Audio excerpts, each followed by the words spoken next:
Good morning and welcome to everybody for Agriculture, Day 2 of estimates for ARAT. I declare open, the masks. Yesterday we just quickly touched on that in the ACT, if you're socially distancing appropriately, you don't have to wear masks. So everybody's happy with that? Terrific. I declare open this public hearing of the Senate Rural and Regional Affairs and Transport Legislation Committee. The Senate has referred to the committee the particulars of proposed expenditure for 2021-22 and related documents for the agriculture, water and the environment portfolio, excluding the environment. All questions on the environment go to the department's appearance before the Environment and Communications Legislation Committee. The committee may also examine the annual reports of the departments and agencies appearing before it. The committee has before it a program listing agencies relating to matters for which senators have given notice, and the proceedings today will begin with an examination of corporate matters within the Department of Agriculture, Water and the Environment. The committee has fixed Friday, the 25th of March 2022 as the date for the return of answers taken to questions taken on notice prior to Friday the 25th of February 2022. For questions received after that date, the date for return of answers will be Friday the 22nd of April 2022.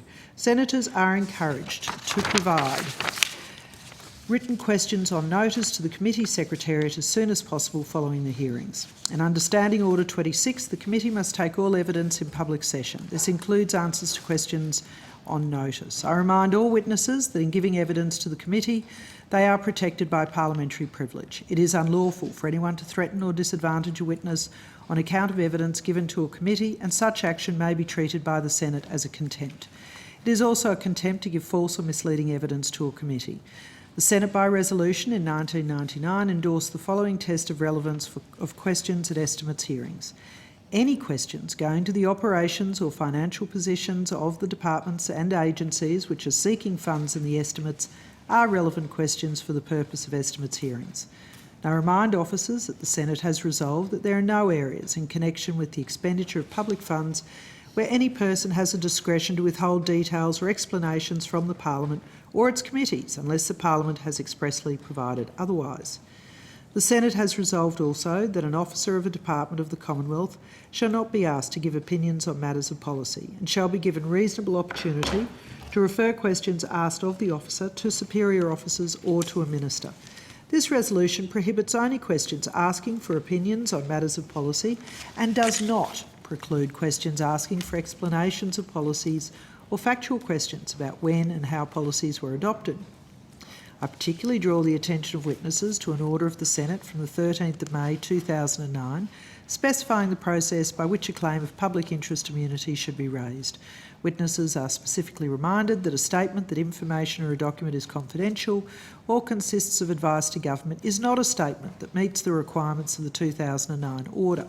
Instead, witnesses are required to provide some specific indication of the harm to the public interest that could result from the disclosure of the information or the document. An officer called to answer a question for the first time should state their full name and the capacity in which they appear, and witnesses should speak clearly and into the microphones to assist Hansard to record proceedings. Could I please remind everyone present to switch off their mobile phones or render them inaudible? Senators, departments and agencies have been provided with advice on the arrangements in place to ensure the Budget Estimates 2021-22 hearings are conducted in a safe environment. This guidance is also available from the Secretariat. The committee appreciates the cooperation of all attendees in adhering to these arrangements. Surely we could QR code that at some point. I now welcome Senator the Honourable Bridget McKenzie, Minister for Regionalisation, Regional Communication and Regional Education. Mr Andrew Metcalfe AO, Secretary of the Department of Agriculture, Water and the Environment, and all the officers of the department. Minister McKenzie, do you or Mr Metcalfe have an opening statement that you wish to make? Fantastic to be with you, Chair. I don't, but I think the Secretary does have a statement on the great state of ag. Thanks, Minister, and thank you, Chair and Senator. Good to be here.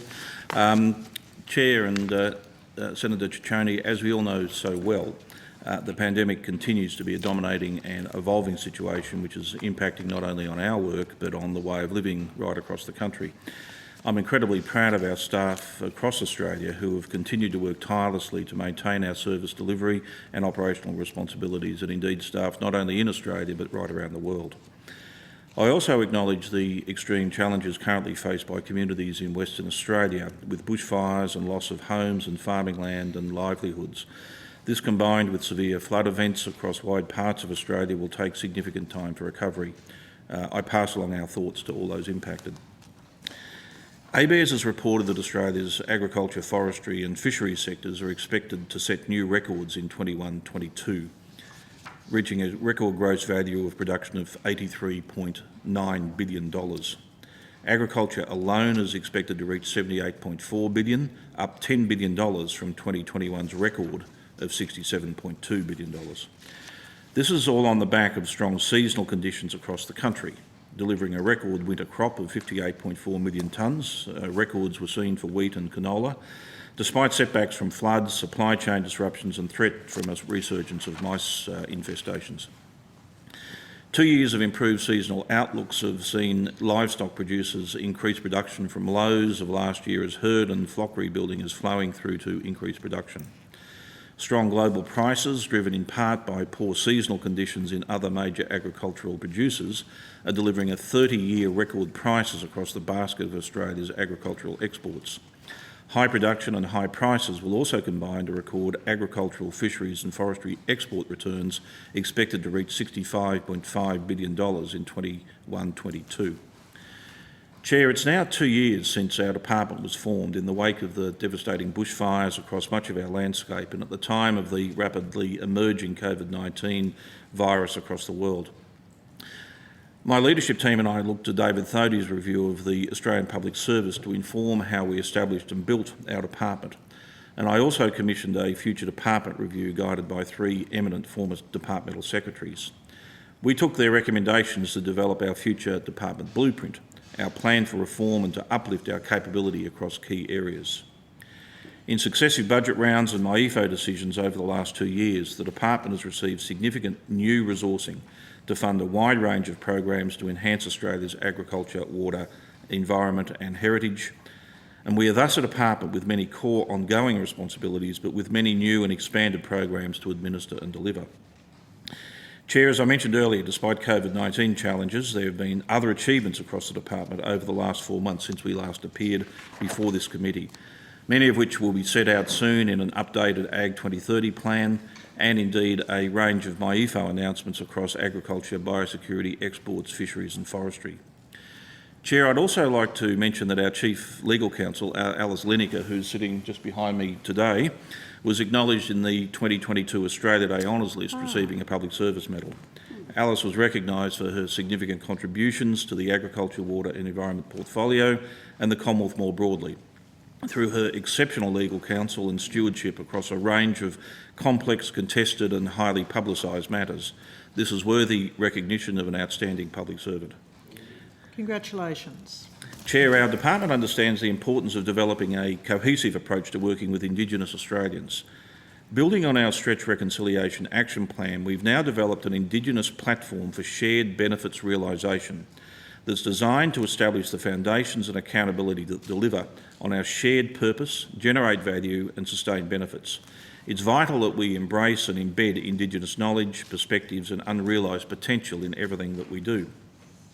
The platform will also contribute to whole-of-government priorities. It will contribute to the 4 priority reforms of closing the gap through working in partnership, developing improved data and transforming the way we work with Indigenous Australians. It will help advance a national roadmap for Indigenous skills, jobs and wealth creation, including by developing policies with traditional owners and Indigenous Australians that unlock the potential of land, water and sea rights and interests throughout agricultural production and natural resource management activities. This focus is also critical to enhancing the potential of Northern Australia, where Indigenous rights and interests cover almost 3/4 of its landmass. The Indigenous platform and our future department blueprint initiatives will enable us to become even more capable as a department to deliver on our role as the Commonwealth's integrated natural living resources management and heritage department and portfolio, to support the future of our farmers, our graziers, our fishers, our foresters and the many communities that they support. Thank you, Chair. Thank you very much, Mr Secretary, and I join you in congratulating Alice Lineker. That is a terrific recognition of your work, and I'm sure the whole department shares in your reflected glory. It's a team effort, isn't it? Congratulations. Senator Ciccone, over to you. Thank you, Chair, and good morning, Mr Metcalfe and Minister. Morning. Mr Metcalfe, could I just run through a couple of issues that you just raised in your opening statement, and just with COVID, how have you and your team and the department been able to manage, I guess, the number of staff that have been working from home, and I don't know if you're able just to expand on some of those other points that you raised in your opening statement, and also maybe be able to provide a breakdown of the staff that work in Canberra and field offices and home? Yeah, for sure, Senator. I'll make some initial comments, and our Chief Operating Officer, Ms Briscoe, and colleagues might provide some detail. Like all organisations, we've obviously had to be incredibly flexible through the pandemic, and of course we are a large and diverse and distributed organisation. We have a number of staff based overseas who've been subject to quite severe lockdown and restrictions, based in embassies and working from home, but still doing fantastic work as our agricultural counsellors and helping improve trading opportunities for Australian agriculture. We have many staff who can't work from home because their jobs require them to be in particular locations. And I speak particularly of our biosecurity staff at ports and airports and across Northern Australia, in approved premises and elsewhere, who right through the pandemic have continued to deliver those critical services, so important for supply chains and to get goods through in a biosecure way. Similarly, our staff who work in export establishments, such as our on-site vets and meat inspectors, haven't had a choice about where they work. They've continued to report for duty and continue to provide an excellent service. Our Antarctic staff, of course, have continued to provide services in their bases across Antarctica, and we've taken extremely careful measures, of course, to keep COVID out of our bases down there, and that's extended to the way that our staff in Tasmania have worked and elsewhere have worked as well. But it's fair to say that the majority of our staff are office-based staff, and so we've basically complied with local health directions across the various jurisdictions. In the ACT, that's meant that we've had a number of occasions where people have been asked, where possible, to work from home. At the early days of the pandemic, we had a significant period of people being strongly encouraged to work from home unless there were extenuating circumstances or reasons why they couldn't. We then had a sort of quite a significant lockdown in the second half of last year, and then with the emergence of Omicron, we've again asked our staff to stay home over the Christmas and New Year period, and currently that arrangement is extended until the end of this month, and we'll continue to keep that under review. But at the same time, I think we've demonstrated that we can continue to deliver services, whether they're policy services or legal or financial or technical services. And finally, before Ms Briscoe provides some sort of numbers around what I've been saying, I'd really like to call out our technology support staff, who have effectively allowed us to stay connected, to interact virtually, to provide services online. Frankly, I think we're all a bit surprised that we were able to move 4,000 staff to working from home arrangements or working from away from the usual workplace as quickly as we did, and yet keep delivering. And that's only been because of great work from our Chief Information Officer and the whole team of technology staff who've supported that through that entire period. So I would like particularly to place my thanks on the record to them. But in terms of some of the statistics and details and our plans, we're happy to go into more detail depending on where you want to take the questions. So we'll see what response we get. Cindy Briscoe, Deputy Secretary. So the first area I think you're asking about is the numbers of people working from home. So we as part of the whole of government response, prepare data for a survey that goes to the Public Service Commission and Minister Morton. So over the last 2 years, obviously that's varied during periods of lockdown, and has varied from sort of 15% fully working from home right up to sort of 70, 75. So as the Secretary said, there are some people who either due to their work that they are unable to work from home or due to their personal circumstances. So we've rarely had 100%. You asked about productivity, I think. So predominantly two ways that we get a sense of that. The first is that all the things that we've needed to do have been done. So we certainly haven't not been able to deliver during that period. And the second is that we do survey staff regularly, and we ask them about a range of factors, including engagement, productivity while they're working from home, and those survey responses have indicated to us that people do feel that they're actually productive, and some more productive in that circumstance. So I do believe overall we have been productive whether we've been in or out of the office. And I think the second thing you asked was about numbers. The numbers in Canberra are 3,992, and that's a subset of people in major cities of our people, which is 6,041, and at 1,136 in regional and remote Australia. But happy to dive into any That's more right. detail. Thank you, Ms Briscoe. And I guess how often do you do your surveys of your staff? One of the things we do is after a period of working from home, we do a survey, and then as we start to return people to the office, we do it in a graduated way, and we do a survey then to ensure that everything's in order. And those surveys are connected to another process which we go through, which is a wellbeing, health and wellbeing risk assessment. So it just tends to align with periods of working from home that we do those surveys for the purpose of COVID, but we survey for a lot of other reasons. Senator, I should also, it'd be remiss of me not to also mention the extraordinary service we've received from Ms Blackwell and our work health and safety team.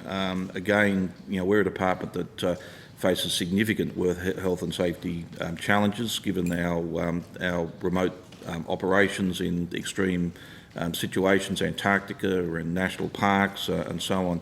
But the team have just shown great care for their colleagues, worked tirelessly and have ensured that people are well informed about arrangements and kept safe. And so if people are working in our premises, that there are safe working arrangements, that people have been supported, because of course it's not just the virus but it's other elements of support that are required through this arrangement. So again, I'd just like to place on my record my thanks for that team as well. Thank you for that. And I guess has the department had any plans or changed its way of how it deals with staff, offering them much more flexibility in terms of their workplace arrangements, whether in the office or at home, as a result of the pandemic? So we introduced a range of new policies and tools and processes to, we call it flexible working arrangements, to allow people to work in different ways. So that was, I think, in mid last year? 1st of July. And we have a large number of people who are now have those flexible arrangements in place, on top of the temporary arrangements we put in place when we're asking people to work from home if they can during a period of lockdown. Okay. My next line of question, though, what organisational changes have occurred within the department to facilitate Australian agriculture exports in how we've gone about trying to find alternative markets? And I don't know if that's an area that we can touch on here early on, or... Certainly Mr Hazelhurst, who's the Deputy Secretary for Exports, and his colleagues are in the building, so we could get them to come and join us. Senator, I mentioned earlier that, as you know, we have a network of agricultural counsellors based in a number of key markets. Their role is to help promote and expand our market access, and that's continued through this period, but also to maintain it. And as you're aware, there are many technical and other considerations associated with the the requirements of other countries to allow us to export goods to them, phytosanitary and various other requirements, and so our council is very much involved with that. In addition, recently the government announced the appointment of Ms Sue McCluskey as a agricultural representative to be a person who could engage with some of the key standard-setting bodies that are so important in terms of overall agricultural trade. So if you want to go into that area, I could certainly ask those colleagues to come forward. The organisational changes so far, and maybe later on throughout the course of the day Yeah, we can for sure. delve into that. But just, well, I'll hand back to have you Mr. taken the Brooker. opportunity to either restructure or make changes within the department about? Mr Tinning can help. We did, I recall fairly early on in my time in the department, which is now a couple of years, we did have a review of our overseas posting arrangements and made some adjustments in terms of where people were located and whatever within the overall limits. And of course, over recent years, the government has provided additional resources for an expansion in those numbers. But Mr Tinning can probably provide some more detail. So. Yeah, thank you, Senator. Chris Tinning, I'm Head of Trade, Market Access and International in DOR. So, yeah, we have done a range of things to boost our international presence over the COVID period. So we've deployed an additional 3 counsellors as part of a surge effort under the Agribusiness Expansion Initiative. So those counsellors have been in Korea, the US and Saudi Arabia, and they've really helped to work with our exporters to establish the new markets needed to continue to expand our effort in the COVID environment, and including in the context of trade disruptions with China. And when did they go to those countries? They've all been out for around 6 months. Okay. And is there any other countries that we're going to go to try and look at expanding our export market? So we're looking at sending a series of additional counsellors over the next couple of months. So they're likely to go to Bangkok, to Hanoi and to potentially to London. Okay, well, that's good. I guess what are the sort of lessons that we've learnt, I guess, over the last 18 months and that you've taken away from what other countries are doing with their export markets? You know, what can we do better? Because I know the government's got a target, I think, of 100 billion to get ag to. Yeah. I mean, are we looking at exceeding that target well before 2030?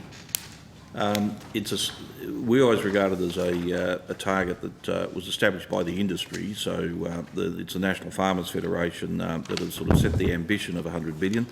We've actually, through what I described in my opening statement as a combination of 2 great seasons for many primary producers, not all, but for many, together with some record prices, we've actually, accelerated the growth towards 100 billion very rapidly over the last couple of years. But our colleagues from ABARES who are here and happy to talk with you probably are saying, we do expect that as we return to more normal or drier conditions that, that the numbers will change.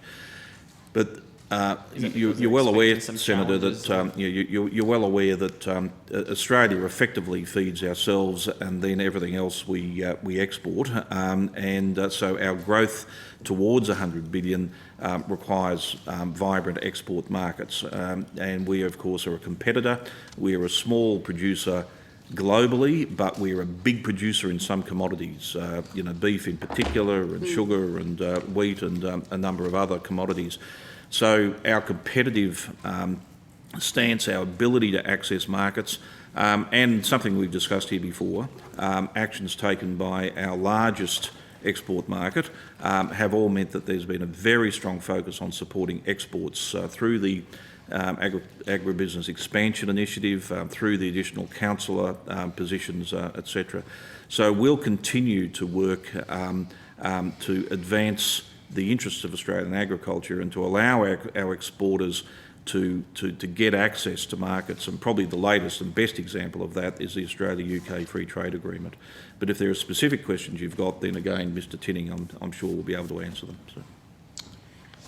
I know Agri Futures Australia released a report that it's some research that was done by Deakin Uni, and it sort of outlined the vulnerabilities of local produce such as beef and wine and other commodities, but and many have called for a much better coordinated approach in terms of how we deal with the supply chain issues as well as global exports. Are you aware of the report, and are you being able to work on a much more coordinated approach and how we deal with dealing with our exports overseas? Yeah, so under the Agribusiness Expansion Initiative, it's very much a joined-up approach across government and working closely with states and territories and with industry. So it's an initiative that's jointly implemented by Austrade and our department, working very closely with DFAT both in Canberra and overseas. And it has promoted, particularly under the grants component of the Agribusiness Expansion Initiative that involves grants to peak bodies, that's very much promoted a whole of Team Australia approach to establishing new markets and building existing markets. So I think we are probably more joined up than we ever have been in pushing for export growth across the board. Because I think the report also deals with fraud as well too, and people trying to pretend that they've got Australian products when they're not, and obviously damages our reputation. And I don't know if that's an area that you can sort of touch on now or whether later on, but I was also intrigued to see if that issue is also being addressed within the department. Yes, there's a new initiative around traceability that I'm sure we can talk to later in the day that goes to that very issue, making sure that there's proof of provenance of Australian products overseas to make sure we're getting the premium we deserve on those. Yeah. Now, Mr Metcalfe, I'm not sure if you're able to provide a bit of an update what the department's been doing in terms of the mouse plague, or do you want to do that later on? The mouse plague. Sorry, Senator? The mouse plague? The mouse plague. Do you want to give us a bit of an update of what the department's role's been on that front now certainly, or later? I can ask my colleague Andrew Tongue, the head of biosecurity, to join us, or we could deal with it later. We're in your hands, really, Senator. I've also got on urea and AdBlue. Is that later? Again, supply chain issues and urea and AdBlue is Ms Denninger. Again, we've got these people here, so Later? I'm in your All hands. right. Yeah, so. Okay, let's do that.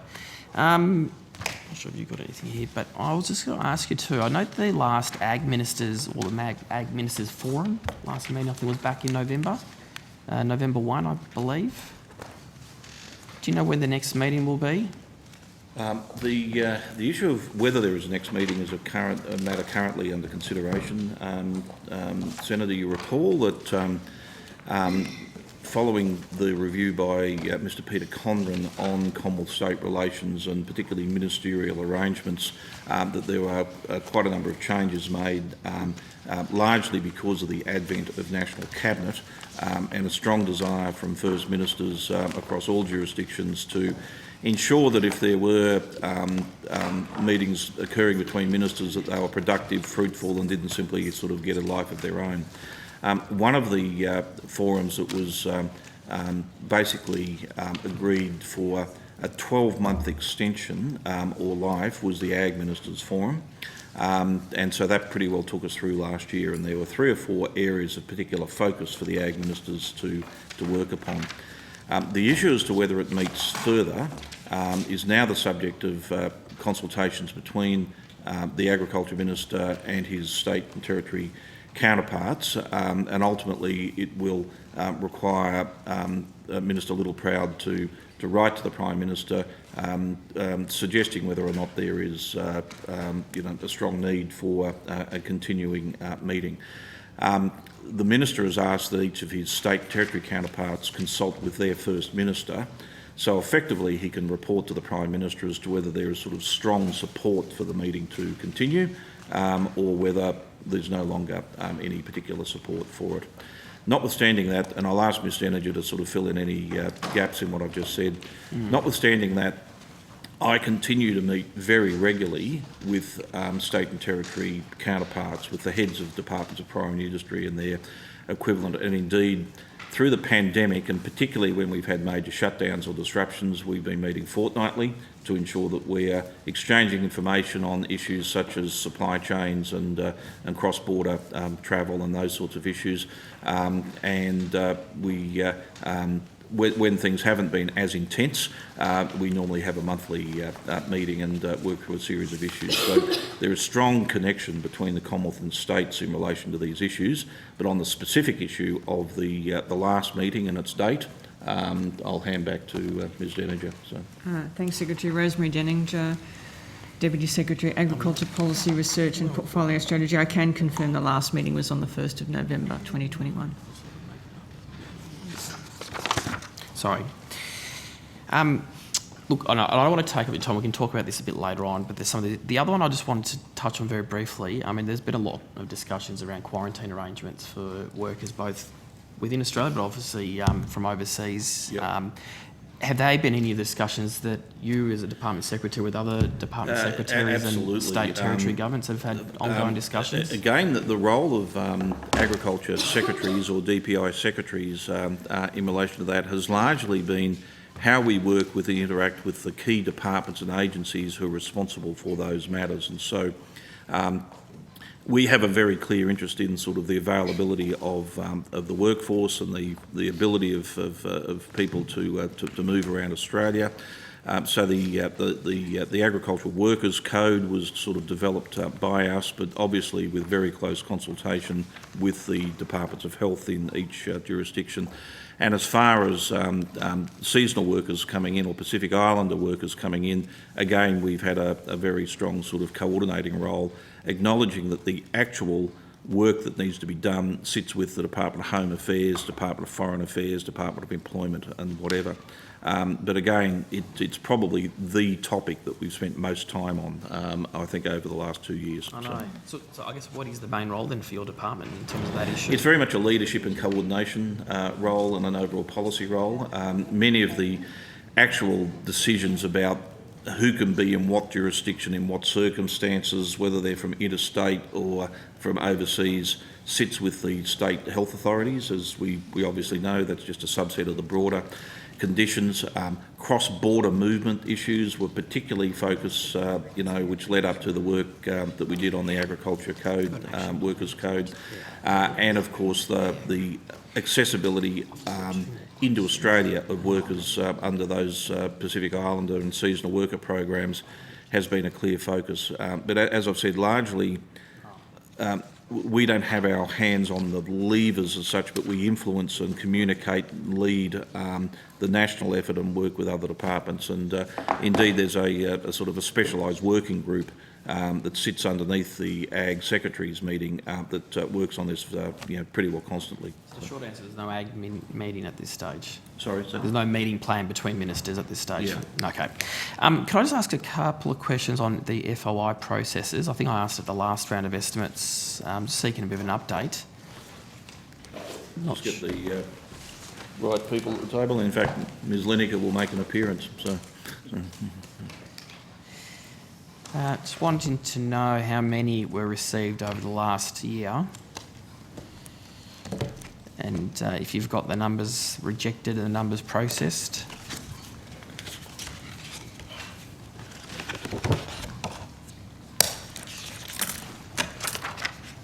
Alice Lineker, Chief Counsel, Hello. Senator.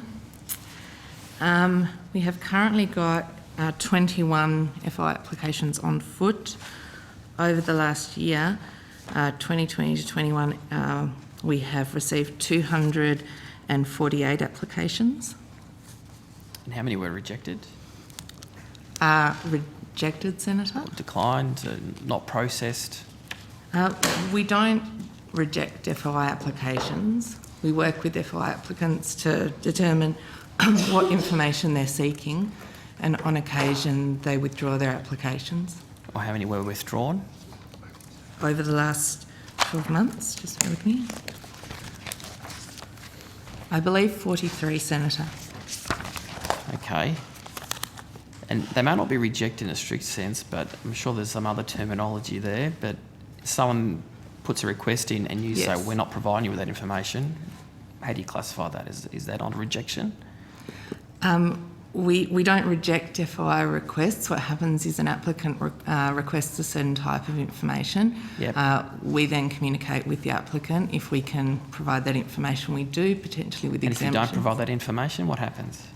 So there are a couple of bases upon which we don't provide that information. That would be where we process the FOI request, but we determine either all of the information is exempt or we provide a decision that the request is too broad or can't be processed. Okay, so those two, Yes. how many fall under those two categories then? The too broad category and the exempt category? Sort of saying, how many times do people not get what they ask for? So, Exactly.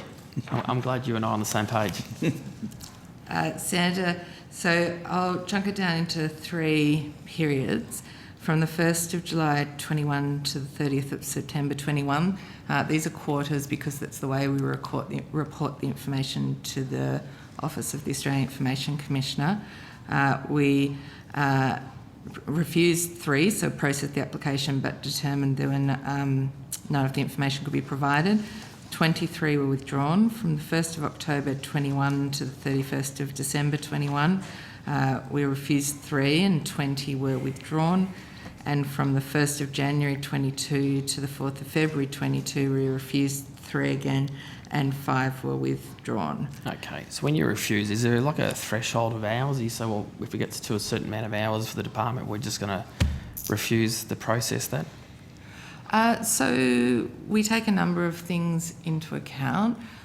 We take the request on its face. So if somebody requests a certain type of information, then it may be that that information is very vast, that there's no ability to do reasonable searches to determine what sort of information they're seeking. And so we might go back to the applicant as required under the FOI Act and work with them to determine if a narrower source of information or more clarity can be provided. We generally operate within the sort of 40-hour limit, that if the work that we decide would be more than 40 hours, and those are guidelines that the Information Commissioner has in place, then we determine that that is generally too large to process. Is that 40 hours what you said as a department, or is that consistent with other departments? It's reasonably consistent because it's based on Information Commissioner guidelines.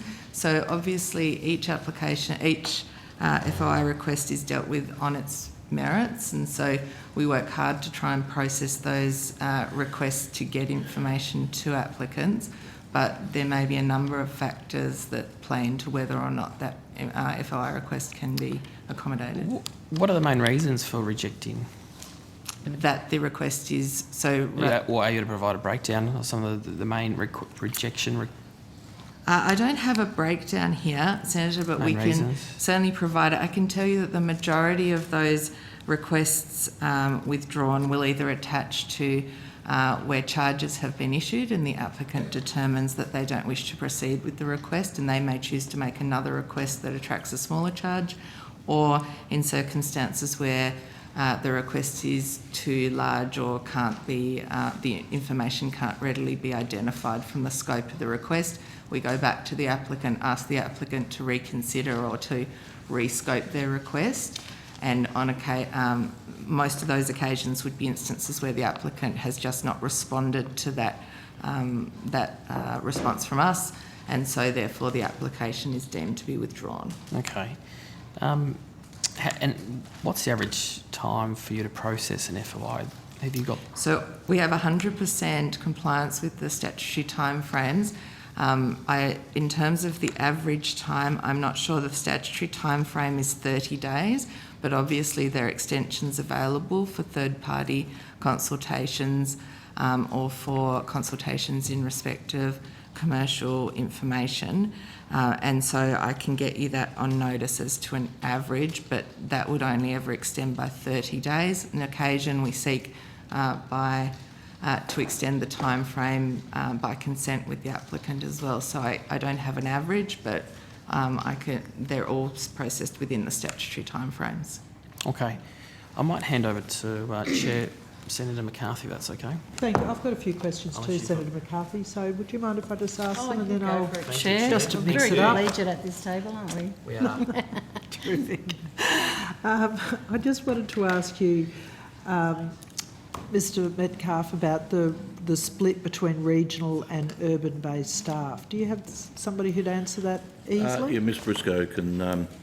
In very broad terms, we're headquartered here in Canberra, and as you know, Chair, the department was formed just over 2 years ago by bringing together the Department of Agriculture and Water and the environment parts of the former Department of Environment and Energy.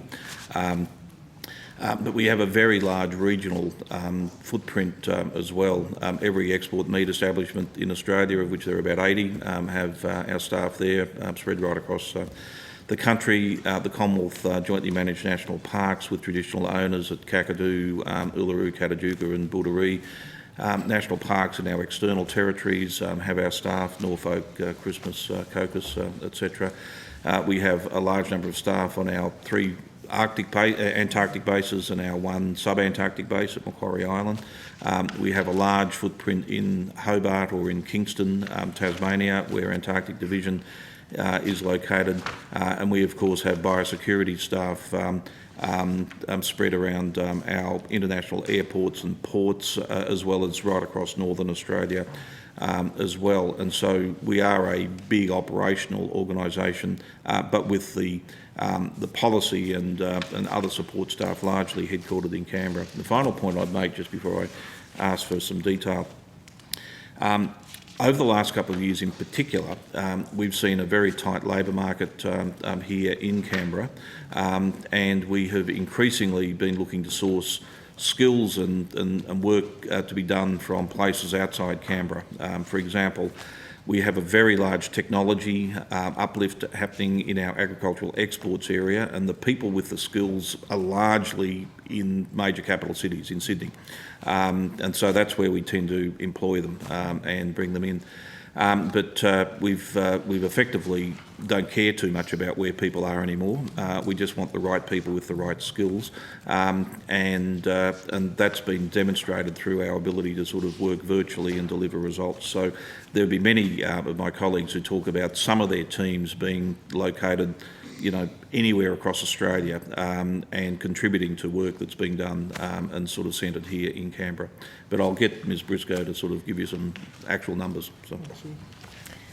On the 30th of November 2021, we had staff in 191 locations. 53.7% of those are in Canberra. 27.6% are in major cities outside Canberra, and a bit over 15% are spread across 121 regional and remote locations. So that equates to around 1,138 staff in regional and remote Australia, and another 231 in external territories and 22 overseas. Just some other examples, just to complete the record, Senator. The Commonwealth Environmental Water Holder, of course, is part of our department and has staff located in the basin, and of course the Inspector General of Water Compliance, who is supported by departmental staff, also has staff across a range of locations as well. But what I think the last 2 years have shown is that there are great people everywhere across Australia, and we want to tap into them. And so increasingly our jobs are not location specific. We're after the right people, and we'll then work out how we can get to work together. So we had an inquiry last year into the government's response to the drought, and one of the things that the Commonwealth Public Service Union was talking about was this idea that jobs that were allowed to be pinned remotely during COVID, how did we go about allowing that to continue to happen? Or how, you know, if I was to come to you and ask for a job, but say I'd like to be based, you know, somewhere a long way away, that you know, that mindset, how do we maintain that flexibility of achieving that? Well, I think that it really is something that we were probably heading in that direction anyway, but COVID and our response to working with COVID has demonstrated that it is real. I mentioned before the, you know, technology support is so important, and connectivity and whatever. For example, the one of the key staff who worked on the Agricultural Workers Code, that was a major piece of work that we did between the Commonwealth and States. When I rang her to thank her for the work she'd done, told me that she was actually working on her parents' farm outside Tenterfield because of particular family circumstances. So Ms Briscoe earlier mentioned our flexible working arrangements, but I think that we can probably do more. One initiative we are currently undertaking is we are looking to bring together and develop greater expertise and capability in our training of biosecurity officers. And we very much want that to be located with a higher education institution in regional Australia. And so there's a request for quotation out that closes in a week or so, and I'd certainly hope that one of the major regional universities, or a number of them, actually seek to host this biosecurity training college, where we would send staff, whether they come from Sydney, Melbourne, Townsville, Port Hedland, whatever, for that particular training and whatever. And so that would start building a centre of capability as well. Finally, I should point that in the broader portfolio, of course, we've got a number of portfolio agencies who are regionally based, whether it's the RIC in Orange or the APVMA in Armidale or the Great Barrier Reef Marine Park Authority in Townsville. The list goes on. So. It is terrific. I think it changes your culture, and that focus on regionalisation is something I passionately believe in. And of course, I'd always remind you that 51% of the nation is Northern Australia, and we would welcome anybody from the department with open arms. So the more of you that you bring north, the better.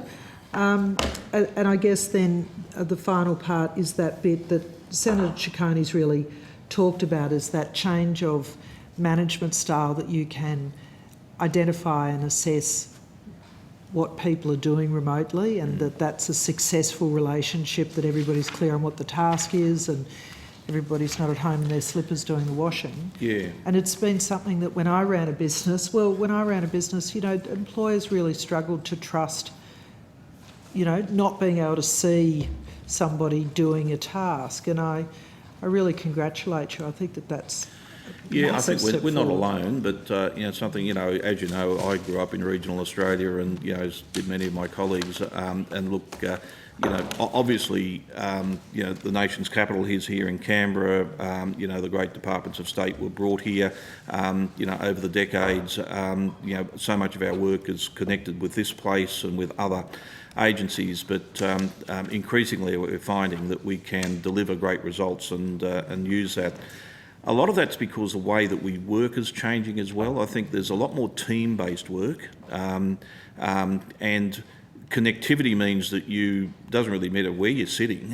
You can be sitting in this building or in a place, on the other side of the world, and you can be, contributing in that team-based style of work. And so, again, what it does mean, though, is that we have an increasing proportion of our staff who are living and part of communities where we provide services. So as the Commonwealth Department that provides services to our agricultural industries, our environment, right across the country, I think it's very important that we're connected and we understand what is going on. So look, this is a work in progress, but I think that people have described COVID as a great accelerator, and so notwithstanding all of the issues and problems and tragedies that it's brought, it has actually meant that we think about how we do work differently, and that has meant that we are working more in different ways, which will probably stand us in good stead for the future. So. Oh, that's terrific. Thank you. Senator McCarthy, over to you. Thank you, Chair. Good morning, Mr Metcalfe and Morning, your Senator. staff. I'd like to just follow up on your Reconciliation Action Plan that you spoke about at the last estimates and just see how that's progressing. Are you able to give us an update on, I was just listening to the staffing figures there that I think it was announced by Miss Lineker. Was it you or the staffing? Might have been Ms Briscoe. Was it you, Ms Briscoe? One of her colleagues. Actually, just on Miss Lineker, congratulations to you on your award on Australia Day. You said 1,138 staff in remote regional Australia. I'm just wondering what percentage would be First Nations people? Just while we're coming up with that number, Senator, as you know, we employ a significant number of Indigenous Australians in our national parks, so Kakadu and Uluru Katajuka in the Territory and Budari in the Jervis Bay Territory. So that will account for a significant number of our park service, and we had a hearing last night with the Environment Committee and the Director of National Parks, talked about that. Having said that, we are committed to ensuring that not only do we employ people, but we provide careers, and that we are looking at how we can ensure that staff are able to advance to more senior roles with appropriate training and support and experience. We also either directly employ or employ through other arrangements a very significant number of Indigenous Australians through our biosecurity programs in Northern Australia, and so we have connections with many Indigenous ranger groups who provide a fantastic service of looking out for country and bring great deep knowledge and understanding of country, given that we're looking for unusual things, exotic pests and diseases, and we can certainly talk about that as well. Would you be looking for more employees in that area of biosecurity? I'm always looking for more. Especially those northern parts of the country, Yeah, which is look, so vast. Northern Australia is very important from a biosecurity perspective, as you very well know, because it can be the conduit for diseases that might be present to our north in the moving south. And so there's a lot of work done with sentinel herds and testing of feral animals and other ways, whether it's fruit flies to feral pigs or whatever. So my biosecurity colleagues can talk about that Northern Australian quarantine strategy, which is well over 2 or 3 decades old now, very important. So the final point I'd make, I'm not sure if you heard my opening statement, but I've just read it. so something that we were very keen to do was to not only take our Stretch Reconciliation Action Plan, but hardwire into our future department review how we work, how we employ, how we engage with, how we consult with Indigenous Australians across a whole range of programs, agricultural and environment. And I'm absolutely delighted that we've had on secondment a very senior officer from the National Indigenous Australians Agency who is based in Townsville, and she has developed, with the input and support of many people, our Indigenous Benefits Realisation Program, which has really looked right across the department at what we can do. And a major feature of that is Northern Australia, and particularly unlocking the potential, given that so much of Northern Australia is native title or lands controlled or with interests from traditional owners and Indigenous Australians. And she importantly has made some great links with the National Farmers Federation, who also have an interest in this space. And so I can see some really interesting and positive work emerging over the next few years in that space, and I'd like to thank my colleague Anne-Marie very much for that work that she's been leading with us, and we can talk more about that if you'd like as well. Sure. But you did ask us about numbers, so we'll come back to that. So. Ms Briscoe? Yeah, so as at 30th of November 2021, our headcount of Indigenous employees was 325, and that included 3 senior executive officers and 42 other executive level officers, and then 280 APS staff. And you asked about the RAP. There's a range of deliverables over the last 6 months in that space. If you'd, we can go into anything you might want to know about the RAP.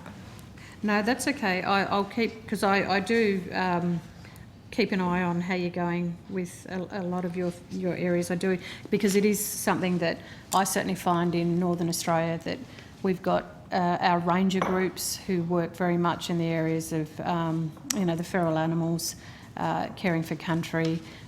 But one of the other side to this is the high lack of unemployment for people. So that's why I'm just interested to know, are you always looking for more people? Because there are so many different kinds of programs, government programs, that just don't seem to be hitting the mark. And I think this is one area that I think could actually do a lot of good in, if we're able to work with some of those areas of unemployment about caring for country.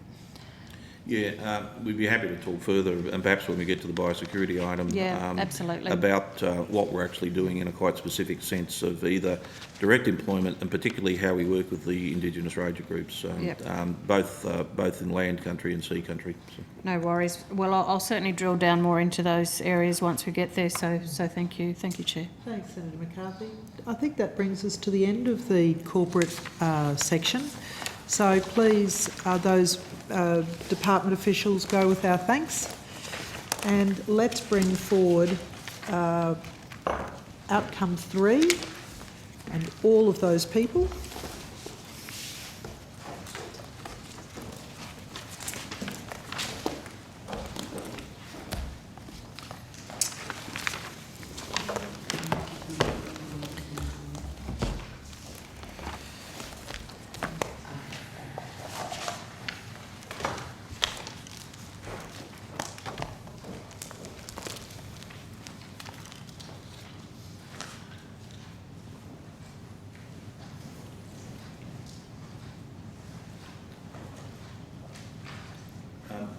Chair, as you know, we have staff in a waiting room next door as well, and so with indulgence, if there was any indication from senators as to where questions might be coming, I will make sure that the right people are available in the room, and so that we can sort of keep the program moving along. So.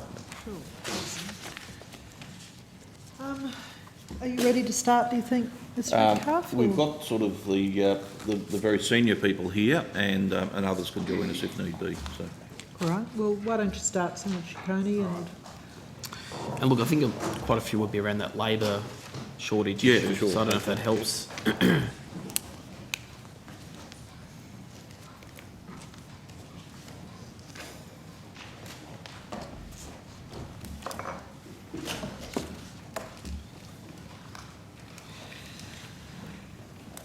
All right.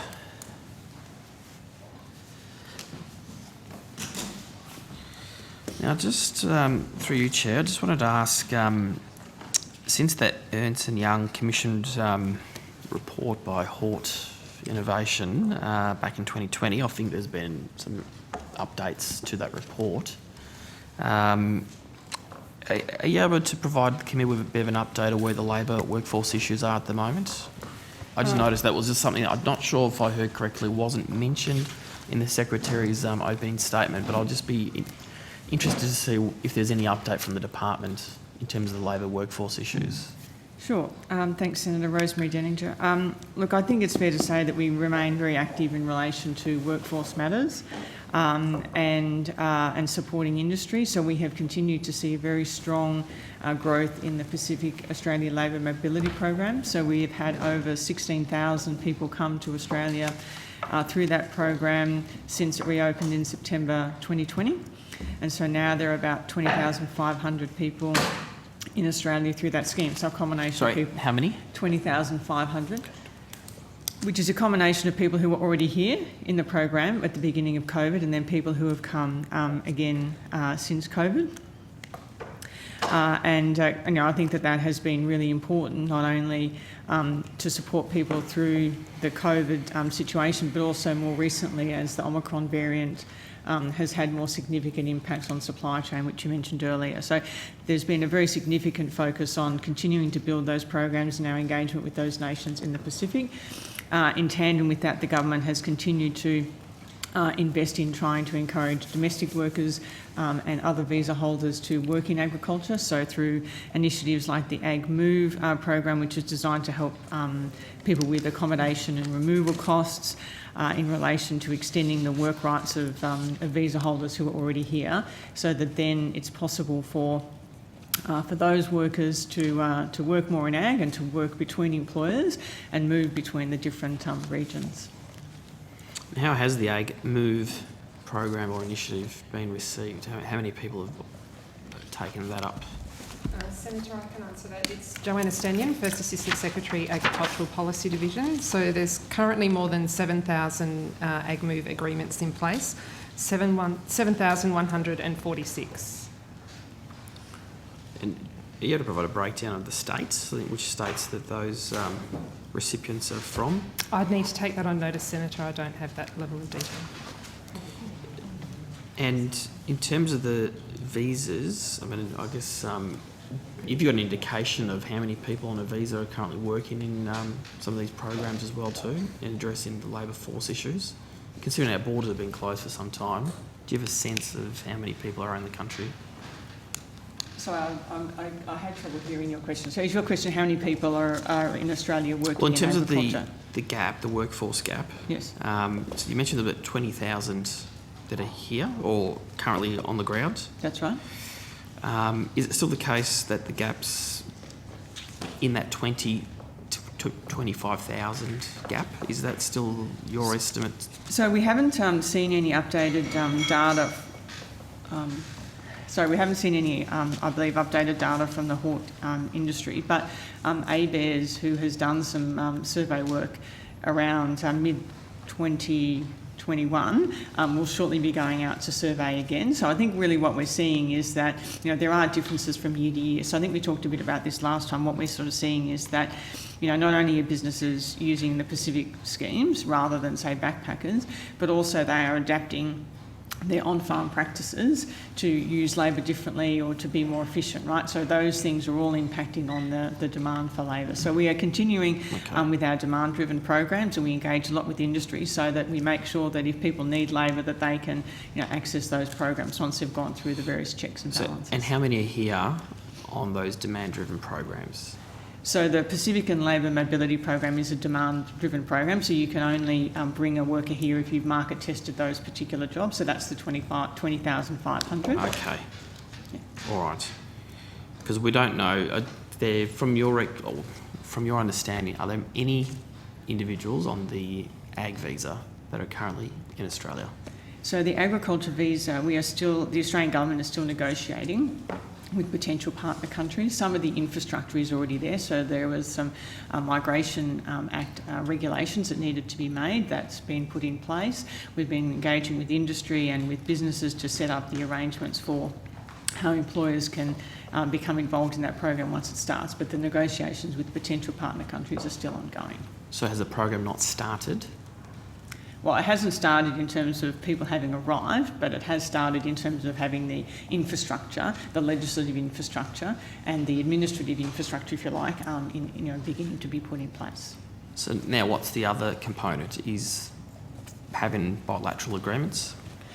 That's right. So the government has announced that it will negotiate bilateral agreements with different countries, but obviously we need to work through those arrangements, much like we might with a free trade or other agreement.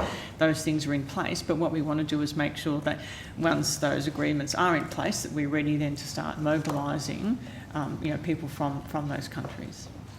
So until there are bilateral agreements in place, the ag visa does not exist? Well, there's no practical effect. It exists. In name only. We're waiting for people to be able to take up those visa places, so we're ready to go, but we're waiting for the Department of Foreign Affairs to finalise some of those discussions. So. And when do you expect for those discussions to be finalised? I think they're ongoing. I don't think it's helpful to sort of speculate as to exactly when, but we're obviously talking with a number of countries, and there are very positive discussions underway. So what do you say to the farmers that are just listening today, thinking, well, when are we going to get people on this ag visa? As soon as we possibly can, I think. But I think it's true to say that we obviously need to work with the key countries where people may come from. They obviously need to be satisfied about arrangements. There's a very positive disposition to make this work, and so we're looking forward to the ag visa really being the significant game changer in relation to agricultural workforce issues that has been described. But we're ready to go, and we're just waiting for the final arrangements to be made. In a practical sense, Senator Ciccone, we are continuing to work with employers to access the schemes that exist, and clearly, we have a number of flights still to come in over February and March, which are our peak seasons. So, from a practical point of view, we have a program that is very effective. We have around 50 to 55,000 work-ready people in the Pacific who are keen to come to Australia and have been pre-vetted and had health checks and other screening. So, it's certainly, I guess I would emphasise that the agriculture visa is not the only entry point, if you like, for workers to come to Australia to work in agriculture abattoirs. There's a very significant program in the Pacific and Australia Labour Mobility Program. And how many employers are actually ready for this large workforce to come? How many employers are in the Pacific scheme? You just said there that you've been speaking to have employers ready for when these workers come. How many? So at the moment, we're consulting with employers on the different arrangements that will be in place. So there are various groups that we're consulting with, including representative bodies, including in the horticulture sector and with agriculture. And so that will then set up the administrative arrangements. So we are encouraging employers who actually, if you might be a farm or a abattoir who need labour now, we are encouraging them to go in the Pacific scheme, because that's the scheme where you can immediately seek labour rather than waiting for the bilateral negotiations to conclude. But I'm happy to take on notice how many employers have, because it's DFAT who run the Pacific Australia Labour Mobility Program. I don't have the numbers. I don't know if Ms Stanion does around the number of employers who have utilised that program, but happy to take that on notice. You mentioned earlier about doing a survey to try and get an update in terms of the worker shortage. Is that something that the department will conduct, or is this another Hort Innovation Ernst & Young report? No, that's work undertaken by ABARES, which is a division in our department. Okay.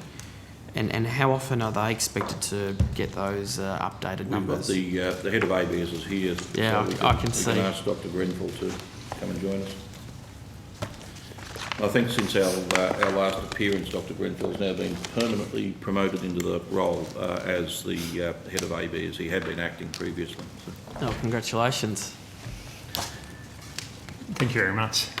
It's Jared Grenville, Executive Director of ABARES. So on the surveys, that's right, we will conduct these surveys annually. So the last survey we did got us a picture of what happened in 2020-21. We'll be looking to finalise the survey for 21-22 once the year is out, because part of the survey design is to get that profile of labour use over the entire year, month by month, which is quite important because there's significant variability. We know that there's a low in terms of labour use over the winter months, and it reaches a peak in December, and that stays high throughout the summer months and into autumn. So are you able to provide an update on the worker force issue, aside from what we've heard just earlier, in terms of the numbers, the gaps? Yeah, so I can provide some details on what we found but this is, keep in mind it's 2020-21, so it's before a number of the arrangements which Ms Janiger has described have really come into place, and those additional supplements to the workforce that have occurred.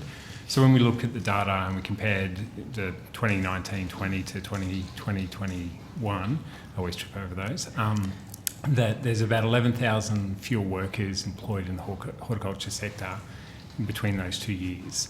And there's a couple of things to keep in mind with that. As Ms Janiger noted, that producers implemented a number of on-farm labour-saving devices and so forth. They changed their in-shed and picking operations. We also had a very good season, so 19-20, as we know, wasn't the best season, and then we moved into a good season previous year and another good season this year. So that meant some of the operations and the efficiency of picking was improved. What we did see was a big increase in the number of farms that reported difficulty in sourcing labour, and so around 50% of all firms reported greater difficulty in sourcing labour between those 2 seasons. And so that... What was the main reason they gave you? Just the lack of availability of workers. So domestic workers? So there was some improvement in domestic workers. Producers effectively don't differentiate where they can between the domestic and international workers. They're after workers to come and pick their fruit, and so they'll take labour where they can get it. And you might recall, Senator Ciccone, that during that period was also a period of internal border closures, so between states and territories and lockdowns and that kind of thing, which actually impeded the movement of workers, whether they're Australian citizens or workers coming from overseas. So that also means that it's harder than in normal circumstances, than in pre-pandemic circumstances to get the labour that you need when you need it. Like contract harvesters and people Yeah, who or could fruit move pickers, across the shearers. border. Shearers has been a real... Yeah. Do you have a sense of how many workers are on Australian farmed under these Pacific schemes? And I know there's sort of been a bit of a restructure by the Department of Foreign Maybe a Affairs and question to do with Trade. that shortly. But have you got a sense of how many people are So at the active under moment, those programs? there are around 20,500 workers in Australia under the Pacific Australian Labour Mobility Program. All right. Chair, I don't know if you want to kick the call around to others here, but I'm happy to keep going on some of these issues. Senator Ciccone, just on that, I was really, really distressed to read just as recently as the 3rd of February that on the AWU website, the AWU, the National Secretary Daniel Walton, has told a Senate committee that his union will not bow to demands from the federal government to cease speaking to ambassadors and the community about the dangers of the new ag visa and the culture of exploitation that exists within the farming industry. And it gets better. Unfortunately, exploitation is now a core part of many farmers' business models. So I cannot believe that the AWU is continuing to peddle this absolutely appalling attack on Australian farmers, that they are exploiting people, particularly at this point when they're on their knees. I just think it's extraordinary. It shows what a lack of connection that the AWU and Labor has to agriculture. Is that a question, Senator? Slavery is exploitation of the farms. And Are the you way denying that this this guy, exploitation? this fellow, who I suspect has probably never been into regional, Exploitation happens on It's a farms. report never of the been Senate. into regional Australia, and he's talking about think you'll find he for has been. many farmers business models. Why don't we call the AWU before us, Chair? Then you might be able to ask those questions directly and let them be able to respond fairly. Well, certainly not in an agricultural department hearing where we're trying to support Australian farmers, not attack a few bad apples. But we did the Minister, modern what slavery would you report, say and that about showed all the that? concerns around The modern AWU slavery. trash-talking Australian farmers and talking about a culture of exploitation on farms. Well, we know how that the modern slavery outrageous. I think the report- government's And for me, embarrassed. what it The government is shows- embarrassed. They There's have a not got reason one Albo deal, didn't talk not about one regions in deal his with National any Press of the Club. 10 You know ASEAN why? nations, not one And deal. you know, you And are you are from embarrassed Victoria. by that. You know, You cannot if deliver it's for farmers. outside You cannot deliver peri-urban for fringe, farmers. you don't care For about 4 it. years You're very you promised. happy for us 4 to years grow your you flipped food, and flopped, and you underpin have our promised national nothing for accounts, farmers. our mines, and our agriculture. Not one deal. All right, Don't well, give us stuff. We are in Senate estimates, and this is kind of turning into a screaming match. Well, sorry, So Senator, I don't think will not Minister, sit here. the Minister will I ask will a not question. Excuse So me. I think- I hadn't finished. But you I will weren't not asked a sit question, here so- and have the Australian Labor Party, the AWU, all of their trade union mates trash talking the good farmers of this nation. Minister, there has been a Senate report which clearly states the exploitation going on in agriculture of these workers. And that is despicable. Worker after worker Of and course, people after exploitation of workers Absolutely. is despicable, but to say it is an endemic culture across agriculture is absolutely incorrect, and you know it. so And you know it. I think we'll leave this discussion here, but I can tell you as somebody from an agricultural region how offensive this discussion is from Labor and from the unions. I'm not denying that there is examples of exploitation, but broadly across the industry, I think it would be horrible to say anything this. offensive today other than what you just made remarks. And I don't even know there was a question that you actually put. I did. I asked why the AWU would be encouraging the minister for the foreign minister to stop discussions with ambassadors. How's it relevant to the department? Well, because you're asking questions about the ag visa and why it wasn't in place. And I don't think any of my questions was actually having a go at the industry all we're trying to find out is about the labour force issues that are currently before. Can I provide some explanation, Senator? The Chair asked me, as Minister, was I as offended as she is about the AWU's commentary, which says that exploitation, direct quote, exploitation of workers is a core part of Australian farmers' business model. Sorry, not true. Yes, there are some rare examples. But to actually trash talk the entire industry and Australian farmers, I think absolutely needs to be called out. All right, well, let's move to Senator Faruqi. I think you had questions. I do. Thank you, Chair. I have some questions on animal welfare standards. I'll start with poultry standards first. And you might recall that I've asked questions on these before, but can you advise the status of the development of the Australian animal welfare standards and guidelines for poultry? Thanks, Senator Faruqi. So, toward the end of last year, we provided the states and territories through the Agriculture Secretaries Committee that Mr Metcalfe chairs with a copy of the standards and guidelines for comment and a copy of the regulation impact statement, which accompanies those standards and guidelines. They're in the process of providing comments, and we expect to go back to the Secretaries Committee early this year. So the reason we have to consult or engage with the states and territories is that ultimately they will need to legislate or otherwise enforce the standards and guidelines. So that's the process that we've been going through, and then they will then have a discussion at the Secretaries Committee about how each of the jurisdictions wishes to proceed in relation to the poultry standards and guidelines. And how long has this process been going on up to now? Well, the process has been going on for some time. I can check the date, or maybe Ms Stanion can follow in with that. The sensitivity here has been that we adopted a new model where we had a panel of 3 eminent people to come up with the standards and guidelines. I think we've discussed before that there are varying views in industry about the appropriate standards and guidelines. There are different arrangements in the different jurisdictions. So we have adopted a new model in terms of having an eminent panel who have come up with the standards and guidelines, which will then be up to individual jurisdictions in terms of their adoption. But I do know that, but could you give us, like, when we started this process, some indication? Agriculture ministers agreed in October 2019 to establish an independent panel to work on these standards, and the membership of the panel was agreed in February 2020 and commenced work in April 2020. But the process of updating the standards has been going on long before that, hasn't it? There were earlier processes that were undertaken, I guess, more informally, if you like, amongst the states and territories and officials. We might come back to you later on in the day. I'm not sure if I have that detail. And what is the timeline now? Are there dates at which the states and territories need to give their responses back, and then a final date for when these will be finalised? And so, as I mentioned, we provided the regulation impact statement and the guidelines. I'm not sure if Ms Stanion has a date as to when comments were due back. We're expecting to go to secretaries early this year, and then we'll have a discussion with the secretaries about what individual jurisdictions, plan to do.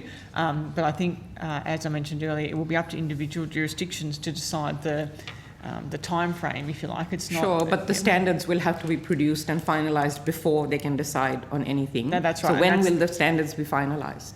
Well, that will be the discussion of secretaries early this year. So I think, probably in the next few months. It will go to the standards will be committee. finalised. Yeah. Well, it'll go to the committee. I can't speak on behalf of whether the states will agree to those. I don't know how these projects can work without a timeline, but let me go to another question. It's one of the joys of the Federation, Senator, seriously, in that largely animal welfare issues are the responsibility of the states and territories. The Commonwealth plays a leadership and coordination role. We have particular responsibilities in relation to exports, etc., as you know. But really, we are trying to work with all of our states in a cooperative way. We've had an expert panel assist us. There will be other issues, such as the fact that the South Australian government's in caretaker mode, and therefore they won't be able to commit until they're out of caretaker mode, etc. But It's a very important matter. It is being progressed, and we'll continue to work closely with the states and territories. There was reporting in 2017, you might recall, that the New South Wales government had been working with the industry to make sure that the standards would not outlaw battery cages or phase out battery cages. Is New South Wales one of the states that is still the holdout? And if that's the case, what progress has been made to bring them on board to phase out battery cages? So the process we've undertaken was to engage with state and territory officials and obviously give them the opportunity, because we've given them the guidelines, or we've given them the RIS, to engage with their ministers. And I think that probably in the next few months, when we've taken on board their comments or not, depending on whether we've been able to, then we will hopefully have a clearer picture of different jurisdictional views. So you don't have at the moment any idea about which states or territories will come on board with the draft standards? Well, yeah, that's right. We haven't. I don't think we have a clear picture, because we have sent the documents out for consultation. Mm-hmm. Can you advise the status of the development of the new standards for slaughtering establishments? I think that process has also been started.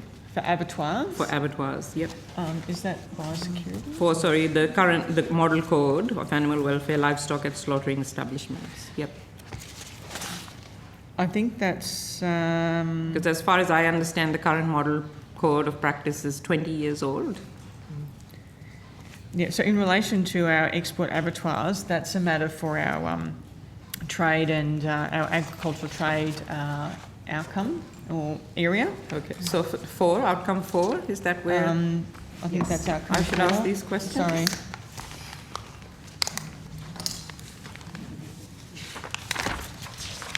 So is it the export and veterinary services? Yeah, That's right. agricultural export Outcome 4, services come under our point 4.1. Export services, Senator. okay. I'll come back then on Okay. outcome Thank 4 you. and ask these questions. Thanks, Chair. Thanks very much, Senator Faruqi. Senator McCarthy? Senator Ciccone? Thank you, Chair. I note that the promise, or a promise was made by Minister Littleproud late last year, where he'd said, and I quote, that the ag visa will be up and running by Christmas. Now, obviously this hasn't come to be, and I understand that there's still negotiations with a number of ASEAN nations. But why did the government make that promise? Was there advice that you had provided, Mr Metcalfe, to the Minister with respect to him making that announcement or commitment? We need to check on that, Senator. I'll take that on notice, but we obviously... You don't remember giving advice to the Minister on the development? We work very closely with the Minister, and so we talk with him, very regularly, and obviously provide written briefs on issues. I think Ms Senators explained that there are sort of two components about getting the visa up and running. One's building the infrastructure, the appropriate legislation, regulations, arrangements which are basically in place. The second is the aspect being pursued by the Department of Foreign Affairs in relation to bilateral arrangements that would basically see foreign countries agreeing that their citizens would travel to Australia under these circumstances. That's ongoing. There's been a great deal of work associated with that, but it's yet to be completed. At the last round of estimates, the advice had been given by officials that they expected there'd be hundreds of people on this visa by the end of the year. Is that still not the case? Well, it's clearly not the case, but it's not for want of trying or for want of engagement. There was dare I say it, a discussion between senators earlier as to all the dynamics associated with this, but we're very clear in working with foreign governments and the Department of Foreign Affairs about the safeguards associated with the scheme, the benefits associated with the scheme that flow both to the workers and their home countries, as well as obviously Australia producers and the Australian community more generally. The inability to travel and to progress discussions in the usual way because of COVID restrictions has been probably a contributing factor in that, it's just not business as usual. So we continue to work very closely and will continue. This is a very high priority. So has your department not undertaken any work to determine the number of people they expect to be on this visa in the foreseeable future? Well, as I've said, basically, we need the arrangements in place before we can start bringing people out to the country. So the infrastructure's been built and we're ready to go. We've been working very closely with the industry and the employer organisations as to those arrangements. And so as soon as the bilateral arrangements are put in place and the visas can start being issued, then people will start moving. So. Yeah, but to Which confirm... aren't assisted, can I say? The bilateral process is not assisted by the AWU's public campaign. So if you are actually interested in assisting with the workforce shortages for Australian farmers, then you tell your boys and girls at the AWU to stand down, so that when foreign leaders and diplomats, etc., are looking to have those conversations with our officials around setting up those bilateral arrangements, that they will understand that their citizens will have a safe and respectful workplace. And So- a lot of opportunity here as a result of this particular policy announcement. Surely, Minister, you know, when they do listen to various stakeholders, these foreign governments would also be listening to the Australian government. You're not making that strong argument in terms of why they should be signing up. So what to I'm these saying is if bilateral you're agreements. actually interested, then the AWU will stop their very public and loud campaign, basically saying that if you work on an Australian farm, you're going to get exploited. That's exactly the language that's being used. And as Senator McDonald has made clear, as somebody who comes off farm, it is absolutely, and Senator Mirabella's here, he's a VFF member, a proud member of the Victorian Farmers Federation, and he could give you chapter and verse on how offensive it is for the AWU and the Australian Labor Party to keep perpetuating this lie that Australian farmers' business model is predicated on worker exploitation. So you're saying that your own colleague, Senator Canavan, at a last round of Senate inquiry into job security on this issue was wrong when he said that it sounds like indentured labour, there's no competition, it sounds like a cartel. They were his own words about how he described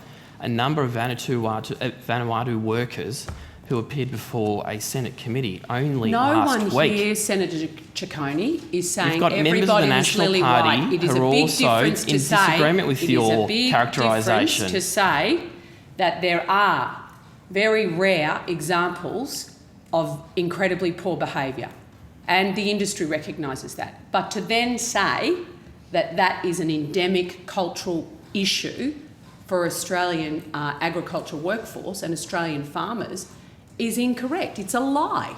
I think you're Not taking... surprising, it's your business model. No, Quite it's frankly, not. It's the And I Australian think Labor you Party's business trying model. to set your own narrative to shift the to blame on actually- someone else. Can we just have... on No, why you listen to haven't the delivered. farmers. You've Sure. had since Senator Mirabella could 2018 give when you the chapter Prime and Minister verse. promised. 2018 he first promised an ag visa. We'll just have If you one really person want the speak ag at a visa, time. then you'll tell the AWU to shut their traps. I will not tell the AWU anything other I than bet they you are. won't. They are there to I bet protect you won't. workers Just- and make sure people aren't exploited. But clearly this government doesn't believe in addressing that issue. Well, the unions are meeting You don't. with You've embassies. still got a bill before the Parliament has not been passed to address this. Okay, come on. And trash talking our farmers. Minister. Don't come and complain we haven't got an ag visa, we can't get by that stuff. And you haven't delivered a thing. Because the AWU is visiting embassies to repeat these claims. They're going to embassies and Government trash tries to do it talking our because of the union? farmers. God. They're trash talking You've had us, since our people to 2018. the embassies. Anyway, Yeah. Now, I've So just got let's some other move on questions to I would another like to question. ask the Thank you. department before we get distracted again. Mr Metcalfe, in the recent travel that Minister Littleproud undertook to Indonesia, was there any member of your staff or the department that Deputy Secretary assisted the David minister? Hazelhurst was part of the minister's Sorry, could you delegation. just- Deputy Secretary Hazelhurst accompanied the minister. Okay. And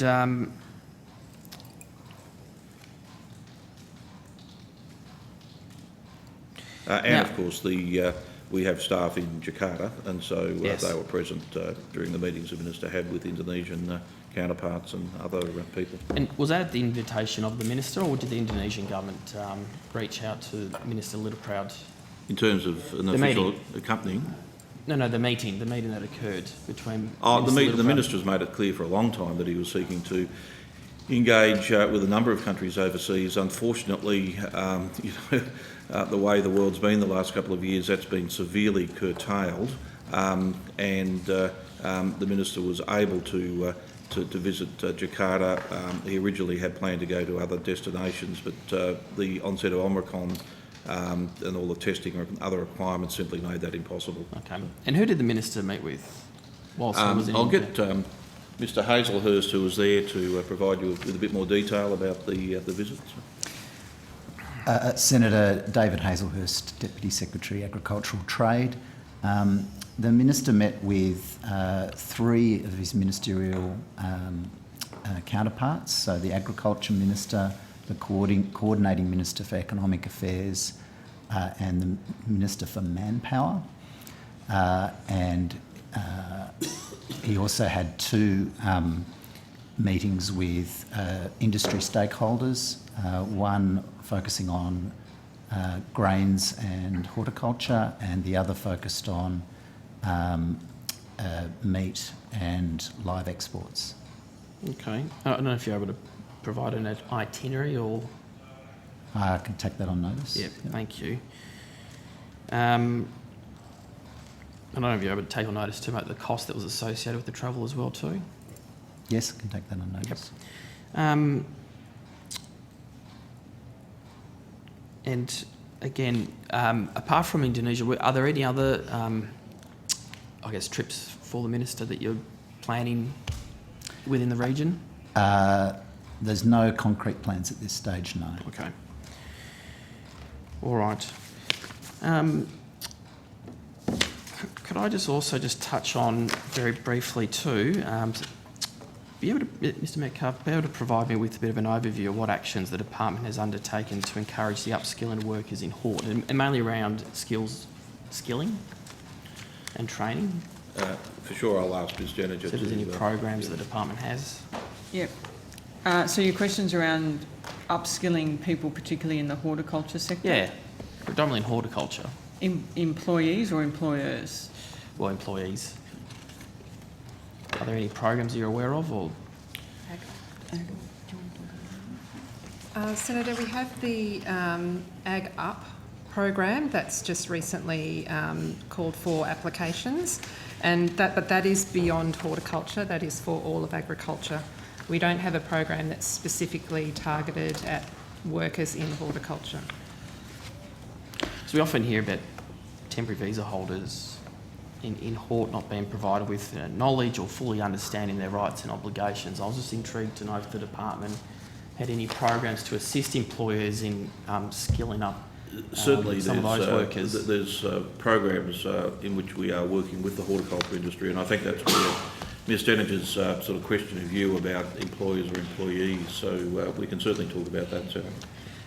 So in terms of employers, there's a Fair Farms program that the government has announced, and Ms Stanton might want to provide some more details. The other thing is that, of course, there are and that's in terms of employer and skilling up employers. In terms of employees and those workers coming from overseas, the Fair Work Ombudsman and Home Affairs engage and provide information to workers coming from overseas to outline, people's work rights and that kind of thing, and provide background information and support services. So while it might not come from our portfolio, there are other portfolios who provide those services. But Ms Stanton might wish to provide a bit more detail on the Fair Farms initiative. So we've recently extended the Fair Farms funding that we initially provided to GrowCom. And so that, as you know, Senator, that is about supporting members of the horticulture supply chain understand their obligations and be compliant and to be ethical employers. So as at the 4th of February this year, there's 349 actively enrolled participants in that program, and 92 employers have been certified so far. And what's the process for certification? There's an audit. So after the employers go through the program, there's an audit process. And then following that, if they are successful in passing, they are certified. And do you also engage, or are aware of the government has engaged with the private sector in trying to find solutions about how we can address some of these other skilling issues, like maybe reaching out to providers? But I'm not sure whether that's been up for consideration or discussed providers of... Training providers, RTOs. But well, there may well be programs that are run out of the Fair Work Ombudsman or out of the Employment Department for employers generally, but I can't comment. Do you work on with the specifics. state colleagues about looking at initiatives to train up these workers? I'm not sure. I'm not familiar with any state programs to skill up employers. No, but I mean, are there any discussions at that level? I'm not asking if you're aware, but whether you do. As I said earlier, Senator, we talk to my state counterparts every couple of weeks, and Ms Stanion chairs a more focused series of discussions around workforce and labour issues. We sort of just let the states get on with it. Each state will have its own particular programs and and how it provides those services. We do believe that particularly in relation to foreign workers, the Commonwealth has obviously got particular responsibilities and hence the programs that we've described here.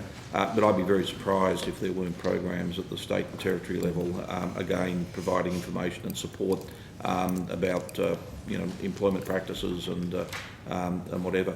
It's a dynamic area. We've discussed this at length, and indeed there was a major report a year or so ago in relation to the future of agricultural labour.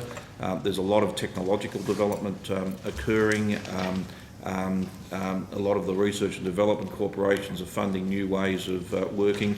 And while, of course, there remain, and will probably for the foreseeable future, significant requirements for relatively unskilled or semi-skilled labour, that is changing, right across industries. And so over the next decade, I think we will see a changing in the skill needs of the workforce as they operate more machinery or, or their skills are augmented in various ways. Chair, I'm happy to... Thanks. Would you mind, Senator Rice, some questions? Thanks, Senator Ciccone. Senator Rice. Thanks, Chair. I want to ask some questions about forests and forestry. Just get the right people, at the table. Might have seen them last night, I think, Senator. Yes. So. Bit of continuation from some of the questions last night.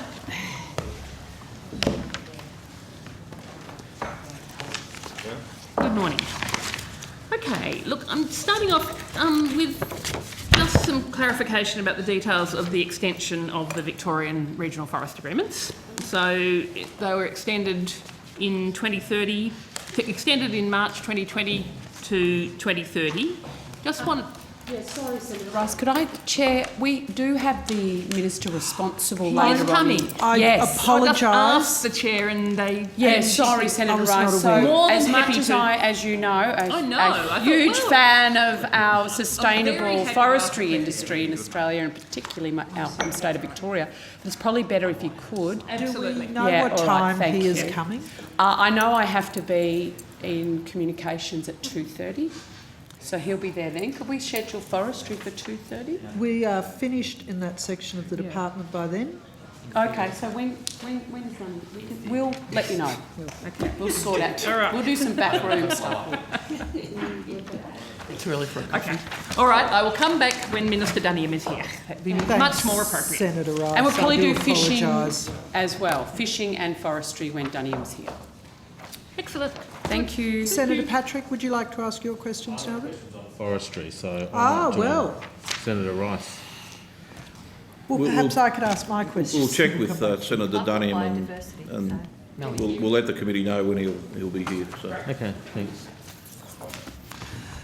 All right. I have a question with regard to animal welfare.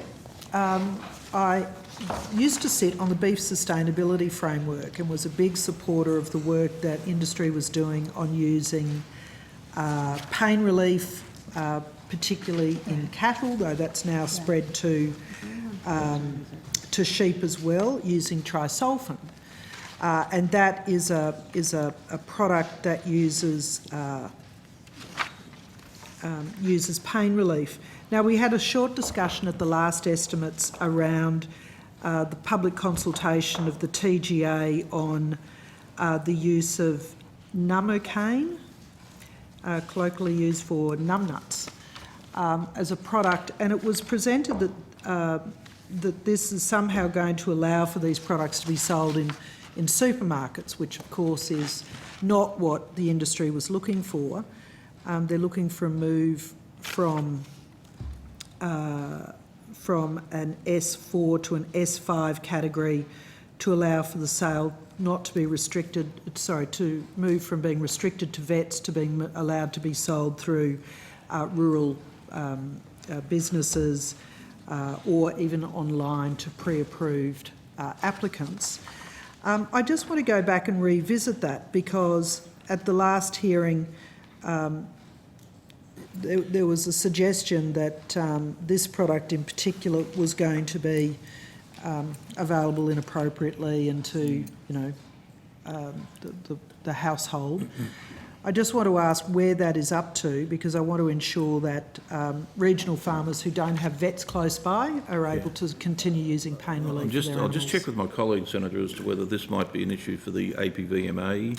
I'm sure it will be, but the department must be we can see whether the department running has the any particular consultation. knowledge of the issue, but I suspect that aspect of the regulation of the use would be a matter for the pesticides and veterinary medicines authority. The regulatory arrangements and who is able to, provide particular, medicines or chemicals is a matter for the APVMA, and they are appearing later on today. So we'll make sure they're across that.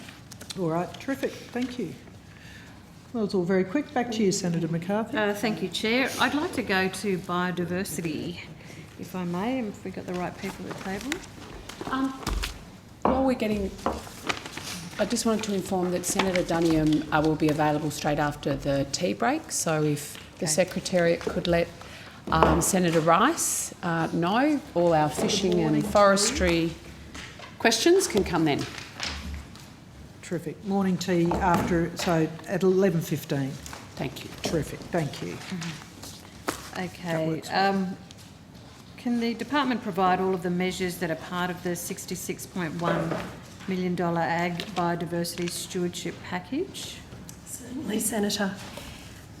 So there's a carbon plus biodiversity pilot, which You is... just need to introduce yourself. So. Maya Stewart-Fox, First Assistant Secretary, Climate Adaptation and Resilience Division. So there's a number of measures in that package, Senator, as you'd be aware. The first one, or the one that was sort of rolled out initially, was carbon plus biodiversity. And so that's a way of crediting the biodiversity values associated with plantings that are also registered for carbon credits and are generating carbon credits under the Emissions Reduction Fund. The second pilot is enhanced remnant vegetation, and so that's where you've got existing remnant vegetation on farm. So because they're not establishing a new plantation, there's no additional carbon benefit. It's not credited separately through the ERF, but can be credited for its biodiversity benefits through the pilot.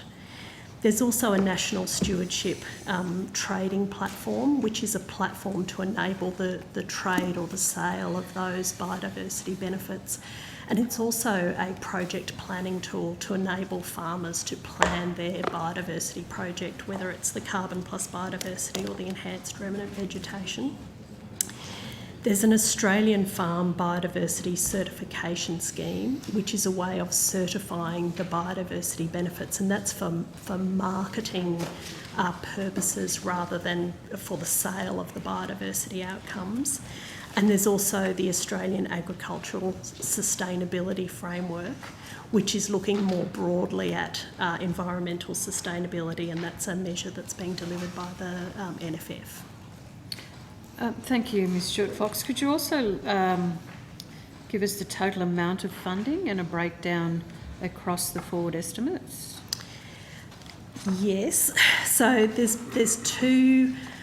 been two budget measures. So there was a budget measure in 2019 and a budget measure in 2021. The 2019 budget measure was a $34 million measure, and the 2021 measure was a $32.1 million measure.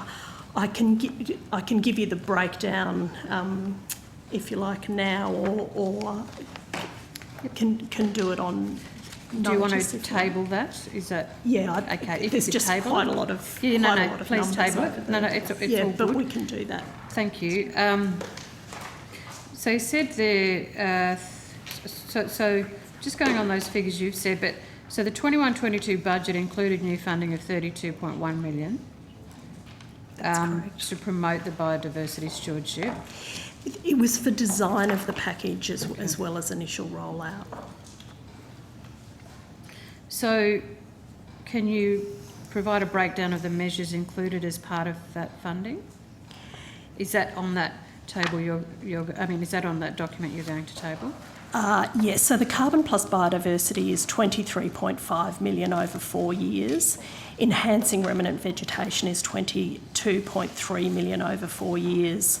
The trading platform is 4.4 million over 4 years. Biodiversity certification is 5.4 from 2021 over 4 years, and the sustainability framework is 4 million over 4 years from 2019. And sorry, I just want to repeat that question. Will those figures be on that document you're going to table? Yes, so we can provide you the full breakdown of each one of those measures. Okay, so how much? Rachel Connell, Acting Deputy Secretary, Water, Climate Adaptation, Natural Disasters and Antarctic Group, will provide that information on notice. And how are things going in Antarctica? That was the subject of quite a few questions yesterday evening.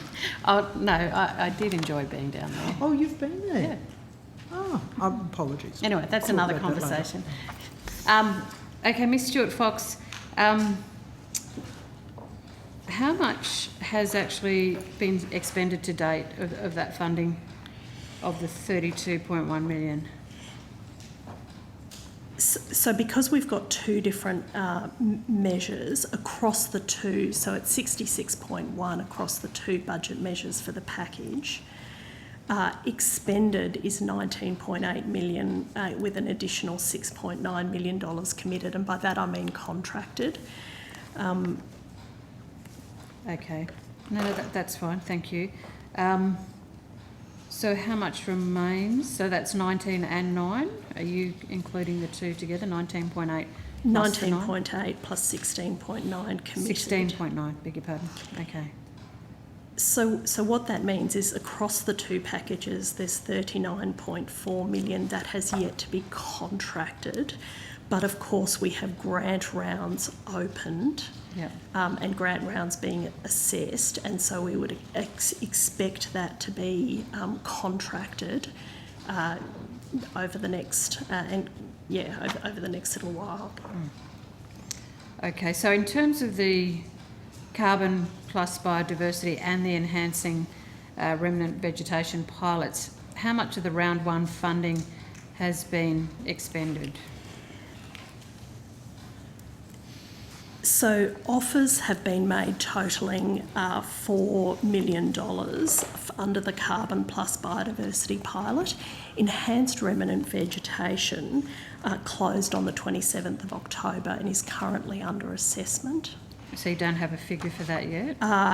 No, that's correct, because that grant program has just opened and we're currently assessing it. We would expect offers to be made once those assessments are complete. But do you have Ms Stewart-Fox, do you have a total for each of those programs in terms of the funding? Yes, in terms of the yes, so enhanced remnant vegetation is $22.3 million over 4 years. Yeah. And carbon and biodiversity is the... That's correct. Yeah. So there's of course an administered and a departmental breakdown associated with each one of those programs. Okay.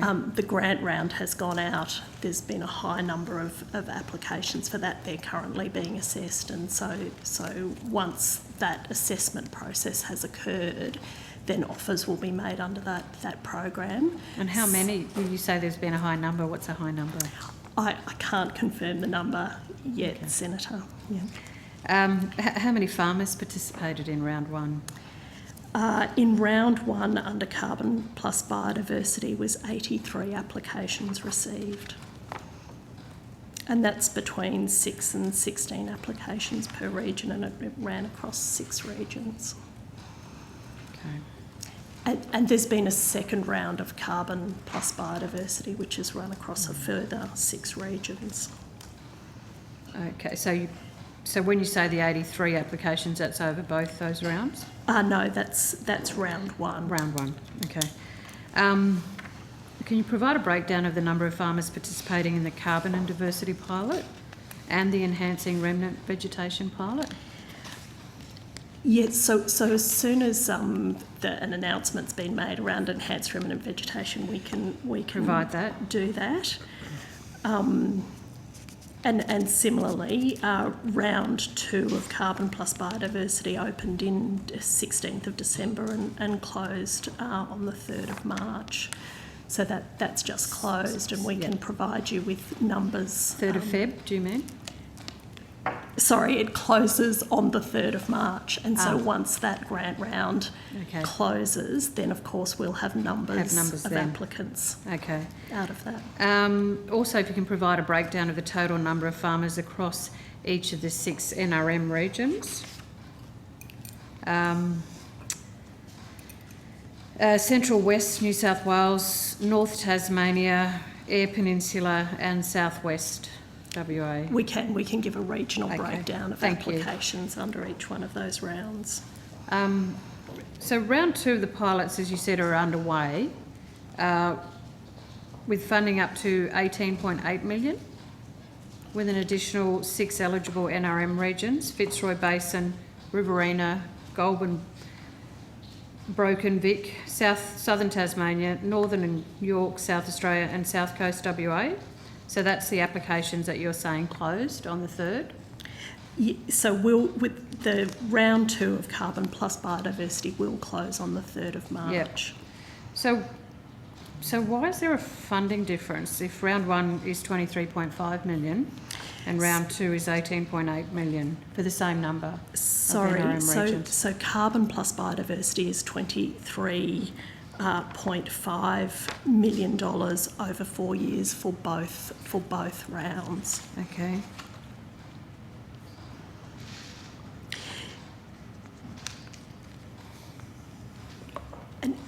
So that's because we're waiting. So you sort of have to see what kind of applications come forward, and you're doing a market assessment. And so the way we calculate that is farmers provide information about the sorts of activities they're doing and the cost of those activities. So we understand what the cost of doing the project is. We then look at the funding that they're able to get through the carbon scheme, so the value of the carbon credits. And then that then tells you what the remainder is that we then have to pay for through the biodiversity scheme. And so really the pilots are designed to test the market and to understand the market and to determine the cost of these, which is why you can't upfront say, this is exactly what we're going to be expending. It's why we ran a first round to test the market and then realised that actually the cost of it was very cost effective, and we were able to run a second round. When we have those second round applications, that will give us further information about what the cost of these projects are, and that'll sort of let us understand what we need to expend out of those program funds. Given that the round closes in March, will the decisions then be made public on the website? Absolutely. So in the normal process, Senator, we do that assessment and then an announcement is made about the numbers of successful applicants. Because it is a market program and it's not a sort of straightforward grant program, if you like, the information on the website doesn't sort of tell you exactly what the dollars are for each grant recipient. They're offers that are made to those farmers from the assessment, and then the farmer has to decide whether or not they want to accept that market offer under the biodiversity scheme. Okay, thank you, Ms Stewart-Fox. I might move on to another area, if I could, Chair. I don't think anyone... No, I don't think anybody else has questions. Okay, great. Awesome. Got you all to myself. Supply chain issues, if I may. Just flagging that 4 minutes we have a morning tea break, Senator McCarthy. Do you want to have a break now and then?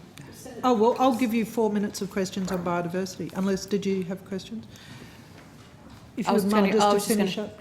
I'm moving on to another topic. All right, well, I'll just finish up on that because it will throw everybody into disarray Minister. If we...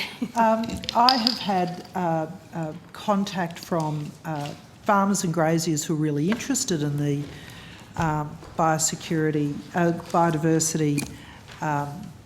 plans, and I think it's a really interesting space. It's moving very fast. There are a number of proponents in the carbon space that are also charging a range of fees, and I am really keen that we start treating those funds like superannuation, where we've got transparency of, so some can't charge 50% of the payments as opposed to others that are charging 25%.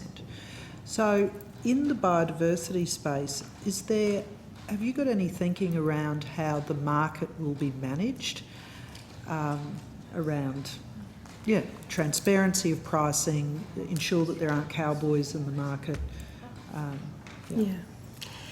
So, look, that's one of the things that the pilot is testing, is it's getting market information so that market information can then be made available to farmers so that they can plan their projects. The trading platform also helps to reduce some of those costs. So one of the reasons why you've got high fees in the scheme is because it's complex, people don't understand it, it's difficult to do projects. And so the platform makes it simple for people to understand what they have on their land, the sort of value of the biodiversity assets on their land. It makes it simpler to actually design their own projects. You can get in and do that. It makes it simpler to sort of trade and see what other people are doing and what prices are out there. There's also funding for NRM organisations to provide advice to farmers. So they're all things that are reducing the likelihood that you get people in there who can, because there's complexity, charge high fees to farmers that mean that potentially farmers don't get the full value, the full return on their biodiversity and carbon project. The other key initiative of the government in this space is the Agriculture Biodiversity Stewardship Market legislation, which will obviously create a framework for a transparent market. All right, that is terrific, and I'll make a note to ask you questions about this after the trial. Yeah, Chair, there's legislation in the House of Representatives which I think is due for debate today. It was introduced by Minister Littleproud last week to support the overall scheme and arrangements, and we're very hopeful that will come to the Senate soon. But this is genuinely innovative public policy and public administration. It's got the ability to provide an income stream to farmers. It's designed so it will not impact on productive areas of farms, but on the unproductive areas of farms. It's got a huge environmental and biodiversity uptake as well, so it's a sort of a win-win-win situation here. And I've been involved in public administration for decades, and this is one of the more quite brilliant pieces of public policy that's being brought forward. If I'm allowed to comment on public policy, I'll just say that. So. Well, that seems entirely reasonable, doesn't it, if you're not backing your own horse? Thank you, and I will just continue following up on that because the market element is, I think, the interesting part. Yes, Senator Coney. You're just looking interested, so. No, I'm hanging for a coffee. Terrific. So if we'll take a break now and return at 11:15. Thank you.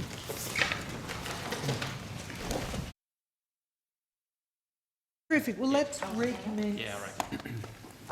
Recommence our broadcast, and welcome back to everybody. We now continue with outcome 3 of the department. Senator McCarthy.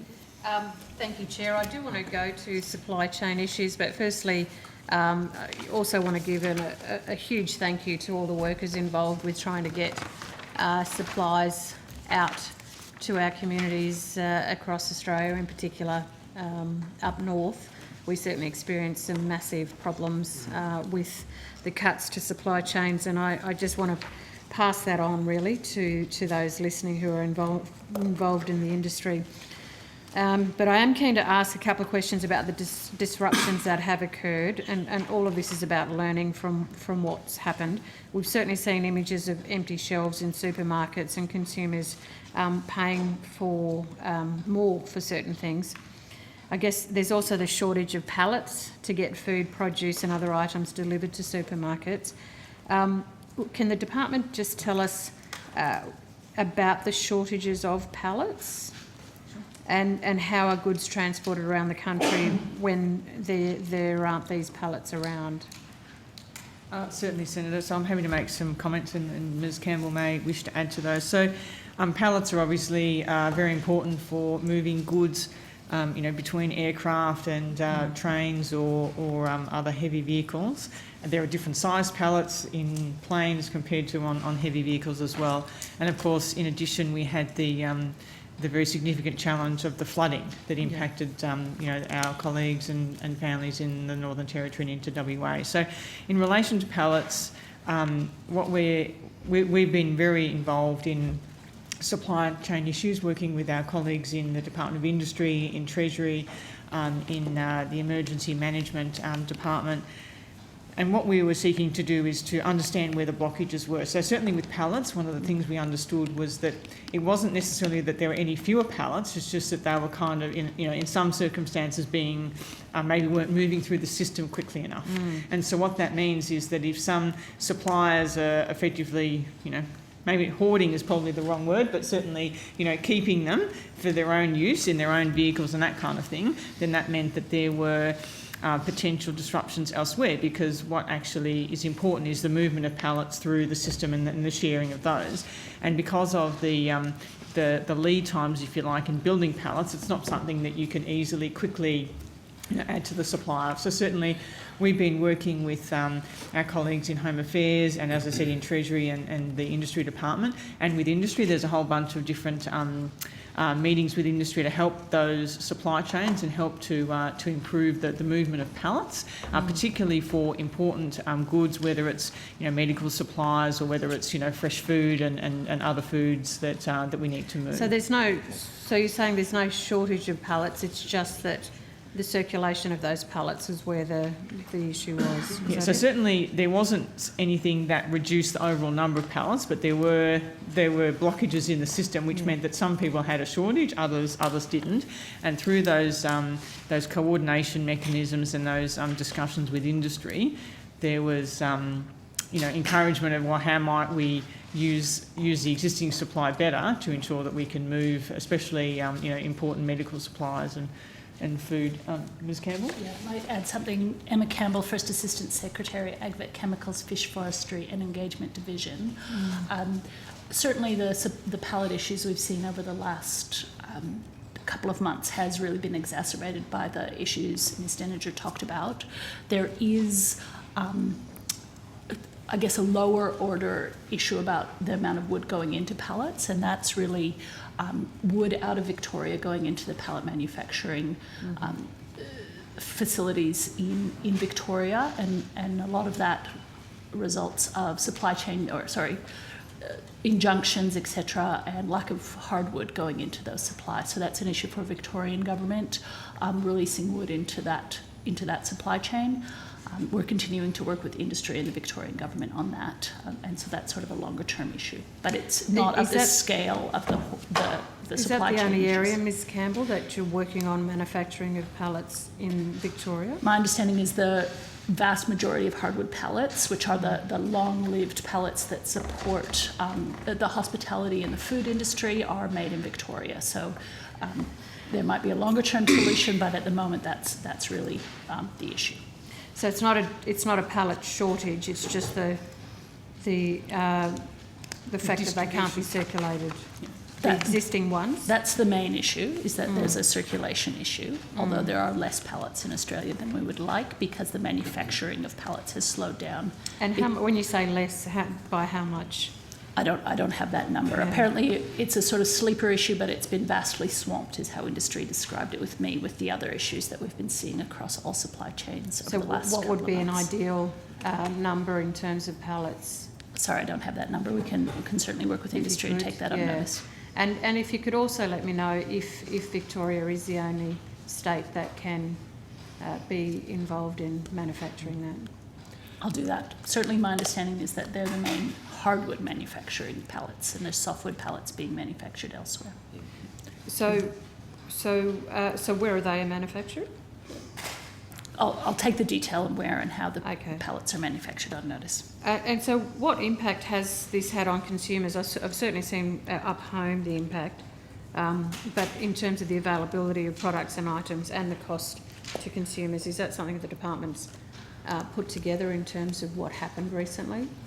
So we don't sort of have a spreadsheet or data, if you like, on the specific impact on particular things. I mean, I guess what I would say is that there's a confluence of factors. So we mentioned, or we discussed earlier, the impacts of the flooding in South Australia, which impacted NT and WA. We've got the issue around, supply chains and the disruption in pallets. And of course you had, especially early on in the Omicron wave, in some sectors, the higher levels of absenteeism from the workplace because of, COVID moving through the communities. Well, it was a perfect storm, really.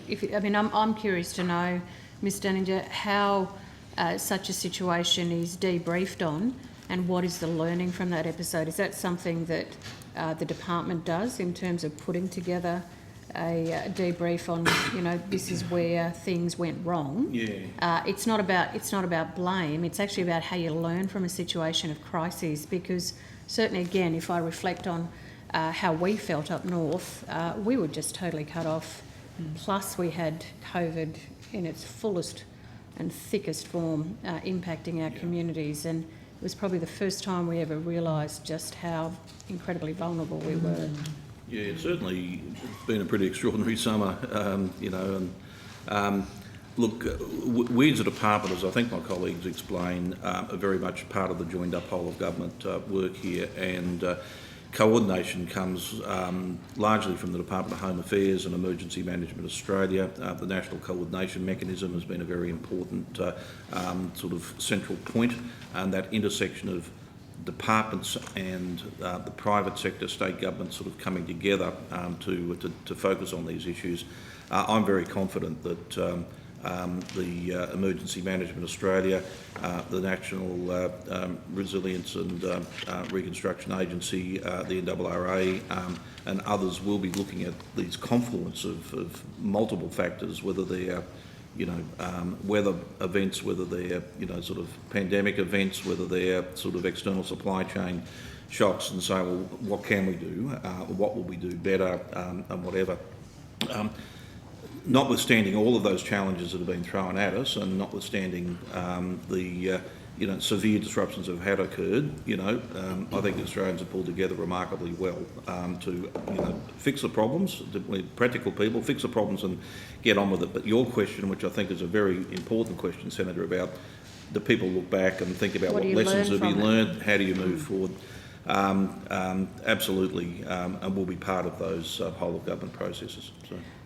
Senator, if I might, I think one of the key observations I would make is the importance of engaging with industry, and I think one of the things that we learned or that we benefited from this time was that we had very strong links to industry. And so, for example, when there were employers who were facing shortages, we were able then to introduce them to the Pacific Australia Labour and Mobility Program as a means of getting workers in. We had the Agriculture Workers Code there, which defined essential workers, not just as people who are directly involved in agriculture, but people who are involved in food manufacture or people who are involved in veterinary services and transport and so on. And so I think what we were able to do this time was to be able to, if you like, deploy or utilise strategies and programs that we had put in place earlier in the pandemic to assist in this in terms of the Omicron wave, in the same way that we had used those mechanisms in earlier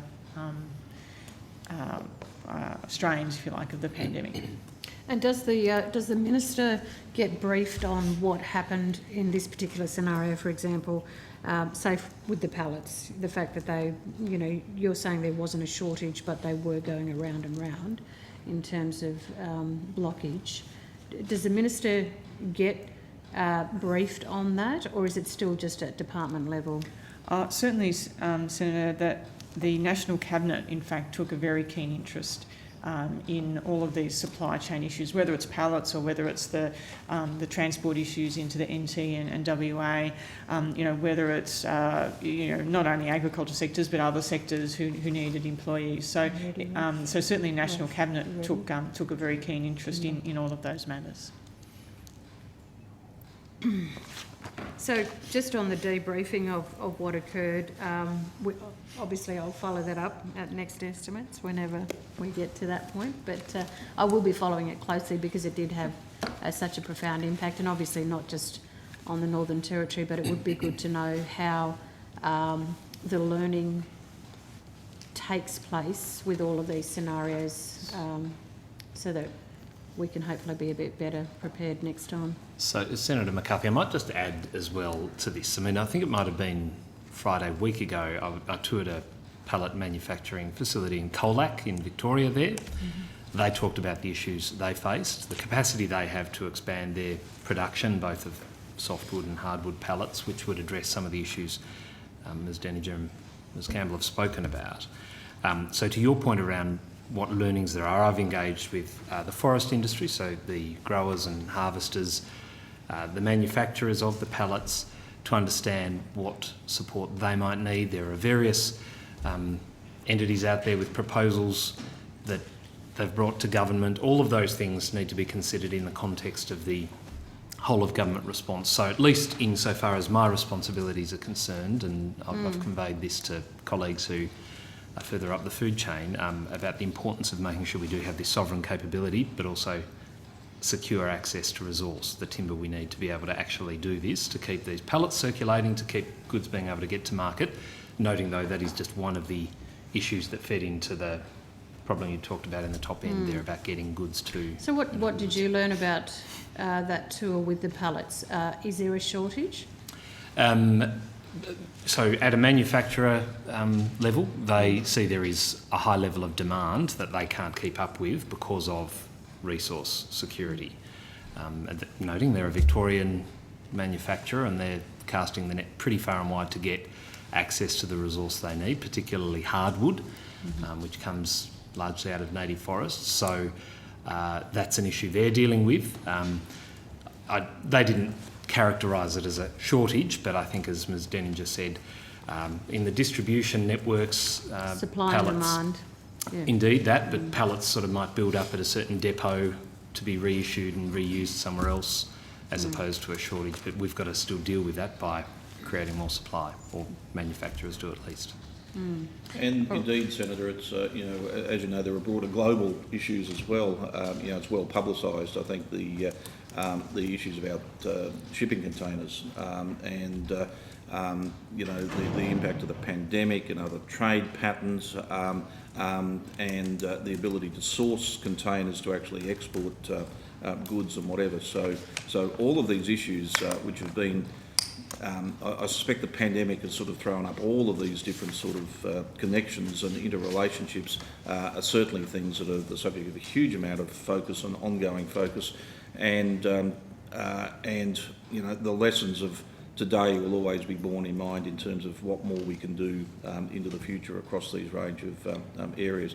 But as Ms Denninger said, a lot of it is just ensuring that the right people are connected, that they're talking with each other, that information flows, and so if things do need to occur, they can occur quickly. And that's what I think the National Cabinet processes have actually really accelerated that.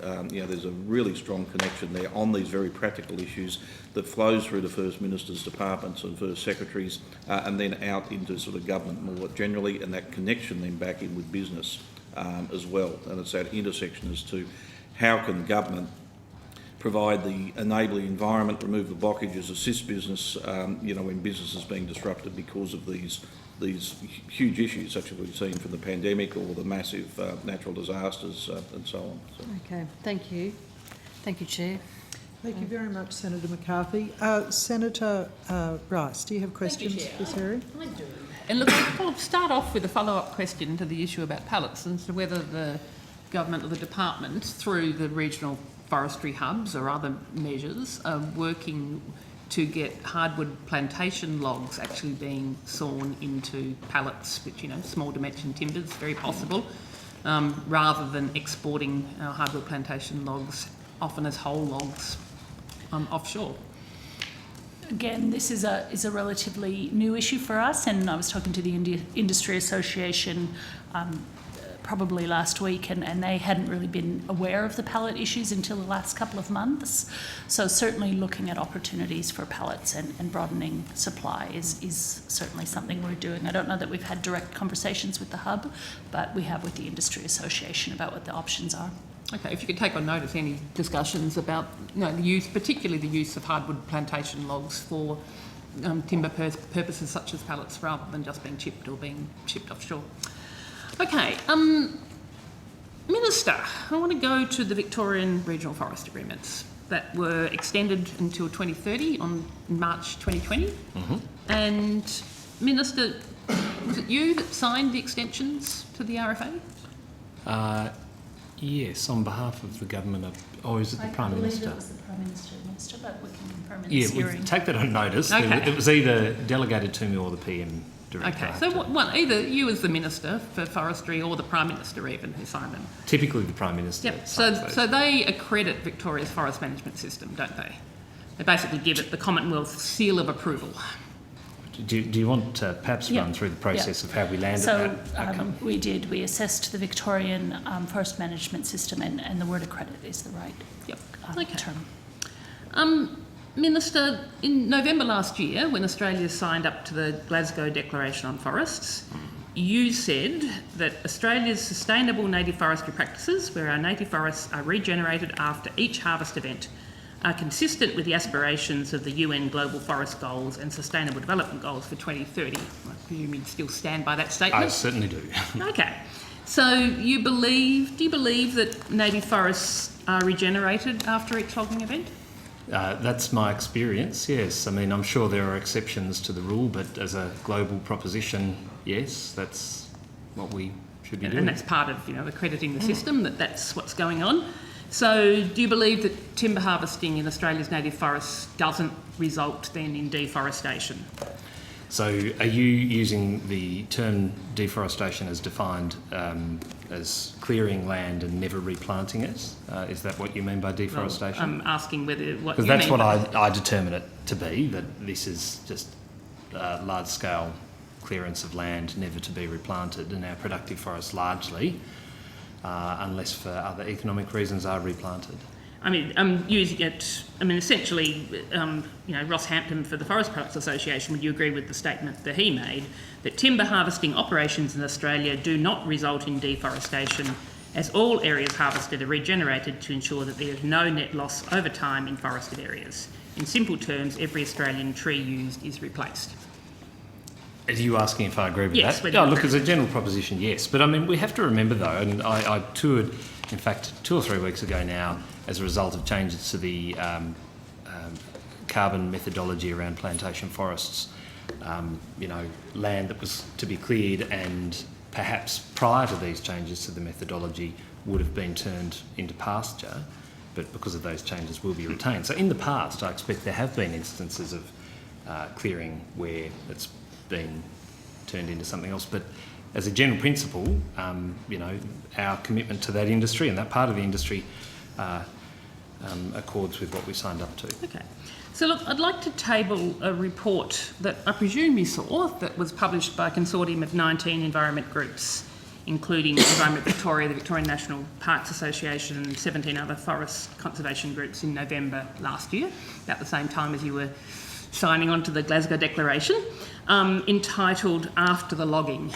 And I think we've got a copy that we can at least give to you. And there was also some media coverage of it at the time. I think I vaguely recall the media coverage, That's but right, the I can't say I sat ABC, down and I'd like to table the ABC article as well. Did you see that report at the time? No, look, I do recall the media coverage, but I don't recall reading this report. Did the department see the report?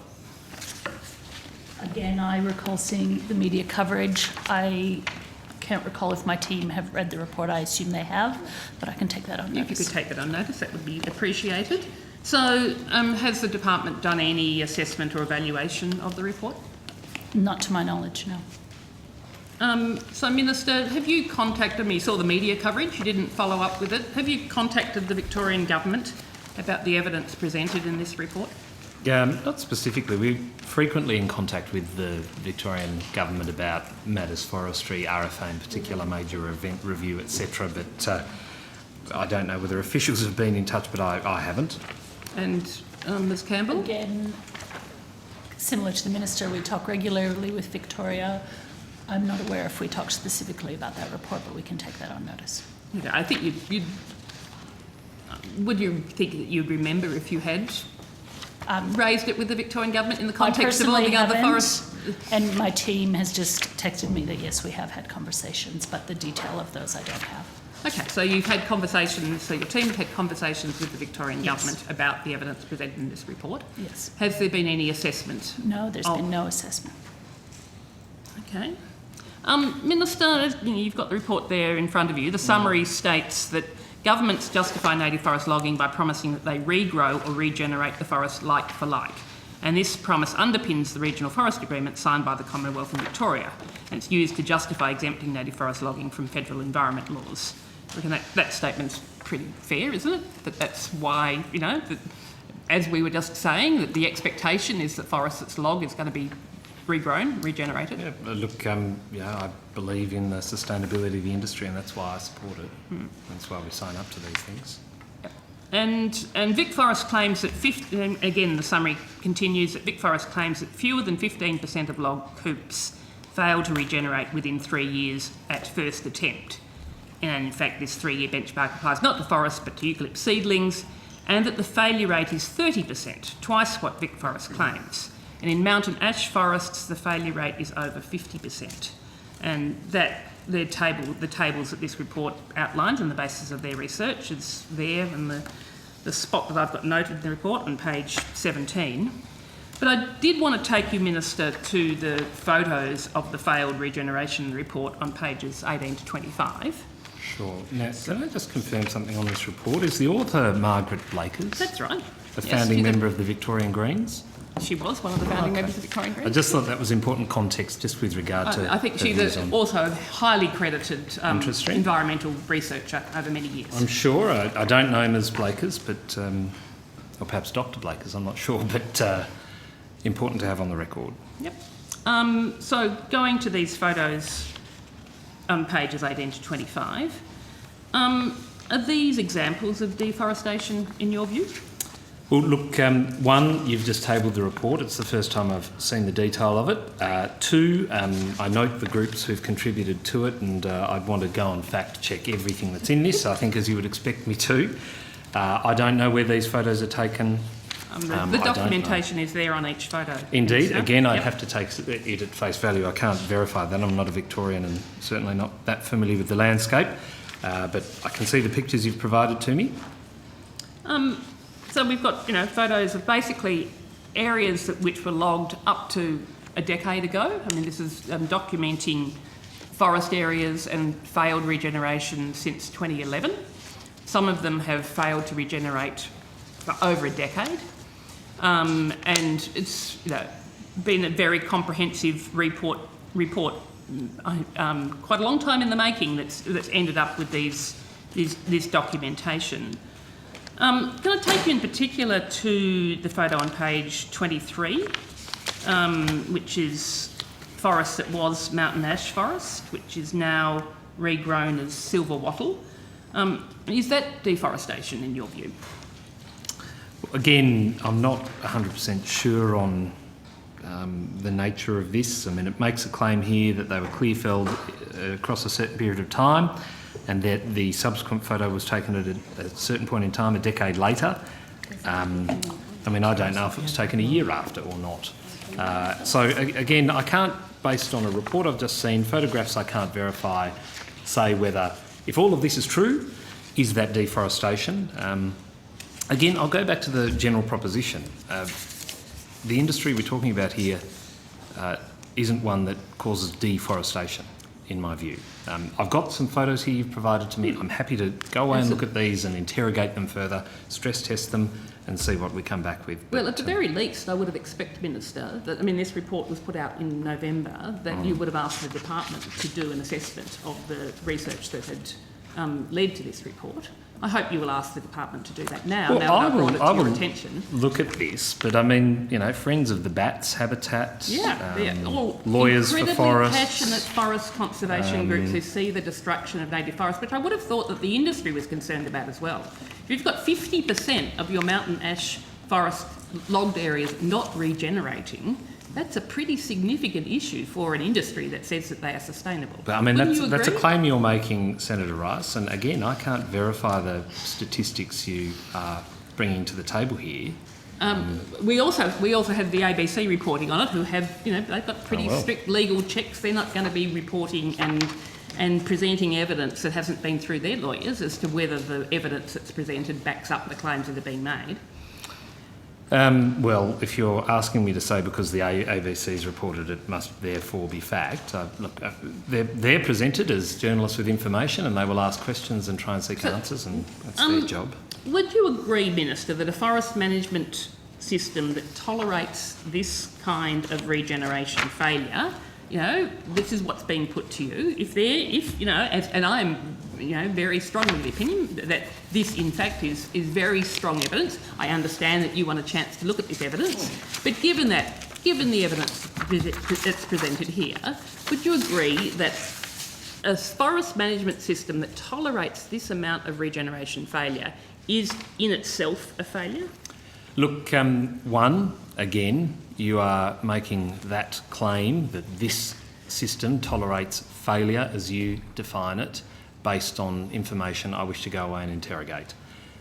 Secondly, the Victorian government, as you know, manage the forests in Victoria. Accredited by the Commonwealth, have we established at the beginning of this questioning session. And a process I support and stand behind, and I know all of my predecessors for time immemorial have as well. So look, I think you can continue to talk up the value of this report and the veracity of it.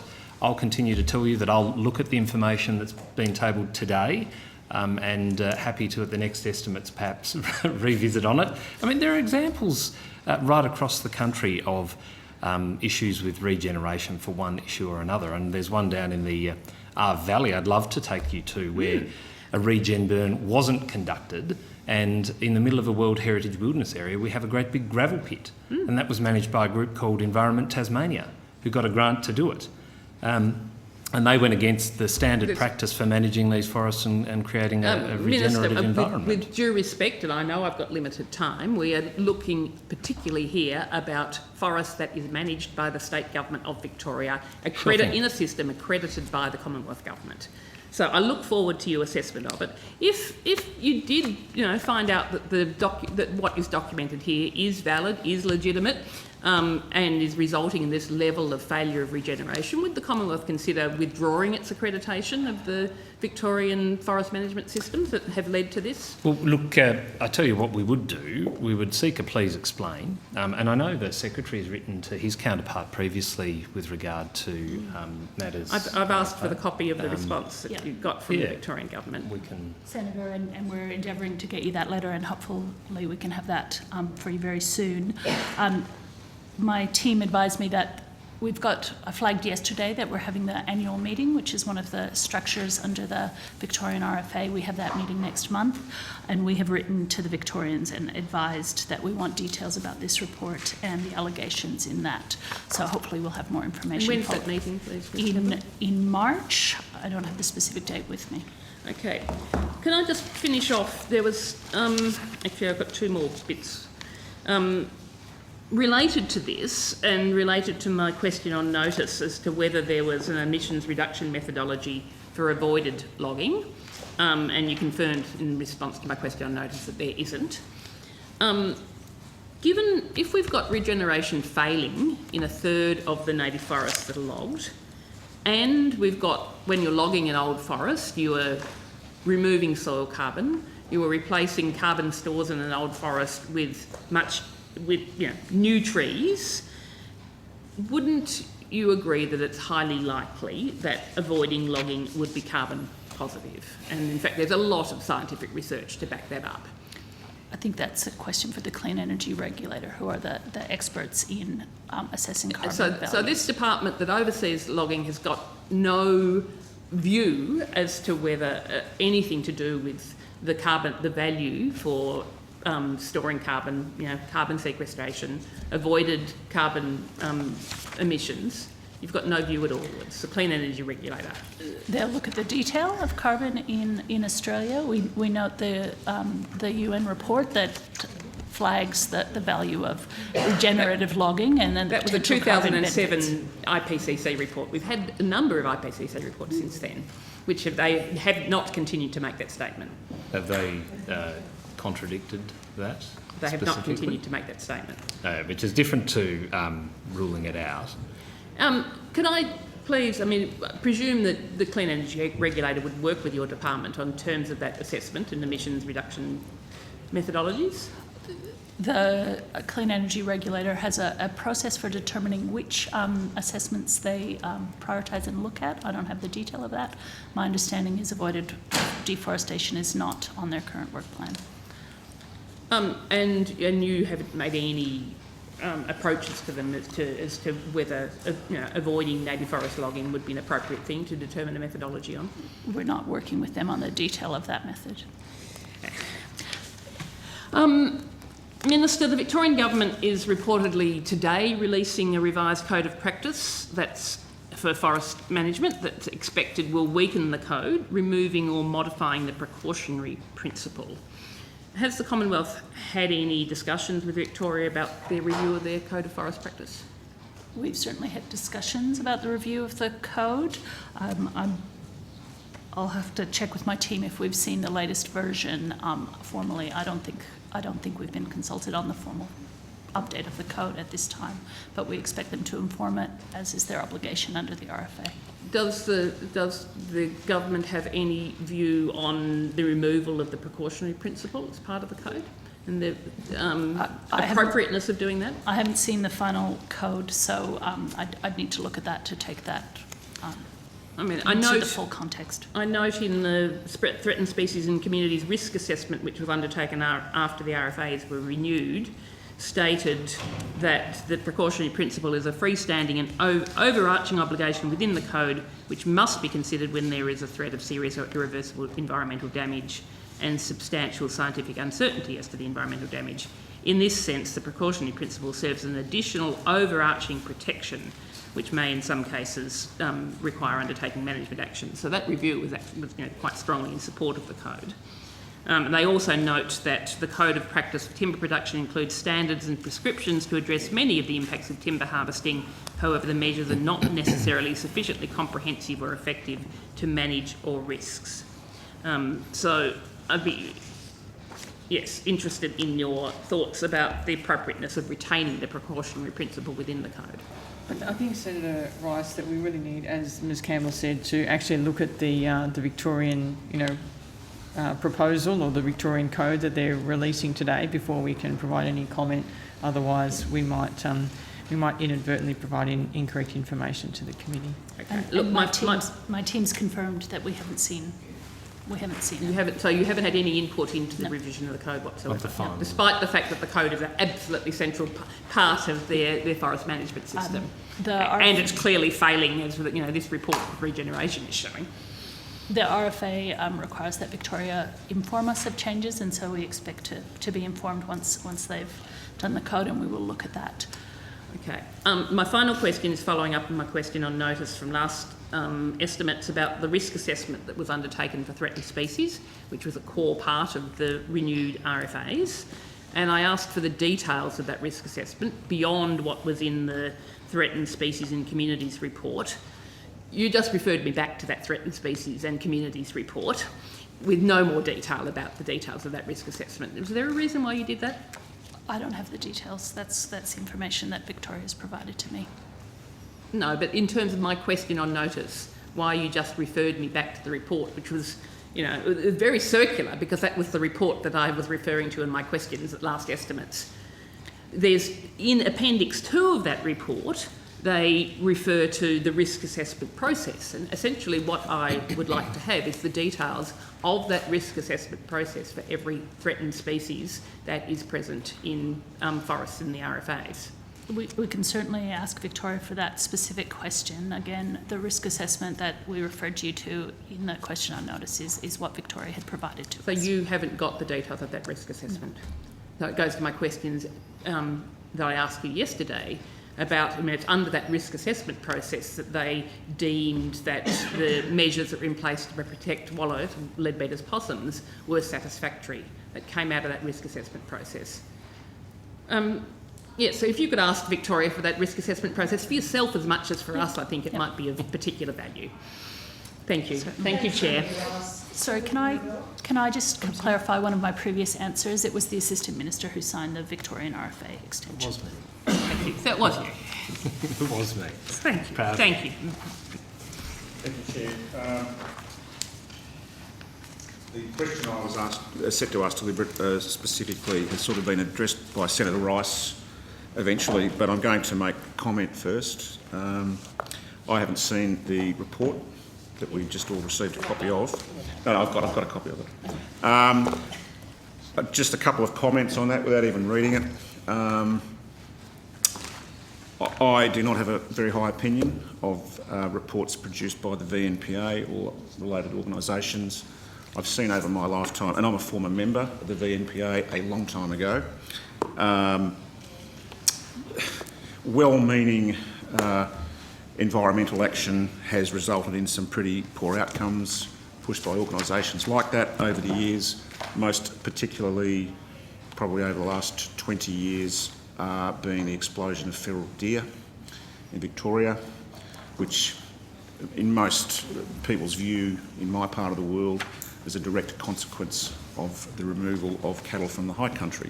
Very contentious issue, but there is a fact that feral deer is probably the single largest invasive pest species that we're dealing with in my part of the world. So that's an environmental outcome that was an unintended consequence. I am not familiar with all the areas referred to. I'll just have a quick look at this ABC report. Talangi I know well. I don't think that was an old growth forest. And without going there and checking it out, I'm assuming that there would have been a lot of harvesting there from post-Black Saturday affected areas, which means that it's perfectly natural for a lot of black wattle and stuff to, you know, and I'm agreeing with you here, Senator Rice, on many things, but if it's the case that there has been a failure of these, you know, regeneration processes, and this is where I guess you preempted me in the end, is that if this is the case, this is a grievous failure on the part of the Victorian Department, is it not? Look, can I say, yeah, look, forestry management on the ground is a matter for the relevant state or territory agency, in this case based on the report and what's purported to have happened on the ground, Vic Forests. I'd want to check everything that is in that report because I believe sustainable native forestry is a part of our forestry future. It's a fundamental view I have. If it's not being done properly, like any industry, we've got to make sure it is brought up to scratch. And if there are proper, well-founded claims based on science and fact, then sure, let's act on it. But we have to be careful because sometimes these things can be mixed in with a good dollop of emotion and we get carried away and it's used and weaponised in a way to try and attack an entire industry and result in mass shutdowns. And that's what I want to avoid. We're going to do it methodically. I'm going to check this report out and see what it says and whether it is in fact based on fact and science. And if there are areas for improvement, then I really look forward to working with the Victorian Minister, Mary Ann Thomas, in ensuring we improve what needs to be improved. But hopefully I'm wrong and, or hopefully Senator Rice is wrong and there is no scope for improvement. It's all perfect. Thank you, Minister. In the best of all possible Senator worlds. Murdoch. I'm an optimist. Senator Ciccone. Oh, thank you. Thank you. Just finish on what Senator Rice mentioned with the Leadbeater possum. Where's that case up to? Was there an appeal to the High Court or? The Friends of Leadbeater Possum sought special leave to appeal, and that was declined by the High Court. So the case so that's the end of that matter? Yep. All right.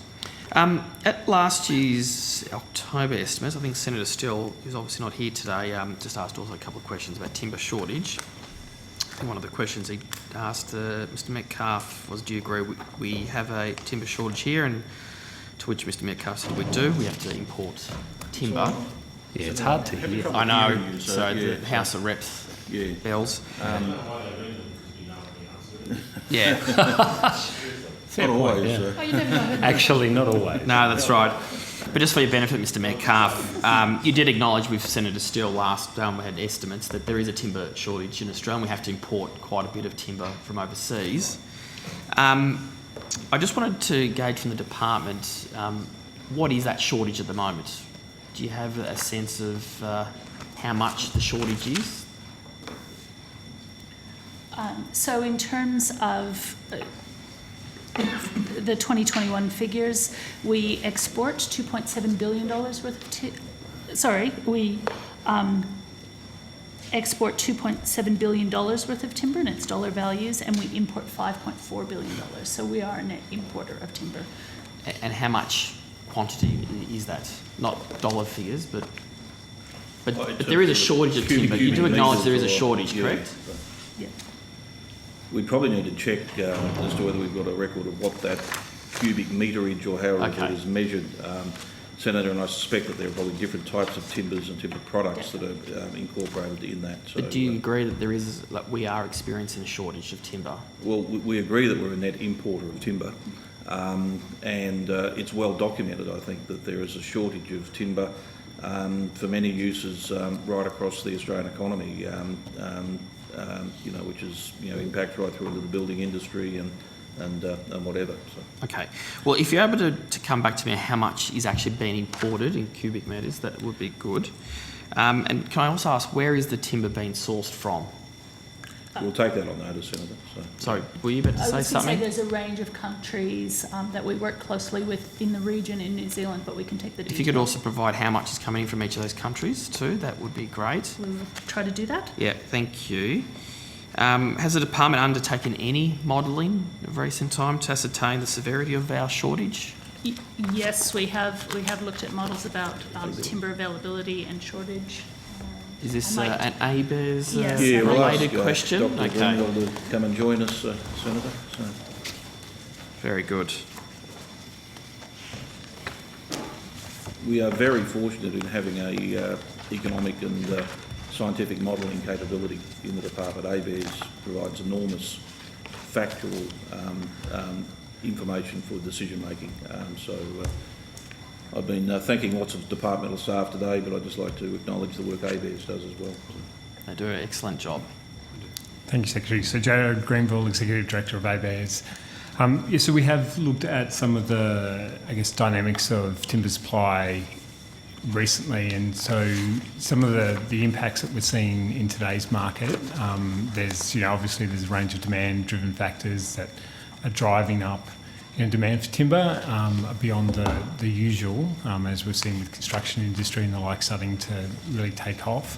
The other aspect has been bushfires, and we've noted that there's been a reduction in the supply of timber, and what it really has done is change the profile of supply through time. And so we're still expecting some similar levels of supply to occur over the long run. But because of the recent bushfires, it's taken out a number of the supply that would have occurred, over the shorter run. So, in the sense of you ask the question of do we have a shortage of timber? It really depends on the timescale that you're looking at. And so over the longer run, the industry is set to maintain its current levels of supply. Okay, short term.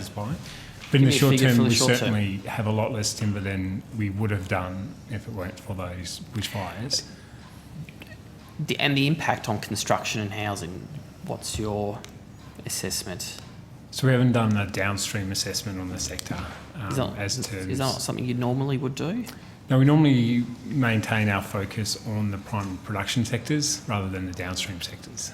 It might be something that the Treasury might be able to assist you with. Yeah, all right. Because I guess I'm just intrigued to know what the department's doing in terms of undertaking a monitoring level of the shortage. I mean, we hear that the impact is obviously going to slow down the number of dwellings that will be built on time? So is that not work that the department does as part of its modelling or assessments? As Dr Grenville said, we're sort of focused on the primary production element. Right. The downstream impacts would sort of usually come into the relevant portfolios, industry or treasury portfolios. Because what solutions is government considering to try and implement or undertake to address the shortage then? So I was going to say, Senator Ciccone, there are a number of initiatives, including most recently an assistance program to take timber that was burnt off Kangaroo Island and bring it to the mainland and have that processed either in South Australia or New South Wales, Victoria. There are a range of measures that the government implemented post the bushfires, including to adapt, if you like, the milling capacity so that mills can mill a broader range of timber. So certainly the government has done a number of things in the short term are designed to try and assist, but as we've discussed in this committee, other things like, for example, access to the emissions reduction fund and so on are longer term initiatives that will help the industry. So are there any initiatives to encourage farmers to plant trees on their farms?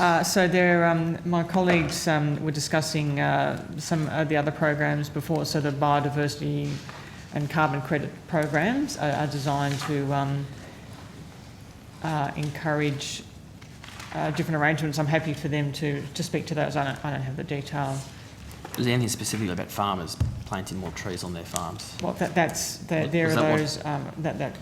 wasn't in the room earlier, so... Yeah, sorry, yeah, okay. so that's our colleagues in the Climate Adaptation and Resilience Division. Okay.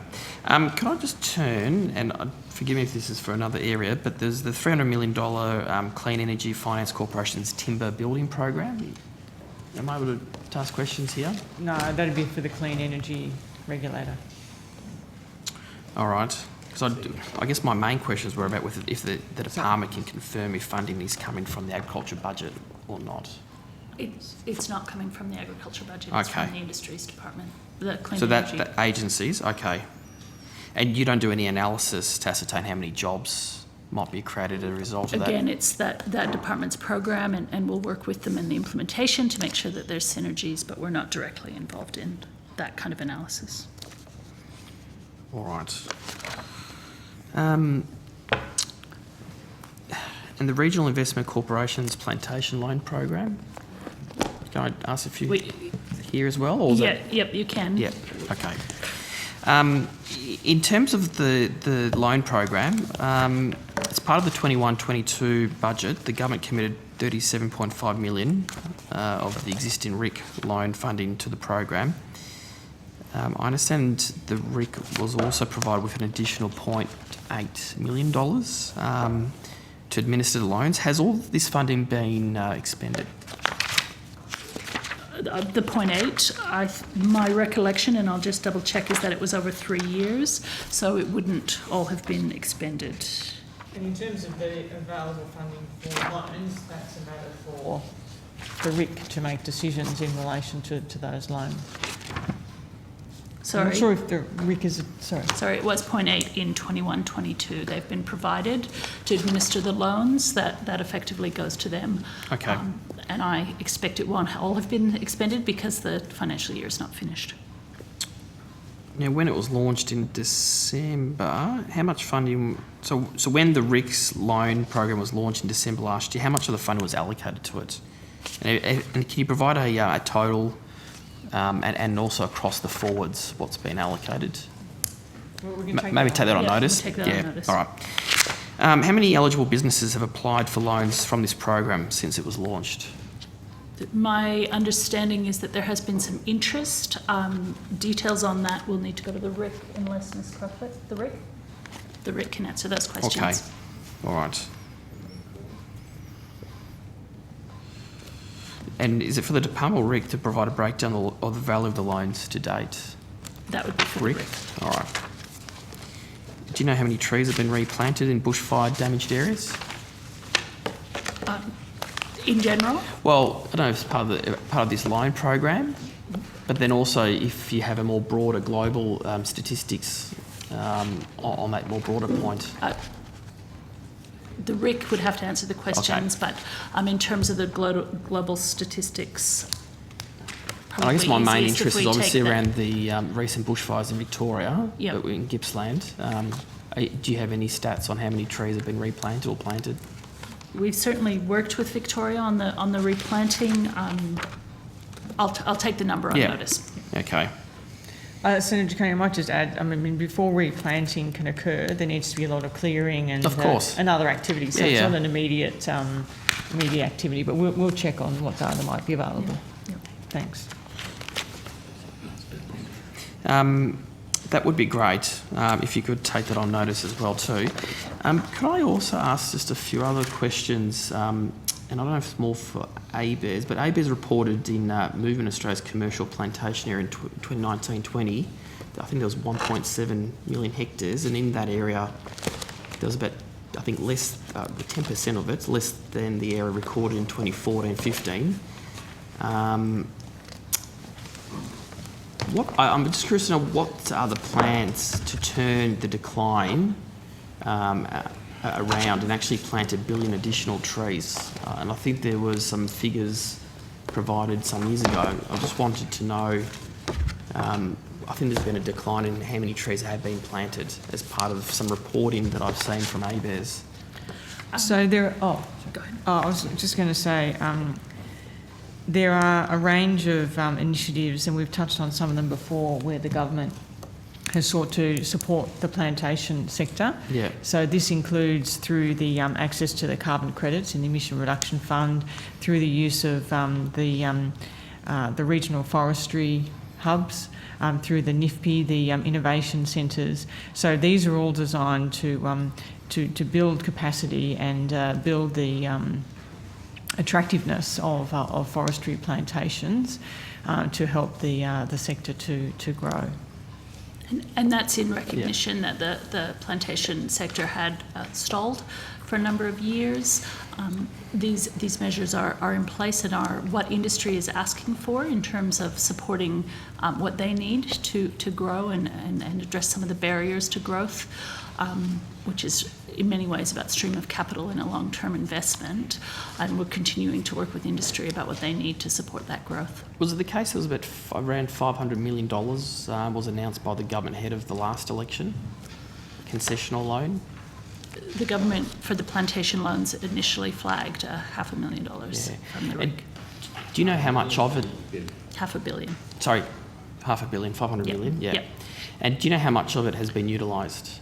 So the government, at the request of industry, pivoted and did work to support the sustainability after the bushfires and for COVID. And then the loans were announced, as you flagged earlier, late last year. And that's that initial $37 million. Okay, so not a lot of it's been utilised, apart Sorry? from the announcement of last year. Sorry, can you repeat? It hasn't been utilised, That's the money, yeah. Well, I think the point that we would make is that it's available to industry, and the market and industry will make a decision about whether to utilise that funding through the RIC or other sources. But it's almost been 3 years since we've actually had money on the table.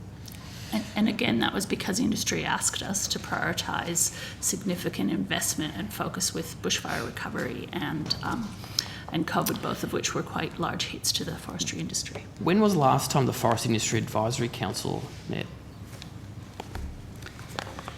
I'll have to take the specifics on notice. I would think in the September-ish last year from memory, but we'll get the... If you can get someone to later, check... Later than that, we'll certainly check. I think it was later than that, but we'll take that on notice. All right, I don't know if there's someone here able to check in the meantime. That would be great. Is there a work agenda? What's the program for the council? It doesn't seem like it's been meeting quite regularly. The council continues to meet to provide advice. They've been working on measures to support the growth of forest industry and the forestry industry plan. We're talking to them about carbon sequestration. We could probably table the priorities in the agenda for If you could. take that on notice. Are you able to advise what the remuneration of the chair is of that council? I'll have to take that on notice. Or I might be able to answer later in the hearing. I'm sure people And will when's let the me next know. meeting scheduled? Again, I'll have to take that on notice. I'm not sure we have a set date. And is it the case that it has to meet at least twice a year as per legislation? That's my understanding, yes. Is it meeting that requirement? It certainly did last year. So are you able to tell me the dates that it met last year? Yes. And I don't know if you're able to provide the committee with other documentation like the agenda or other relevant paperwork as part of those meetings, Yep. the minutes? Yep. Yes. Okay. How much has the Commonwealth funding gone to the hubs?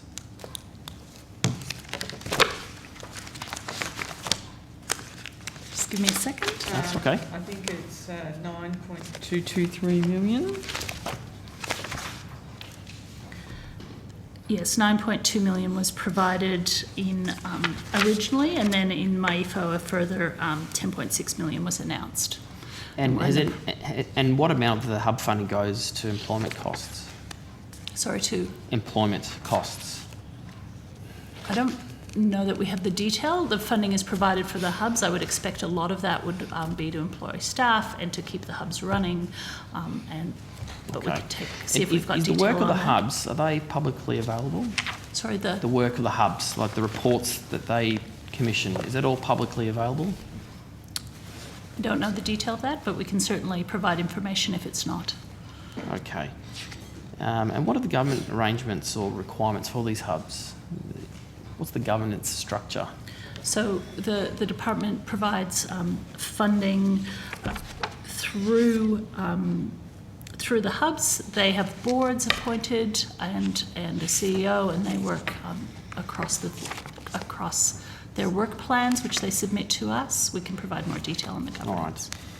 All right. Just a few other questions before I'll hand back to the chair. I mean, how much money has the Commonwealth committed to the National Institute of Forest Products Innovation? So currently we have... Given that pack of workout, just going backwards and forwards. All different elements. So we currently have 3 NIFPs underway at the moment. The government has provided $12 million to support initial funding for Mount Gambier, Launceston and Gippsland NIFPs. And the 21-22 MyEFO provided $3.1 million to extend those NIFPs until 30 June 2023. And like last time, and you might want to take this on notice, if there's any funding or amount that's gone on to employment costs as well. Okay, if we can, I will provide that. And also the government arrangements for these centres. So Mount Gambier, yes, Launceston and Gippsland, is that right? That's correct. So I don't know if you're also able to provide information around those governance arrangements. Yeah, we can do that. And projects, how are they chosen?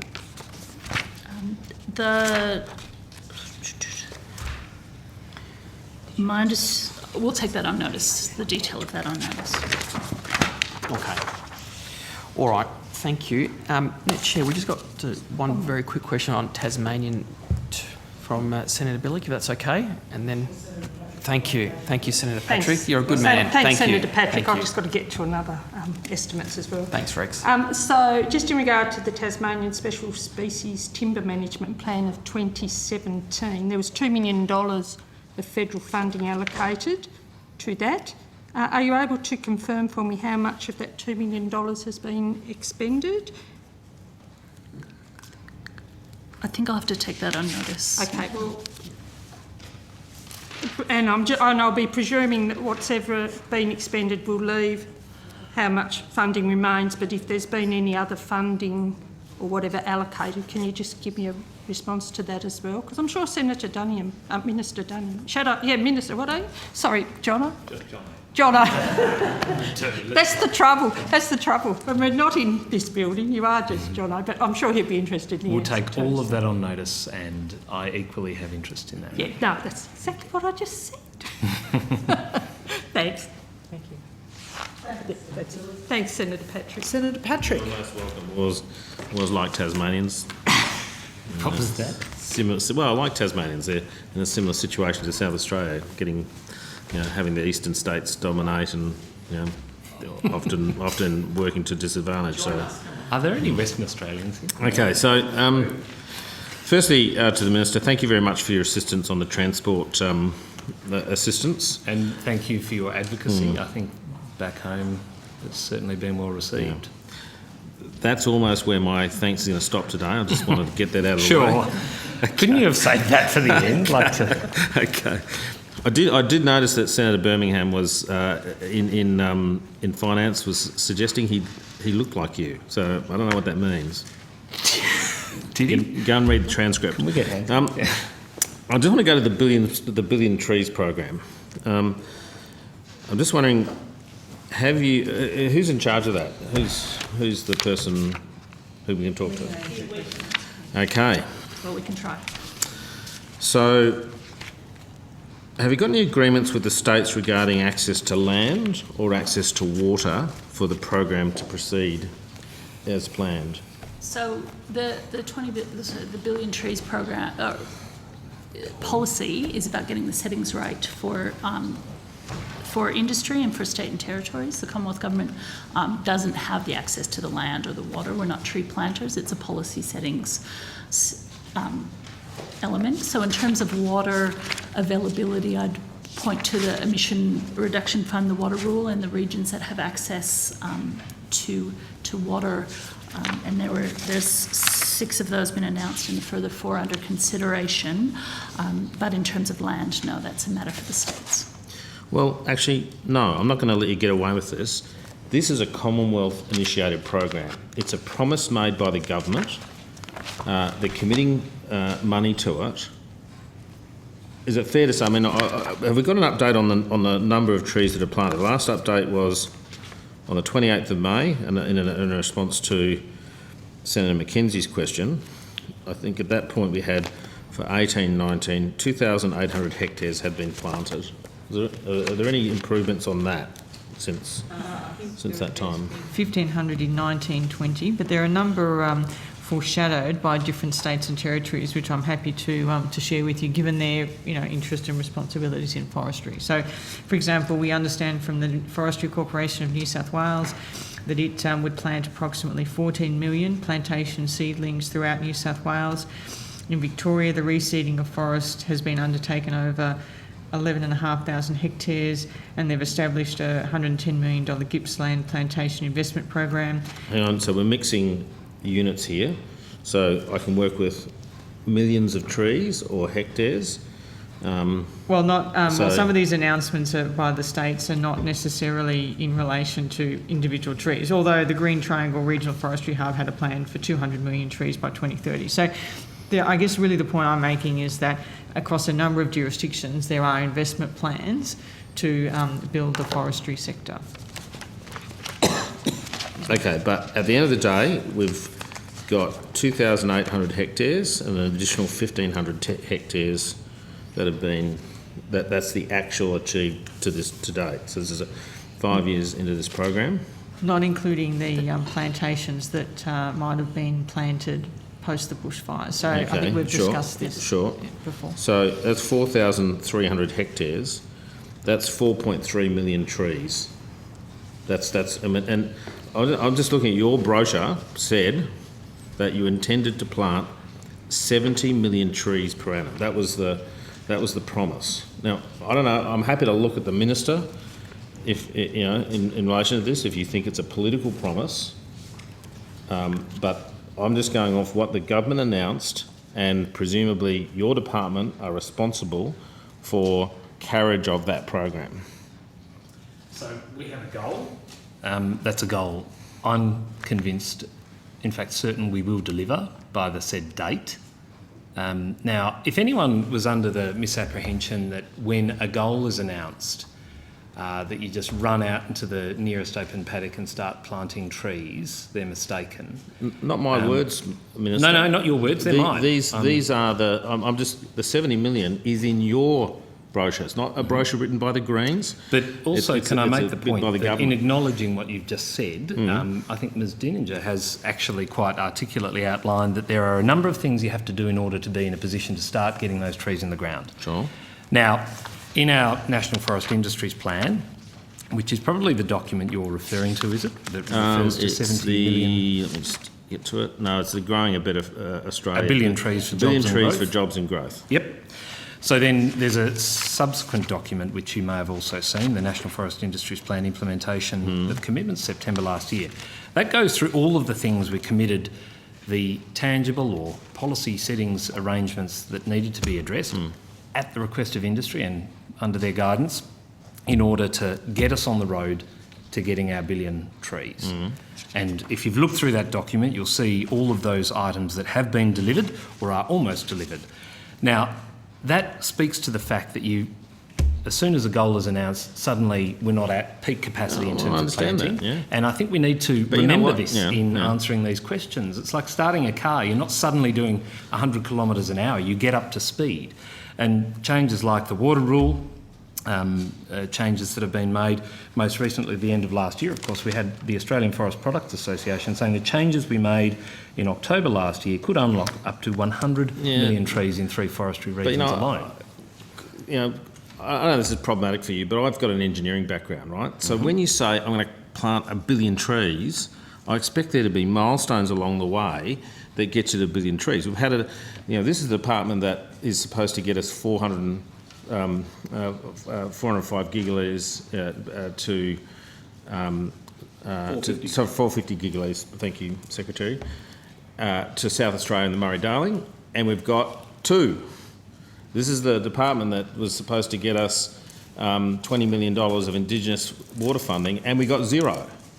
And now we've got a 1 billion trees program that's given us 4.8 million trees. Well, that's the measure by which I go. And I know that trees take a long time to grow. 30 years. I accept that. I'm not asking for growing trees, it's just even those that are planted, because that's a pretty essential part of getting to this point.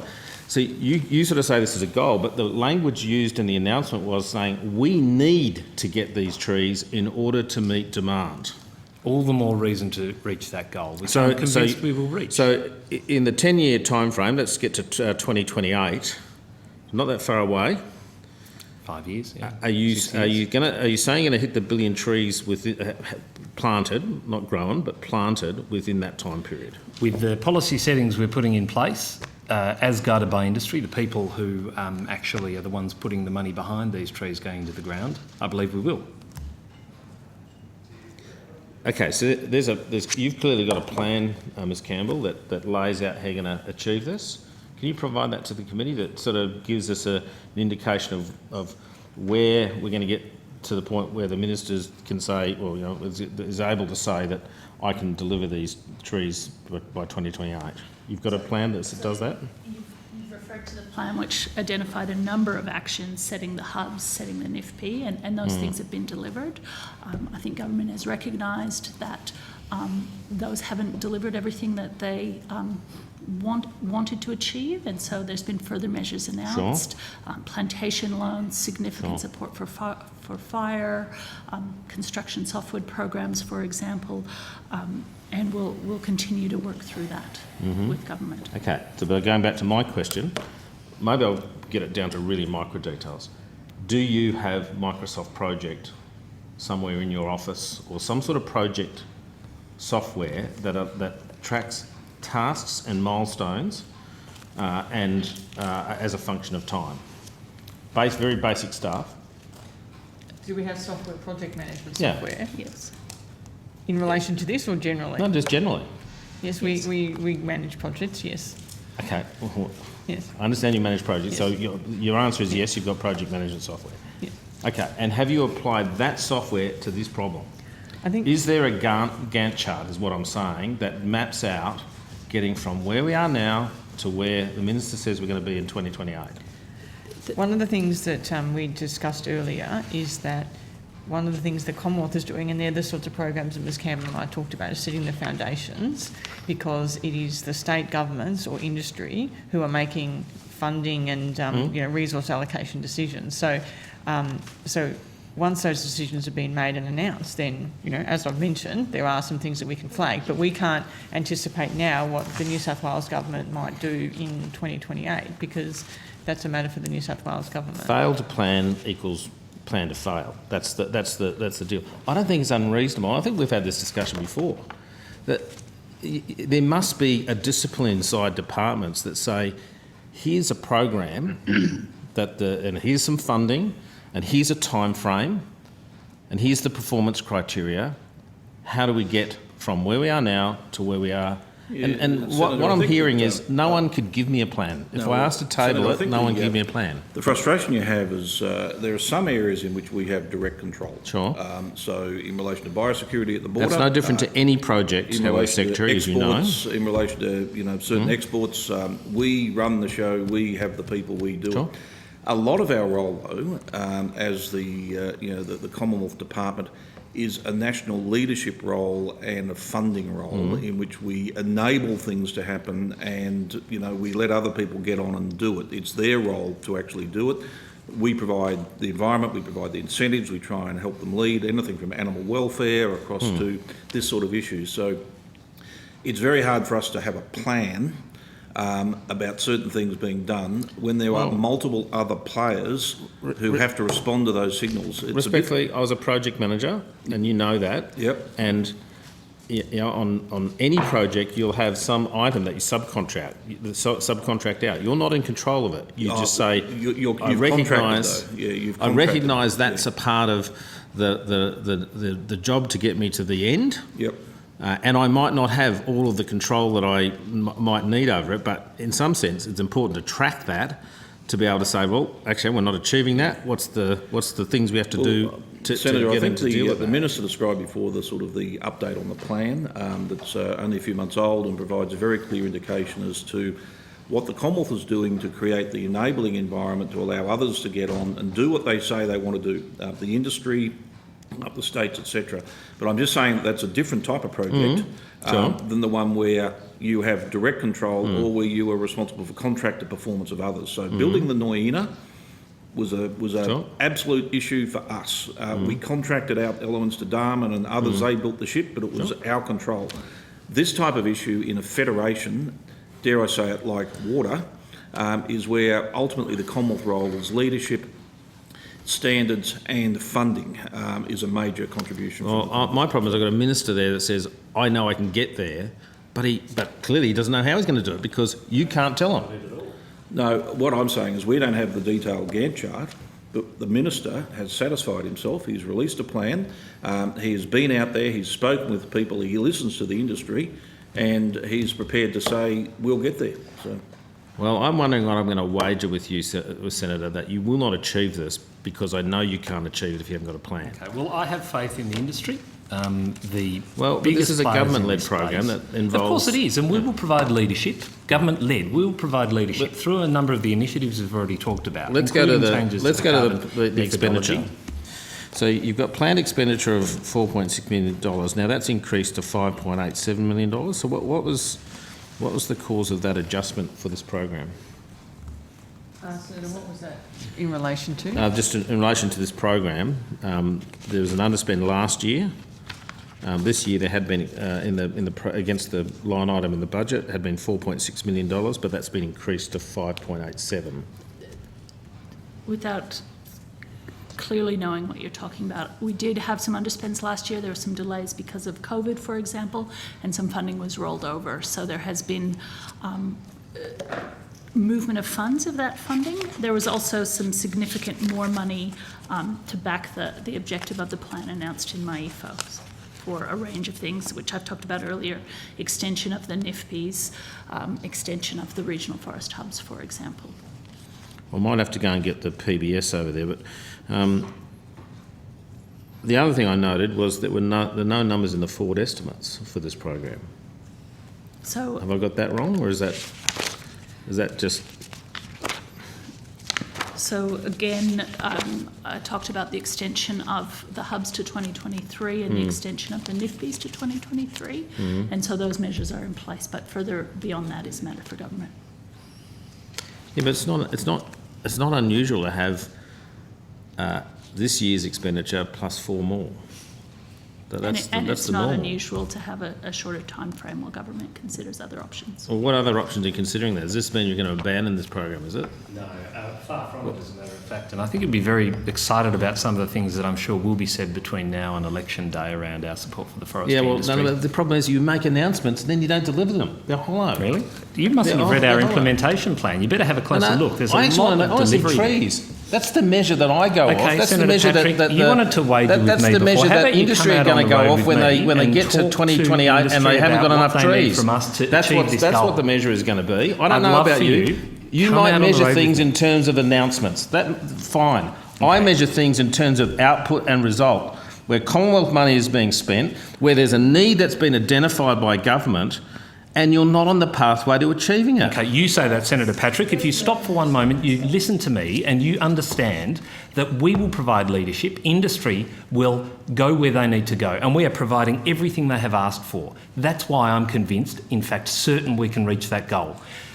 Government doesn't do everything. We have this thing out called the private sector. You'd be familiar with it. They're the ones who are going to achieve the goal with government support through the initiatives we've already talked about in our plan. I mean, I can go back to there was a committee report conducted by this committee that back in 2005 suggested that the challenges were going to include land availability, the very thing that you can't seem to deal with at this point in time. Okay. Got an answer to that? Well, good. So let me tell you about that then. Okay, so just recently, and we were talking about it, I think, in either answer to Senator Rice's or Senator Cicconi's questions, but land users, private land users, make a decision before they sink 100 hectares of trees into the ground, which will lock up that land for the next 15 to 30 years, about whether that is the best investment. One of the shortcomings has been whether they can get an ongoing revenue on the way through, not just at harvest time. Sure. So the carbon methodology changes that have recently been announced by the Clean Energy Regulator is one of those things industry has asked for. And I know now there are businesses out there, large foresters, farmers, who are interested in taking that up. And so this is what we are talking about, getting the settings right so those people can make that decision to put the trees in the ground. That's how we deal with land availability. We don't go out there and buy it and then hand it on to the farmer. They're the things that a federal government can do. Why is it taking so long to get to this point? We're 4 years into this program. Okay, so the Clean Energy Regulator went through a fairly comprehensive consultation process on getting this complex area of policy resolved, working with industry. That sort of thing doesn't happen overnight. Industry have welcomed it and they are going to act on it. That's why I'm convinced that we will get to our goal. Timber is a part of manufacturing. Timber industry is an example of an industry where you grow the raw materials and then it goes all the way through to processing. I'm just wondering why wasn't the timber industry included in the modern manufacturing strategy? Was it talked about? We'd have to raise that with the Department of Industry. No, you guys are in charge of timber and you're part of the industry and you sit there and it's almost like you're not connected to the industry that you're supposed to be supporting. You're all well paid, you've all got oversight and the ability to look into things and make inquiries. I mean, the fact that you're funding hubs and you've got no idea what they're doing, that alarms me. Well, no, sorry. Well, that was the answer I heard coming back from a question from Senator I don't think Cicconi. Ms Campbell said we've got no idea what they're doing. Well, I think if okay. you want detailed answers, we will provide those on notice. But you know what? If I were running that program, I would have the detail. That's the reality of the situation. Sure if that were the only program Ms Campbell was running, she'd be able Well, to okay, so run through maybe every we need to page. get people, and I understand you might have a hierarchy, and maybe, and I don't mean this in a disrespectful way, because as you get higher in the chain, you deal with more strategic issues. But the person who is actually responsible within your organisation looking after some of these things. Maybe that's the solution to this. So we don't get here and have these answers like, oh, I'll have to take that on notice. I'll look at that. We'll look at the detail. The officers do their very best, and Sure. they are some of the best I've ever worked with in my 20 years of involvement with the Commonwealth this is a Parliament. department that has not delivered 450. It didn't deliver the $20 million of Indigenous water. Didn't even start to deliver. And it will deliver on 1 billion trees. Well, no, I can assure you. don't believe that. Well, catch you in 2028. Questioning. Can I just ask some statistical questions, please? Maybe ABS can help me out.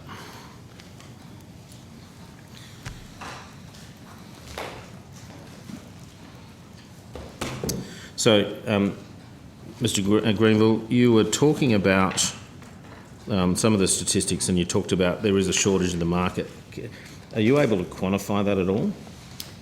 Yes, I can provide some details on the differences between what we initially, I guess, looked at our previous survey, which occurred in 2014, it was, 5 years before, and then we updated it recently.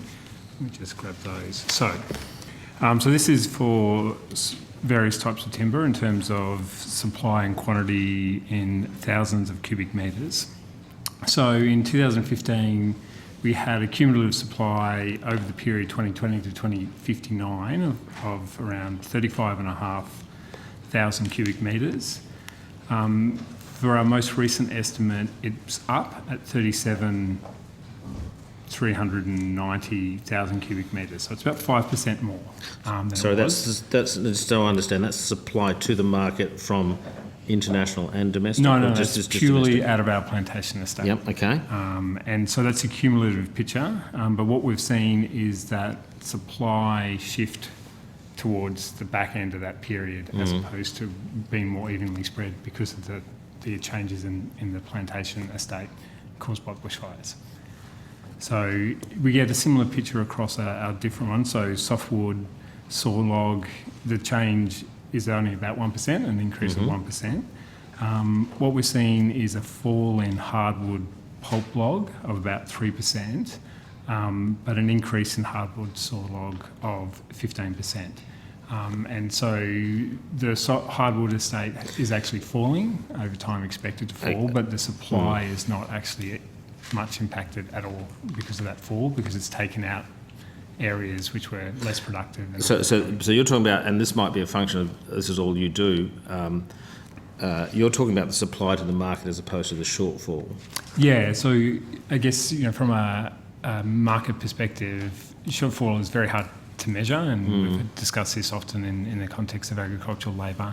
What we observe is prices go up. Okay. And so generally, the supply falls, prices go up. We've got demand going up at the same time. Yep.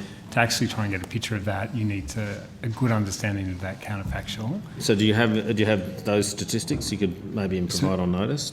So we haven't pricing actually, as a function of time. So we could take a look. I could take that on notice. And see all right. Thank you. So do you have any insight into the amount of timber that's actually being exported? Yes, I do. I had them on various devices, some details on exports. So again, I might give you some figures in value terms as opposed to actual quantities, because we export not just timber but a range of things. I have a breakdown by country if you would like. And I'm happy actually just. Or do you want me to give you this on notice? Why don't you put these on notice? Yeah, okay, rather than just tables and tables roll of them data. out. No, and I do see those answers come in, and they're quite comprehensive. So, just going back to the question of the prices, is the price increasing? I presume it is, because that's what the signals that I'm getting from constituents, that the price is increasing. There is a shortage. What are the short-term things we're doing other than the transport subsidies that have been used to address that, in terms of importing? That may not be a question for you. Yeah, I'd say that. I think that's a broader whole of economy issue. To the extent that there's increasing demand, you're going to see price changes, but you also might see changes in supply. You might see harvesting decisions changing, but there's a number of ways that you might meet that supply. Yeah, but so some of it the market sorts out. I'm just wondering if there's anything you're doing in terms of your levers to be able to increase supply. Well, as we mentioned earlier, we're trying to assist with the harvesting of the timber impacted by the bushfire, so they can get into the market, right? And I did congratulate you on that. Yeah. So, imports. Are we doing anything on that front? Well, that's more a matter for individual businesses, whether they're importing timber. The government's not really involved in importing timber supply. And I guess in terms of the plan for the longer term, that is that all we're hanging our hat on here, is the 1 billion trees, or have we got other? Maybe I should read that. There were some maybe changes. I should read that the plan. Yeah, look, I mean, there's other elements to it, right? You've got to have certainty. You've got to try and stimulate demand, for want of a better expression. If you plant a tree tomorrow and harvest it in 25 years' time, you don't know what the market's going to look like. The best thing we can do is try and provide some certainty for what it might look like down the track, supporting the value add part of the supply chain processes and mills to do more here rather than sending the raw product offshore and buying the value-added product back is one way of doing that, and that's something we'll work with industry on. But it's those sorts of things we need to look to. Okay, my final question, Chair. There was in March 2020, the Department advised that it was having a closing report. This is on the sort of analysis of the 1997 plantations for Australia, the 2020 vision. There was a report that you guys were doing, and I'm just wondering where I get a copy of that report, because it was supposedly closed out end of 2020, I think it was. Oh, well, I don't have details of that to hand. I'm happy to take it on notice and provide you with some information on what we've done there. So it was. My understanding was it was a review of that program. Right. Post analysis of it. I just haven't seen anything pop out, and it might be because there's lots of information there and I can't find it. If not, assuming it's finished, can you please provide it to the committee? Sure. Thank you. Thank you, Chair. Senator Patrick. Senator McMahon. Yes, thank you, Chair. Just a question regarding the shortage of pallets. Now, just one thing that I've noticed driving around the Northern Territory the last couple of weeks is thousands and thousands of pallets stacked up around the place.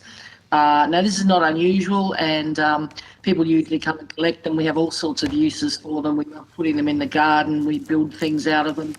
We burn them. On a block, they're almost as useful as telecom rope. But, they're sitting around and they could be reused. And obviously the issue is sending them back to where they came from. But have we looked at, or could we look at, some sort of temporary pallet deposit, $5 a pallet or something? You get your money back when you send it back, and maybe some sort of subsidy to the trucking companies. I mean, they're mostly, certainly from the Northern Territory, they're going back empty anyway, but, some sort of small subsidy to say to them, hey, if you bring back, a couple of thousand pallets, here's a temporary subsidy to help ease the shortfall until we can catch up with manufacturing. Thank you, Senator McMahon. So certainly, I guess that would be open to the pallet manufacturers or indeed the users of pallets to offer that kind of incentive. And I think we talked a little bit earlier, you might not have been able to attend for that discussion with Senator McCarthy around, it's not so much an issue that there's that there's been a reduction in the pallets supply, it's that there are blockages and perhaps the ones that you've observed are part of that. They're not in the right places. And we also discussed the fact that there's obviously been road and rail closures into the NT and into WA that might have exacerbated that, because we haven't been able to have those freight routes open. So certainly, it would be open to the different distribution companies or the pallet manufacturers to offer those sort of incentives to effectively recycle and reuse those pallets in an efficient way. When you say it's up to the companies and the distributors, I would actually respectfully disagree with that. I mean, it was certainly government legislation that led to the container deposits being put on bottles, cans, etc. I think if we need to do this, there possibly is going to need to be some form of government legislation or government-led incentive. Yeah, so the other... Senator, it's Andrew Metcalfe. You're obviously aware that there are other areas where the government is showing leadership, such as more broadly in the the recycling of materials, plastic bottles, tyres, paper, and so on. Your suggestion about a sort of a scheme to sort of assist. Get pallets back to where they're needed, particularly if there's large quantities in the wrong place, and how that would be best able to be worked through is certainly something that we're happy to take on notice, and we need to consult, I think, with the industry and also with the sort of departments, and again it's probably back at that state government level as to who actually can sort of assist with this. But I think you're raising an excellent point, and it's certainly something we're happy to look at. So. We are also doing a Thank you. sorry, Senator McCann. I was just going to say we are also working across government and with organisations like the big trucking companies and supermarkets to try and bust, if you like, those congestions of where there are too many pallets in the wrong places. So we are doing a number of other things to try and ease that congestion and even out the availability of the pallets. Sorry to interrupt you. Yep, no problem. No, thank you, Chair. That was all I had. Thanks very much, Senator McMahon. Senator Ciccone, we're back to you. Thank you, Chair. Kids to Farms program? Kids to Farms program? Kids to Farms program, yep. I don't know. Sort of check in on progress, because with the program, I think by about 12-15 we were sort of going to move on to outcome 4. We're still in outcome 3. We've got everyone sort of available, but any indication I can give to my colleagues, because there's obviously many other things that, it is our best estimate that we will be completed this section by lunchtime, or the lunch break, I should say, and then we will return with outcome 4. Oh, great, thank you. And progress from there. Yeah, and then there's a I can hear a mad rush to the trough just to get food right now. You can't even sit down there, I'm told. So, but, and we've obviously got a whole range of agencies and RDCs lined up subsequently. So we'll obviously just make sure that the many of whom will be joining remotely, I think, but I'm sure the committee secretariat will be focusing on that. So.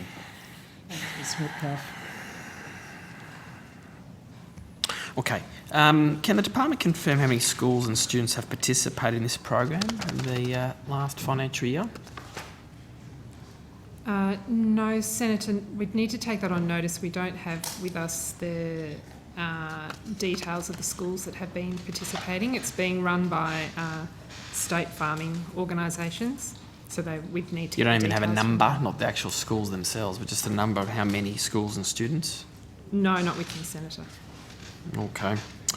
How much funding has been allocated to the program in the financial year and across the forwards? It's educating, so the Kids to Farms component of educating kids about agriculture is $5 million over the forwards. In 19... sorry, Senator. It's all right. I've got the breakdown for the 10 million, but not for the 5. So for the 10? Yes, because there's 2 components. So one is Farms to Kids, which is iFarm, so that's $5 million, and the other component is Kids to Farms. And these are both administered by the state bodies, is that right? So money given to the states or state farming groups? Yeah. So for the various federations? Yeah, so AgForce Queensland, New South Wales Farmers Federation, NT Farmers Association, Primary Producers SA, Tasmanian Farmers and Graziers, Victorian Farmers Federation and WA Farmers Federation. Oh, sorry, did you say AgForce then? AgForce Queensland. Yes, they were first. Yeah, yeah, okay. Just checking. You don't also think about giving to other peak bodies also in that agricultural space as well, like Ausveg, for instance? Like Ausveg? Ausveg, yeah. Why through these other farming federations? The eligibility for this program, Senator, was set by the government, and the funding was to go to state farming organisations. And that was really, I recall, because they had some experience in running these kinds of programs. But they're all partnering with other organisations, Sure, so they're consortiums, so universities, education providers, etc. Sure, are all part of the program. Have there been any impacts of COVID, floods or bushfires with this program, or was that more directly relevant for those various state bodies to provide you with that information? Are you aware of any impacts with COVID delays? Impacts through COVID, yes, Senator, there has been impacts from COVID. As schools were closed for periods of time, that has delayed a lot of the activities. Just take that on notice if you could. The other thing I just wanted to touch on briefly too was the mouse plague, and I know you mentioned it earlier in your opening statement, Secretary. Yep. That does take us across into the next outcome. Is it the next outcome? Oh, okay, good. All right, well, I'll leave it for then. Now, could I just ask a few questions with respect to trade market access? Was that... No, we're in the right place. Yeah. And I appreciate the government's been eager to sign a number of FTAs. I note that while such agreements have often dispensed with... Senator, our colleagues are just are they coming? from, all right. So we might just let them settle if that's okay. So, it's okay. Thank you very much.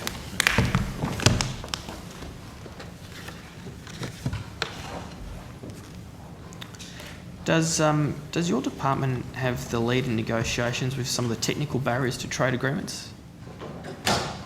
Senator Chris Tinning, head the Trade Market Access and International Division.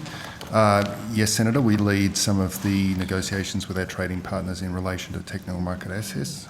And you work obviously quite closely with DFAT. We do. Yeah. But they are the lead agency when it comes to FTAs, or is it the Department of Agriculture? They lead on the negotiation of FTAs, and we work very closely with them in that. And we do lead certain components of the FTA negotiations. Are you able to provide me with an update on the current work you're doing with regard to settling technical barriers to trade agreements with our FTA partners? Well, we do have a very wide array of ongoing negotiations with partners about technical barriers to trade, so happy to go into details on issues of interest, but it would be a very broad brief. Yeah, and look, maybe for something you can take on notice and provide the committee with some further information on notice. Yeah, I should say it's sort of the day job of our counsellors based overseas to take forward those negotiations, so we're doing it all the time. Yeah, and obviously as we get closer to that $100 billion goal, we'll need to see, I guess, significantly expand on the technical market access protocols and arrangements. How's the government investing in this area? Yeah, well, there's many technical divisions that take forward those negotiations on a day-to-day basis, so I'm sure our colleagues in Outcome 4 would be happy to talk to many of the negotiations we have ongoing about technical market access across the plant and animal space, and our counsellors based overseas help support those negotiations in terms of our relationships with trading partners. Is the Minister, along with the Minister for Trade and other senior ministers, raising technical market access issues for ag with their ministerial counterparts when they meet overseas? And I don't know what details you're able to provide me on this subject matter. Yeah, they certainly do on occasion. So Minister Littleproud, when he engages with his ministerial colleagues overseas, often raises those issues, as does Minister Tehan. And we work with DFAT closely on when it's appropriate for ministers to raise those issues. Some feedback, I guess, we've had over the years from some stakeholders in ag has they've said that there's quite a bit of a lag sometimes, but when the minister's press release announces a new FTA and I guess for them they just want to see more real-time information passed on to the relevant stakeholders. Is that something that you look at trying to improve the dispersation of the information that's actually provided to stakeholders? Yes. No, so we are investing quite heavily under the Agribusiness Expansion Initiative that I mentioned earlier on market intelligence. That's getting information into the hands of exporters in as close to real time as we can. And we're sort of working very heavily with the peak bodies to make sure we get that information out in a timely way. So what can we do more to... It's also not only moving to those channels, but the department has an acting social media presence, and indeed there are sort of a trade tips and various other things, appearing on LinkedIn, appearing on Facebook. So we're trying to get it out there as much as we can. So. Yeah, and just trying to make sure that the producers can get their goods out to market abroad a lot faster. What are we doing to address that? Well, all those are examples, but in addition we work closely, key bodies such as Meat and Livestock Australia and others obviously keep a very close eye on commodity prices and trade trends and whatever. So there's more and more information available right down to the individual producer level about the sort of opportunities that they can be pursuing. And that's reflected, as I said in my opening statement, we're seeing record levels of exports of agricultural commodities, and we've got this, quite extraordinary period of high prices, of very strong Australian production and weak production in some competitor areas. And we're doing our best to take advantage of all of that. So. We are, under the Agribusiness Expansion Initiative, investing an additional $11 million in the technical market access negotiations that underpin that trade. So that goes to the additional investment we're making to take advantage of those opportunities. I guess, how is the government using these agreements to leverage technical market access for Australian ag exporters? Yeah, well, the FTAs is obviously the starting point in terms of lowering tariff barriers, etc. The detailed sort of technical market access negotiations follow the FTA in general, and that's and often are indeed undertaken even where we don't have FTAs, because you need those technical protocols to underpin our trade. They're often lengthy. They involve sort of scientific negotiations that our technical divisions lead, and they do take time. But as I said, we are increasing our investment in those areas. Yeah, and I appreciate that. And look, my last question on this, Chair, what's the government doing to support our officials abroad to make sure that when we do try and get access to various markets overseas, we're making the process as seamless as possible? Yeah.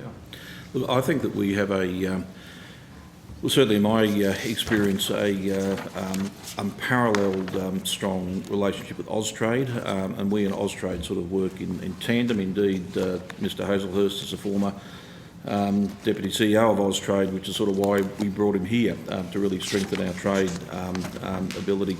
But right down at the post level, our colleagues in Korea and Japan and Jakarta and Beijing and elsewhere are working every day on these technical levels, which sit behind the broader trade agreements. And there have been some great successes. We're exporting, commodities to places that we didn't export them to previously. Part of that's been very deliberate. The Agriculture Business Expansion Initiative has been to expand our exports, but also to diversify or to help our producers and processors diversify so that their eggs aren't all in one basket. And that's a big, something forced upon us, but it's something that we are really working closely with industry to take advantage of the great produce that Australian farmers and graziers and fishers provide, and the great products that our processors provide into a competitive world market, but where premium is something that we can offer. And finally, Senator, there was a significant initiative announced in MyIFO in relation to traceability. There's been a huge amount of work done around traceability, but there was a gap identified almost in that there were 1,000 flowers blooming that we needed to sort of provide some overall focus and leadership. And delighted that the government has said that that's a key priority for them, to the tune of almost $70 million in funding. And it's again about traceability in terms of what comes into the country to strengthen our biosecurity capability, but also traceability in terms of being able to track through the provenance of particular commodities, so that this particular piece of beef appearing on this particular supermarket shelf, we can actually know where it comes from, that it is Australian, that it's been produced to very high standards, is very safe, and is a very desirable product. So that's the sort of work that we are also focusing on. Thank you very much, Secretary. That's it for those questions I have, Chair. There was just one other thing too. Just before we go to lunch, it was earlier on, I should probably asked about koalas. I know there's been some chatter about them last night. Yeah, about koala's been listed as an endangered species. I just wanted to know if the department has any understanding of numbers of koalas, the koala population. Is that something? Yeah, I don't have my environment colleagues with me today, though. Could you just take it on notice? I'm not asking you to provide me with an answer, but if you're able we'll to take it that on notice. notice. There's certainly a good understanding, but there's more work being done around a census of koalas. Clearly there's been a significant announcement made by Minister Lee recently in relation to the uplisting of koalas in Queensland, New South Wales and the ACT to endangered, which brings in a whole series of additional safeguards and measures. At the same time, we're conscious that there are overpopulations in some parts of the country as well. But in response to your question about numbers, actual I'll numbers. take that on notice. There's been some confusion, and look, I was meant to ask in corporate, but we obviously got distracted with some other issues. We had a long this morning. discussion in the Environment Committee last night. Thank you, I about appreciate as that. well. Thank you, Chair. I was just going to say, regarding koalas, we have new koalas back in regions that haven't been seen for a long time in Queensland, around Tambo and further south, and I think it's the advent of wild dog fencing. Yeah. And so I would just flag that when the department is considering counting them, that they go west, not just places where We'll be going everywhere, Senator. So, because it is really important to know where they are, and therefore what that means in terms of local laws and regulations, but also other issues such as disease status as well. Because one of the big issues facing the koala is chlamydia. There are disease-free populations, and obviously research into how that disease can be dealt with, overcome, and populations which are resistant to the disease is another one of the many aspects of work that we're doing. So, terrific. Thank you. Senator Mirabella. Just a quick one. I'm going to ask this question a little later to Dairy Australia and MLA. And is anyone able to give us a quick update on the status domestically and internationally on definitions and regulatory action on things like meat and milk? Ms Denninger will assist us. This is in the description of meat as a product of an animal as opposed to a plant product, or milk as something that comes from an animal as opposed to an almond. Or an almond. Such an excellent question. We always got Senator confused Mirabella. We've just while Ms finished an Denninger said inquiry that. on just this matter. We're always clear in Queensland, it's- Queensland, Senator, that it was always peanut paste, but down south here it's peanut butter, and it's clearly not butter as far as I'm concerned, but I'm not sure if you agree, Chair. So. I don't have a Peanut view paste, on the peanut paste butter view, but I should. You'd be a peanut butter guy, though. I'm a peanut butter, I'm a potato scallop guy too. Thank you. So in relation to the sort of truth in labelling matter, so there has been a Senate committee that I recall our chair's been very active in. So we're waiting on the outcome of that Senate committee. There was also a working group that did some work around options in relation to labelling. So, certainly government understands that it is a significant concern, particularly for the dairy and red meat sector, and we're looking forward to the committee's response to be able to work through that. What about internationally? Is there anything happening? I believe different countries have different arrangements. There is, let me see if I can... I seem to recall, perhaps in our submission, that we talked a little bit about some of the international experience or international arrangements. Senator, if it would assist, this is the sort of thing we could check on over the lunch break, and if you're around after lunch, we could easily just quickly update you on that. I won't even give you a question on notice. I'll perhaps update myself with the inquiry when it comes out. Thanks very much, Senator. Okay, Very thank you. good, and I recommend the Senate inquiry into the definition of meat and other products, which will be coming out on the 24th of February. We're looking forward to it. Oh, looking forward to it. Much yes. anticipation. Get around the Barbie or something. I don't know what to do. Willow sail. Okay. All right, well, that means we've now completed outcome 3. And rather than call the department in for 10 minutes, if with your agreement of the committee, we'll go to lunch now at 1:05 and return at 2:05. Thanks very much, Julie. Thank you. Ciccone, you leading the questions, please? There was some material that we undertook to get for Senator Mirabella that we can provide further information if that would assist the committee. So. Terrific, thank you. Thank you, Chair. I won't take long.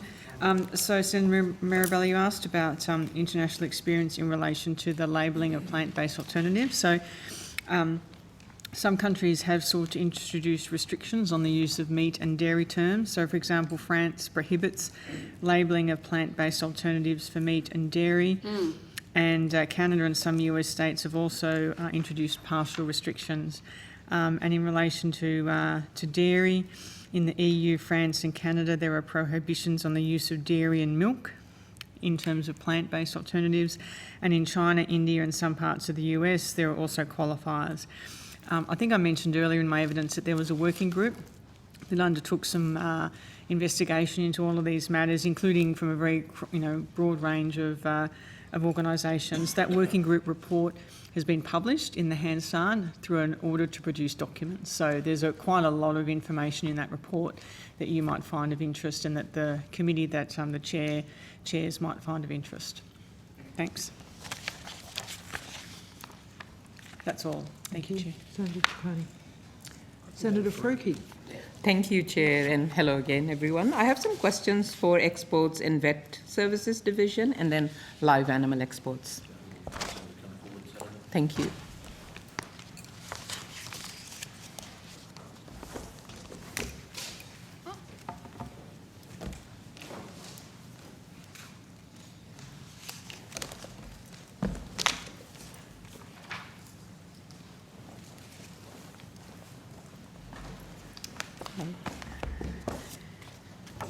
Okay, I'll start with some questions about abattoirs. And there was a story in the Sydney Morning Herald and The Age, I think, on 31st January by Richard Baker, which was titled Dying Sheep, Cattle Unable to Stand, Vets Identify Cruelty in Meat Industry.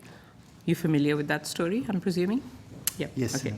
From what I read, it was pretty horrific, not just on animal cruelty grounds, but there were a few other issues as well. And I'd just like to read out a particular excerpt for the committee's benefit. Vets employed by the Federal Agriculture Department and stationed at export abattoirs have privately spoken of feeling pressure from meat processors when raising animal welfare concerns and a lack of support from some senior public servants when they reported incidents. So, this is your department, I think they're talking about, feeling pressure from meat processors when raising concerns and a lack of support from the department. Does this report worry you? Senator, we're of course concerned where we hear comments like that. It doesn't match up, though, with our lived experience of engaging and working with the sector and lived experience of working and engaging with our veterinary staff that are in those facilities.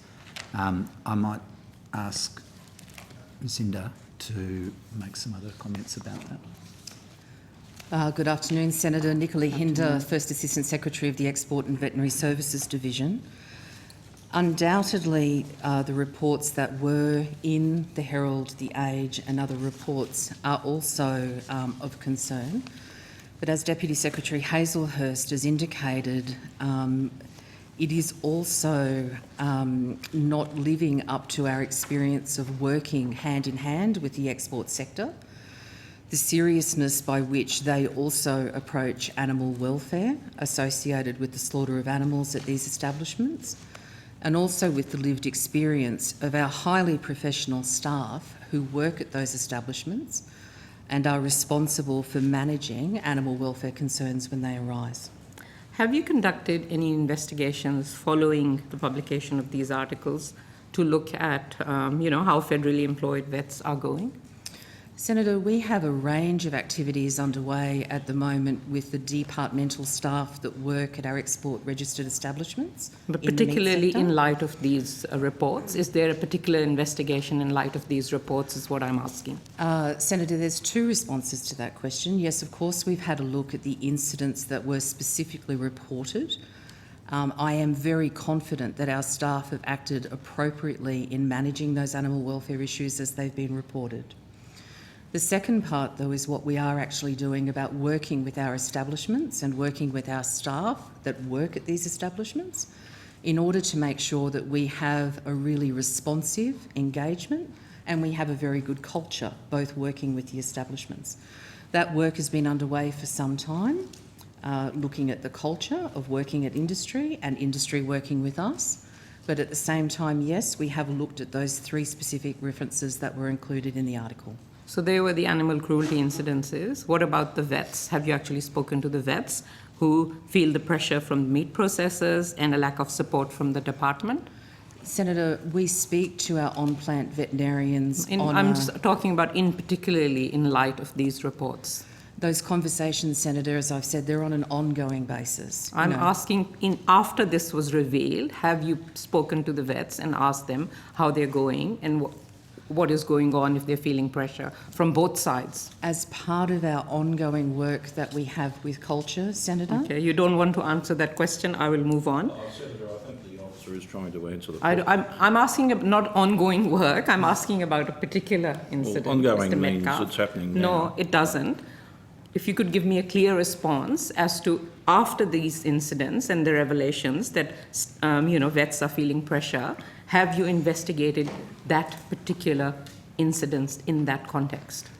Senator, we constantly, on an everyday basis, engage with all officers that we have at export registered So what did establishments. that reveal? What did that investigation reveal from the vets? What did they have to say? Are you satisfied that you are addressing their concerns? Senator, it's always an ongoing body of work to be able to engage with people who are placed at third-party establishments. The incidents that were detailed in the article are from just 2 months of reports in 2019, and as I said, they're very disturbing. Were these particularly bad months for animal welfare at export abattoirs, or was this just kind of normal, these sort of incidents are reported month by month? I think it's probably worth us putting into context the number of animal welfare reports that we've received for export registered establishments versus the amount of animals that are slaughtered at export registered establishments, because it gives a very good basis for the proportion of which animal welfare incidents are reflected. So I'm happy to be able to provide you with details for the number of animal welfare incident reports that were lodged in 2020 and 2021, and also talk about those in the construct of what they are on a proportionate basis. Perhaps you can provide that on notice? More than happy. Is the department currently experiencing shortages of on-plant vets?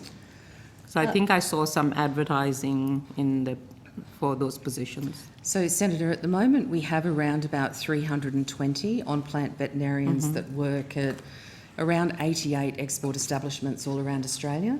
Like every sector, there is turnover associated with that, so we are recruiting for our highly capable veterinary staff at the moment. How many positions out of those, did you say 320, are not filled at the moment? Senator, all positions are filled at the moment, but we are also taking a forward-looking approach because we know that we manage a workforce which is based up of permanent staff, contract staff and casual staff.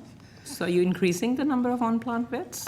We might be increasing the number of on-plant vets, particularly to be able to cover expected vacancies that might be arising, and also because we're managing normal turnover in terms of a workforce. This is the first time, I think, that we've actually undertaken recruitment for our on-plant veterinarians for around about 2 years, so this would be normal. And sorry to interrupt. No, that's all right. And an additional dimension, of course, for this workforce has been the impact of COVID. And so as part of our overall approach for the department as a whole, and in particular in this part of the department, to thinking about how do we ensure business continuity, we're also wanting to ensure we've got sufficient on-plant vets as well as meat inspectors available, such that if the vet at that plant is not able to work, that we've got someone who can back them up. So we've been constantly recalibrating the number of vets that we need. And in that same story that I referred to earlier in the 9 newspapers, everyone from the Meat Industry Council to the RSPCA was in agreement that stronger animal welfare standards, national standards, need to be introduced. And I'm just wondering if the government is reprioritizing these, because I know that the current model code of practice is about 20 years old. And there has been a process, I think, to update it, but I'm not sure where that's at and when they will be updated. So very quickly, if you could tell us when are most stringent and nationally consistent standards being put into law? Earlier today, Senator, about the work that we're doing with the states. So that was on poultry, though, not on abattoirs. That's right, but I'm just asking Ms. Senator to sort of provide an update. I apologise, Senator Faruqi. I misunderstood the question. I thought it was in relation to export abattoirs. So I can provide an update in relation to the work that we're doing on livestock processing standards. So as I mentioned, the model that we have for the poultry standards is the independent panel. For these standards, we have gone with the traditional arrangement, which basically has one of the states leading the work. So in relation to that work, Queensland is leading the work of developing the new standards and guidelines that will replace the current model. What they're currently working on is the literature study or the literature review, which then underpins the eventual standards. That's being undertaken by an independent specialist. There's also a stakeholder advisory group which has been formed, which is being chaired by an independent facilitator, and Queensland is expecting that the literature review will be done this financial year. So and is there, again, I asked the same question, is there a timeline of when the first draft of these new standards will be put on the table? We'll have to check with Queensland. If you wouldn't mind checking. But what role does the federal government have on this, or your department? So we are involved in the Animal Welfare Task Group as a contributor, and we can contribute expertise. But this is the model whereby we have different states and territories leading the work. Ultimately, it will go to the Secretaries Committee that we talked about before for consideration with a regulation impact statement. But we are talking about national standards, right? Well, no, I think these will be up to the states again. Consistent with the poultry standards, ultimately the states have to legislate. I think it's industry's preference generally to have a consistent set of standards across all the states and territories. But ultimately it's a matter for each individual parliament. Yep. If I could ask some questions of Live Exports branch, and then Chair, I'll be finished then, sir.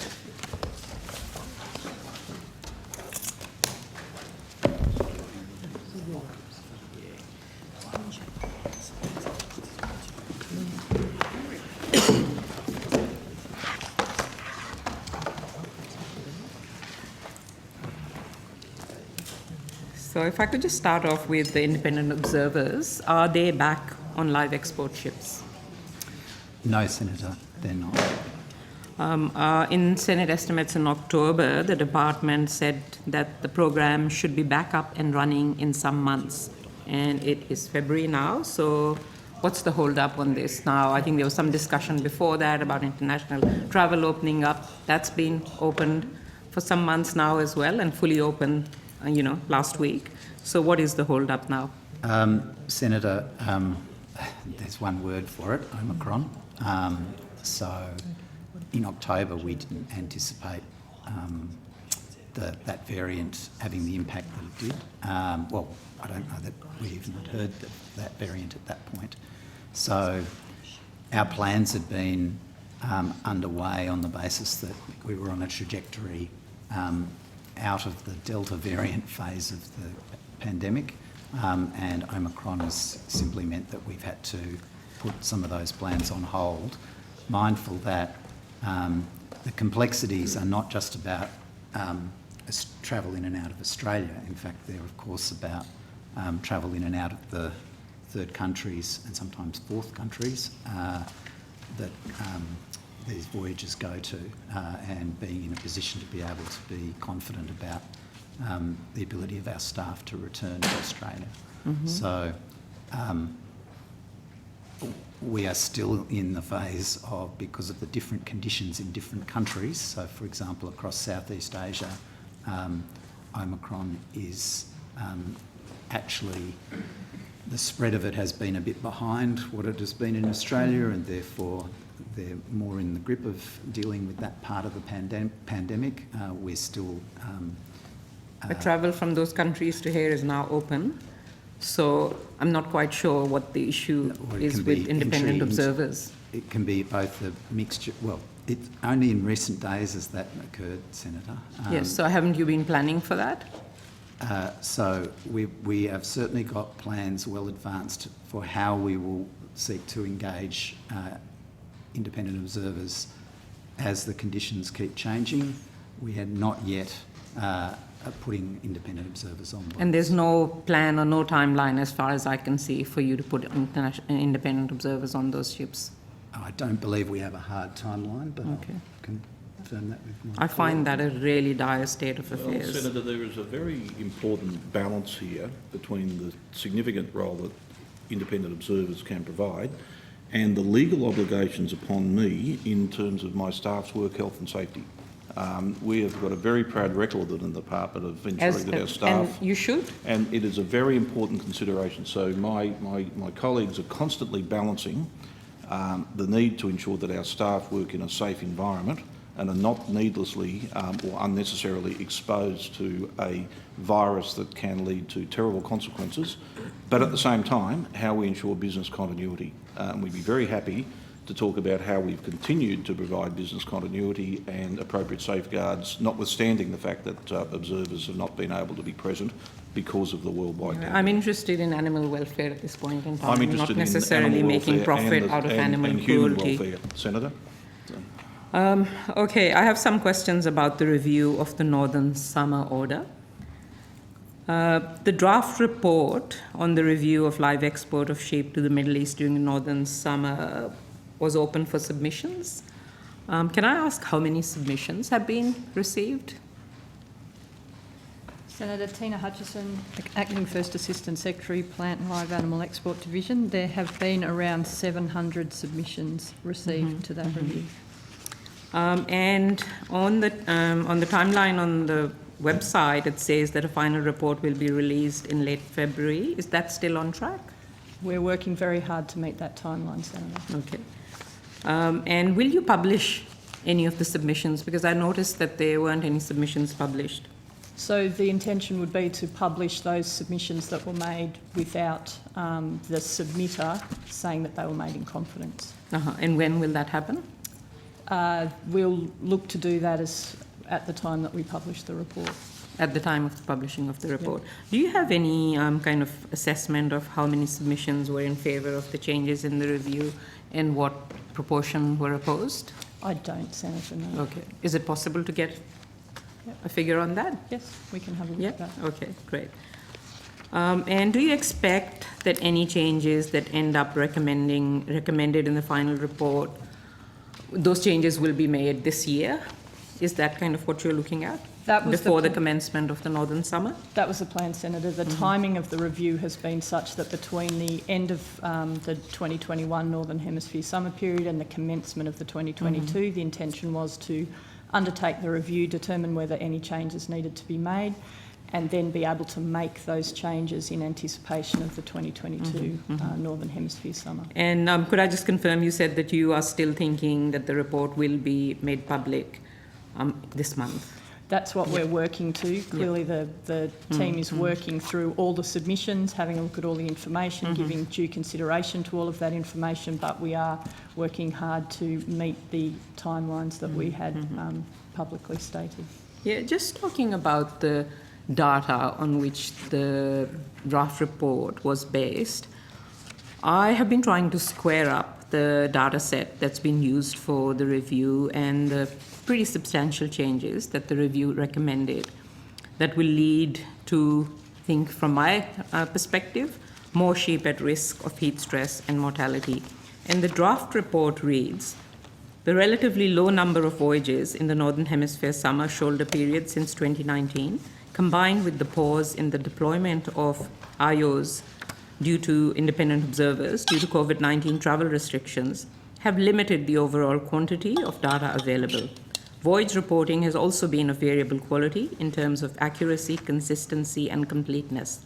The lack of an adequate amount of quality data has prevented a statistically robust analysis of the impacts of the implementation of a prohibition and related conditions during the Northern Hemisphere summer. I'm a little bit concerned that given all these inconsistencies and incompleteness, that this data is what you're using to propose significant changes to the Northern Summer Order. So could you kind of justify Senator, that? Just to clarify, so there were two kinds of data at the broadest level that were taken into account in undertaking the review. One was a review of the data that was available from voyages that had occurred, and the other was updated data from the Bureau of Meteorology. It's the conclusions that you're reading out relate to the weight or otherwise that we might give to the data around the voyages themselves. The changes that are being considered, it's a draft, relate to or are based on the updated and more detailed information we've been able to get from the Bureau of Meteorology around the temperatures. Surely it's not just the temperatures, it's what's happening on those ships that is as vital as what the temperatures are. So you've considered a set of data and then used another. So why did you even use this data? We looked at all the available data, the data that has been able to be relied on to update the consideration that was given to things in the original RIS and in the original processes of considering the prohibition. The data that has changed, as far as we're concerned, and that we could rely on sensibly, is the data from the Bureau of Meteorology that goes to temperatures. So you have not considered at all the observations that are made on those ships. I mean, the report uses data from just 15 voyages. Only 6 had independent observers. The observer program was stopped during COVID, but we know that all those voyages that had observers reported heat stress. I mean, surely this should ring alarm bells. So you've just said, okay, forget that. We'll just use meteorological data. Don't care what's happening on the ships, really, how much heat stress the ship are going through. I don't understand that. I might ask Ms Hutchinson to make some observations around the way in which we have assessed the circumstances on the ships and the nature of the impact on the animals on the ships. But it still stands that you asked me on what basis are we making or considering making changes. And it's primarily because we've got updated data on the actual temperatures that are experienced at certain times of the year. Well, I'll come back to Ms. Hutchinson later, but I do have some questions on that temperature, so I might continue on in that vein, and we'll come back to that question. Because really, the draft review recommended heat stress threshold, which depart quite dramatically from the advice of the independent heat stress risk assessment review panel. So I want to ask why, even with your updated data, why has the department set its wet bulb temperature threshold to an ambient 29 degrees C in its evaluations and its recommendations, when before that we know it was the deck temperature. It was not the ambient temperature, which the review panel had recommended was important. So why that change? Why that divergence? Senator, I may be misunderstanding the question, but there hasn't been a divergence. The principle on which the policy has been set is understanding that at a 29-degree temperature, animals will start experiencing heat stress, which is defined for this particular review in relation to temperatures getting beyond the animal's body being able to dissipate the heat. That principle hasn't changed, so there isn't a discrepancy between the threshold that is being used what information we have received from the Bureau of Meteorology, that is updated information about the time in which you can expect the temperatures that sheep will start to experience those temperatures, and adjusting the prohibition periods and adding some conditionally prohibition periods to take into account changes in Bureau of Meteorology data around when that threshold could be experienced. So there isn't a change in the threshold, if you like. It is a change in looking at what temperatures according to the data, will actually be experienced or are likely to be experienced at those period of times, and adjusting for that. Okay. Well, how can there be not a change when HSRA's recommendation is wet bulb temperature on the deck, and now it has changed to wet bulb temperature, which is ambient, because there is quite a bit of difference, and that's what HSRA said as well. And also, their report recommended that the heat stress threshold is the heat stress risk assessment model should be applied in conjunction with 98% probability of not reaching heat stress. And now that has been lowered to 95% probability. So taking the first question first. So the data tells us about the ambient temperature, and we understand from a range of information that we look at what the likely difference between ambient and deck temperatures are going to be. So that is taken into account in considering the temperatures that the sheep are likely to experience at that point in time, and whether there's any mitigation factors. So the actual deck temperatures are taken into account. So what is the wet bulb deck temperature that you're using? So depending as a threshold. Depending on the vessel and the sheep and a range of things, you could expect deck temperatures to have a variety. You will get a variety of deck temperatures depending on a range of conditions. So the draft report looks at absolute prohibition periods in a time frame where the anticipated temperatures will be beyond those that sheep can reasonably tolerate, and then within other specified periods, or shoulder periods if you like, that there are mitigating factors that, depending on the weight of sheep, the number of sheep, a range of measures between the ambient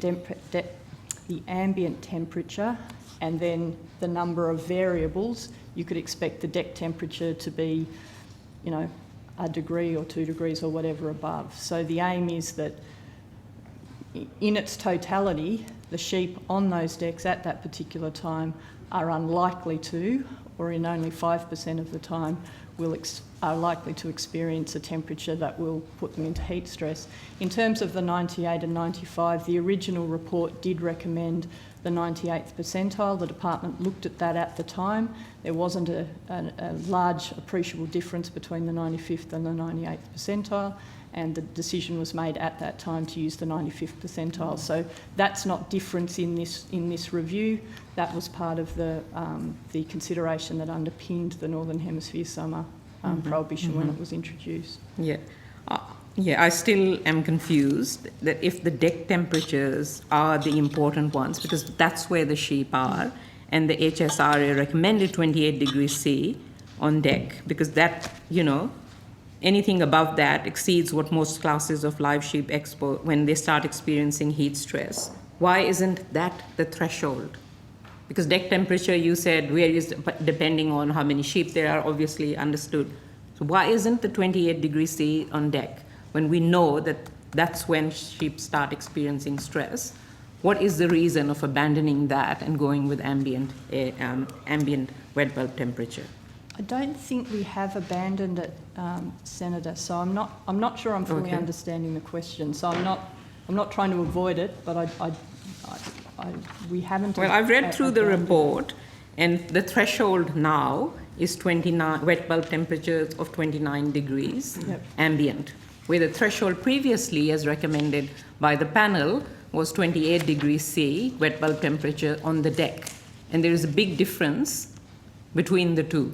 So it has changed, and maybe you could take it on notice and tell me why it has changed.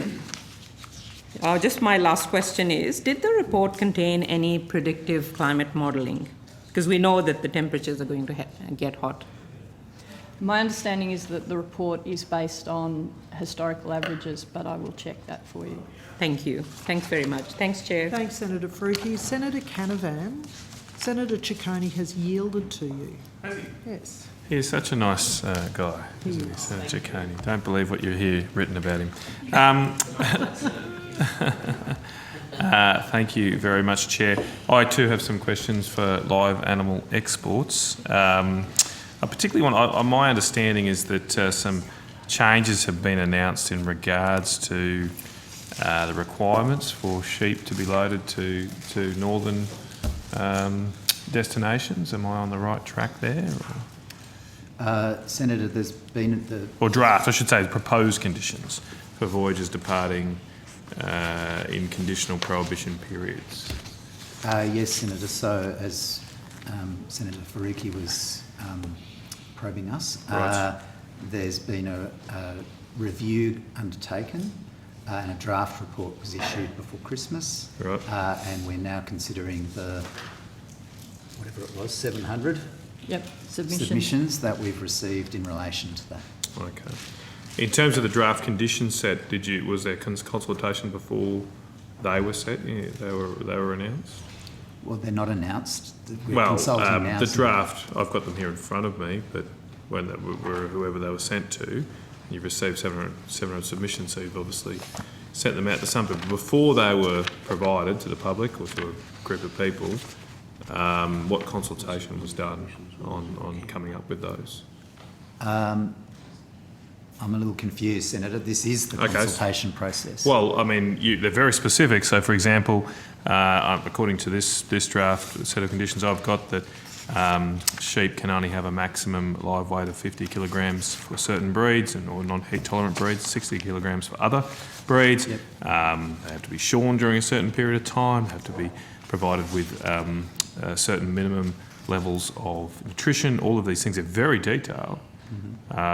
Were they just came up with in the department, or did you seek external guidance on these conditions? That's what I'm asking. Senator, those conditions are based on the available science and long-standing understandings of the conditions on onboard ships, the current commercial practices, as well as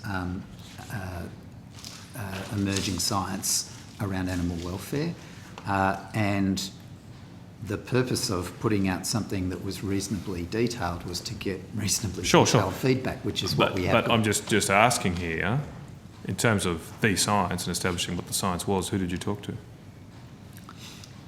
Well, we talk to industry all the time, including to the industry bodies, but we also have... Did you talk, just so they were But we consulted?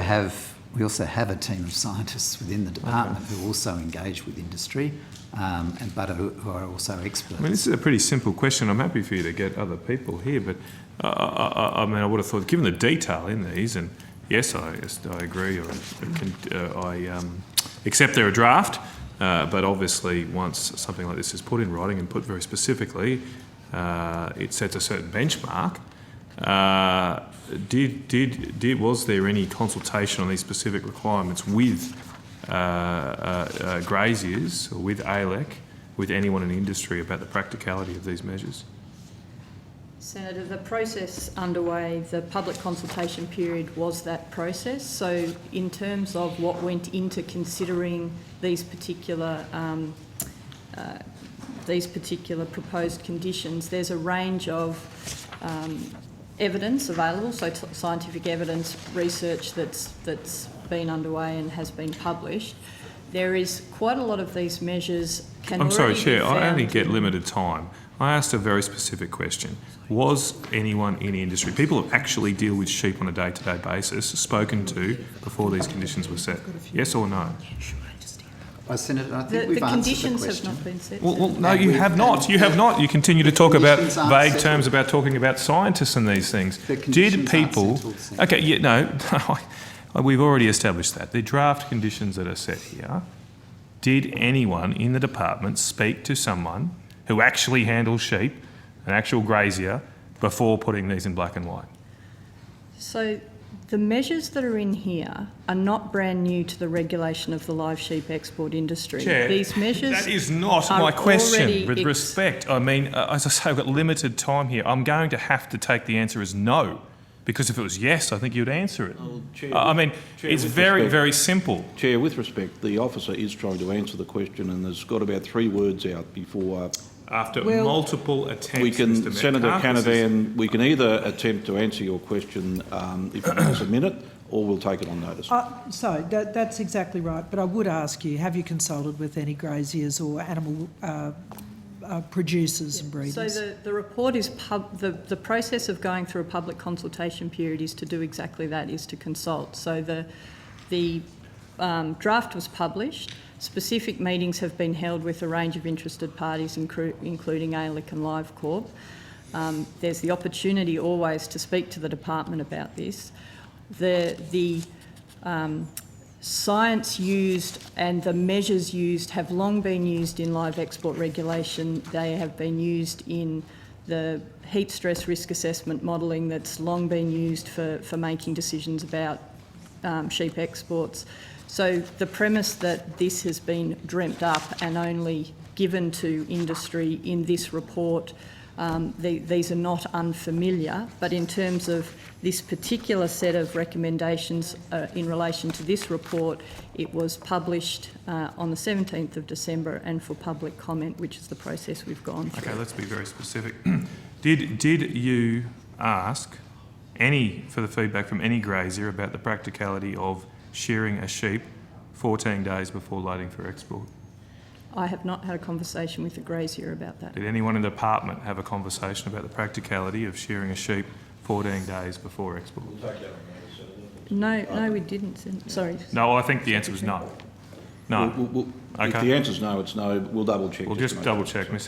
Hutchinson, was that no or no to my question? Sorry, I will take that answer on notice. It seems like a no. As I say, if it was yes, it would be simple. But I think we're going to wait. We're going to find out, Senator Ciccone. But they need to think more about words that don't answer the question. Let's go through some others here. The maximum live weight of 50 kilograms for non-heat tolerant breeds. That's, or in your case here, for example, Merino and Merino Cross. Did you speak to any graziers about that, the practicality of that, before it was drafted?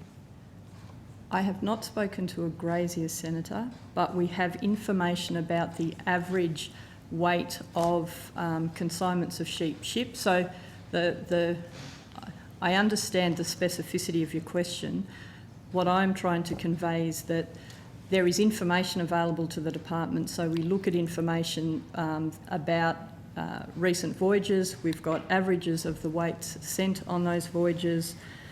We can gather information about, on average, how long sheep may spend in registered establishments, or on average how long they're shorn before they're shipped, that inform these types of conditions. Can I, jump in? I just want to comment. I think it's been established by industry that it's actually not a good idea to shear, particularly around the hocks and lower legs, before they travel for risk of infection. So is that something that the department's taken into account? Yes, so the department understands the practicalities in the importance of having a break between shearing and loading, so that any sort of shearing cuts can heal, that shearing isn't undertaken around particularly the hocks or other places where damage can occur, understanding that having open wounds on vessels is not a good outcome for sheep. So there's certainly practicalities about ensuring that shearing occurs with enough time to allow any of those sorts of things to heal. Well, it's been put to me by graziers that I've spoken to that shearing 2 weeks before a journey is grossly irresponsible and would lead to wounds not healed and at risk of infection. What's the science say about that? In relation to requiring them to be shorn 2 weeks before, there isn't a requirement for them to be shorn 2 weeks prior to departure. It says here at point 2 of your conditions that sheep that are not a heat tolerant breed must be off shears, that is, in brackets, shorn within 14 days of loading for export. There is a requirement for shearing 14 days. It's not a requirement, Senator, it's in a draft report. Oh. So the option, so if that isn't a practical thing and that the graziers have the opportunity So to these some talk kind of about ambit that, claims. it Is that the process here? Is So that the the- department's running a negotiation with the industry where you're putting up a bunch of ambit claims that might be wild and terrible, but you're hoping that when you get rid of the wild and ridiculous allegations, that the industry will then say, "Oh, thank you very much. Thanks for not imposing it." This seems ridiculous. I think that's an unfair characterisation, Senator. No, well, honestly, if you are saying here, let's just be very clear. You're saying you have no scientific evidence for the condition on the impact of requiring a sheep to be shorn within 14 days of export. You have no evidence on that, despite putting that in a set of draft conditions. The important element in effectively managing heat stress in sheep is the length of the wool. So the importance is around ensuring that sheep have as a short amount of wool as possible, but within a time frame that they're not going to suffer from other negative impacts between the time they're shorn and the Senator, time the they're loaded. advice that I've been given is that sheep shorn within 6 weeks may well have wool of less than 15 mils. Yes, I've been told about 8 to 10 mils over that period of growth. So we will look carefully at that, and if there's an adjustment that needs to be made there, we'll certainly consider that.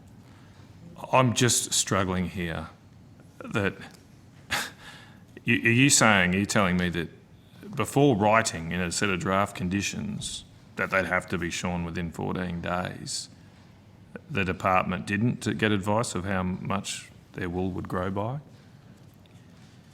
compared to the 6 weeks, which is apparently the normal practice? You didn't get any advice on the difference between 6 weeks and 2 weeks in terms of wool growth before writing these conditions? I think that's a level of technical Happy for you to take it on notice. Can you take that on notice? I mean, I have to raise a point here. I struggle to see how you guys have been doing your job. I mean, it's your job. This your full-time job, Ms Hutchinson? It's your full-time job? Live exports? No, Senator. What else do you got plants as well? Responsible for the plant. I mean, this is absolutely outrageous. These people are investing millions of dollars in these businesses, and looks like you have put almost zero thought into the conditions imposed here, which is going to affect their businesses, going to scare their investors, going to get their banks going, what's going on with the industry? Is it viable? This is outrageous. And you sit back here and say, oh, they're just draft. Well, they're in black and white, and people are contacting me very, very concerned about their businesses. Well, Senator, we hear you loud and clear, and we can understand the passion that you and people bring to it. That's exactly why we're consulting. It is a draft. It is not final. It is not in force, and it is therefore capable of being changed. And the point you make is a very important point. Certainly something we'll look at carefully. Well, I think it's very important also, Mr Metcalfe, to review how this is done within your department, because it is not good enough to think that something draft written by your department, an official Australian government department, is somehow innocuous and not going to have an impact just because it's not written in law yet. Because it does raise a lot of concerns. And as I say, people are trying to run their businesses, trying to keep people employed. I certainly hope that people have trying to keep their banks happy. I certainly hope people have taken the opportunity to make those submissions. Sounds like as we submissions, but invited, we received a large number of submissions, and I'm just gobsmacked that you didn't ask these sort of basic questions before putting this out there. We can go back and see why that period was chosen. I should say, Senator, that this is an industry where modern practice has largely been determined by the tragedy of the Awassi Express some years ago, which brought the industry into a very significant period of questioning. The department received a huge amount of criticism about its failure to understand or predict that type of thing may occur. And we're not knee-jerking. The industry has continued. Standards have been improved. We have shown that we are very responsible regulators, and so I reject any suggestion that staff have been capricious or negligent. They are trying to do a difficult job. We see different sides of the story, and Senator Faruqi has obviously got passionate views as well. But as regulators, we have to use the best science and best information. We have to consult. And that is exactly what we're doing, and you've made some important points that we certainly will look at carefully. Just, you raised the Awasi, and I noticed I put some questions on notice at the last estimates, and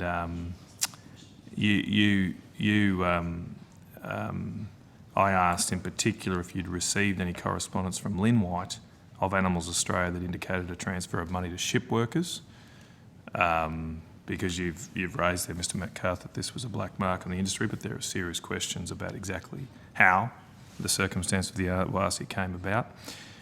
Just for reference, that was question number SQ21002340. In your answer to me, and I may as well read it out in its full, you've said, as its release could reasonably be expected to prejudice the future supply of information to the Department of Agriculture, Water and Environment associated with the compliance enforcement investigations and operations, the Department is unable to table any communications it may have received from Animals Australia or other parties. I've had a look closely at the Senate practice. To me, that is not a grounds for not producing information to the Parliament. Can I ask, is there any specific law enforcement activities underway against Animals Australia at the moment? Senator, our key division head who looks after compliance matters is Mr Timpson, who I think is online. The reason he's not here personally is that he's being required to isolate That's fine. Through illness reasons, but Mr Timpson will endeavour to assist you. So. Thank you, Senator. Can you hear me? Yes. Yes, Senator, there are no active investigations underway at the moment with the division, but yes, we did provide that answer to you. Well, if that is the case, it almost seems you have zero grounds to refuse that information to the Parliament. I mean, when you look at the general understanding, Chair, of not providing information that may be before a court or may involve law enforcement activities, it's very clear that it has to relate to a sort of a specific enforcement action that is occurring. Senator, look, I realise you won't be able to provide this to me now, but could I ask you to take that on notice, and specifically this time, can I insist that if you are refusing to provide it to the Parliament, that you provide an appropriate public interest immunity Yes, we will. Thank you, Senator. request. Yes, we will. Check on that, so. Okay, thank you. Chair, I think that might be it for me for now. I'll pass back to yourself. Thanks, Senator Canavan. Senator McMahon had a question, and then we'll go back to the ordinary order. Thank you, Chair. Again, my questions are for this same area. So I'll start along the lines of Senator Faruqi and Canavan. With regard to the draft review and the changes or the proposed changes to the prohibition periods, can I ask you very specifically what studies or what bodies of research were used to come to these recommendations? Senator, I'm not sure I heard what you said. Can I just check that you asked what other range of studies that were taken into account in undertaking the review? No, sorry, I was very specific. With regard to the prohibition periods, exactly which scientific studies did you use to come to these recommended changes? Could you understand that, Ms Hutchinson? So the actual length of the prohibition, in the proposed review there's absolute prohibition periods. Are you saying what scientific studies were used specifically to come to that conclusion? Yes, correct. Okay, thank you. We will take that one on notice. There's a range of materials, so we'll look closely at your question, Senator, and make sure that we answer that. Okay, so you're not able to provide details of which studies you used? I mean, that must have been a major part of it. Yes, so there's not a particular study that says, you must not send sheep to the Middle East at this particular time. So a range of information was looked at to come to that conclusion, but there's a range of research material that's been looked at and quoted throughout the review, but I can look closely at your question to make sure that we understand it and answer it. Senator, accurately. as discussed earlier with Senator Faruqi, very important in those considerations was updated data from the Bureau of Meteorology. Yes, could you go into that a little bit more? What data from the BOM could possibly be relevant to this? It's the data that relates to the predicted temperatures at different times of the year in different parts of the voyages. So, for example, the expected temperatures that might occur through the Straits of Hormuz at different times of the year. Why would you want to know predicted temperatures when you've actually got real temperatures to rely on? Temperatures that have been collected from actual voyages. Why would you need predictions? Sorry, I've been corrected by my colleague. They're not predictions. What are they then? If they're not predictions? Going to your question, Senator Faruqi, is predictive analysis used? No, there wasn't any predictive modelling. So the Bureau of Meteorology has looked at actual temperatures, historical temperatures in the Gulf, and they've provided a report about what the patterns of temperature throughout the region are. So there's in Appendix B of the draft report, there's the methodology that was used, the climate analysis from the relevant parts of the Middle East that talk about the temperatures in different parts of the Middle East at different points in time. So that updated Bureau of Meteorology data is a significant part that's informed this review. So these are actual historical measurements, not predictions or assumptions? That's correct, Senator. My mistake in referring to it as predictions. It's historical data, and obviously it's vastly more comprehensive than measurement of data on specific voyages over a period of time. Is it correct that voyage data for shipping during June, July and August predates the current conditions under which sheep are being exported? Yes, so from 2019 there was a prohibition on the export of sheep to or through the Middle East by sea, so there hasn't been actual voyage data from those times that vessels were prohibited from travelling, with the exception of the Al Kuwait that travelled in 2020. Okay, so there's no actual data from Voyager during June, July and August under the current requirements, except the Al Kuwait, as you said, in 2020. Yep. So there's meteorological data about the temperatures in those climatic zones, but if your question was specifically have Australian sheep been shipped on vessels in those periods, the answer is no. So does this mean that the department is making assumptions about what onboard conditions would be like during the prohibition period under the current conditions?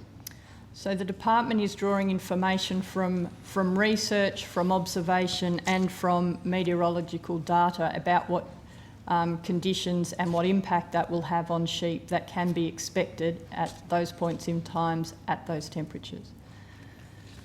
So it's making assumptions about what onboard conditions would be. Drawing conclusions from available Senator, information. that was the basis for the original prohibition. So the short answer to that question is yes. We have to make judgments based on the available evidence of the temperatures that will be experienced by the sheep. And that's what informed the original prohibition. We've got some additional information from the Bureau of Meteorology around the meteorological data, and so we've taken that into account as part of the review. Okay, industry's saying that it doesn't want to rush to the outcomes of this review and would like to see the decision to be based on real-time evidence gathered during trial shipments. Does that not seem reasonable? Well, Senator, we've received that feedback from industry and we're still considering it.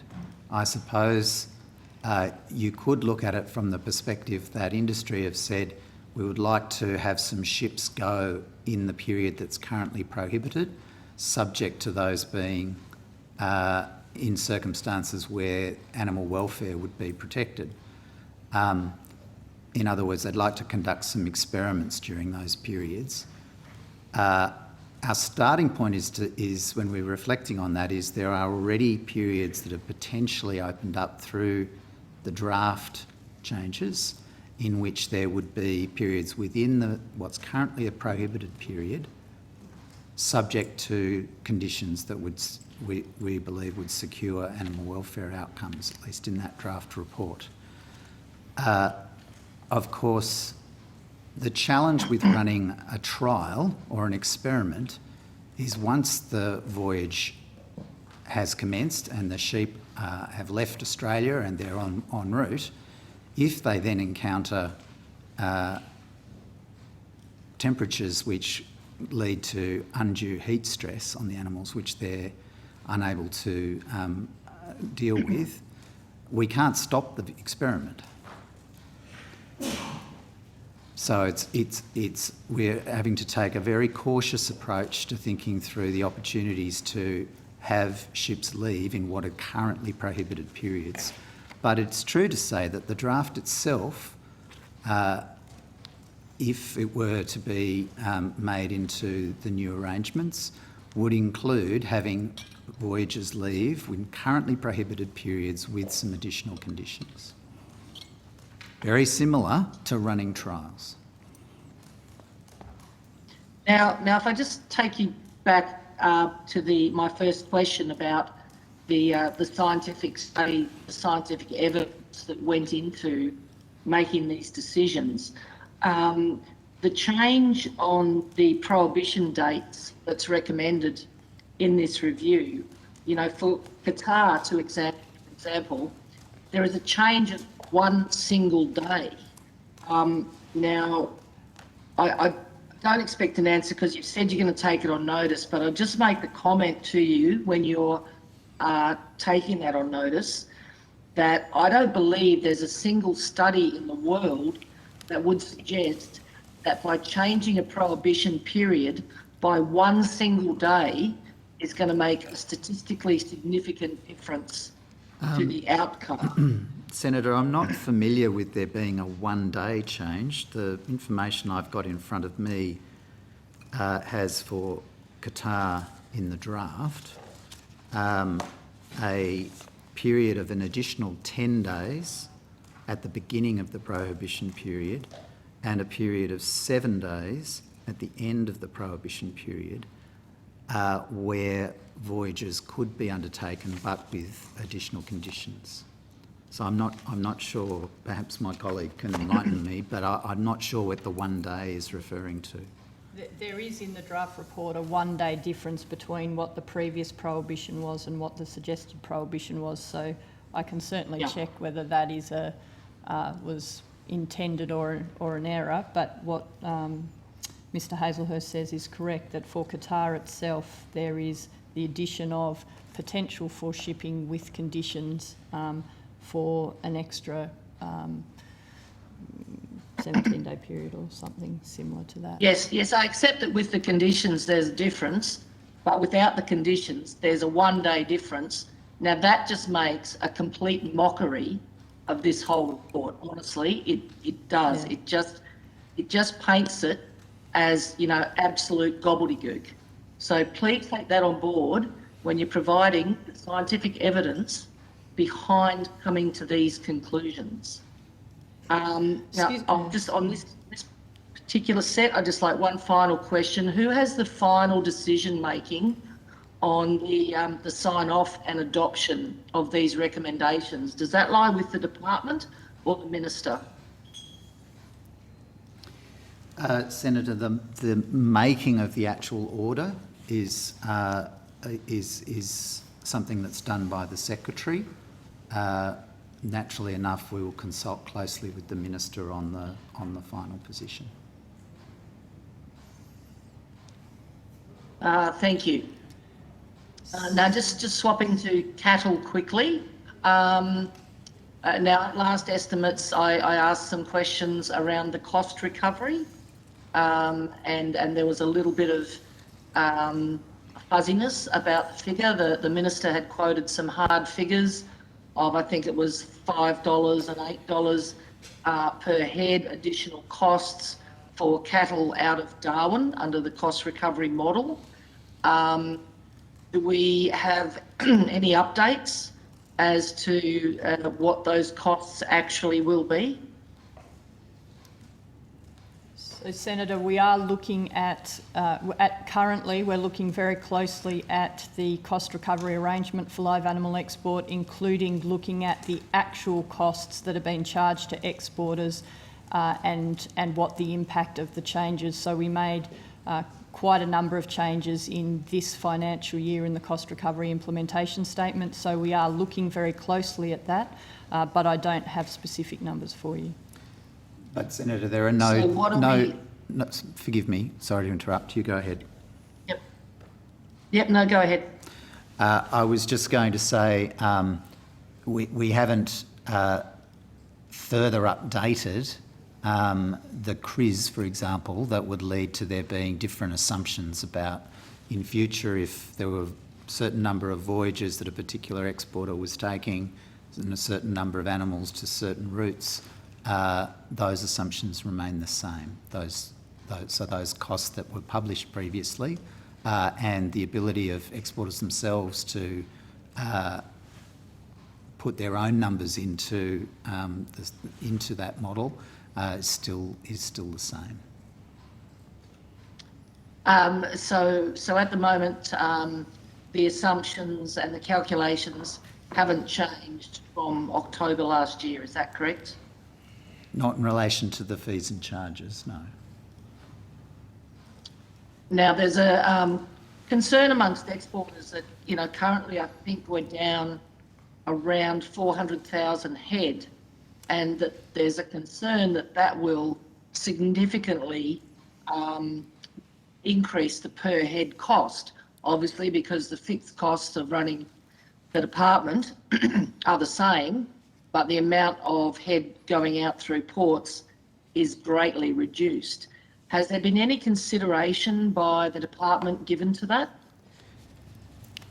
Yes, Senator, though volumes and throughputs are part of the considerations that the department makes in preparing for and making decisions about the cost recovery for subsequent years. So yes, we are looking at that.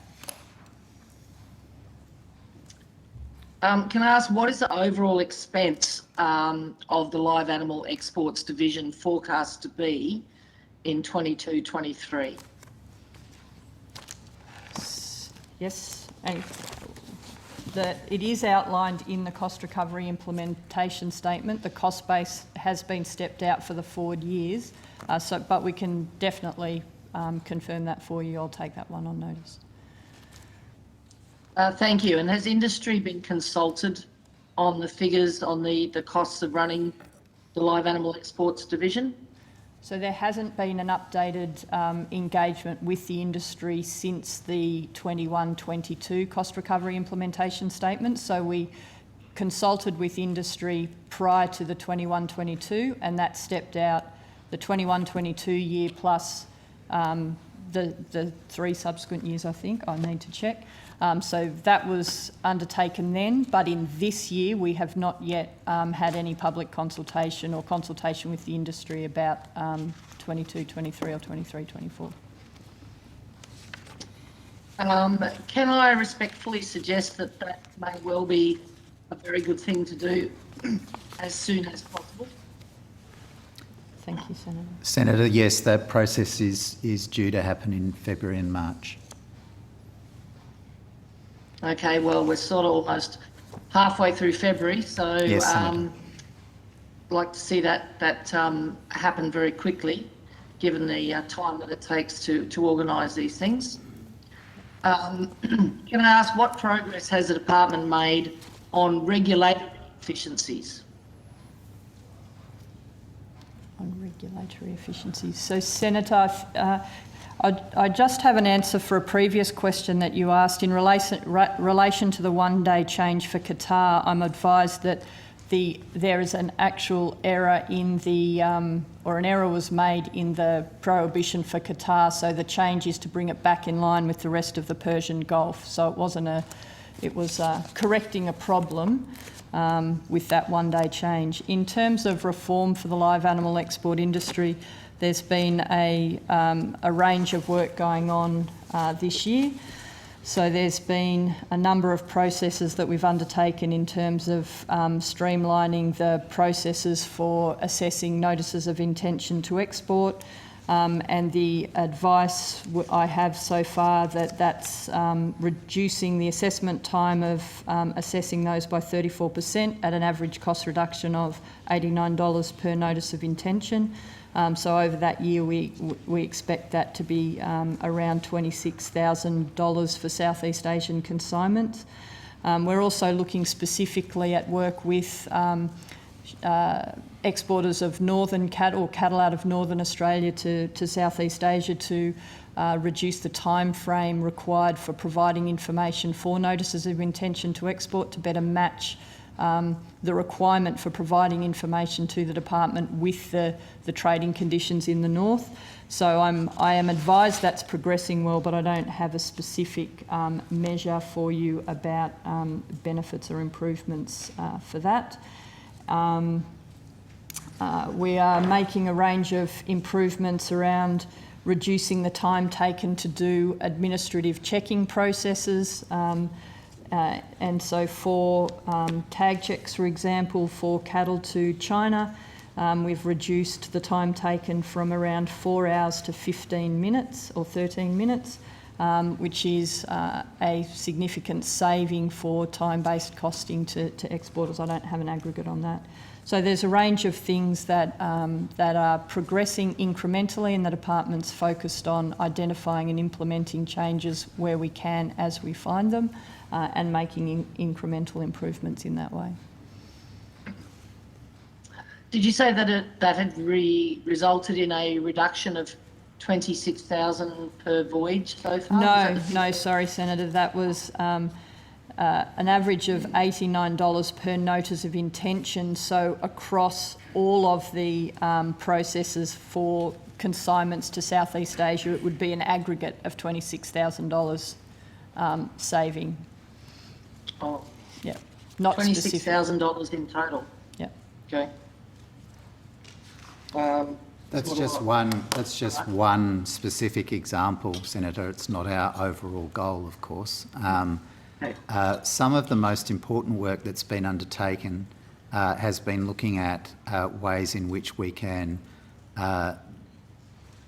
adopt a more risk-based approach to our regulatory assurance processes, and there's a lot of work been going on closely with the sector to understand the way in which we are able to gather data to inform ways in which we might be able to provide a lighter touch regulatory approach to high-performing exporters and vice versa. And in particular, consistent with some of the recommendations that we've received from the Inspector General of live animal exports, looking at relying less on conducting of audits and more on actual real-time and ongoing collection of data, so that we can then modulate the approach that we take to an individual exporter. Now, the cost of operating the regulator has nearly tripled since 2017-18. Can you give me an example of what improvements to animal welfare this has resulted in for the live export industry? In cattle, we're talking cattle. Yeah.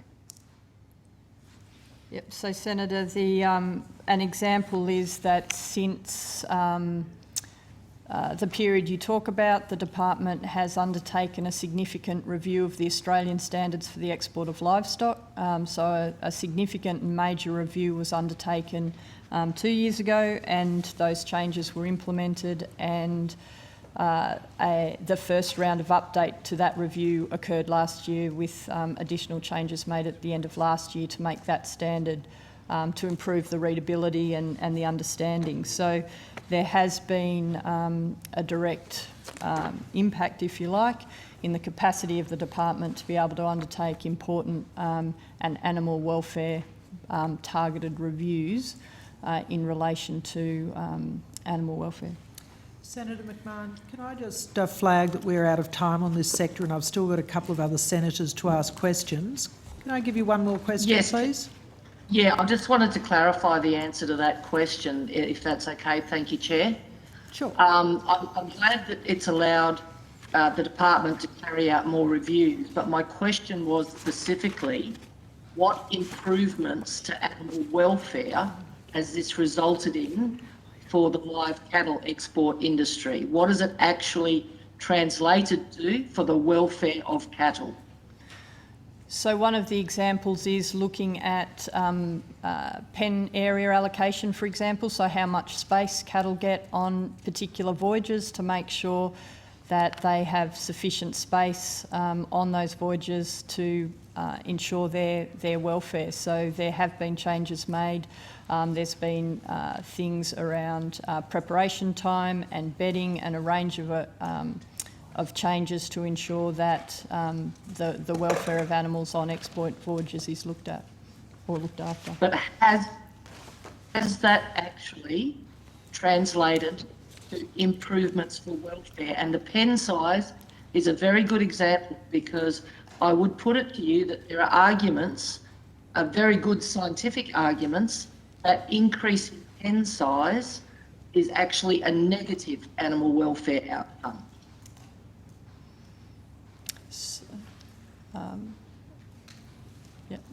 If there is that evidence, Senator, I'm happy to have a look at it. The department has looked at a range of information that demonstrates that increasing pen space for animals benefits them, their ability to access water, to access feed, to be able to stand and lie down.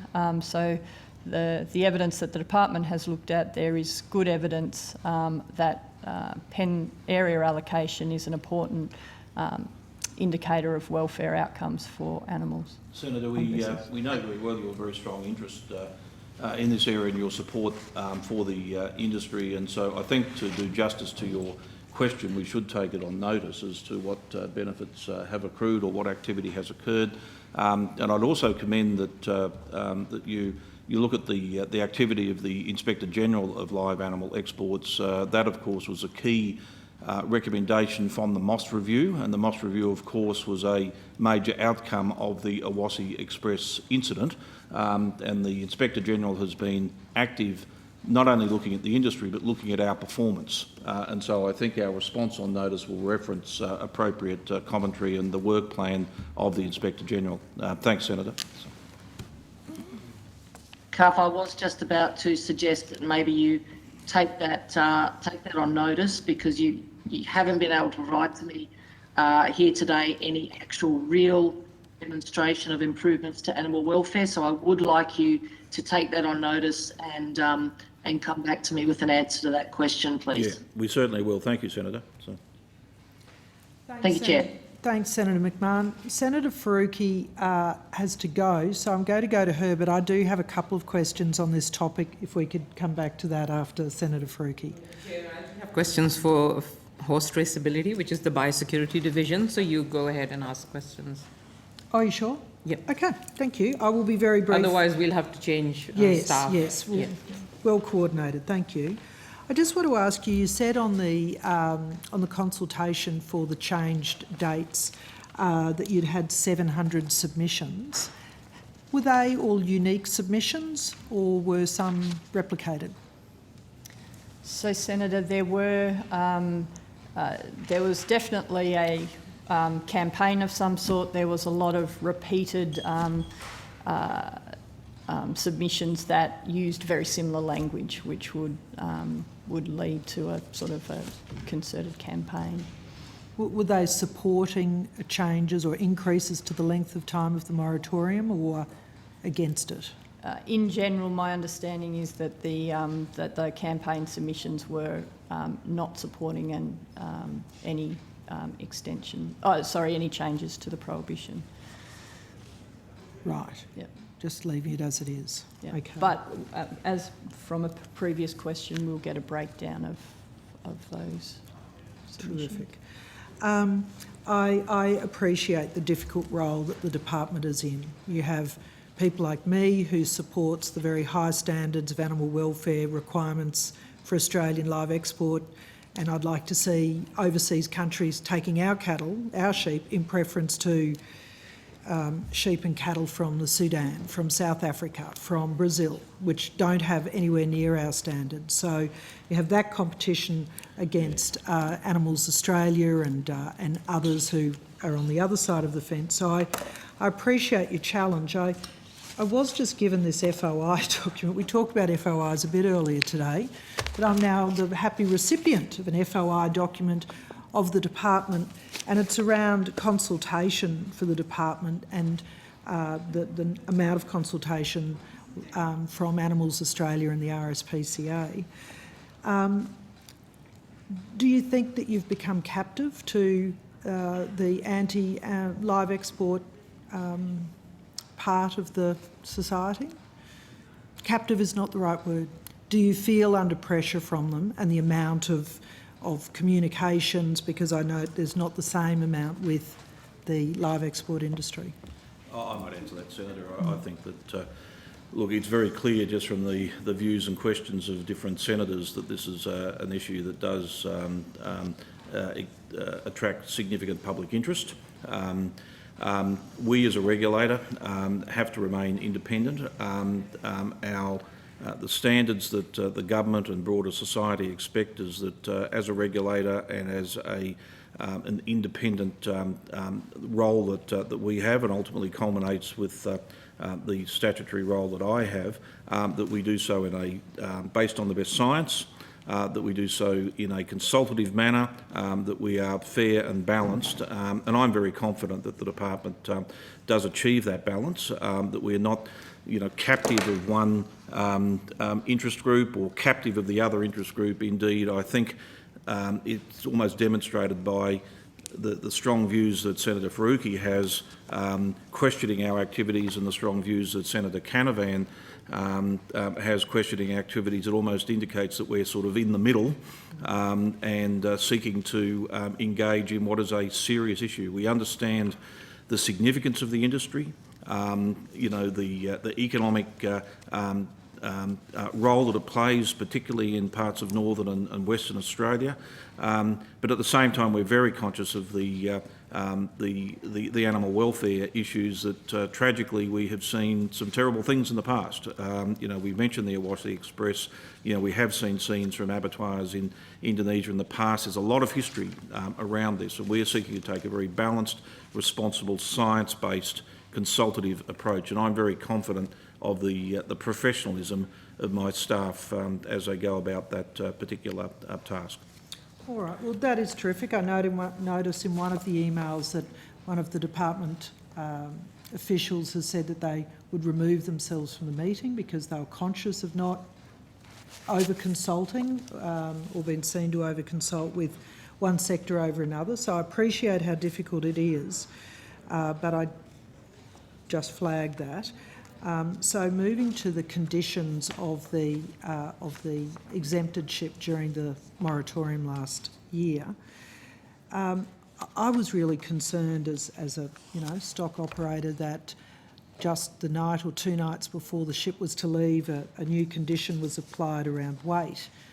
And I would like you to talk to the evidence that says that animals over 50 kilograms are going to be more subject to heat conditions or stress. And the reason why I'm concerned is that that would have been an additional imposition on the stock right before they got on a ship. Quiet handling, less handling, the very condition might have imposed greater stress on the animals. And given that the heavier animals are generally younger, they probably would have stood up to conditions better. So I'm just hoping that you can point me to some science that says that animals over 50 kilos shouldn't have been allowed on the ship. I think we can certainly take that, provide a detailed answer on the science around the weight of animals and their susceptibility to heat stress. And there's a very clear evidence for that in the science. I'm not aware of that having been challenged previously. But Senator, if you're going specifically to the question of the exemption that was granted to the RQ8 by me, those were, of course, extraordinary circumstances. And the exemption was granted on the basis, first and foremost, that there were exceptional circumstances. And chief amongst the considerations was critically whether, with the conditions that were applied, would the sheep be in largely the same level of risk as they would have been if they had embarked before the prohibition period. And so one of the considerations that went into that was the weight of the sheep that were loaded, and that was on the basis that heavier sheep will do worse with heat. In the same way as, of course, sheep with heavier wool will do worse. All right.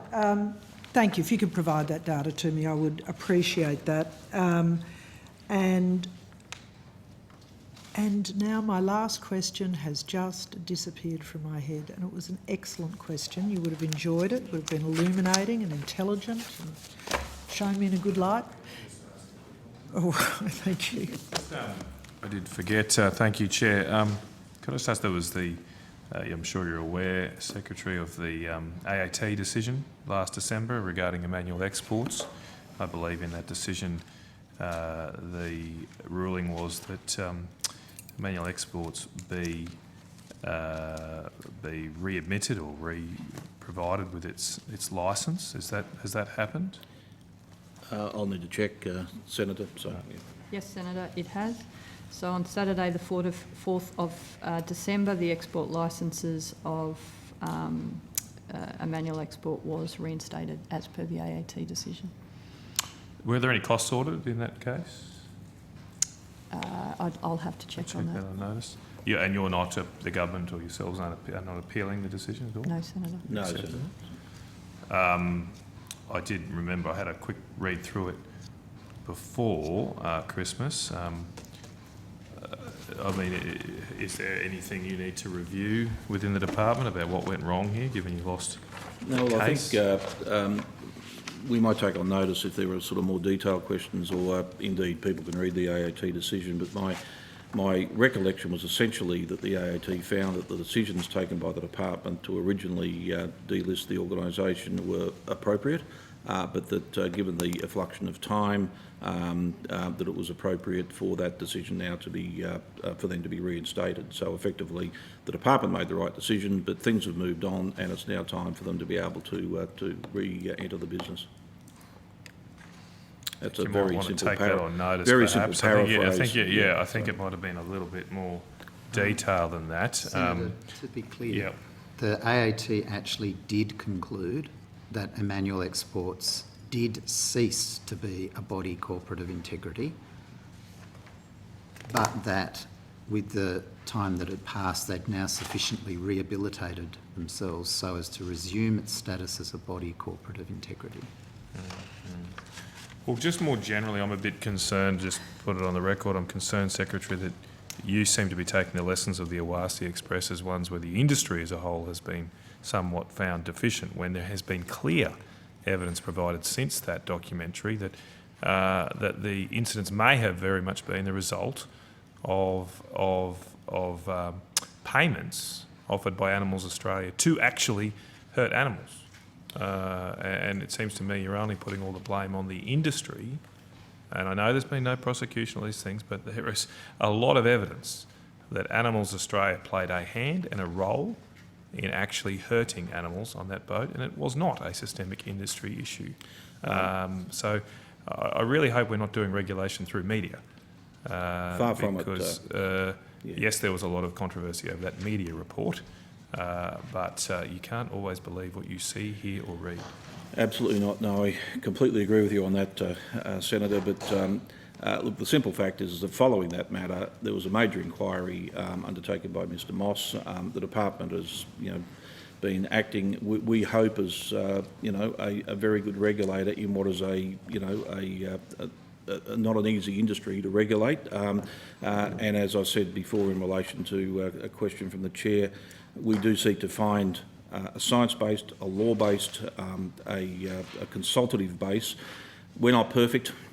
You've made some comments today about consultation that we certainly will take on board, but I can assure you that the long history of these issues and, including way back well over a decade, lots of lessons have been learnt by the department, by the industry, by many people, and we are seeking to do the best we possibly can to allow the industry to continue in a way that provides, as the chair says, the highest standards of animal welfare for the exports in the world. And many other countries are simply nowhere near the level of confidence in the quality of the industry that Australia can provide. So, I think we should be doing more to demand other countries meet our standards so that we're competing on a level playing field. And Senator, so you I go can finish. just tell you that no costs were ordered. Okay, thank you. So just finally on that weight drafting, 26 animals died on that voyage. None of them were heat related. They're all stress and related to injuries in the drafting. So happy for you to check that. You can take that on notice. There certainly weren't any that were identified as being as a result of heat stress. Yes, so I guess that's the bit, is that I know you get pressure from other sectors of society wanting, standards, but I'm just flagging that this has actually resulted in animals dying because they didn't observe animal welfare standards that producers and animal growers would understand. Not drafting sheep just prior to a shipment like that is not ideal. Senator, I think I would not like to discuss that. I can tell you that that's the case, and 26 animals died as a result of the additional evidence handling. of the basis upon which the animals died on the ship is not as clear cut as you're describing, Senator, but we I'm perhaps can suggesting provide you that more it information. is. So, all right, let's both of us have a come back with our evidence. So it's not just the mortality that's important in terms of animal welfare. Indeed. It is what the animals actually experience. Indeed. Even if they don't die excruciating deaths, that is considered in animal welfare And standards. the final thing I'd say is you commented on using technology for real-time and immediate reporting. I think that's fantastic. I used it in my butcher shops rather than having somebody go around and do, temperature measurements. You could have real-time. This is when machines will go out. Anyway, I love it. But I wonder if we're going to get to a point where we can replace independent observers with real-time video and scientific observations rather than... So then everybody knows what's really going on, and the high standards that we're achieving can be recognised. We can get away from We're the sad certainly stories. engaging with industry on that, and indeed you may be familiar that we put out what's been described as a challenge through the Business Research and Innovation Initiative that the Department of Industry, Science, Energy and Resources runs to out to the private sector to come back with innovative solutions to onboard monitoring. And we've recently funded 5 companies to provide proof of concept around different modes of providing that kind of assurance. In addition, we're working directly with industry for them to come back to us with innovative ideas. We don't want to be prescriptive about that, but looking at ways in which we could have a similar level of assurance to having an independent observer. Terrific. So I'll put the rest of my questions on notice and go to Senator Faruqi. Thank you. I just have a few questions on horse traceability. I think it's the biosecurity division. Yeah, for sure. Just while officials are coming to the table, Chair, we often talk about some of the more significant pests, and so I just brought along, if senators are interested, not the sort of thing I'd table, but if you actually want to see what a capra beetle looks like, we've got a dead and preserved capra beetle here, or a brown marmorated stink bug, and of course I have a giant African snail, which you certainly don't want on your table. Is that a real one? I thought it might be useful just in terms of the work that our colleagues do, our biosecurity staff do, and we work very closely with the industry and others to try and detect quite often minuscule pests, as well as, of course, viruses and other, in order to try and protect Australia's environment, protect our agriculture, and indeed protect our broader enjoyment of life. And brown marmorated stink bugs are a major focus for us, because not only are they a major pest in terms of agriculture, but they're also just a household pest, and keeping them out of the country is a constant battle. So over the break or whenever we've got some examples we'd be happy to share with senators. So.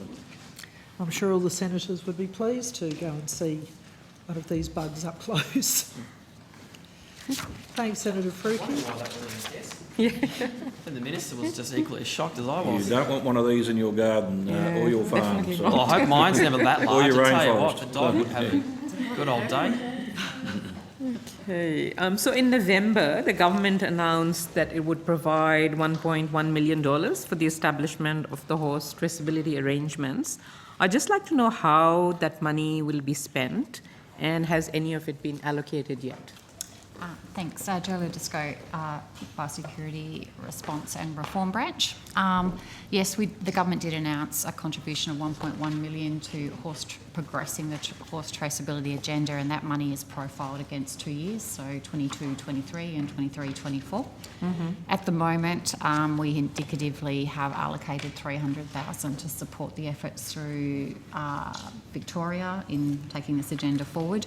But at the moment, we have not concluded what we will use it for, because we're not quite at that point yet. For example, and just to go backwards, if you don't mind, Senator, Victoria commissioned a consultant to do a report on potential options for horse traceability. So that money has gone to that report? Not yet, Senator. They've done the report. It's been given to the working group that's looking at this. As you know, we allocated an initial $50,000. We're intending at this stage to use that $50,000 to support a more targeted process of stakeholder engagement about the options presented in that report. That will then guide what we do next. So next steps will be critical. It could be we support a pilot in a certain area to test out, or otherwise support. But so at the moment, we don't want to pre-commit to what that money will be used for specifically, but it is definitely sitting there waiting for those next steps to help this agenda along. And is there, are you anticipating that some of that money might be actually used in the implementation of a register, or is it just for the design and planning part? Potentially. I think the issue is we're just, and if the the consultant's report, puts a number of options out there, including how best to leverage existing arrangements we have, like the property identification code, arrangements that exist in the livestock sector already. So some of that money could go to working out how well you would connect those up and add additional information for horses, or it might go to we need a completely different database. So I would imagine that requires a little bit of conversation, and I think we've briefed before that ultimately regulation in this space is a state and territory matter. So agricultural ministers will need to consider where they want to go, but the money is there. It is there to support. Do you know how much the fees for that consultant was for producing that report? I would have to take that on notice, because Victoria bore the entire cost of that consultancy, is my understanding, but I'll take that on notice. Okay, Senator. that'll be great. And you just said that report will go through a period of public consultation? The report has been provided to the working group, and if you give me 1 minute to check my text. I was just checking on the nature of engagement. So the consultants went out and did some engagement with industry in reaching their position. our intent would be to say, well, this is where the report concluded. It presented a number of options and have another cycle of consultation on its options to With help. just the industry or with other stakeholders? All as well? stakeholders, all relevant stakeholders. So it Okay. wouldn't be tied to industry per se, no, because there's a number of very interested parties in this agenda.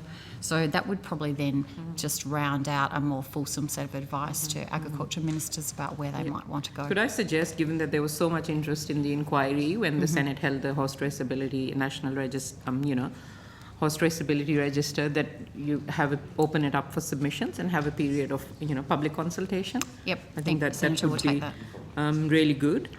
I just wanted to know if you know what expertise, I think it was Marsden Jacob who did that report, what expertise they have in agricultural or animal matters. That's a good question, Senator. I would rather come back with a specific on notice response if you don't mind. Okay, sure. They have worked in this space in various guises before, so they are not unfamiliar with it. They're not like our Big Four consultants who may be coming in cold to this issue, but I'd rather take on notice their specific expertise. That'd be good.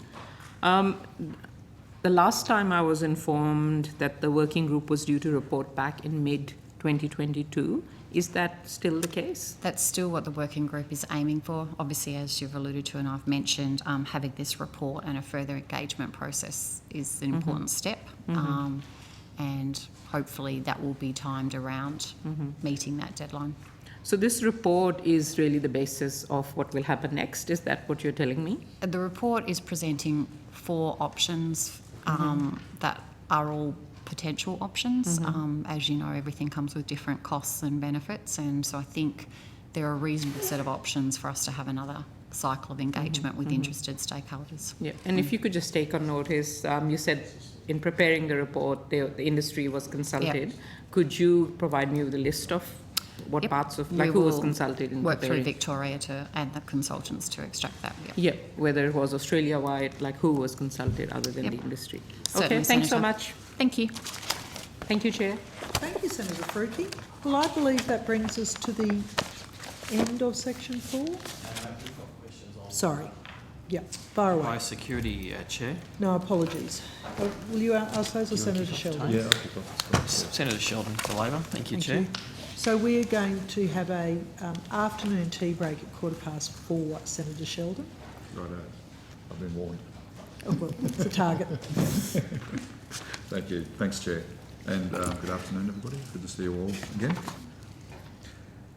Can the department provide a list of where all the biosecurity detector dogs are currently located? Certainly we can, sir, and I'll ask Mr Hunter to come to the table. Andrew Tongue, Deputy Secretary, Biosecurity and Compliance. Thank you. I think we have a full fleet of dogs at the moment, 42, but I'll ask Cole to... Yeah, Colin Hunter, First Assistant Secretary, Biosecurity Operations Division.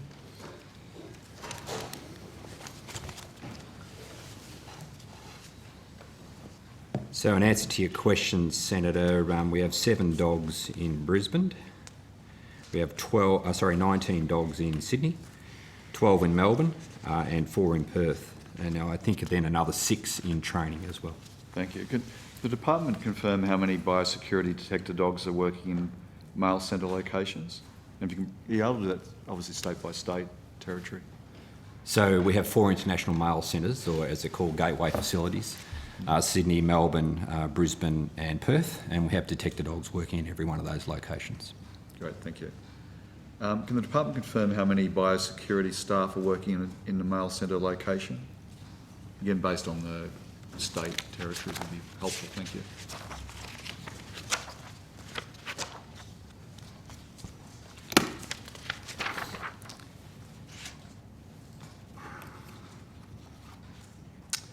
So in Perth, we have 9 officers. In Melbourne, we have 21 officers.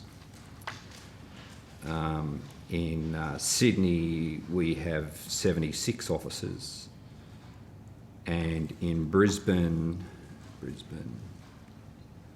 we have 6 officers. In the mail centres? Yeah, but in saying that, Senator, in some of those smaller locations like Brisbane and Perth, They would work across a range of functions, so they could work in the airports and they could work on cargo duties as well. It just depends on the sort of the pattern of mail, but certainly the base numbers that I've given you are a really good indication of what we have in those smaller locations such as Perth and Brisbane. Yep. Senator, Sydney is by far the largest gateway facility. That, for example, is where the bulk of mail from, say, China would come. And we've seen, because of COVID-related disruptions, a switch between mail coming on aircraft and mail coming in containers. And so that has forced both Australia Post and ourselves to change our posture a bit so that we're managing risks appropriately. With for example, in the Sydney, just so I'm clear, in the Sydney with the 76, and you were mentioning before there's some dual jobs that people do with that 76. Have you got a breakdown of how many are dedicated just to the mail centre and how many do multiple? So I have to take that on notice to be absolutely certain, because obviously the location in which the Sydney Gateway facility is, we sometimes send people out on cargo inspections from the mail centre, but I want to be absolutely certain. My information is that I have 76 dedicated to the mail facility in Sydney. Whether or not there are other offices there or whether those 76 perform other functions, I'd have to take on notice. All right. Could you do that for the other ones as well? That'd be helpful. Thanks. So how many detector dogs and staff are currently located at ports and airports? Are you able to give me a list of locations and numbers of dogs and staff? Yes, Senator, I gave you that breakdown before on states. I'll just see if I've got the breakdown on specific on airports and mail centres and ports. Noting, Senator, that we did redeploy both staff and dogs as a result of the collapse in passenger numbers. And so we took the opportunity, because mail volumes went up, to redeploy to ensure that we were sort of covering the risks. Sorry, Colin. Yeah, no, look, I don't have that information on me at the moment, Senator, but I'd be happy to take that on notice and to make sure that I am absolutely certain, because, as every day goes by with airports opening up to the extent to which they are, we're repositioning dogs back into a lot of those locations. And what about ports, seaports? We don't generally have a presence of dogs at ports, although the dogs do go down on roster when cruise ships are operating and clear passengers that are disembarking cruise vessels. But at ports, it's much more in an experimental phase where we're using them to look at screening for vehicles that come into the country looking for brown marmorated stink bug and the like. So they're very much on a roster. Are there, Senator, rather than being specifically deployed to cargo operations as opposed to airports and mail centres. One of our clever dogs, Senator, recently was deployed at a port as part of this experiment and found a brown marmorated stink bug. And I think if Mr Metcalfe's got the samples there... They do stink, those stink bugs. But the clever dog found a brown marmorated stink bug, so plenty of pal for that dog that night. Right. Bless. I'm just keen to know too what the plan is at airports and ports when the activity increases. You just touched on that before, Deputy Secretary, which is helpful. What is the plan? Mr Hunter touched on it before. Can the department just explain what planning has or is being done for when international domestic airline travel increases and port activity increases? Yeah. So just to begin there, Senator. Numbers at the moment are in the thousands across all the airports. With the announcement of international travel returning, we're working closely with Department of Home Affairs and the airports to try and predict volumes. It's really quite difficult, of course, to predict volumes. But Mr Hunter's team is planning a gradual redeployment and rebalancing. One of the things here is what will Australians and international travellers do? Will they start spending their money on international travel and not buying things online? Or will they spend their money on international travel and continue to buy things online? So we've got to be a little bit flexible, but I'll hand to Mr Hunter. So just in relation to the specifics and just for a little bit of context, Senator, about sort of in March 2020, over 72% or 350 biosecurity officers were redeployed out of international airports because of the COVID situation and the lack of aircraft arrivals and tourists, etc. We're now back at, as at January 2022, we're now back at 38% of those officers back in international airports. And our plan is to scale up commensurate with the tranches and the phases that the government has agreed through National Cabinet. So we are confident that we will have the necessary staff in place, including detector dogs and an ancillary sort of staff that we need at international airports to operate all airports as they open up, commensurate with the arrivals that we'll see and the predictions and forecasts given to us by industry as well as Home Affairs and others. And Senator, out of the budget, we were given additional staff, so we've just completed a recruitment round of 90 additional staff. And we're also monitoring our attrition rate in the economy because of the low levels of unemployment. Our staff are attractive prospects for anybody in the logistics business. And so Mr Hunter's planning further recruitment rounds to ensure that we're as full as we can be, if you like, against our staffing base. Thanks, thanks for explaining the complexities there. Just on the biosecurity dogs and the staff / trainers that are located at mail centres, and you mentioned there's some overlap there. Is some of the people going to be taken out of there to put into the ports, airports and ports, or is that? So what's the? I guess I appreciate you've said that there's still consideration about how that would operate, but that is that pool going to be reduced at some point to some degree whilst you're making the decision what degree to be reduced? Now, we've had a pretty static base of detector dogs all throughout the COVID experience, but the important thing is with detector dogs that you have to keep them busy. If you can't keep them busy, then they lose all of their training and the like. So what we did is we took a conscious decision to make sure that we could keep them busy. We redeployed them to international mail centres where we increased our screening capability effectively at international mail centres.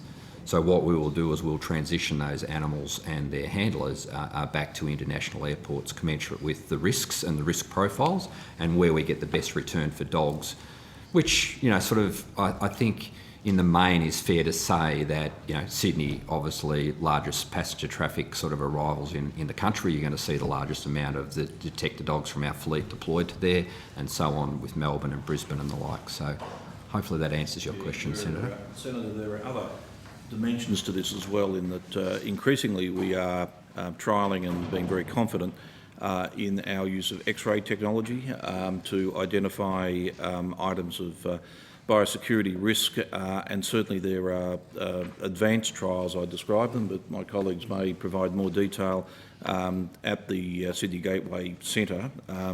We are really pleased with the progress we've made in how the algorithms can develop to understand organic materials and things that are of concern, particularly using dual energy X-ray absorbiometry, so 3D X-ray type technology.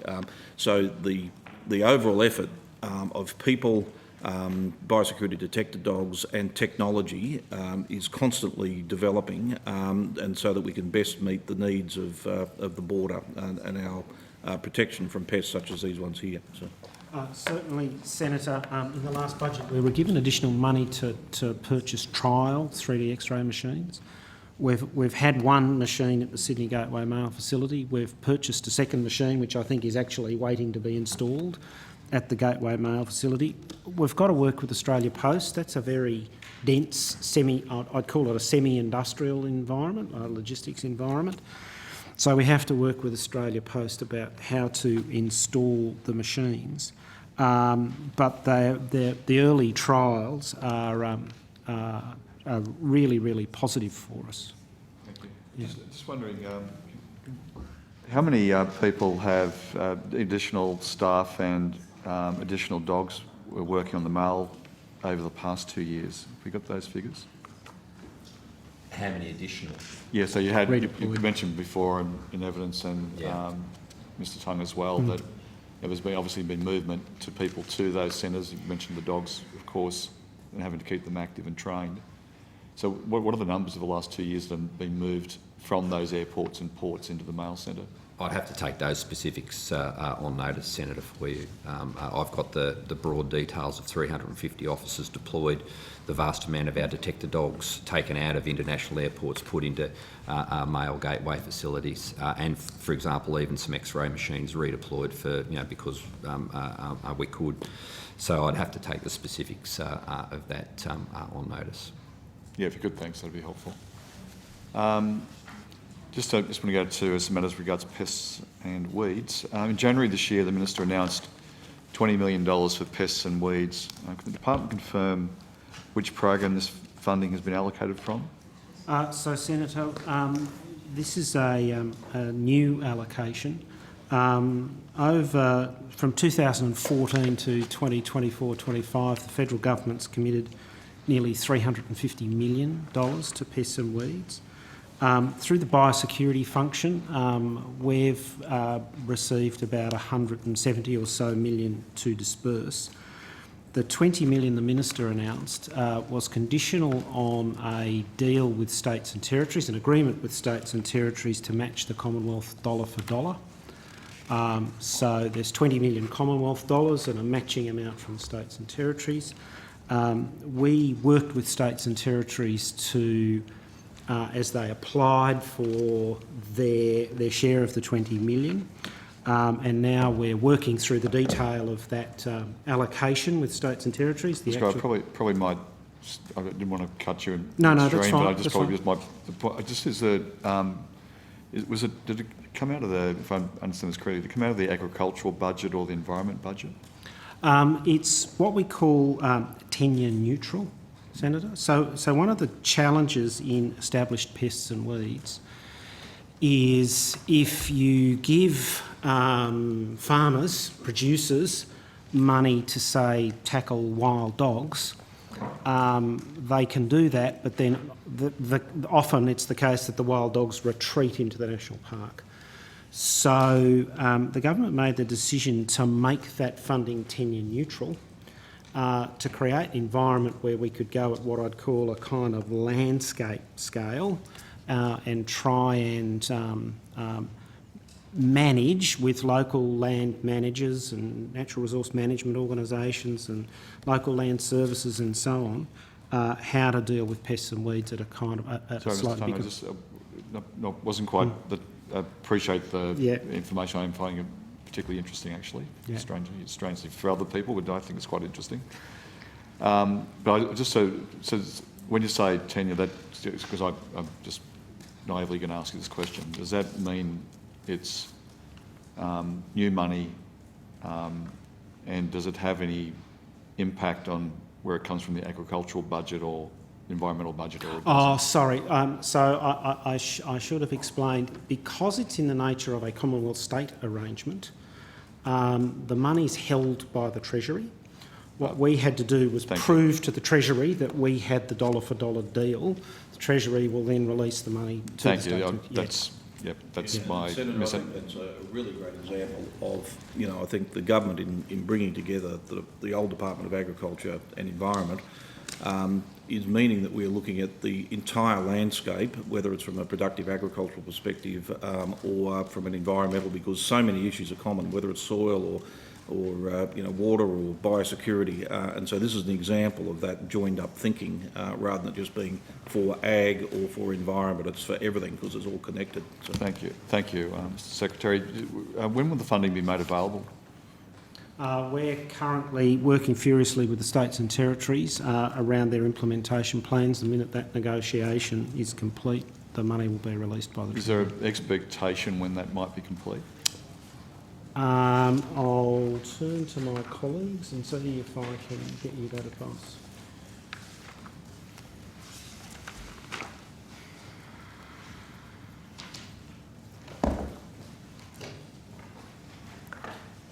Hi, Charlotte Schofield from the Environmental Biosecurity Office. The funding at this stage should hopefully be made available will hopefully signed off in March and made available to states and territories in May. Thank you. And the breakdown of funding across the forward estimates, and again, I might explain with the 10-year, if I got the right language, how the funding will actually work in forward estimates, or does that, how that impacts or doesn't? So at the moment, it's profiled as 4 million 21-22, 6 million 22-23, 5 million 23-24, and 5 million 24-25. Are you able to give us a breakdown on how much funding each state and territory will provide to this measure? Happy to take that on notice, Senator. Yeah. That hasn't been. Is that one of the aspects that hasn't Have been you got it? agreed to? What the dollar for dollar, how that's going to be broken up from your end? Yeah. Is that still still fluid, or is there an outline?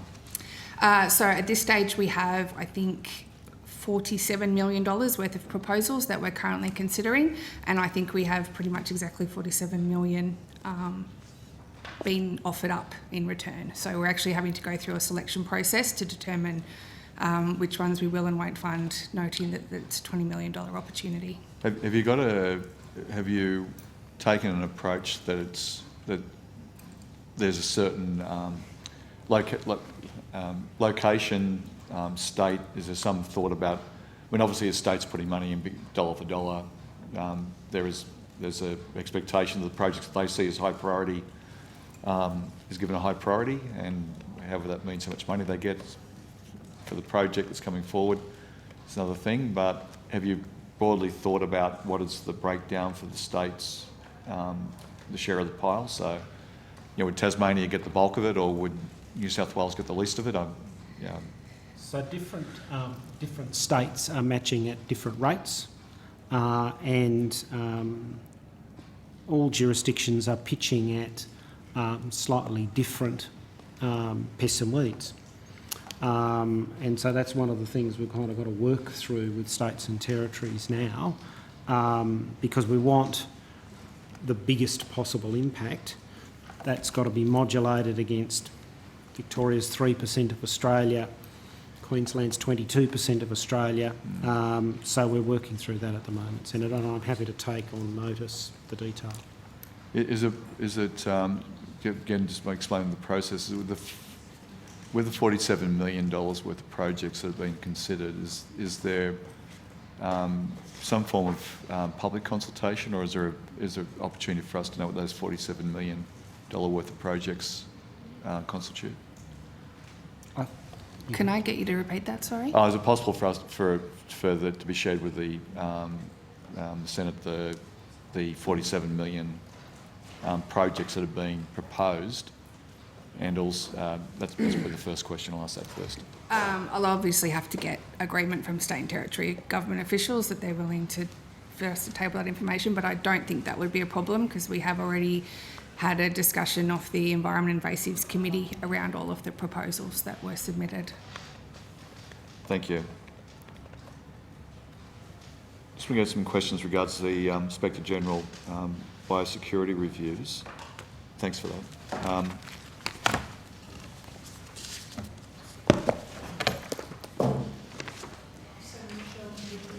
Wanted the Inspector General of Biosecurity now? Yes, that would be.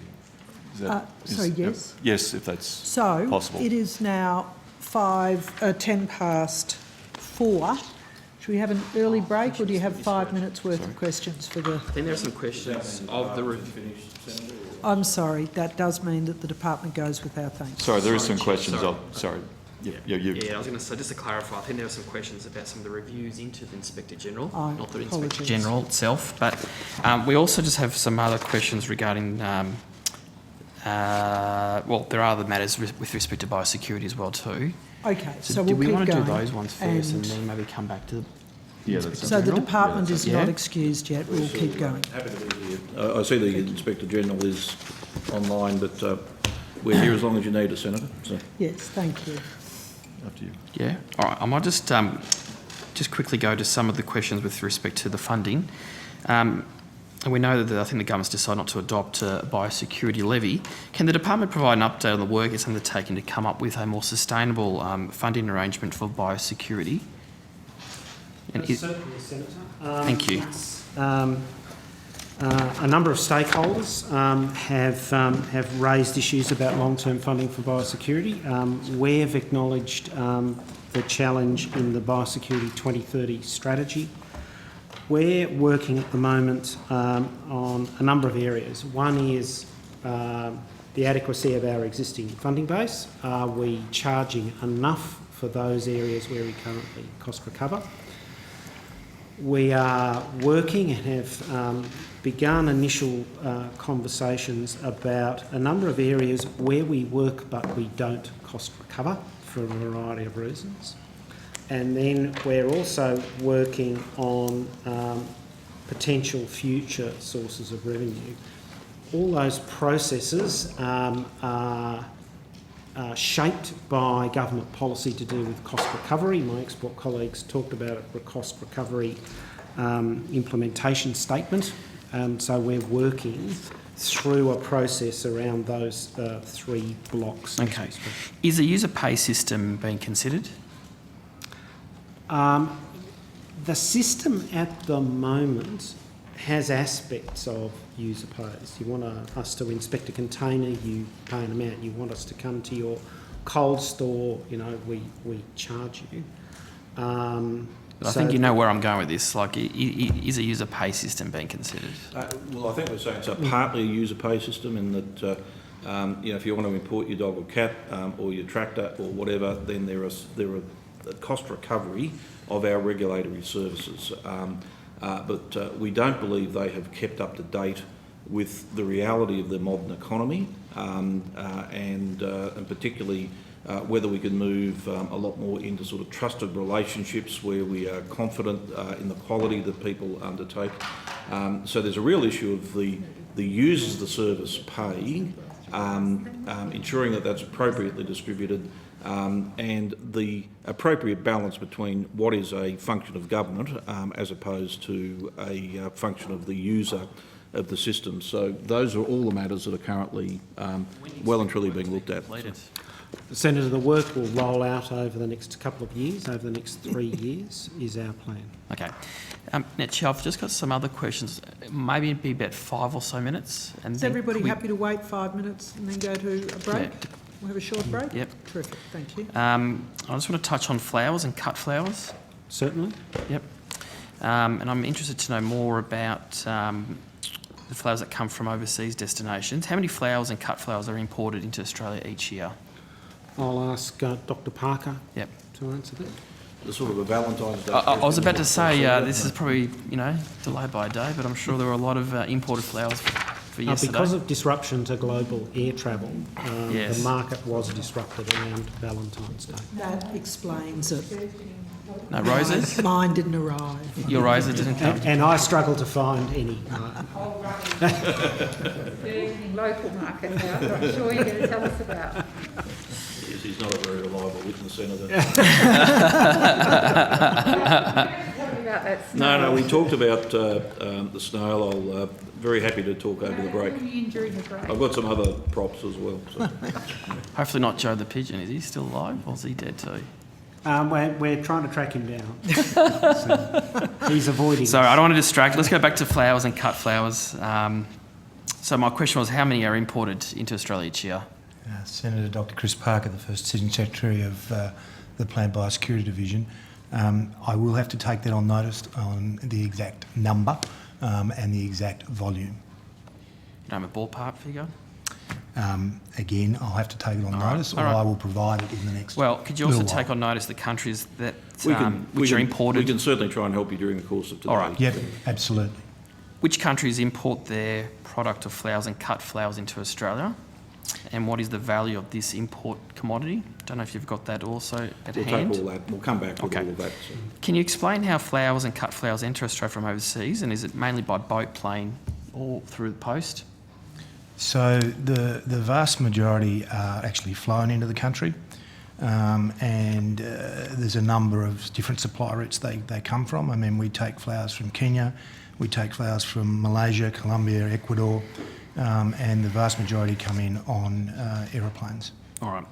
Because I want to understand more about the rate of non-compliance of these products that come to Australia. And I'm told, and it could be wrong, but it could be in the I guess the range of around 60 to 40%, somewhere around that. Is that your understanding of non-compliance? That's not; those figures are not accurate as per the moment.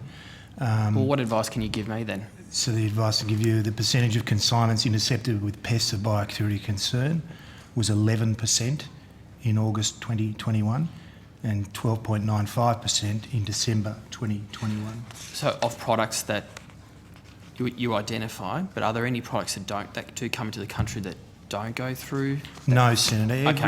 Every Good. single consignment of cut flowers that comes into the country is inspected by our officers, and where pests or diseases of quarantine concern are detected, they are treated, destroyed or re-exported as per the legislation. We have a 100% intervention rate on Perfect. And I'm assuming you hold a range of data about the non-compliance. Are you able to share that with the committee? With whatever? Sure, I can give you take that on notice. No, I can give you a quick précis now if you would like. Go for it.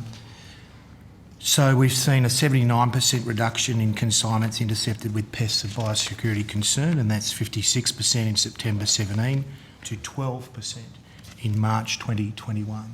So there's been a significant reduction in the amounts of non-compliance that occurs across that pathway.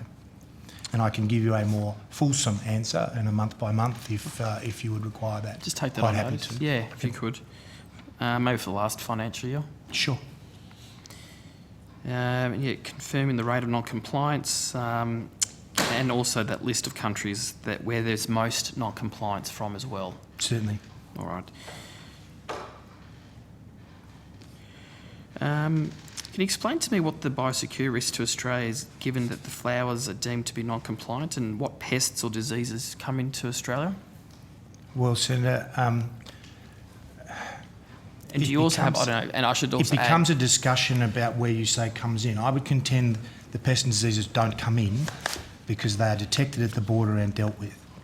So where we have seen pathways that might be dirty, if you like, and certainly the cut flower pathway was a pathway that had significant pests of quarantine concern on it, which is why we took significant action with industry to reduce the number of non-compliance.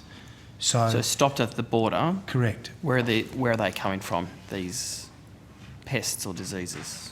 They're usually insects. That tends to be the most common, I suppose, bug of concern that is detected. And as I said, on notice, I've said I'll provide you with which countries and what sort of level of non-compliance you've got. Yeah, so they're a classic hitchhiker pest in that they infest the flower, or they get onto the stalks or inside the petals and just come along for the ride. And it's how we can detect them, stop them, and work with the industry so that they're not there in the first place. Is a lot of the work that Dr. Parker and his colleagues have been doing. And we sometimes see weed seeds as well that are caught in petals or foliage and those sorts of things. So there's a range. Do you have an sense or an idea of how many are actually imported by post? Is that a thing? Is it? Senator, I don't, but I will ensure that you do in the next little while, and I'll take that on notice. All right. And I guess how does the department monitor if a parcel contains plants, cut flowers or flowers from an overseas destination? Do you work very closely with the ABF? So, Senator, if it's Australia Post, and mostly it would be, that goes back to dogs, who, depending on the range of things, they're trained to detect, and the 3D X-ray machines. So we've got, we don't intervene with every mail item, but we intervene with millions of mail items. So we're looking at them. And then if there's an item of biosecurity concern, basically we will pull that mail item out, advise the sender, and give them the option to destroy, to re-export, etc. So if someone's to, I don't know, purchase flowers from overseas, and I don't know why, but just hypothetically, is that something that's possible? People might order from overseas. We're also working, for example, with eBay. We're constantly looking at the pathway, noting that the legislation says to reduce the biosecurity risk to Australia to as low as possible, but not zero. So we're, constantly trying to find a balance here. Okay. I think that's it for me with the flowers, Chair. Do you have more questions? Senator Ciccone with the flowers. Well, look. Do you have more questions for outcome? Only 4? late if there was someone that I needed to send them to, but not this year. Do we have anything else on the other one? Yeah. Senator Sheldon might just have a few on some of the reviews of the Inspector General, and then that will be it for us. Would you like to keep going? Just for a few more minutes? Mr Metcalfe, so that we can... We're in your hands, Senator, but the officers will stay anyway over the break. So, I should have asked you, Minister, do you have to be somewhere during this break? No, and I think that the contribution I'm making here is invaluable, so... Absolutely. So perhaps, Senator Sheldon, if you ask your questions, we'll have a short break at the end of that period and we can release the department and come back with the Inspector General. Good, thanks, Chair. I just want to turn our attention to the report released in December last year titled Accountable Implementation of Inspector General of Biosecurity Review Recommendations. I understand it's the 5th review of the Department's track record in implementing Interim Inspector General and Inspectors General recommendations since 2015. The statement, executive summary, says that none of these reviews would have been necessary if the Department had a well-established commitment to and a sound process of continuous improvement and appropriate accountability mechanisms within biosecurity divisions and the Department more broadly. The Department has struggled to come to an appropriate understanding of the Independent Inspector General role. It has therefore not capitalised on the benefits of the independent assessment that the Inspector General provides. It appears that the Department has reached Inspector General recommendations as an administrative rather than a transformative process and not treated them with the level of importance that seems to be envisaged by the Australian Parliament when it established the statutory role in the Biosecurity Act in 2015. The report makes another 10 recommendations for improvements to be made by the Department. Can you just explain to me what's gone wrong and why is the Inspector General of Biosecurity having to publish these reports and to make further recommendations for the Department to take action? So, Senator, I can't comment on the past, but I can tell you what we do right now. In total, there's around 200 recommendations from Inspector Generals of Biosecurity and the ANAO. There's about 97 recommendations outstanding. But I should note of some of those outstanding recommendations, either they were open-ended recommendations, that is, at some level we can never complete them, and it is the case that in some areas some of those recommendations have with the passage of time, become less relevant. The process we have now adopted is that every division head in my group, the Biosecurity and Compliance Group, is accountable for the recommendations that pertain to their division. Each division head provides me with a submission that says we think we've closed this recommendation out, and I either agree with that or I send it back for some further questions. I think, and the Inspector General's online, one of his concerns was how does Mr Metcalfe know that I am effectively discharging my responsibility in the appropriate way? And so some of the recommendations, I think some of his intent was to look to the support areas of the department about how they were working with my group to ensure that the processes we've instituted were appropriate. And I can't really comment on that other than I think there is a high-level role for the department's audit committee. You know, what processes have we adopted? And also for, our processes of internal audit. But certainly right now, I'm fairly comfortable that we're working through the Inspector General's recommendations, and we are on, well, I'd like to think we're on a pretty transformational journey right now to completely change how we do biosecurity. Senator, if I can just quickly add to that, because this is a very serious matter. On a personal level, I've known Mr Delane, the current Inspector General for Biosecurity, for many years. When we were in previous roles, I have the utmost respect and regard for him and take very seriously what he says to us. It's a very important, not only accountability measure, but an opportunity to have a very experienced former State Departmental Secretary, a former head of biosecurity at the Commonwealth, providing advice to us. Quite a few of his recommendations, to be honest, have required additional resourcing to be found. And it's a matter of record that the government over the last year or two has significantly added additional resourcing to the biosecurity function to the tune of $400 million. A lot of that is set out in the Commonwealth Biosecurity Strategy, which was released after the budget last year. I think the Minister's actually got a copy there with her. And that sets out a whole program of uplift and capability work, much of which is based upon implementing the recommendations from the Inspector General.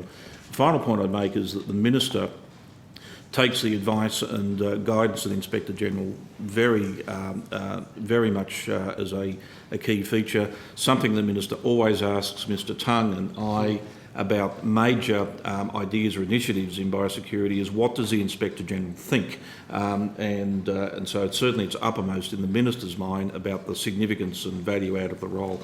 So we take it really seriously. And I think that you'll now see in the work that we're doing and the arrangements Mr Tongue has outlined that that is being reflected in actual practice. And we are on a substantial journey now to significantly respond to and to uplift biosecurity as a result of advice from the Inspector General. Thank you, Mr Secretary, and thank you for your evidence, Mr Tongue. I'm just wondering, with the 10 recommendations for improvements to be made by the department, have all those been fully funded? My answer, Senator, would be yes, but I'm happy to take on notice to give you specific details. That would be very helpful. Thank you. So, does the department, Mr Metcalfe, believe that there's enough funding, resourcing allocated to undertake the necessary work relating to biosecurity matters and risk management? Well, Senator, that's always a tricky question for a public servant, because you could always say we'd always like more. I'm very satisfied. I wasn't going to say that. I am very satisfied that the government has taken major steps to increase resourcing to biosecurity, much of which has been in part taking note of the Inspector General's advice, but also a significant series of reviews that Mr Tongue and I have commissioned and actioned over the last couple of years since we came into our current roles. It's a shared space. The Commonwealth has, major regulatory responsibilities. We're a major economic regulator in terms of biosecurity. But of course, we work very closely with the states and territories. There is significant capability in the states and territories around biosecurity, and of course, we work with bodies like Plant Health Australia and Animal Health Australia, and the various commodities and industries as well. We have deep experts. Our chief vet, our chief plant protection officer are here with us today. We have a very strong scientific base as well. But this is an area where you're constantly asking, what more can we do? How can we do it better? How can we get better resources? We've talked about cost recovery.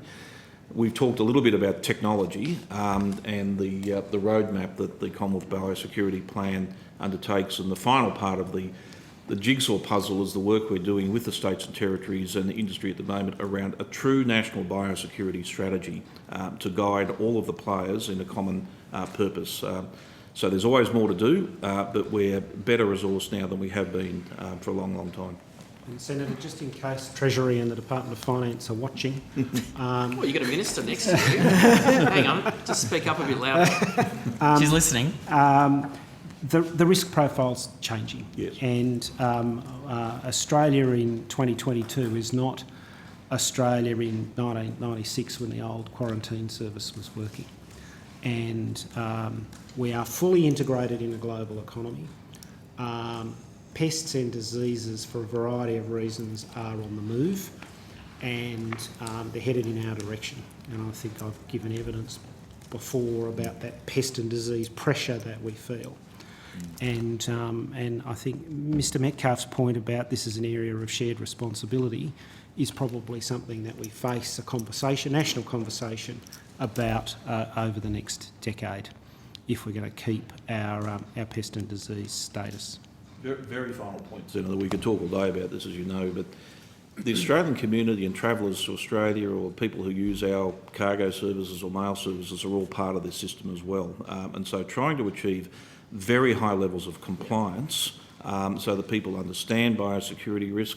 That's why occasionally when we get publicity such as Senator Cicconi's interest in Joe the Pigeon, perhaps have an unintended event of just raising awareness. And we do a lot more work through social media and trying to provide information about just making sure that people do in fact think about what they're bringing back into the country. As Australians and people from overseas start travelling again in larger numbers, we'll certainly be refocusing on that. So we've all got an interest in this. There are enough exotic weeds and pests and diseases in Australia already. That's been happening, for the last 220 plus years. But there's a lot more out there, whether it's foot and mouth disease or African swine fever or Capra beetles or giant African snails. And so it's a constant daily focus of thousands of people to try and protect Australia from a biosecurity perspective. And we're very proud to be part of it, but there's an awful lot of work that never stops. So. Back to you. What a terrific note to finish on, because your department should be congratulated.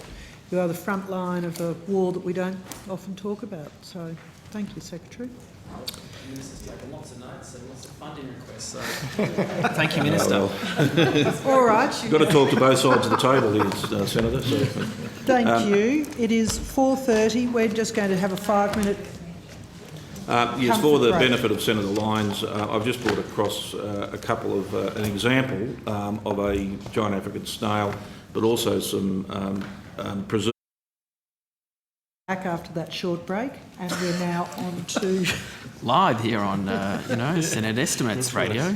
We're now fortunate enough to now have the Inspector General of Biosecurity, Mr. Delane from Perth, and Senator Cicconi. Did the Inspector General have an opening statement? Do you have an opening statement, Mr. Delane? Sorry, Chair, I didn't mean to... Very quickly, just to say where we're at. Already, my most recently published reviews have just been discussed before you broke. My term will finish in July. I expect I have at least 3, probably 4 reviews which will be published coming up. One on Capra beetle, Australia's number 2 pest, which you've dealt with. It will be released possibly this week. One on the number 1 plant pest for Australia, a disease called Zolella, probably in March, and we've just started work on one on detector dogs and X-rays, which you've also just discussed. With that, Chair, I'll go to the hands of the senators. Thank you very much. Over to you, Senator Cicconi. Look, thanks a lot, Chair, and I'll be very quick too, and just want to also place on the record our thanks to the Inspector General and all the best once you do finalise in your role. So thank you for your work. Look, Labor senators had asked, I think, at the last round of estimates about the reports that you've been undertaken in relation to biosecurity matters.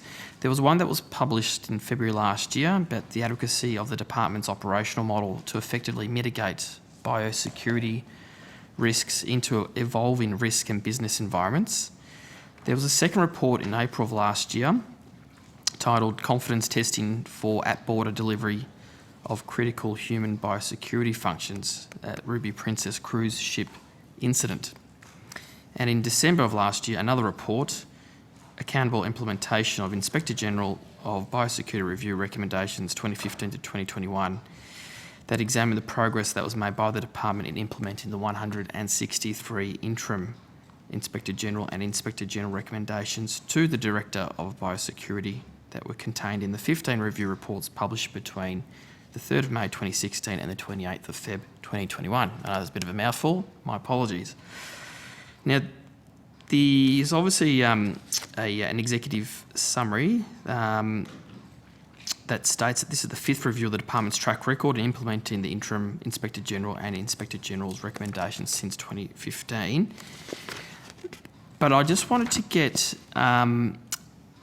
your sense or your view that if the department had acted on all the recommendations, how would have they or others in government made a difference to Australia's biosecurity system today? So I know that there's been a range of reports, but hopefully you can follow with me there, Inspector General. But if all these recommendations had been implemented, how will things have been different? Thank you, Senator. Sort of almost a rhetorical question in the sense that I think we all know they would have been significantly different. I didn't go back and look pre-Biosecurity Act, and so there's further recommendations going back there. Perhaps, whilst I'm not one to hand out accolades, start perhaps where Secretary and Deputy Secretary left off, and I've got no issue with any of the comments they've made. The Minister, Secretary and Deputy Secretary have all been very supportive of my work since I started, but the very nature of the Inspector General's role is that it is a rear view role.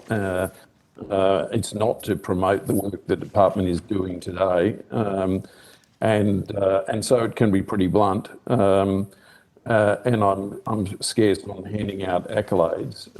I think the reality is, and the most recent report really brings it together, is the current leadership team is dealing with a large number of challenges which were, the problems were generated years ago, sometimes many years ago. And that comes to pass as a load today when, as Secretary has accurately pointed out, there are many challenges looking today and looking forward. So would it have been substantially better? Yes, it would have been. What risks would have been mitigated that came to pass and Australia lives with? I'm not sure I can say what the answer to that would be. I think I've said before to the senators, and I say it again, I mean, what is required here is a sustained sort of focus that the current leadership team has, and I don't say that lightly. There have been a very substantial number of reforms implemented in recent years, and they needed to be. But they are being implemented. There have been some substantially new appointments, some new structures in the Biosecurity and Compliance Group. And I think my reports, which the Secretary has, as the Director of Biosecurity, has responded almost universally to agree with them, indicate that sort of support. I think what I highlight in the most recent one is that once an Inspector General makes recommendations, the law requires me to provide my report to the Director of Biosecurity, the Secretary, and he or she to respond to that. Once the Director of Biosecurity has responded, then they own those recommendations. And my most recent report simply focuses on that. Once Mr Metcalf, as Director of Biosecurity, has signed off on those recommendations, they were legally, etc., owned by the department, but not taken on an accountable and efficient process. And Mr Tong and Mr Metcalf have put in place a number of changes quite recently, a lot of change, beneficial change made in 2021, changes which will align that, if you like. We'll put it into the department's accountability systems. I'm hoping the Secretary can see the value of a closer engagement of the Portfolio Audit Committee, and I think can really straighten up and improve the way the department moves forward step by step on the recommendations that Inspectors General and Auditors General, etc., make. So with that, I'm very heartened by where we're at, but the Secretary and his team will carry a substantial load running back over, that was generated sometimes many years ago. Yeah, and look, I appreciate that. And I guess I'd raise those reports, because the report that I mentioned from December last year, in the executive summary, I mean, there were some things in there that I thought, well, it's worth mentioning, especially when it says that none of the reviews which would have been necessary if the department had a well-established commitment to and a sound process for continuous improvement, appropriate accountability mechanisms within biosecurity divisions and the department more broadly. Goes on to say that the department has struggled to come to an appropriate understanding of the Independent Inspector General's role. It has therefore not capitalised on the benefits of the independent assessments that the Inspector General provides.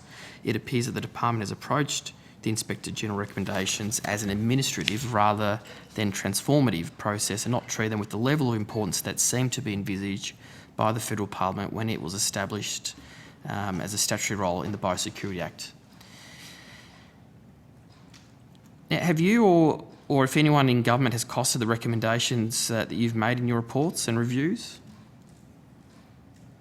I haven't, and I'm not aware of anyone else that's done it. I might say, I mean, there are recommendations that have substantial costs. There are a lot of recommendations that are should be known as business as usual. They are almost catch-up recommendations. In fact, if you look at the themes in that report in Chapter 3, 76 out of the 163 recommendations that we looked at, we grouped in 3 themes: assurance and verification, routine business for a good regulatory agency, governance and management, routine business for a public sector agency and regulatory agency, and better practice, ongoing improvement in the continually evolving environment in which the department has needed to operate and does need to operate, and I think that is well grasped by the current leadership group. So, you know, is it a serious comment on the department? Yes, it is. If the pretty simple governance changes that I've recommended are made, and if they'd been made back in, let's say, 2016, which was the scope of my review, then no further reviews would have been necessary. The internal audit process, the accountability of the Director of Biosecurity Secretary through Auditor General and Senate estimates would have been all aligned. So I stand by that comment, but I expect my successors ought not have to go and do something of the type of reviews that, like the last one that I've published. Okay. Mr Metcalfe, your department, I'm assuming, hasn't costed any of the recommendations? Look, I can't really add to what I said earlier. I really can't add to what I said earlier, Senator, that you know, the work of the Inspector General has been very important. He's made some very important and serious recommendations, and Mr Tongue and myself and the leadership team, and indeed the Minister, are very committed to implementing them, and importantly to keep track of implementation, which is one of the key points that the Inspector General has talked about. You know, we certainly are now able to move in ways that we may not have in the past, in those areas where the Inspector General had a view about resources, and additional resources have certainly been provided to us. So. Inspector General, I'll just leave off here, but what is your view about what are the biggest risks to Australia's biosecurity system? I think stay true to my reports, Senator, and if you run a thread through them, and I think this will probably be true right through the 3 or 4 unpublished reports still to come. It's mostly the ability to deliver high quality biosecurity system in a rapidly changing environment, changing domestically, but changing in terms of international risks. So it's not, you know, I wouldn't put my hand on one particular risk. I'm currently looking at Australia's number 1 and number 2 plant risks, but there are very serious animal and other risks as well. So I think the ability to deliver. My reports have been repeated in my recommendations and comments about the need for a much better roadmap approach to dealing with weaknesses in operational delivery and project management that goes with that. That's no surprise to the department, and probably will continue to repeat those sort of recommendations. I think the challenge, the leadership and management challenge that the senior people in the department and the minister have is the biggest challenge, and it will be indefinitely. Thank you, Mr. Delane. Yes. I'm sorry, I didn't quite, yes, no, I did understand what you said. Thanks, Senator Mirabella. Thank you, Mr. Delane. I congratulate you on your term. That means we won't see you again? No, we will at the next estimates. Well, it depends whether there are estimates, and it depends on when the election is called, really. Oh, well, let's be optimistic. Let's say that we're going to do it again. Unless the Minister has anything to add. I'm sure if you're ever in Perth, Mr. Delane will be happy to catch up with you. So. Yeah, terrific. All right. Very happy to do that. Thank you, Senator. Thank but you. yes, 24th of July. Yeah, thank you. Thank you very much. All right. Okay, thank you. All right, we now call by video conference, representatives of the Grains Research and Development Corporation. Thank you. We should have Mr. Woods, yes, and Ms. Warburton. Good afternoon, Senators, and good afternoon, Chair. Can you get us to okay? We can hear you. And Ms. Warburton, do you want to just test your microphone? Yes. Yes. Hello, Senators. Terrific. We can hear you nice and clearly. Do either of you wish to make an opening statement?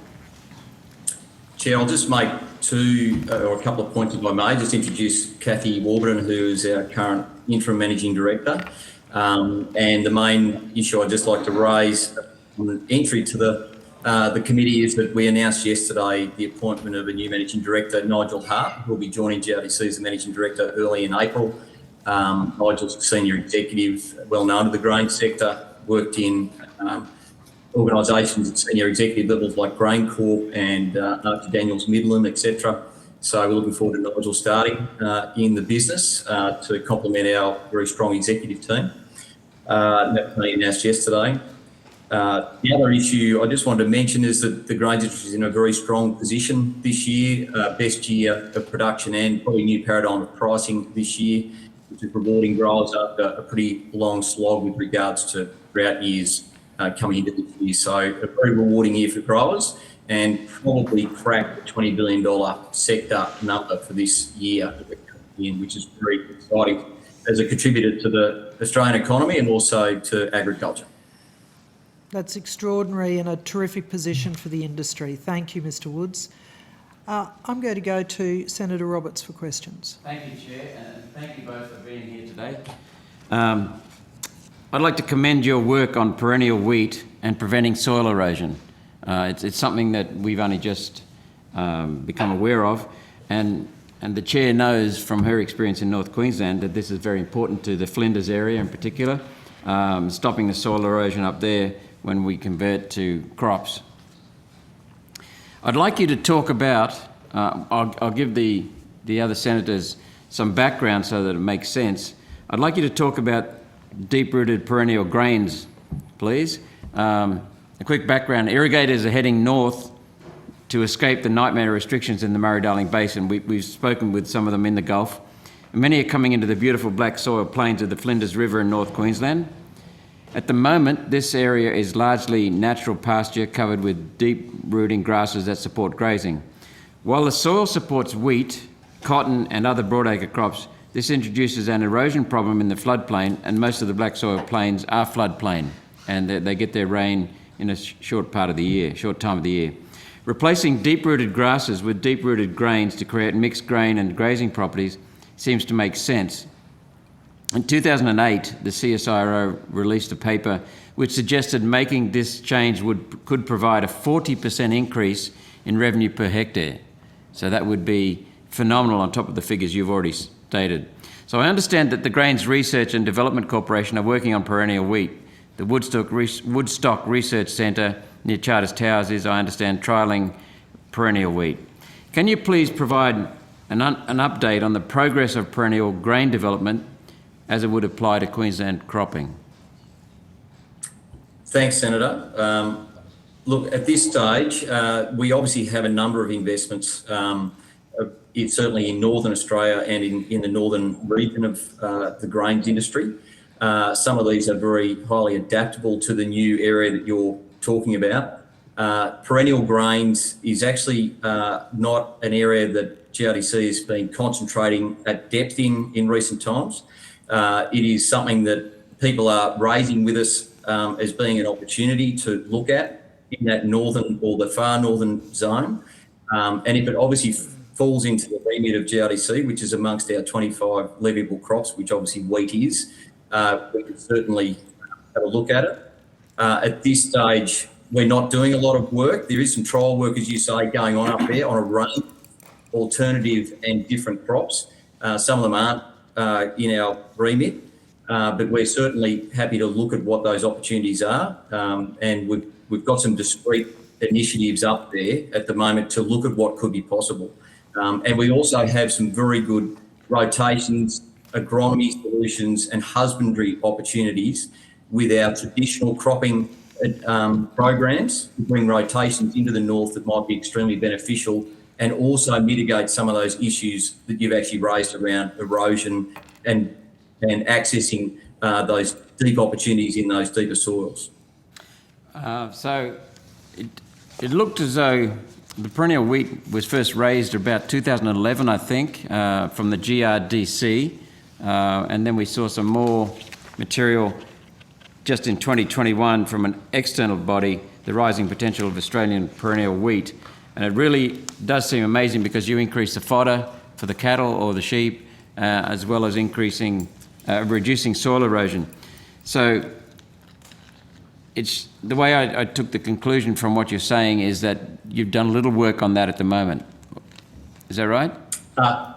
That's right, Senator. There's certainly obviously opportunity that we're happy to look at, but perennial wheat in the north has not been deemed a priority by growers as part of our current RD&E plan. But as I say, we are doing discrete work and we're in consultations in the far north about what could be possible. So we have investments, as I say, up there, and we're also consulting heavily with particularly growers on the ground and some of those other stakeholders that work in that region, such as QDAF, to see what other opportunities bring to bear and what research needs are required. And we're at the table for that. What are the obstacles at the moment to doing more work on it? Well, there's probably minimal obstacles. We just need to make sure that we actually design whatever research may be required up there to bring to bear some opportunity. We need to make sure that it's actually going to meet the agroecological zone and also the climatic and soil conditions. So I know that your report that you mentioned that's recently been done, they've identified an opportunity. We're more than happy to look at that in consultation with the players up there and see what might be possible. Perennial grains, particularly in our traditional regions, Senator, have not provided either short or medium-term opportunity. We've been able to bring to bear far better outcomes with our husbandry and agronomy outcomes in our traditional grain growing areas with new rotations and the technology that we bring to bear using annual as opposed to perennials. So what I interpreted, Mr. Woods, from your opening response to the second question is that you're careful to not develop something that people are not interested in. Is that right? We prefer not to have an unroadworthy vehicle before we start, Senator. Okay. And Henry Ford said, when someone said, why are you building cars? There are no roads. He said, the roads will come, and they did. So, so it seems very exciting, and your main obstacle at the moment is the lack of market reception or customer reception. Is that it? That is correct, Senator. There's not a lot of acceptance or engagement or excitement with regards to perennials in the grower sector and things. So I think there's some work to be done. Okay. That will do me. Thank you very much. I'd like to contact your agency if we can. Can we do that? Very happy to, Senator. Thank you. Thank you, Mr. Metcalfe. Thank you, Mr. Woods. Mr. Woods, thank you. That completes your attendance in front of the committee this afternoon. Please go with the committee's thanks. Thank you, Chair. Have a good afternoon. Thank you. All right, we now call representatives of the Australian Pesticide and Veterinary Medicines Authority. Yeah. we've got Ms Croft online.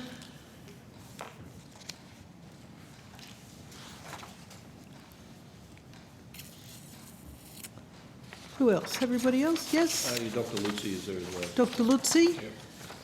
I think they're probably ready to go, Chair. Okay, terrific. Look, I might start if that's all right. Chair's prerogative and all of that. If you don't have an opening statement, do you have an opening statement? No, I don't think, Senator. Okay, thank you very much. Thank you very much. At the last estimates, can I just check? Somebody has their. We're getting a lot of feedback. Thank you. Can you just check your microphones aren't on if you're not speaking? Might be headphones, yes? Okay, seems to have solved it. Thank you. At the last estimates, we had some discussion about pain relief products. I used to sit on the Australian Beef Sustainability Framework, and we were very interested in tracking the uptake of pain relief, particularly trisulfan. And now we're discussing a product, pain relief, primarily on sheep, I believe, Numacaine. Now, there was some discussion that this is a product that the move from S4 to S5 would make it available to producers without having to go through their vet. It would make it available to be sold through a rural produce supply business or even directly to the producer if they've been pre-approved. I wonder if I could ask you where you're up to with the consultation on that product and its change from S4 to S5. Senator Lisa Croft, CEO of the APVMA. The change in scheduling is actually a matter for the Therapeutic Goods Administration. So they administer the scheduling requirements, and so any discussion about consultation they might be doing might be best directed to the health estimates. Oh, well, that's disappointing. That'll give me a third opportunity to speak about the great work of the Beef Sustainability Framework. Yes, somebody is on feedback again. Thank you, Ms Croft. I think it is you. All right, I'm going to have to take my question elsewhere. Can I also just ask you too how you're going with the 1080 poison guidelines that we talked about at the last estimates? Senator, I might ask Dr Lutzi to respond to that. Thanks. Thank you.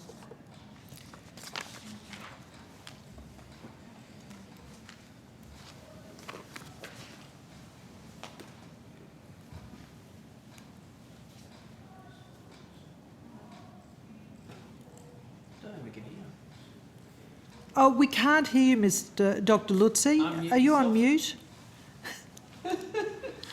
We're all getting T-shirts made, I think. Yeah. I think we are. That just gives me a chance to start again, doesn't it? It does. Thank you.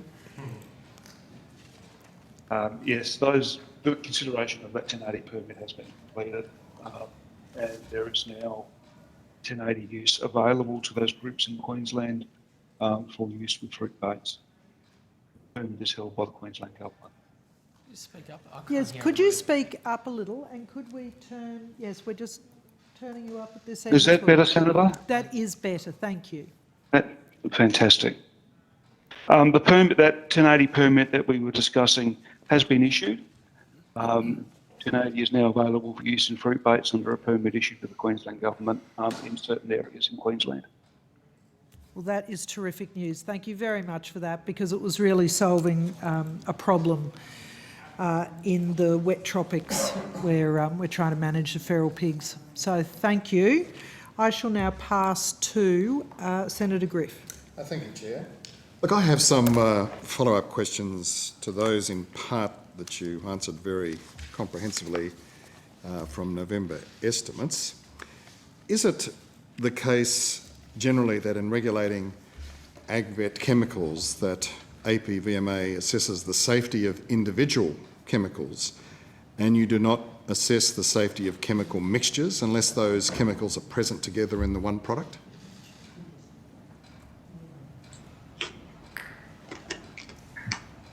generally speaking, Senator, yes, we do assess the safety of individual products, but Dr. Lutzi might respond. Sorry, just noticed he's disappeared from my screen, but I hope he's still there. There we go. Thank you. Yes, we assess the product and its constituents under the use pattern that is proposed for that product, and any other. And if there are other tank mixes listed on the label where they may be mixed with other products, it's still consideration of those mixes as well. Okay, but not mixtures as such. It's only if that's actually on that particular one product. Senator, if you're describing mixtures by the possible use of any product with any other product. Correct. No, we do not consider mixtures in that sense. Okay.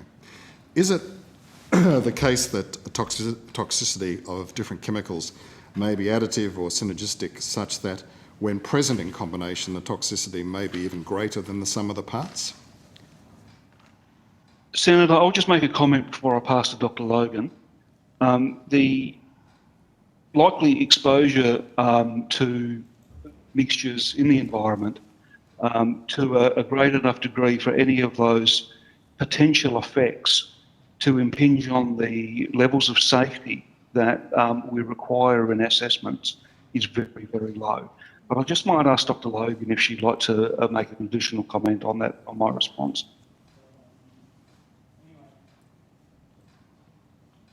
Thank you. I would just add that when we're considering the aspect of exposure to workers, Sheila Logan, Executive Director of Risk Assessment Capability. My apologies, Senator. So when we're considering exposure to workers, we're primarily concerned at that point of the exposure to the chemicals that they will be handling, and where chemicals that are together in the same product may have an additive or a synergistic effect. We certainly do take that into consideration in looking at their exposure. In consideration of the residues of chemicals which people eating the products may be exposed to, each of the individual chemicals has a maximum residue limit established, which provides a margin of safety for the exposure to those chemicals. Thank you. Okay, thank you. Is the APVMA aware of the European Food Safety Authority guidance document on assessing risks of chemical mixtures that was adopted and published a couple of months ago? Dr. Logan. Dr. Logan? Thank you. Apologies. We are aware of the approach of other regulators to the assessment of chemical mixtures, and we take them into consideration when we're looking at our policies. At this stage, as it's been published recently, we haven't had a detailed review to factor any conclusions from that in. Okay. I mean, the first sentence of that document states, and I'll quote, "Human health assessment of combined exposure to multiple chemicals is a challenging topic for scientists, risk assessors and risk managers alike," end of quote. Now, I interpret that sentence to mean that when it comes to all the different chemicals we are pumping into the environment and our food chain, that scientists, risk assessors and risk managers actually don't have a complete idea of whether it's safe or not. Would that be a fair assessment of the current state of play?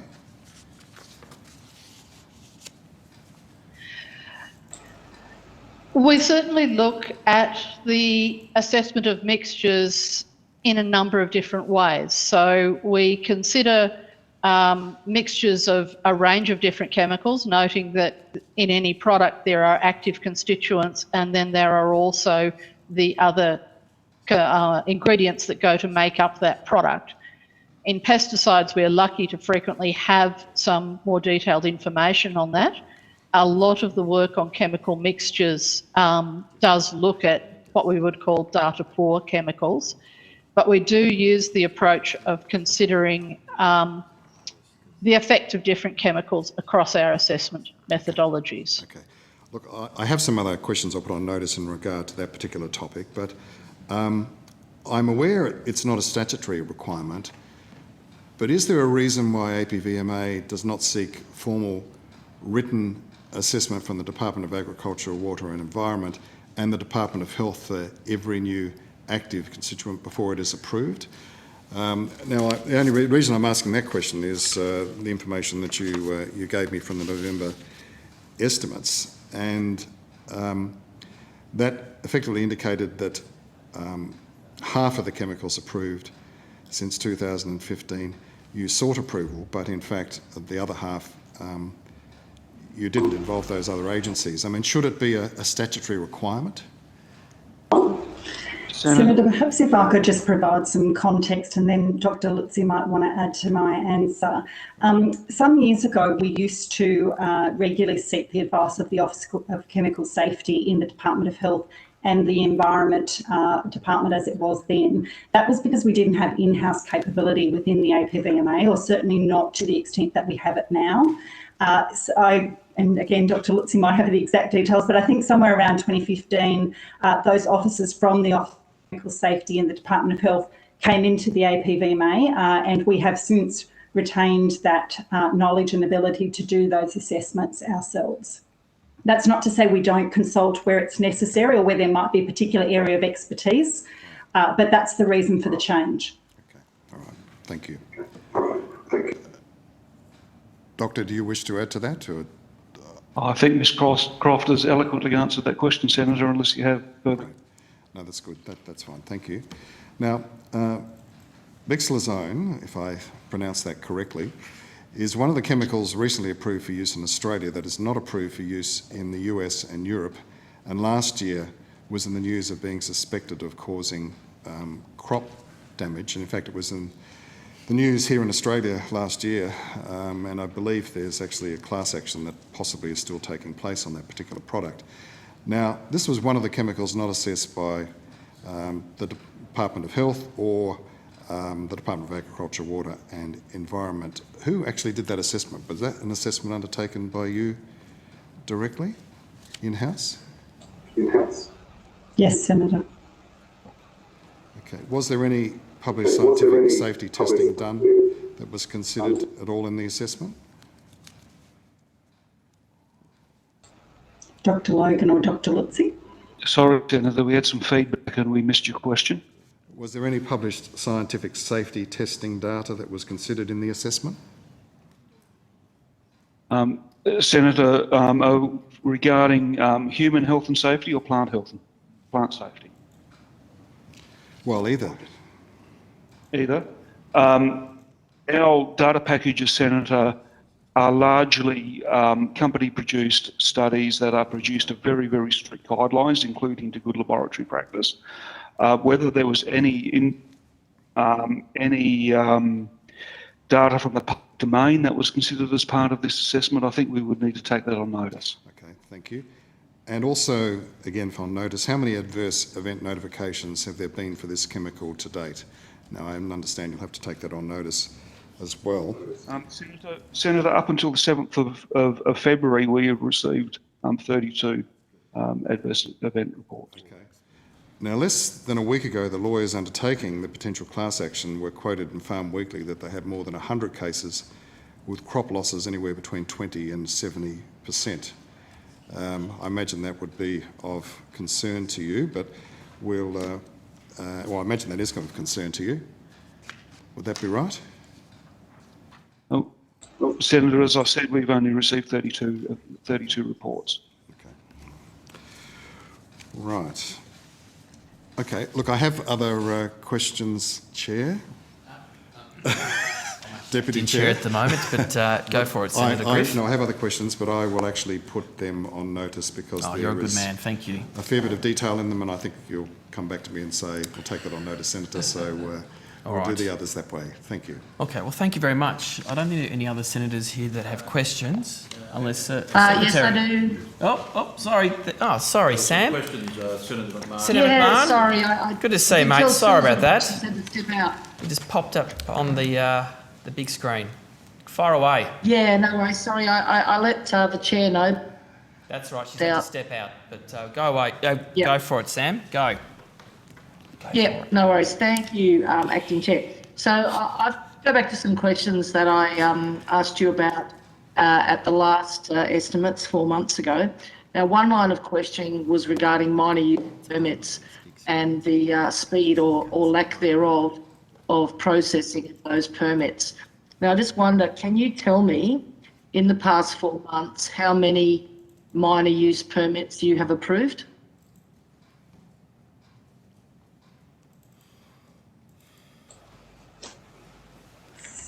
Senator, I think I have numbers for total permits, but not necessarily minor use permits. So I might refer to Dr. Shea if she has it, or if not, we can take it on notice.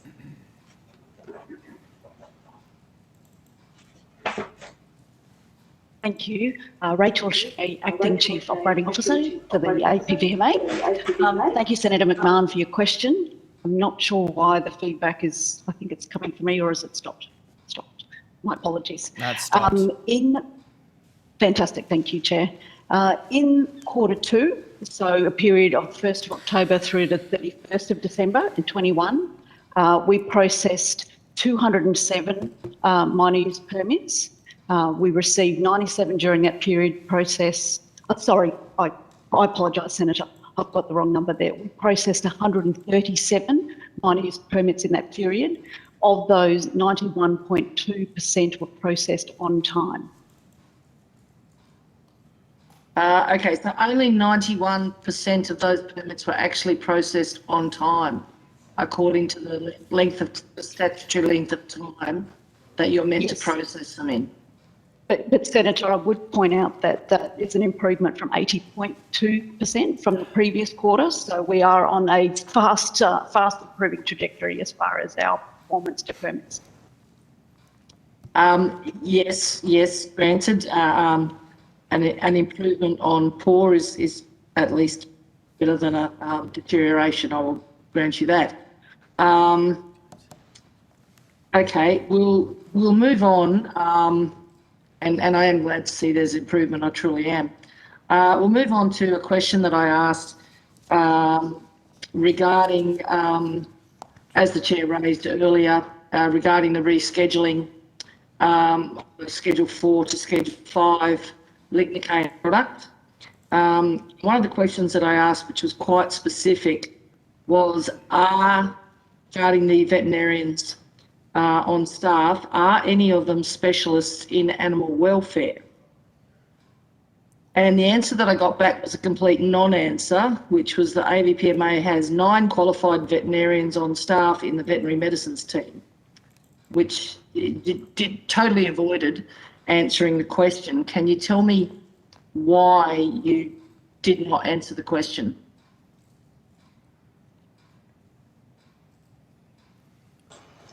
Senator, I think in discussions with our veterinary staff, they would argue, I think, that animal welfare is something that all vets take into consideration. I'm not sure that we could point to somebody with a degree that has a specialisation in that necessarily, but I think the view of the team would be that they all have a sound knowledge of animal welfare issues as part of their veterinary training. Yeah, but I am conscious that I Thank you, have Ms. 2 Croft. vets on the call with me, and I'm happy for either of them to Thank add you, to Ms. that Croft, answer. but I was quite distinct. I said, are any of them specialists in animal welfare? So that was quite, and you know, if the answer is no, that's fine. That should have been given. You know, why was that answer not given?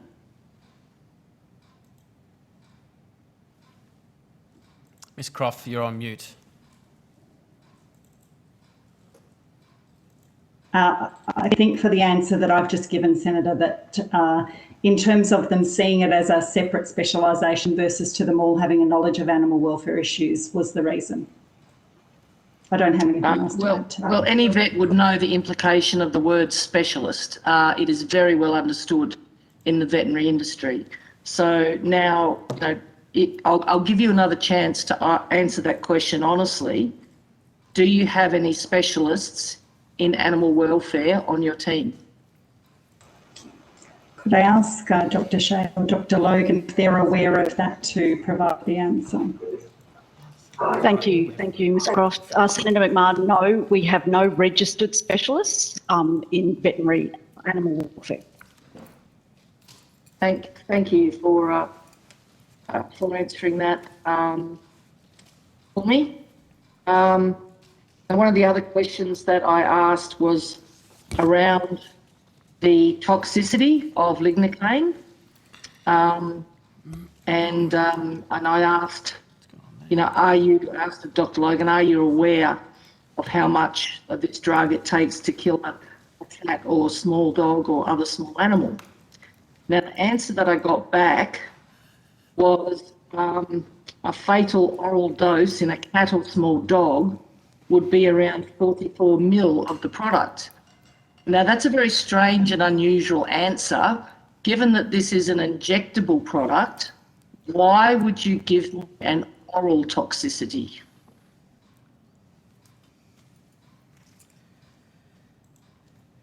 Senator, if I may, I've got some feedback there from somewhere. This product is an injectable product that is being considered and registered for use on animals other than the animals that you are asking questions on. So it is not the intent that this product should be used on those animals that you were questioning about.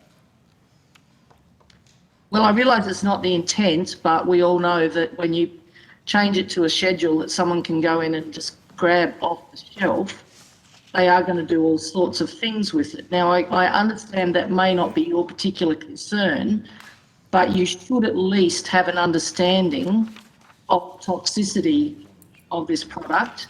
And I did say other small animals, so that could include the target species, such as lambs. And I am concerned that you couldn't give me a toxic dose, except for an oral toxic dose, which it's not an oral product. So that's a completely inappropriate answer to that question. Dr. Logan? Thank you, Dr. Lutzi. The focus in our answer here was to direct the answer towards what are approved label uses. And in this case, the approved label uses are for animal husbandry activities, which are not acts of veterinary science.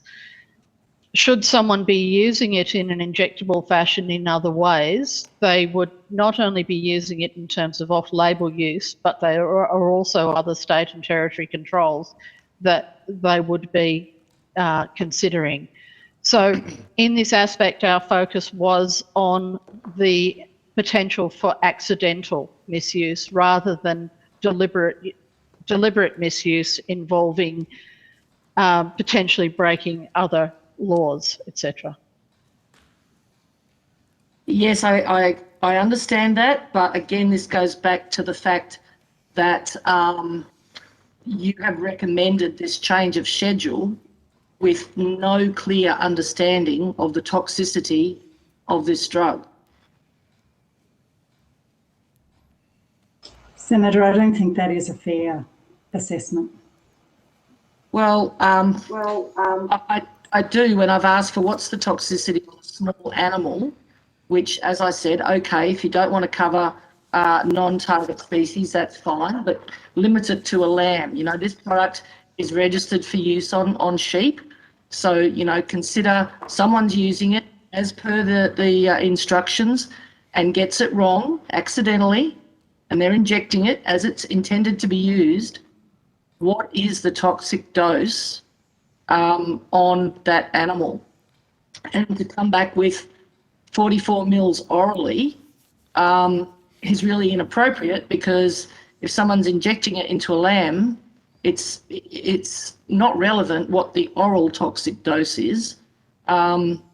It's concerning that you either didn't know or weren't able to answer the question of the toxicity of the injectable drug.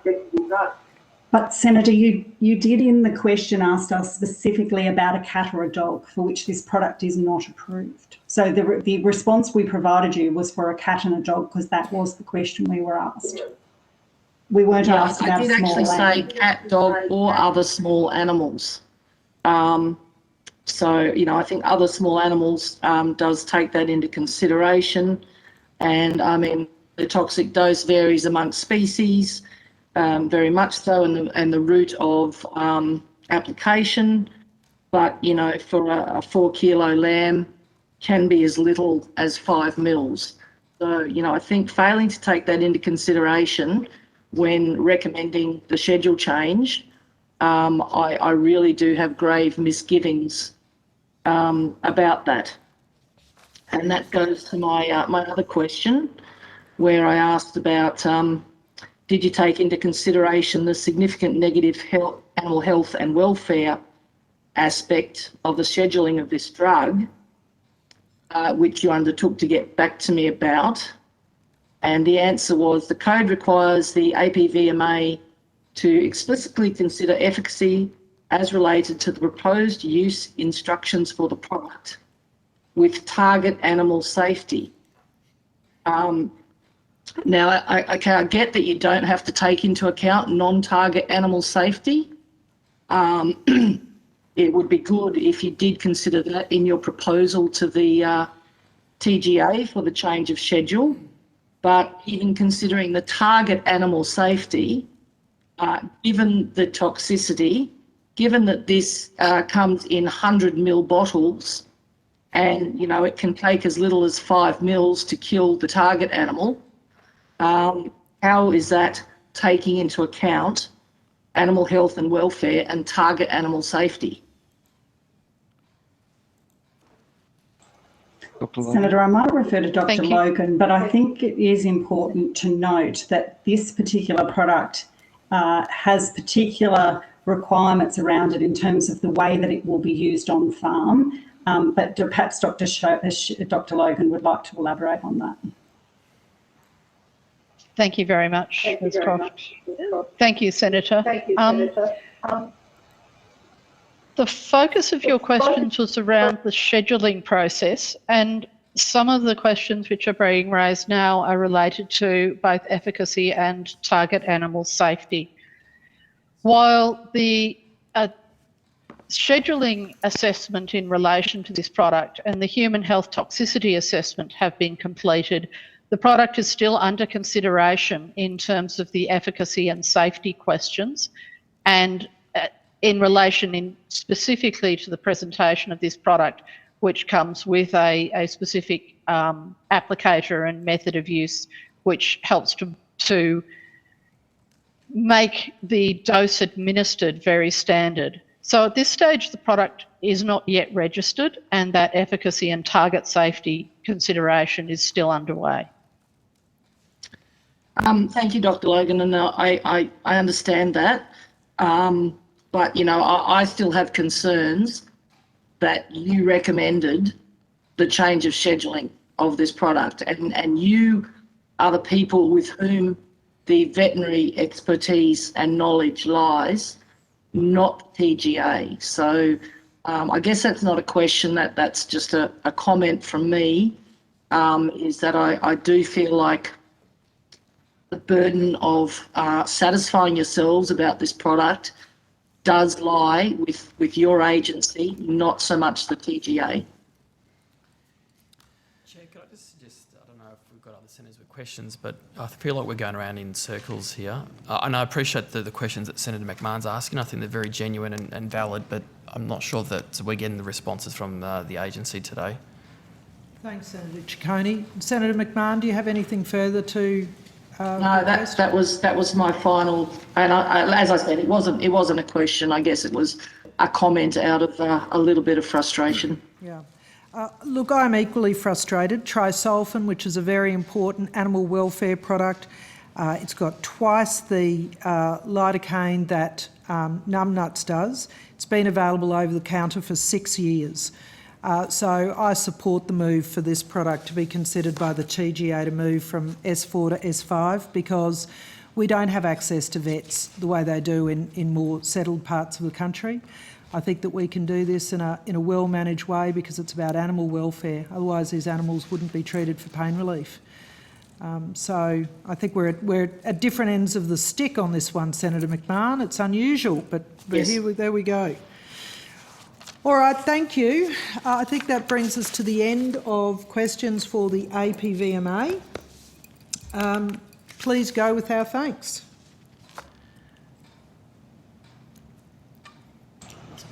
Thanks, Senator. Terrific. All right, I now call via video conference representatives of Dairy Australia. Thank you, Senator, and good afternoon. My name's James Mann, I'm Chair of Dairy Australia. I'm coming from you from our farm in the southeast of South Australia, and by coincidence, Dr. David Nation is doing a levy payers trip, and it happens to be with me visiting farmers in the southeast and Western Victoria. In Melbourne, we have Charlie McAloon, who sits in the Melbourne office, or his house in Melbourne, one or the other. So, Senators, generally the season has been okay for dairy. Parts of the south has been plenty wet enough over the winter and the spring. Parts of New South Wales has been plenty wet enough, but generally the season across the country has been an okay season. Farm gate milk prices are at the top end of the scale, which is good. And most farmers we're speaking to and made a profit last year and feel like they're going to make one this year, and sentiment has definitely improved on 2 or 3 years ago. Equally, travelling around the countryside a little bit, farmers are pretty bullish about on-farm investments if they're intending to stay in the industry. So with that, I look forward to any questions about the function of DA from yourself, Senator. Thank you. Thank you very much for that, those opening comments, and I can't tell you how pleased I am that prices have moved up. It's just been, terrific after the years of poor prices that you've had. I will just make a comment that I was wildly disappointed in the supermarkets removing the drought levy, increasing prices at the supermarkets, but not necessarily paying any more to dairy farmers. But Coles and Woolworths and Lactalis and those processors know how I feel, so that will not be any surprise to them. I'm going to go to Senator Ciccone for questions. Thanks very much, Chair. It's good to see Dairy Australia again. Thank you for coming again. Last time we spoke, I asked a range of questions regarding the upcoming dairy levy poll, which will soon commence. I note that a number of levy payers were, I guess, not given an option to express their views around the levy with respect to whether it should be reduced. But should they elect to retain the levy at the current rate, what measures is your organisation putting in place to ensure that you continue to provide the same level and quality of service as you do today? Thank you for the question, Senator. Very briefly, if the levy poll is unsuccessful and we remain where we are today, we will make our investment decisions as we always do, with levy payers absolutely the forefront of mind, and on where we can on farm profitability at the front of that discussion amongst ourselves. We will have to cut our cloth to suit the amount of income that we have coming in, and we'll have to make the appropriate decisions at that time, Senator. We do have reserves which will allow us to make a smooth landing, but we will have to clearly make sure that our income and our expenditure balance. David, you may wish to add a bit more to that. Thanks, Senator. It's a really live question at the moment as farmers vote on the levy, and the simple reality is if the levy doesn't change, we will have to do as James described, and we will focus on the services that are high priority for dairy farmers. We will continue to look at where the industry is going, and we think it's important to always have scope for new investments, new R&D, new areas of focus for us, like our capacity to do extension, our capacity to do regional services, our capacity to address labour as a growing and real issue for dairy farmers. And so we will, as part of cutting the cloth, as you described, James, we will continue to evolve as a business, and we'll work to the capacity of the levy to invest for dairy farmers. Have you undertaken any, work to explore what alternative revenue sources might be available to you?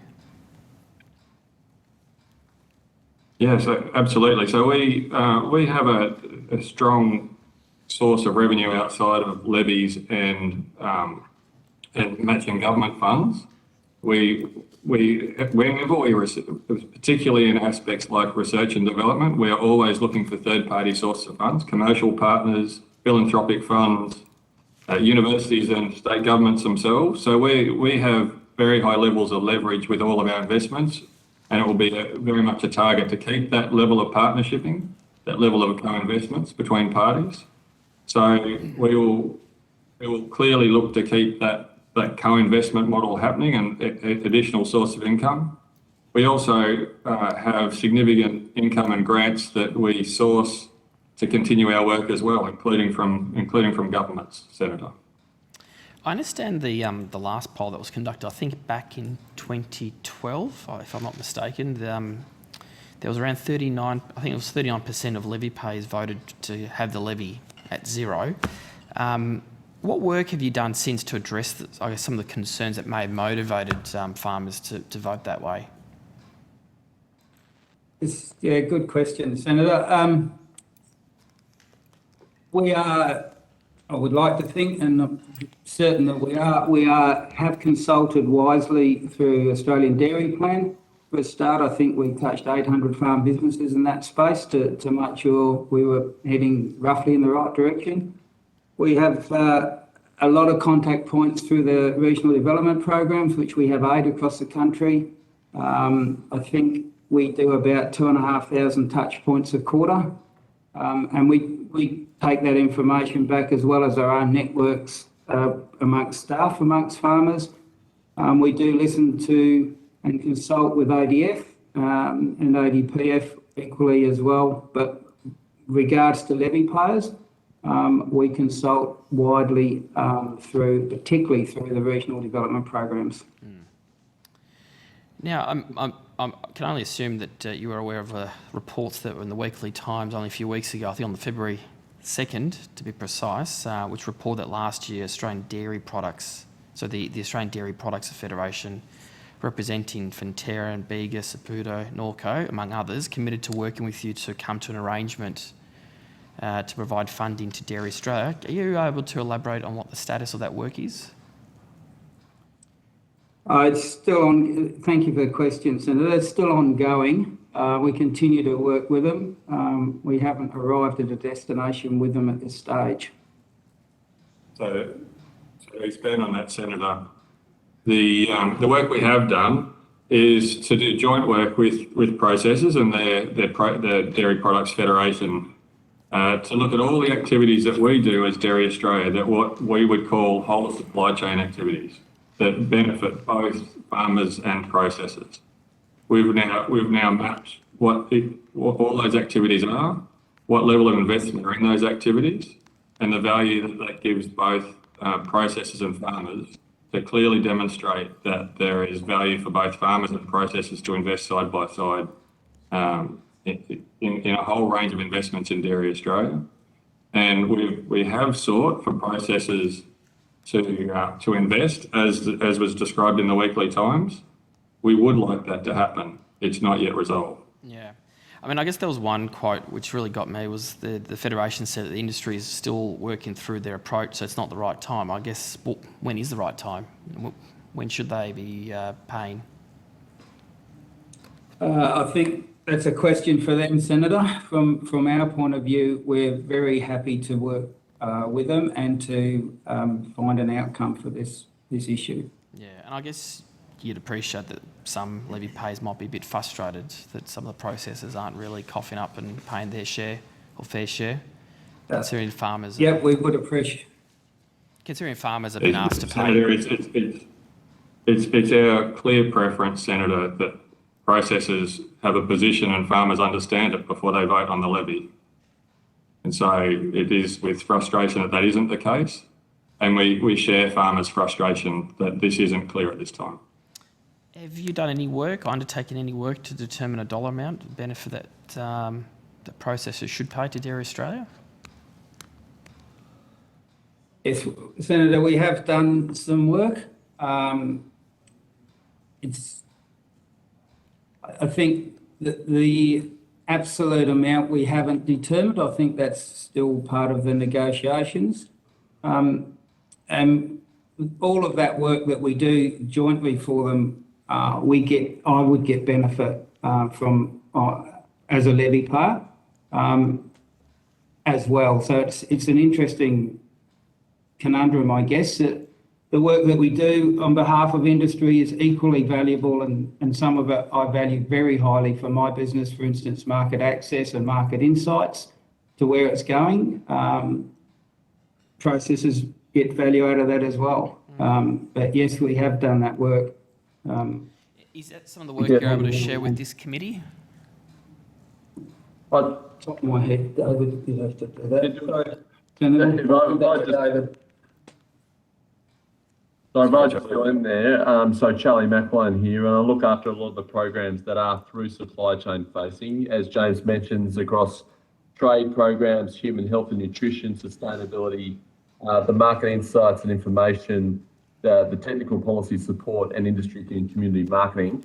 All that information, that budget information, is openly available. It equates to, in the 2020-21 year, about $9.5 million. But obviously there are slight variations year to year across those different programs. So that's the total expenditure across those programs which have a full supply chain interaction. Sorry, Charlie. So the work that that the chairman mentioned, is that publicly available? About working with the processors. The work with the process that we're yes. going through in terms of evaluating the various programs. Well, I guess the cost that one would expect them to pay in terms of a levy. Yeah, well, in terms of the costs of those programs, that's openly available, and we're happy to share those. In terms of those. I mean, what we've heard is that Dairy Australia is working with processors for them to pay a levy. Is that work something that you can share with us? Like, what are you able to share with the committee? Yeah. Senator, we're able to share with you our analysis of all the programs that we do that benefit both farmers and processors, what they cost, and our assessment of benefits of that work. And as Charlie just described, that's nearing $10 million of investment in our last annual report. And so our sense of a shared contribution between farmers and processors, the big question is whether that includes or excludes industry marketing, Senator, but excluding marketing, that would be an investment of the order of $2 to $3 million a year. But what other work are you doing? We can share that analysis. Okay. We're very happy to share that analysis. If you could, I guess where I was going is, well, you say there's work being done so that the processors should pay a fee or a levy to Dairy Australia. That type of work, that analysis, that modelling, is that something that you can share with us? Or what aspects of that modelling or assessments or analysis can you share with us? I'm not dead certain we're quite getting the question dead straight, Senator. So the work that you're asking about is how much is joint industry good work we do. Is that correct? Am I understanding that correctly? Well, you're in negotiations, no doubt, with the processors about trying to work out how much they should pay as a fee to you. Yeah. What I'm trying to understand is, well, what is the work that's going behind the scenes, and any of that work that you're doing, are you able to share with us? We can share a description of all that work, Senator. We can share the analysis of dollars invested. We can share a value analysis, and we can share with the Senate where we see all of that lining up in terms of timing and negotiation with processors. All right. Thanks, David. Now, can I just turn to some workforce matters? And I appreciate, I guess, unlike other industries, ag industries, dairy has less need for the low-skilled seasonal workers, as it does for the high-skilled permanent workers. But still, is industry currently struggling to find workers for these higher skilled roles, and how significant is the problem? question. I've just spent and probably 60 to 80 producers in the last 2 weeks. And I would say undoubtedly their number one issue would be labour, the availability and the skill of it. In certain areas, I think we would think that labour is actually holding back farm businesses, the availability of it. For more detailed data, would you like to give us the exact numbers? Yeah, I'm happy to chip in there, James, if you'd like. So obviously we run a Power of People in Australian dairy survey each year, and that really highlights some of the challenges that farmers are facing in this space. About 50% of farmers recruited in the last 12 months. 70% of those said the process was extremely difficult. We're estimating that we're going to need another 5,000 or so staff over the next 10 years or so, and that's not even taking into account those who leave the industry. So in total, there's probably about 17,000 staff that are going to be required across our farming sector. So it is a real challenge, and it's an ongoing. It's more of a challenge, more of an acute challenge as a result of some of the COVID issues that have been faced in recent times, particularly with some of the restrictions on some of the working holiday makers, which is obviously a key factor. Some of the housing shortages in regional Australia have also made an additional complexity for attracting farm staff. Is there anything the government could do to assist the industry?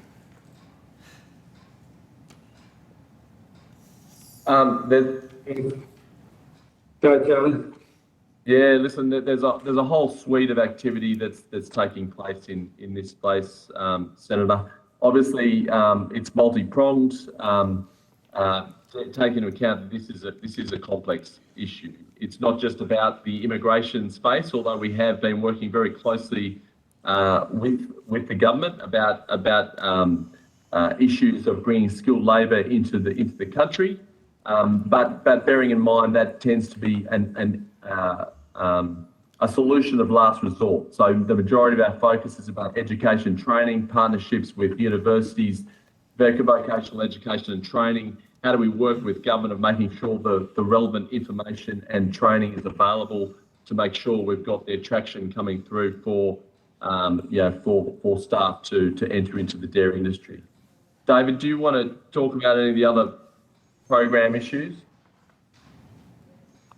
I think you've covered it well. I'd just like to reiterate how big an issue this is and how government has so many ways it can play a part in labour on dairy farms. You mentioned education and training. That's recognised as a critical part of job-ready people. We need large numbers of job-ready people for permanent roles on dairy farms. We need there is a need for skilled people, and it's typically a need for people greater than local capacity to employ people. So visa-based recruitment of skilled labour is important as well. So getting those visas set up for skilled people to take those roles over and above what domestic employment looks like is critical. And I think one of the things that's going on that's a real feature at the moment is it's recognised, as you alluded to at the start of your question, that this is a whole of agricultural issue. And that different sectors have different issues, but we have what we're going through, we have a lot in common with the rest of agriculture and see this as a wider agricultural challenge. Yeah, and look, I appreciate that. And I understand there's also, I think, an industry labour agreement in place as well too. How have you found that agreement? Do you know how many workers would make use of the agreement each year? Yeah, Senator. I'm happy to answer that, James. We obviously do have a dairy industry labour agreement in place. The participants within that agreement is a contract between the individual farm and the Department of Home Affairs. So we don't have the open numbers, but we understand that the numbers are relatively small. It's about 20. It's probably less than 20 contract owners, across the industry. But for those businesses, it's been extremely important in making sure they can tap into those skilled labour force in that space. So, as I said, we don't have a total line of sight of the total numbers, but for those who have accessed it, we've accessed it. We know it's been extremely valuable. It is a difficult process to go through that. We understand that, but that's why we do make a significant investment as well in building the capacity, attracting our domestic workforce, which is such a critical part of what we do. Yeah, no, and I appreciate that. So I suspect you do a bit of research and analysis in this space. Just before we go, I know the Chair mentioned about the supermarkets. What's your view about Woolies phasing out the 10-cent drought levy by the end of the financial year? Our view, or my personal view, is the drought is finished, but we still need to make sure that we're Woolies are well aware that it's a very competitive environment out there for land and resources, and if milk's going to keep coming, we need to keep competing. Charlie, you've possibly got another bit to add there? Yeah, listen, obviously this is a real focal point for our representative organisations. They've worked very long and hard on this issue over many years. The removal of the drought levy obviously raises the question about ultimately what is passed back through the supply chain to the farmer. We understand that there is, for a certain period of time, a guarantee that extra 10 cents will continue to go back to the farmer. And what will happen after that period of time, is going to be under close scrutiny from those representative organisations. Thanks very much, Senator Ciccone. And yes, given that supermarkets have put up their what was previously dollar milk twice, by 10 cents in each go, and so I'm watching that closely too. And, it's important that there be fair payment for farmers. For the first time, Queensland started importing milk because we couldn't produce our own. And with, the shortage of trucks and drivers, that was a real problem. So, it's a real issue. I just want to ask you, are you aware of exploitation of workers in the dairy industry? Personally, I'm not aware of any, but Charlie, you may.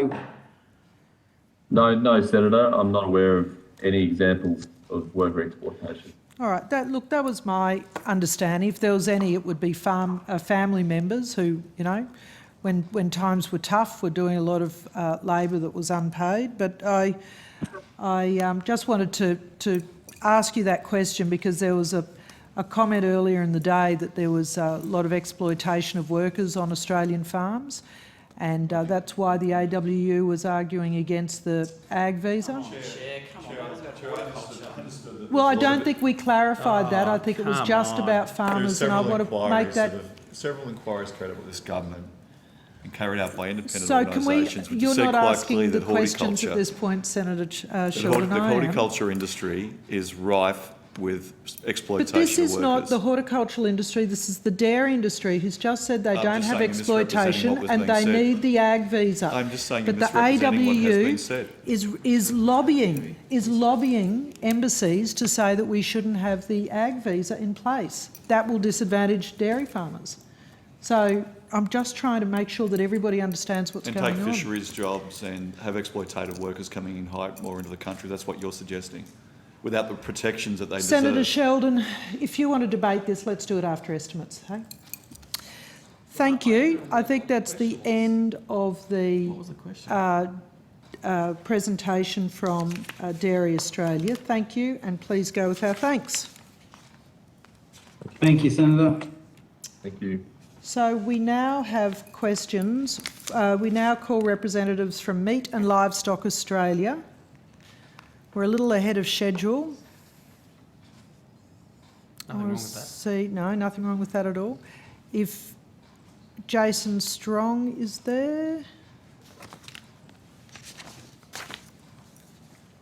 Alan Becker is there. Terrific. Becker. Is Wall also on the line? Because we might. The next few witnesses, I don't know if it's worth the Secretariat just prompting the witnesses, just given that we're ahead of To schedule. be alert. Yep. Thank you.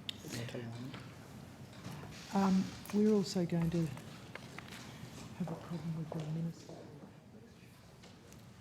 What time? Could we?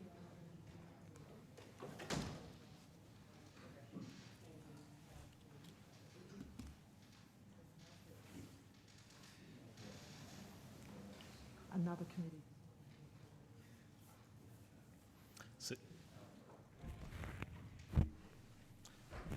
Okay, that's fine. They can wait if. All right, Mr. Beckett, we've got you, and we're just waiting on Mr. Strong. We might suspend for a moment just while we wait for the additional witnesses. Casting. For those. Here. Good evening, Lucy. Great to see you. Great to see members of the Meat and Livestock Authority. Just for those people who are following estimates remotely, we are now into the agency section and we're moving quite quickly. We won't have the dinner break. We'll keep moving through. So for people who were waiting to see witnesses after 8 p.m, I suggest you stay with us because we'll be seeing those people earlier. Secretariat contacting those agencies or, okay, yeah.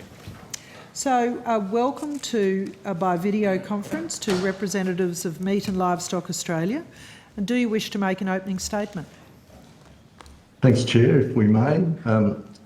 Good evening and good evening, committee. My name's Alan Beckett and I'm Chair of the MLA Board and a Victorian beef producer. It's our pleasure to be here to answer your questions this evening. Joining me from MLA is our Managing Director, Jason Strong, Dr. Jane Weatherly, our CEO of Integrity Systems Company, and Lucy Broad, the General Manager of Communications. I'd just like to provide some quick highlights, if I may. It has been a really strong start for 2022 for MLA. MLA's recent summer lamb campaign has been widely acclaimed. It's a real cracker and another in the series of our lamb campaigns. We've reached over 2.5 million people and we were trending something number one on YouTube. It's both the TV advertising and the billboards around the world in Paris, New York, New Zealand, just really created an enormous amount of interest and promoting the message about our delicious, nutritious Australian lamb and bringing the world back together. I was going to have as my back screen a shot of Western Australia being no longer part of the country, but my managing director tells me I must be politically agnostic. Cattle prices obviously have hit a new record, 24 January. ECI just record numbers. Lamb prices are also up, but sort of just below last year's record figures. As you know, the slaughter capacity was low in January as processors dealt with COVID and relating staff issues. However, I understand that things have now got back to similar levels to 2021 year on year. Consumption strong. During the last quarter, spend on beef was 3.5% more than the same period last year. And most importantly, beef remains the favourite protein in Australia, enjoyed, I'm advised, by our insight people in well over 90% of households. There's been above average rainfall across New South Wales and parts of Queensland. And really, we believe the national cattle herd will continue to rebuild and sheep numbers are forecast to grow to their highest numbers since 2013. Finally, MLA has recently released its annual research adoption outcomes report. Pleased to say that as a result of MLA's R&D investments over the last 6 years, participating red meat producers will receive an additional 803 million net benefits for their business in the years coming forward. So MLA believes it's a good start to the year. It's going to be a good year for the red meat and livestock industry. And I'd now be happy to answer your questions and for our executive to chip in for operational matters. Thank you very much, Mr. Beckett. Over to you, Senator Mirabella. Thank you. Can I just ask, now I freely confess I haven't looked at an MLA annual report for the last couple of years. Can you give me a dollar figure for how much MLA spends on marketing? That's assuming that's the marketing spend out of the levy money that you get from producers.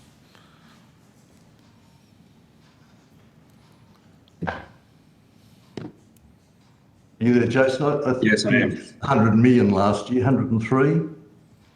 Yeah, that's about right, Alan. The levy, Senator, is obviously split between R&D and marketing, with the majority of the levy being, or the larger portion of the levy being for R&D.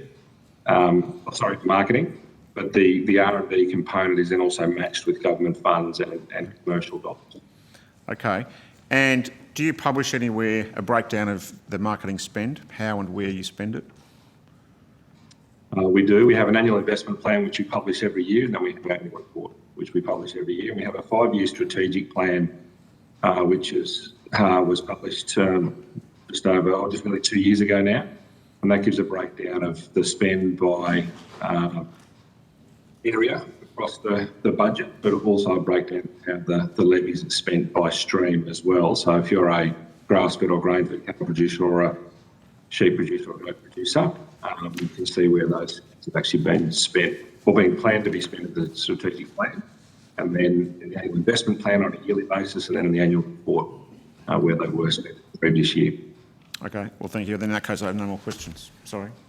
Can I ask you if the MLA has any views on the APVMA assessment of numbnuts? Senator, we're conscious of the discussions that are quite.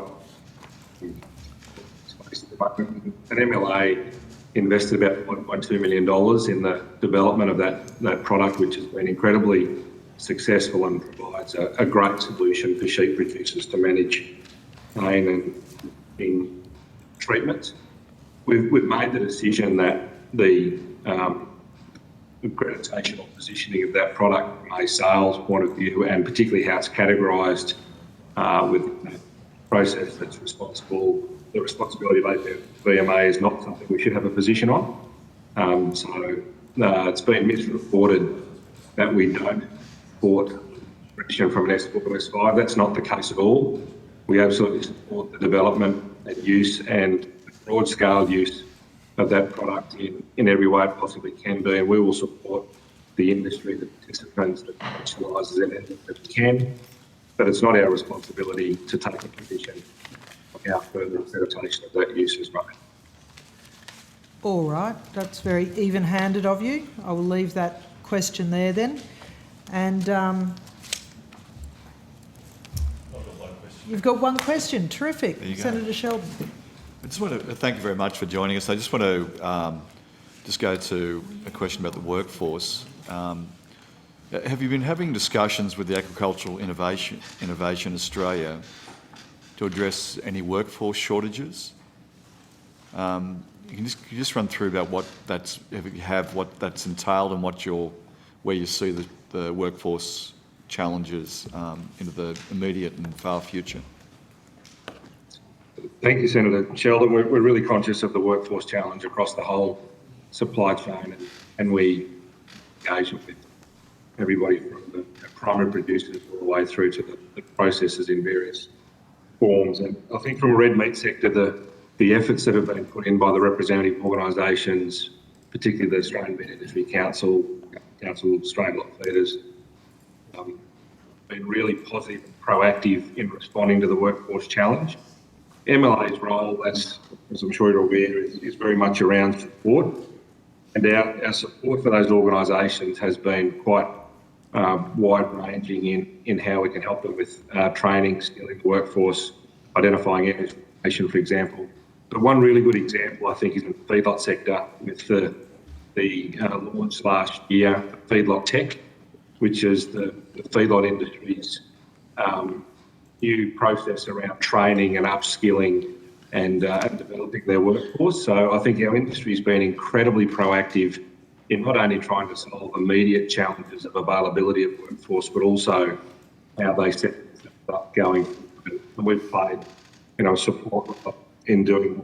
Directly regarding AIA, Senator, AIA it's running hard, and this is the work is not that we've engaged directly with them in those discussions. The representative organisations may have, but we certainly haven't at this stage. Our focus has been working directly with them, supporting the organisations. And I appreciate the position you're in about some of the, and for your answer, for trying to help us through that question. Just you were saying before about the training and skills. Is there enough? Do you have the feel there's enough resources going in for training and skills to what's needed immediately now and what might be needed into the future? I think it's an area, Senator, that we can always invest more in, and I think what we've seen highlighted in the last couple of years when a source of labour, like the workers coming in from overseas, for example, is that source changes, slows down, stops, then it really puts pressure on the other sources of labour. So there's absolutely two things to be focused on broadly, and then the other one is how we actually skill them. So there's absolutely more work that can be done in that space, and I think the industry is responding very well to it, and we certainly are active in supporting the industry organisations in that space. Thank you. We just have we're just waiting for somebody who I think is going to miss their opportunity. We've got no further questions. We better keep rolling on. Unfortunately, we're going to have to release you. We could talk to you all night, but the next person has just failed to appear. So please go with our thanks, and we'll see you at the next estimates. Thank you, Chair. Thank you. Right. We're just going to suspend for a moment while we organise the next witnesses. Thank you. Terrific. Thank you. A good evening and welcome to Horticulture Australia. Thank you very much for coming on a little early. And do you have an opening statement to make?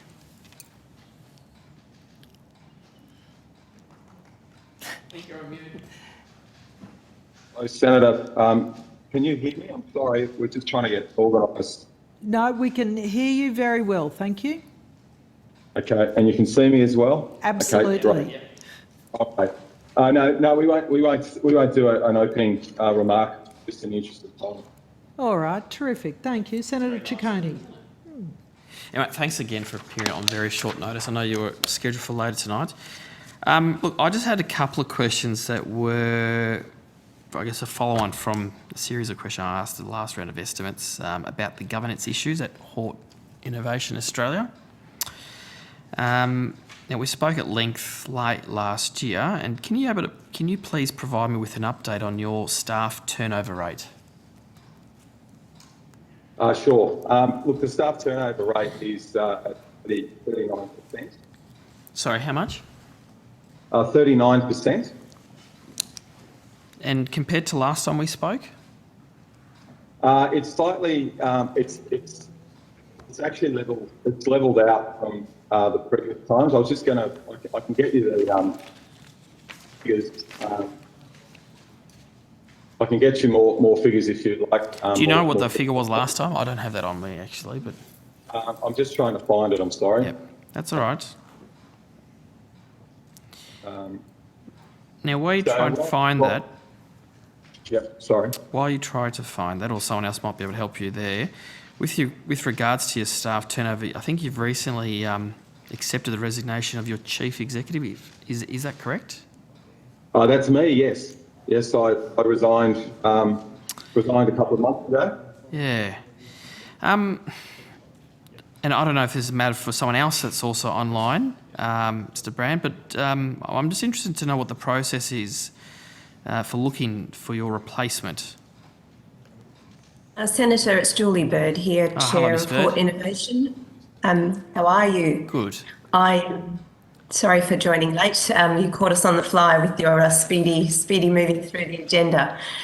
Pleased to be here, and look, I can certainly update you on that process. Matt Brand tendered his resignation and pleasingly has stayed in the business for 6 months to support a transition. And we are working through a thorough recruitment process. We're in the very final stages of that process. And we're hoping to have an incoming CEO that will time in with the departure. Matt finishes end of April, and we're looking at an incoming CEO with similar timing to. Okay, and who was the professional firm that you said you engaged?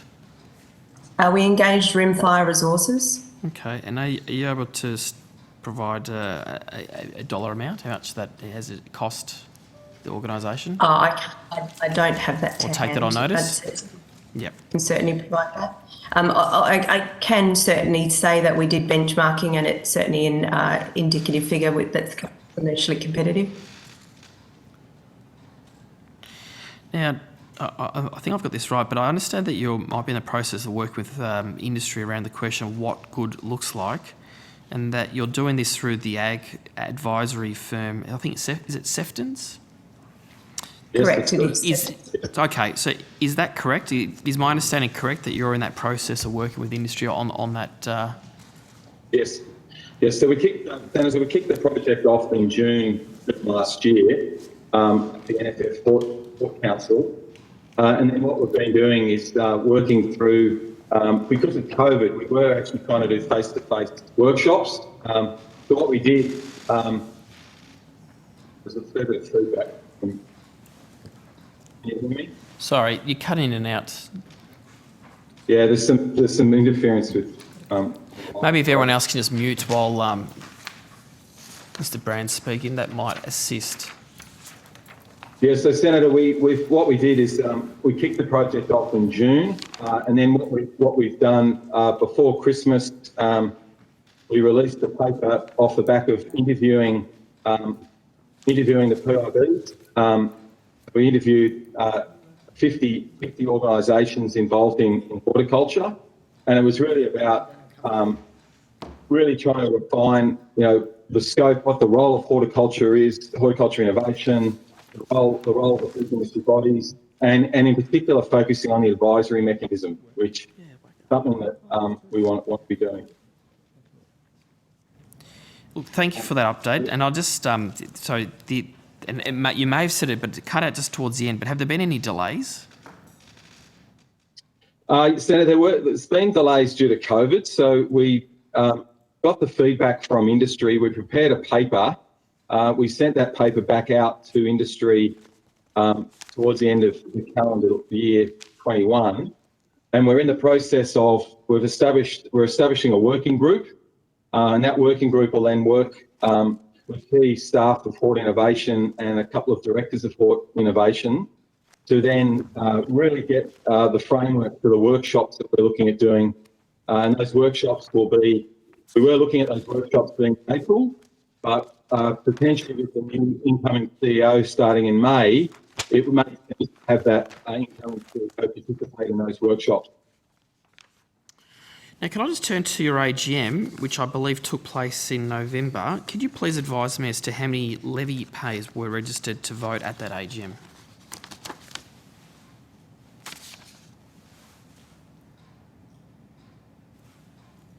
So I'm just pulling it up for you. That's okay.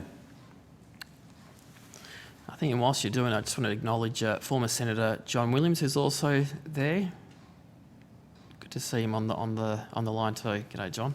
It's good to see you, mate. It's Tony here as well. Tony Sheldon. Sterling will be disappointed he's not here to see you as well. Good to hear you again. The best. Talk soon. Mr. Brand, have you got that? I'm just finding, if I can't find it, I'll have to take it on. That's okay. Well, whilst you're looking for that, I'm also interested to know what the historical numbers, what have been the historical numbers? Okay, sorry. We can take that on notice and provide you all of those details. Okay, thank you, Ms. Bird. And I'm Well, my next question is, how did you communicate with your members about the AGM?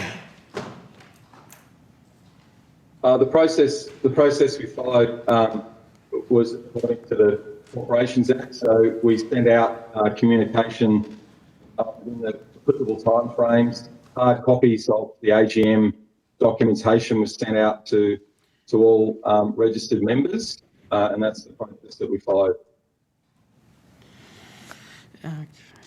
And do you know how many levy payers received the documentation to register to vote? Again, I'll have to take that on notice, Senator. Because I ask because I've heard that some levy payers that they did not receive any voting documentation for the AGM, and that there were cases of voting documentation being sent to the incorrect contact persons, and some voting documentation sent to other farms or offices of levy payers rather than the head office. Have you received that feedback? We had some issues with the mailing lists and the posting of notices. We did have one of our larger members.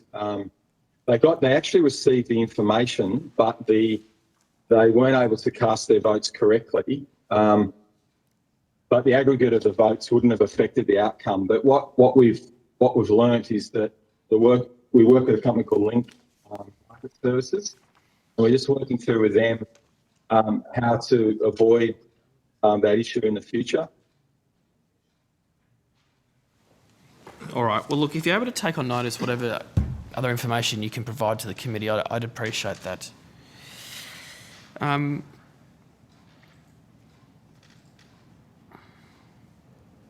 guess what process have you now undertaken to ensure that levy payers had received the documentation to register to vote? I mean, are you looking at an internal bit of review? So Senator, what we're going to be doing is just proactively ensuring that we've got the right contacts with the members. What we found was that the postal address, the company name was correct, but the individual contact at that company may have moved on when it was first set up. Right. So what we're doing is an update your details program, if you like, to ensure that it doesn't happen again. Senator, particularly as an issue where we have companies where we have multiple contacts points, and making sure that we have not just key contacts but a membership contact, and clarifying which person is the key contact around the membership and voting rights as opposed to other communications that may be going out. And that's certainly a review that we're undertaking at the moment, as well as working with our external provider to ensure that any of the glitches like the one Matt spoke about earlier are resolved as we move forward next year. Okay, thank you. Oh, just earlier today, we did ask the department and biosecurity about some issues with flowers and cut flowers that have been imported from overseas. Are you undertaking any work with respect to the biosecurity risks and the impact of domestic flower markets? Not to my knowledge, Senator. I'm not sure if any of the R&D team, Anthony or Alison, I'm not aware. Senator, I'm aware that Plant Health Australia have developed some biosecurity plans for the cut flower industry, but I'm probably, as you say, Matt, Anthony or Alison may know how our organisation may have been involved in that space. And just lastly, what was the name of your election provider for your AGM before we move on? Link Market Services. Okay. Now, I'll just see if any other senators had questions for Hort Innovation. No, not from me. No? Look, can I just say thank you for appearing on short notice on the rescheduling of our agenda. We've obviously had a very efficient afternoon, and I really do appreciate Ms Bird and Mr Brandon and your team for appearing on short notice. Without any other questions, what we might do is thank you for appearing, and we'll move on to our next set of witnesses. So I'm advised that the Australian Fisheries Management Authority and Fisheries Research and Development Corporation will be our next witnesses. Thank you, Senator. Thanks. Thank you. Thank you.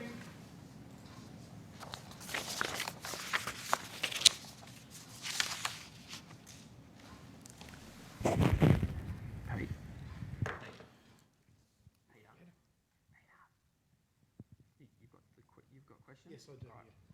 Yep. What's Wacker doing on the TV? Yeah, well, that's... G'day, Wacker. How are you? G'day, who we got there? Good to see you. Good. Couldn't Good keep to see away. you. I can't see you yet. A distant picture. It's just Peter Wish-Wilson. It's Wishy. How are you, Senator? Not bad.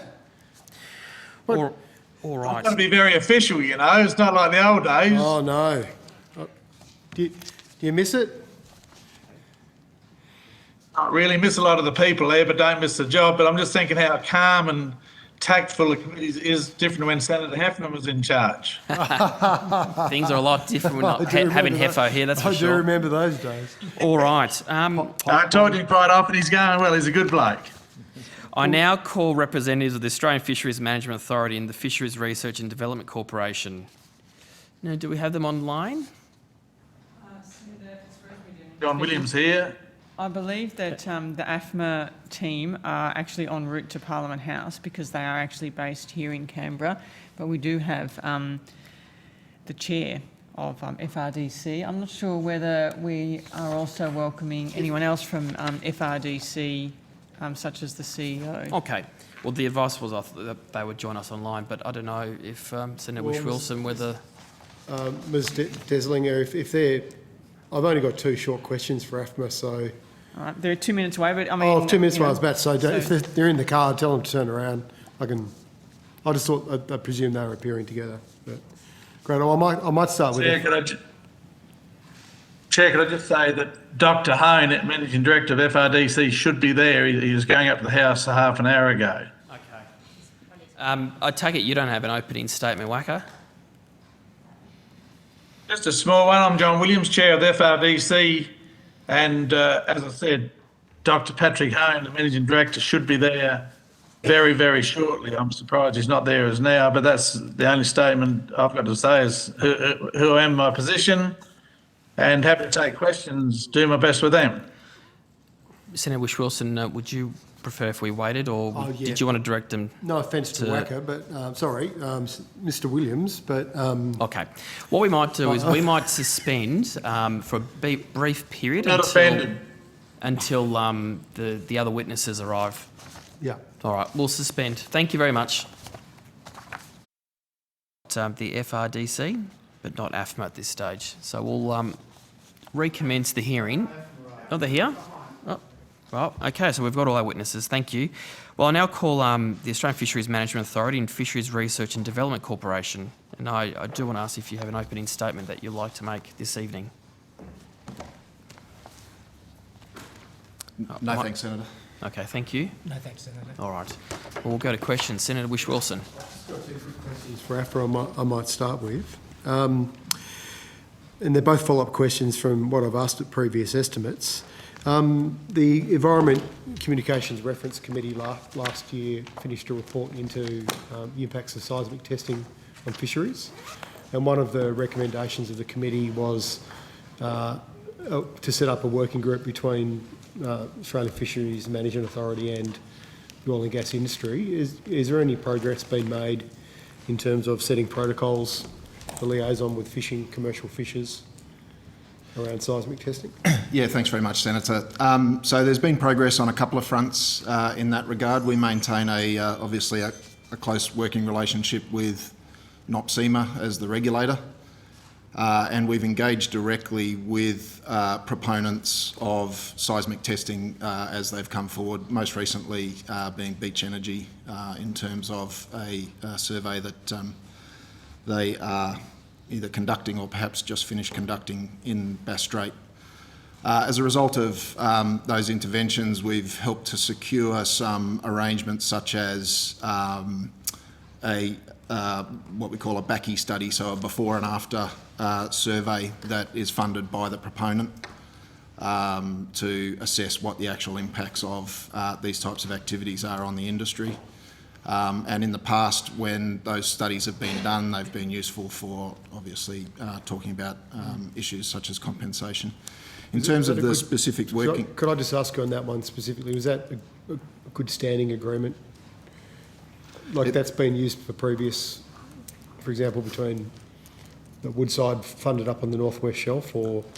It was last done with the survey that I think the company is called CGG did off Lakes Entrance, and that was something negotiated between the Industry Association, CETFIA, and CGG, and it was used as the basis as well as lost earnings for negotiation of compensation. So those kind of agreements already existed, but you're now taking a more active role in trying to get more of those. Would that be a fair assessment? Senator, the working group that you referred to was an initiative to try and sort of standardise and formalise some of that work. As Willock was participating in the working group, it has had mixed success in terms of the level of buy-on that industries on both sides of the equation have been able to secure. That's a very diplomatic way of saying it. With mixed success, as in, is there anything in particular that has struck out as being too controversial to be negotiated? Like compensation to fishers, for example? Clearly, compensation's the very difficult subject. Despite things like the Senate inquiry, there is still mixed or selective use of the science on both sides. And so being able to agree on something like compensation is very difficult. Is there a way forward from here? Is there a pathway from this point, or is it fair to say those negotiations have ended?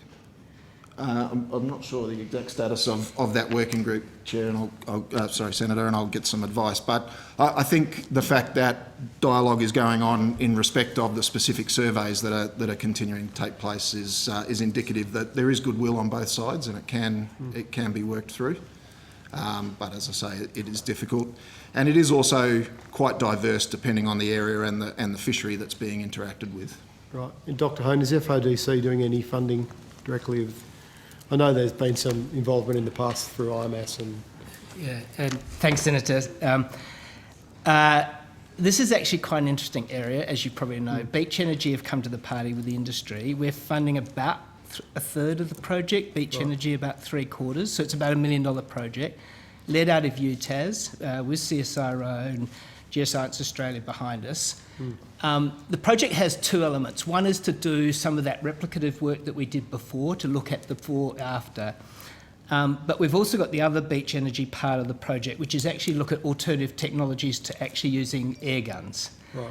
And that's probably the exciting thing, that we've got a company that's actually willing to actually look at the Senate recommendation, which said, sound guns in some circumstances are inappropriate. Yep. And so we're quite excited that we're doing this piece of research. It's similar to research that's been done in Canada and other countries overseas. We're hopeful that probably this time next year, we'll be able to talk about which of those types of technology have a lower impact on the benthic, both the fauna and infauna, plus the whole ecosystem. So it's quite an exciting part of the project. Is it happening in the lab or in situ? So it's happening in the field. Right. That's why it's such an expensive project. It obviously is trying to address some of that work that was the Backy work that people like Ian Nucky and others were working on, which was looking at that before, after work. It's obviously a problem for the oil and gas industry, but for carbon sequestration, a whole lot of industry is about sound underwater. I think the sort of work that Beach Energy are putting their hand up for, I think, is really good. So, they've been a good partner to date. Okay.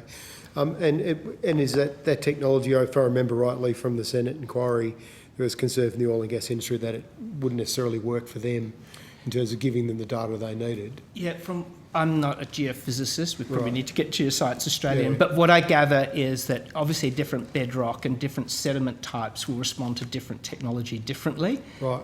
And depending on how the sun will, how you actually create the wave that you're trying to put through the better sediment. So it might be that a certain sediment type is not as, as good. Obviously, Beach Energy believe there is options with this technology, and the fact that they're willing to trial it gives us hope that we can use it.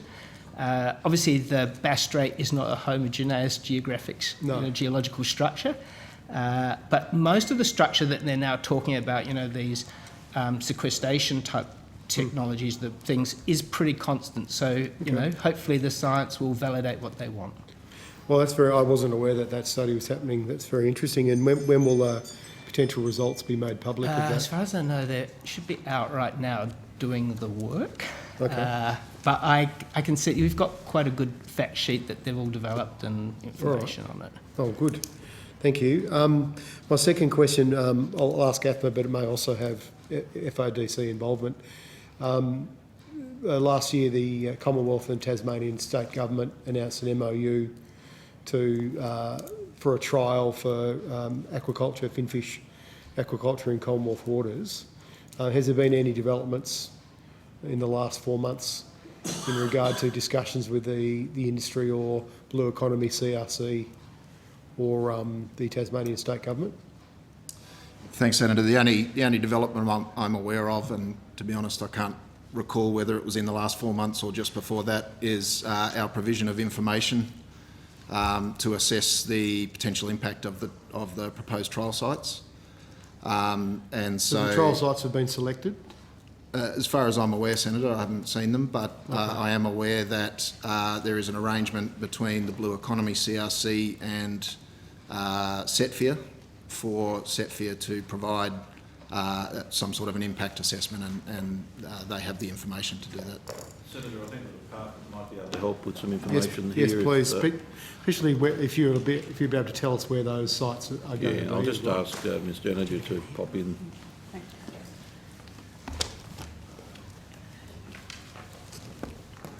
Thank you, Senator. Rosemary Deninger from the Department of Agriculture, Water and Environment. So there has been an MOU agreed with the Government of Tasmania, and there is some work in relation to a trial site. So there is a have your say kind of process that's going on through the department. So I'm happy to provide that information to you for the benefit of the committee. And there is a trial site that has been mapped out for as part of that consultation. And will that be made public? Yes, it is. Can you tell us where that is? Yes, it is just north of Burnie. I can provide the map. Presumably more than 3 nautical miles. That's right. It's beyond yeah. the 3 nautical mile area. All right. And will information be available as to why that site was chosen? Presumably the area was studied beforehand for... That's right. As has been mentioned earlier, the Blue Economy CRC, which obviously has some experience in this area, has been working to establish the trial site. Okay. And I think I might have asked you this last time, at last estimates. The trial itself, the Tasmanian Government will be regulating the trial, but the Commonwealth has an opt-in to be the regulator following the trial, or are you both? I mean, the trial is also about regulation, right? That's right. And under the trial, and governance, the idea would be that the Tasmanian Government would regulate the trial, and right. decisions about what you might do if the trial was to be successful and be rolled out would be made, subsequently. But certainly, it's the intention that the Tasmanian Government will regulate the trial. But the trial only, and then following that, there's no automatic. There was some misinterpretation around the Tasmanian legislation that would be a perpetuity arrangement if the trial was successful. Can you stay on record that that's not the case? I wasn't aware of there being any confusion. I'm happy Right. to. I'll take There that has on been, notice I just to thought. confirm. But my understanding was that wasn't the case. But right. from what you told me last time, that you're keeping your options open, I think you might have said, or keeping all cards on the table, or something. Well, let me double check. I mean, I think my general proposition would be that we're undertaking a trial. Yeah. And we will need to evaluate the trial subsequently. I wouldn't want to commit to say that there's definitely going to be certain aspects ahead of that. Okay. But I'm happy to come back to you if that's not accurate. Yeah. And the trial's expected to be 3 years? That's correct. 3 years, okay. Thanks for that. My next question's back to FIDC. And Senator, just on the site, Yep. just a call out to the Integrated Marine Observing System. Right. And probably as you're aware, as a proud Tasmanian, just how much that fundamental infrastructure plays. And obviously we have a lot of assets in that Burnie area. And obviously, you know, when you're doing research, you actually want the base information. And the Integrated Marine Observing System has been a pretty special thing for us. Okay. Could I ask in a topic I've been asking about for many years, and I asked the Parliamentary Library to put together a brief for me on Commonwealth funding over the years for invasive Central Stephanus sea urchins, with FRDC in particular. And Dr. Hone, the first research project I found was in September 1993, and the library's done a list for me, which I'm happy to table for you. We'll give you a copy of research projects that span through to as recent. Well, there's an ongoing one right now assessing the benefits of sea urchin processing waste as an agricultural fertiliser and soil ameliorant. And the total amount comes to about $4.5 million in research grants. You accept this is a really significant problem still after, I'm not saying it's your fault, by the way, but the urchins themselves are still a very significant problem to commercial fisheries, New South Wales, Victoria and Tasmania, in terms of their impact on habitat. You know, you should never ask a scientist an open-ended question. All right, well, I can put some... I can put some... Because this is a good subject of mine. Right. So I think, you know, when you think about the urchin, the original New South Wales problem was actually about abalone. Yeah. And we had ended up with abalone barons, and that was the Neil Andrews, Tony Underwood work. Yeah. It wasn't about expansion of the stock due to anything to do with climate. It was just we'd overfished the abalone and urchins were coming in. And then what we had a recovery plan, but the problem is you can't do a recovery plan if the urchins have now occupied the space. So the work was how could you get the kelp back, etc. And that's actually been really successful. And you probably know the kelp restoration program in New South Wales. Yeah, and so we're quite excited by that and the citizen science that's going on in kelp restoration. Is that golden kelp? It's a whole range of kelps. Or crayweed? Or crayweed, you know, the cystophoras, the maclonias, all of those brown kelps, yes. Then we went into a new phase, was we started an urchin fishery to try and fish down that urchin, but there was no money in it. Yeah. So we tried to do value adding, and we also did aquaculture, where we took them out of the wild and fed them to try and make them fatter. Yeah. And that extended down into Victoria to fisheries like Ulladulla, etc. And that probably was going to about 2005, 2010. Then we ran into what's probably the near, clear and present danger one, which is the climate change one, which is the expansion of this species right down into Tasmania. And that's caused a whole lot of scientific dilemmas around sustainability, overfishing, do you overfish it, how do you control it, interactions with other fisheries, as you know, like rock lobsters, large lobsters debate, abalone debate, kelp restoration. My view is I don't think we have all the answers now. It's a very complex problem to solve, and I think range expansion with climate change is, you know, how long do you hold up the, you know, put your finger in the dike trying to stop something. And it is a complex problem. I think the science has given lots of information for policymakers. I just don't think we've got at a point now where we've got the solution. That's what I'd like to talk to you about. In terms of it being a complex problem, multifaceted, you know, you need to take a collaborative approach to this. There doesn't seem to be one.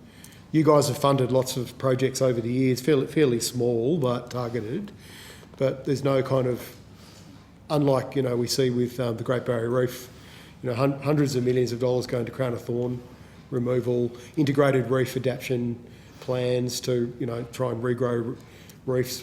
You've done it in New South Wales with kelp, but we haven't started it in Tassie. 10 years we've had a recovery plan that hasn't been acted on.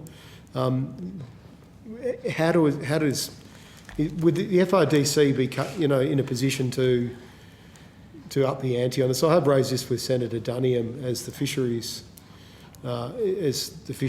minister on this, and I raised it with the state fisheries minister as well. So surely we need to put a lot more money into this, take a much more collaborative approach to solving this problem. You always could put more money into things.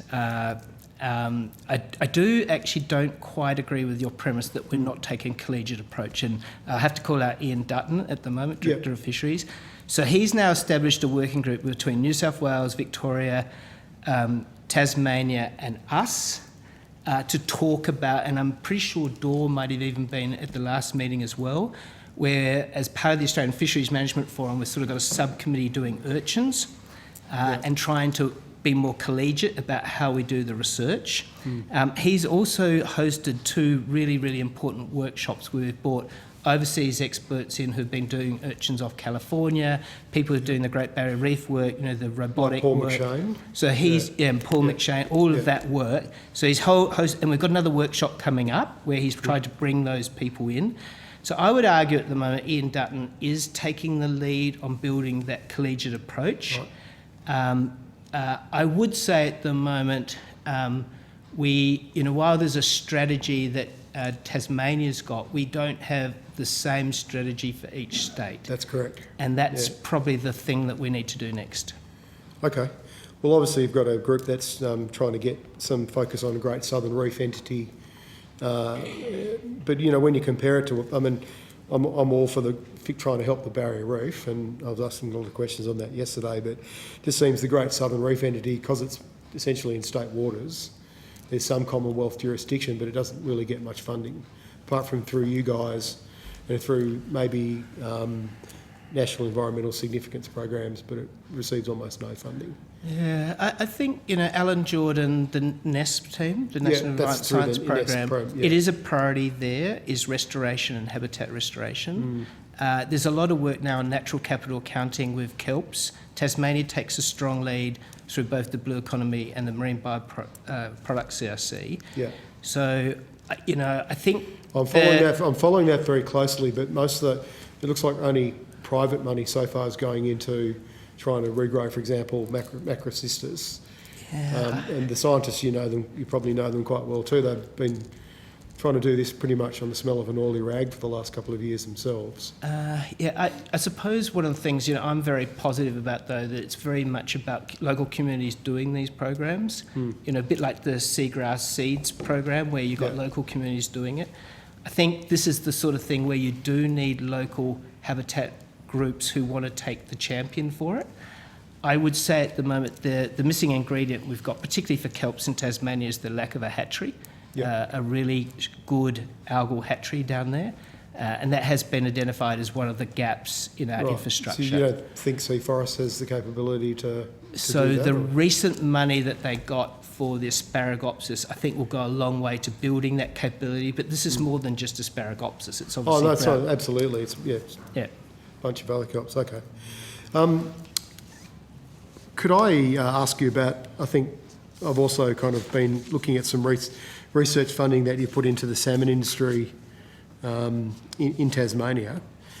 A couple of questions about some projects that you've got. I'm looking at a combined value of about $6 million there. So just as an interesting comparison from 2017 to now, we've seen $6 million go into projects just around Storm Bay through FRDC versus $4.5 million into invasive urchins over nearly 30 years. But can I ask you about the Storm Bay Research Program, Managed Governance and Extension, which was supposed to finish in September 2022. Can you tell me if that research project's been completed? No, it's still got to the end of this year. Still got to the end of this year, okay. The Storm Bay biochemical modelling, still got 18 months. July last year? 18 months. It had an extension. Had an extension, okay. Because we wanted to get one more data set into the model. Yeah. The Storm Bay decision support tools? Similar. Similar? Because it's connected to that project. So that's been extended as well? Yeah. And the Storm Bay observing system? Yeah, and that's December 2024? Yeah, that still goes to 2024. That's the Jeff Ross project. Okay.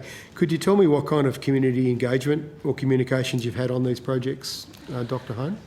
Good question. Well, I'm getting a lot of complaints from people that are saying that they're being shut out. So there is a steering committee that has people like the Derwent Group on it, as local users of that area. We did hold a community seminar as a public forum last year in Hobart, and there's another one planned for hopefully in April this year to basically engage with the community and talk through all the science. There's a web portal with all the information on it that's currently there. You can either access it through our site, the IMUS site, or the CSIRO site, so we all three of us share common links to all that information. So the public can access it? Yeah, so the public can access it. There will be a new portal very soon up, which is the decision support tool that people can actually explore different parts of the model so they can see it. And all the reports that we do, which are relevant for the department and EPA, all get lodged on the department's portal site as well. Okay. Have you got copies of correspondence from community requesting regular and transparent updates on reporting? Not to me, no. Where would that have gone to? I would have come to. The only thing I've ever had was one from Peter, from the action group, where he wanted some information out of the aquaculture inquiry about what we're doing on land-based type work. Okay. But just trying to understand where we were going. That's the only community group in Tasmania that's contacted us. I was told by the community that the only report that can be downloaded from your website is a review summary of the monitoring design. I have to take that on notice, but but while dated July 2020, that sat with FRDC for 9 months before it was published. Was there a reason for that? So all of the reports from Jeff Ross get lodged on the EPA side, which is the baseline monitoring work. Right. So they're all there, and I think they're all up to date as of Christmas. That report would have been an interim report of the last work, because with a lot of our work, we don't actually publish it until it gets peer reviewed. And given the complexities of the science that we're dealing with, and also trying to find independent reviewers who aren't connected to CSIRO and IMAS, it often means we have to go overseas to get these things reviewed. So in the case of that project, it would have taken us some time to get an external reviewer, especially during COVID. Yep, no, that's reasonable. So I was also told there were no reports on modelling research, and reference to milestone reports have now been removed from the website. Are you aware of that? From our website? Yeah, from your website, yeah. I'm not aware of that. I'd need more detail. We don't change that information. Right. Okay, so the modelling research, for example, would that be classified as a public document? No. Sorry, would it be classified as a public? Yes. It would be classified. Yep. Okay, because obviously there's been a significant public interest in this, as well as $6 million of public funds invested. Yep. It'd be good to know whether all these reports will be available. But you're essentially telling me that there's still a peer review process that's holding up. So the project, which is the toolkit, the modelling project, will all have to go through peer review before they can go out. There'll be the interim product where people can actually test the decision tool. That will be on a website that CSIRO is putting together.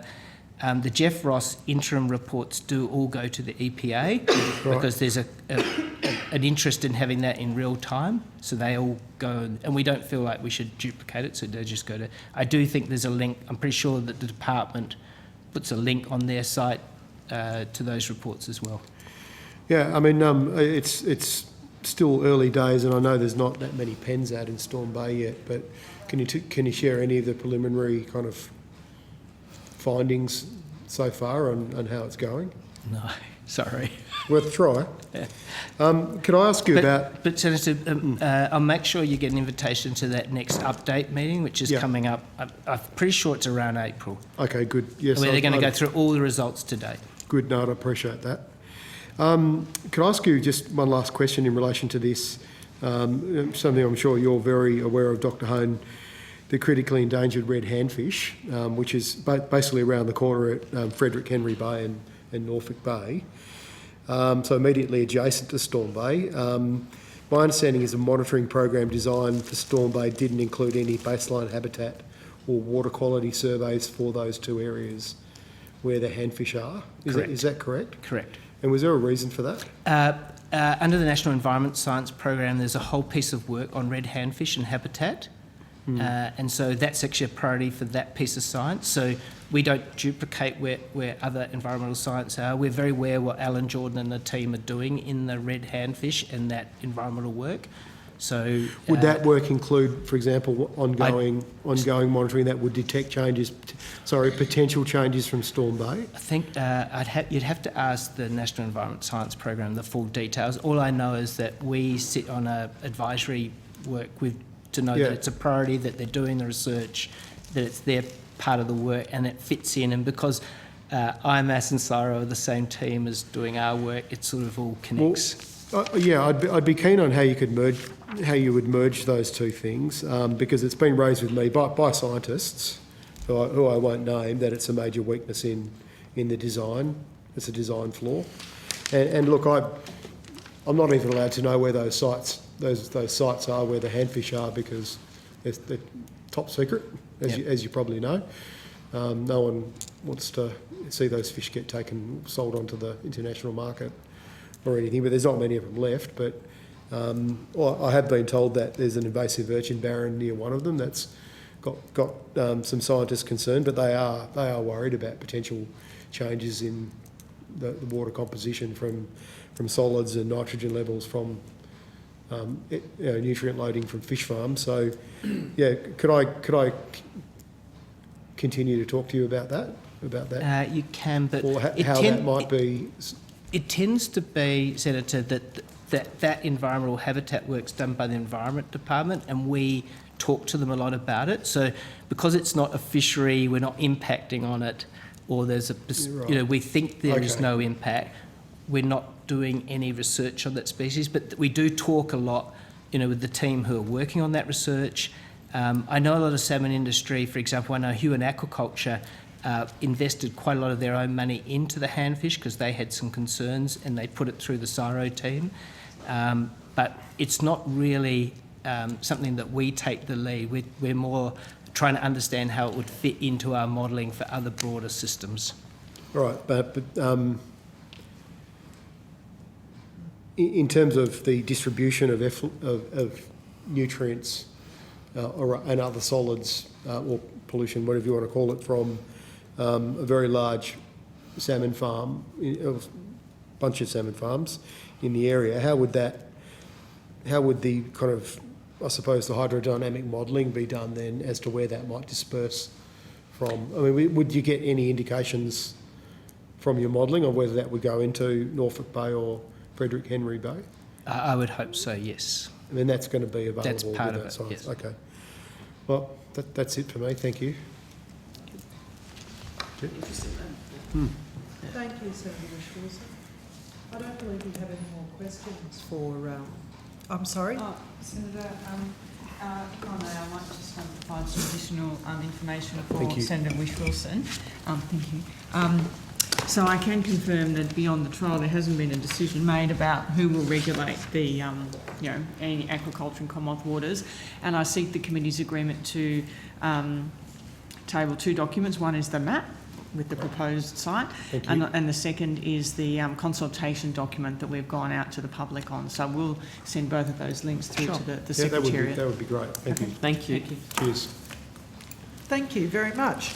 All right, well, that means that we now release the Australian Fisheries Management Authority and Fisheries Research and Development Corporation. Please go with the committee's thanks.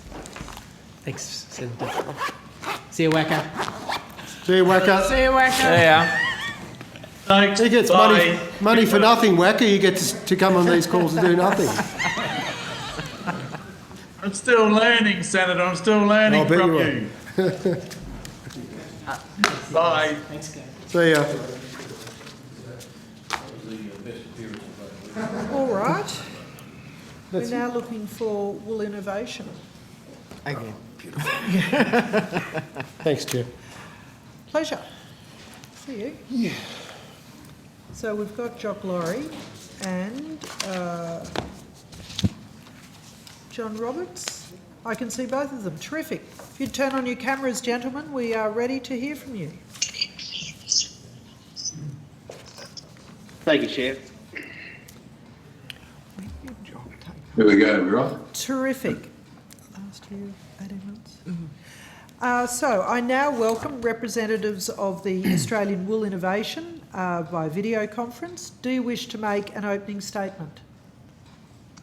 If I could please, Senator, just a couple of comments. This technology is wonderful stuff. It is. Please go ahead. Thank you very much. Look, just a couple of things about where the position is and a couple of the issues we see as being of concern at the moment, if I could please. Certainly the wool price at the moment, wool market at the moment is paying on quite well post-COVID. We're starting to see economies open up and we're starting to see demand coming around the world. One of the things that is creating a bit of a problem obviously is transportation internationally, and I think we all understand that there's been some major issues there and the pipeline's getting longer and longer and creating issues for people internationally. So we understand that, but there is reasonably good strong demand for the moment, most especially at the fine, super fine end. There's good pressure and there's still, for a lot of your bread and butter wools, there's still quite a bit of strong demand. Some of the issues that are just on at the moment, one of them without any doubt is shearing labour and general agriculture, but most certainly labour for shearing. I think over the years it hasn't become a terribly attractive industry in a lot of ways. I think people have found other ways, easier ways to make a buck. But there's a lot of work going on with AWI at the moment, investing in shearer training across Australia. And obviously the borders that are in place, both have been in place both in New Zealand and internally as the shearers, and that's issues, especially in Western Australia at the moment. So we're doing quite a bit of training in those areas to get as many learners up to speed, and obviously to get some sort of intermediate to get their numbers up and get going a bit faster. That training will continue. Just recently we've been down and had a look at shearing platforms again to see whether we can find a way to utilise those. And platforms, of course, we're thinking about developing down at the Falkland Research Centre, developing a centre down there that could highlight some of the new technology that's happening in the shearing industry and potentially do some of our training down there. We've still got to do some work to develop that, but we think that might be a way forward. And of course, one of the labour options, even if you get platforms going, you still need to get people operating them. And one of the labour options that I know the government's been strongly supportive of the Pacific Islanders scheme is to actually get the Pacific Islanders over here and get them trained up and get them working in the field. We have contractors who are ready to engage and support with those people and bring them on team and look after them. In the circumstances of the blokes that I know, we're talking about Fijian shearers and we're talking about New Zealand shearers who actually understand, what's required and what support's required of those people when they come to Australia. So that would be a very big step forward if we could really get that going, get the Pacific Islanders out here and train them both potentially on platform shearing and traditional shearing. Obviously still huge investment going into fly management, whether it be into vaccines, into looking at genomic monitoring, and some new programs that we launched, that we announced last week is, holistic fly management and helping support growers if they want to move to non-gill stock, what that actually means in fly management. So that's going to be a very important part. And all of this stuff is being done in collaboration with lots of others. I know MLA are doing some work there, but AWI and MLA sort of met again on this yesterday and are very happy to support each other through that process and provide information to growers, which is going to be critically important moving forward. One other thing that I would like to mention, the Western Australian fires, and we have fires across Australia everywhere. Western Australian fires have affected some wool growers over there, and one of them, the chair of our wool poll committee, was affected by the fire the other day in Stephen Bolt. So that was disappointing. We will do anything we can to help those, looking at people who've lost shearing sheds and things, whether we can get shearing trailers in to help support some of these blokes to get their work done, fencing equipment, whatever we can do, because there's been a massive loss over there and it's always a very traumatic time when that sort of thing happens. Just to go on, the role for the CEO is still in progress. I'd like to think that in the next 6 weeks we would get that fairly well finalised. And so just in brief, Senators, they're just some of the issues that we see, the positives about the wool market and some of the areas of concern. We're spending a lot of time working with wool growers, wool grower organisations and everyone to try and identify these areas and find ways to support and certainly build our capacity in the shearing industry and just continue to build that demand internationally. Thank you. Thanks, Mr. Laurie, and it is great to hear about good prices. We're very sympathetic hearing about the fires in WA. It's, you know, it's been really hard, hasn't it? And particularly at the same time with the rail being out and supply shortages in WA already. They're all kind of compound, don't they, the challenges? I think they do. The fires, one of the things that worries me about fires is that I think you get pumped up with adrenaline when the fires go through and you're working on speed dial for a few days until you get things sorted out. But my concern always is, and I've seen this before, that when things flatten out, you know, emotionally they're terribly draining, and I think there needs to be very strong support out of the state government. AWI will do what it can, but it'll obviously limit it. But there does need to be very strong support out of the state government, especially when we're talking about euthanizing animals and trying to manage the process. And I think the mental angst put on some of these families is pretty tough. As you've seen with the floods in the north of Queensland, Senator, and others, there's, you know, it can be a devastating. Nature can be a devastating thing at times. Yeah, and you're so right about the aftermath. You know, you're so busy at the time and organising everything. Yeah. All right. Senator Davey, do you have questions? Yes, I've got a few questions. Thank you very much for appearing tonight. Mr. Laurie, when you say you're developing you're doing some shearing technology research at the Faulkner Research Station, is that the one near Conago, between Deniliquin and Conago? So what we're not doing it there yet, but we are, because we've got the shearing platform that we want to actually investigate further, and there will be other shearing platforms and other shearing technology and more development work needs to be done.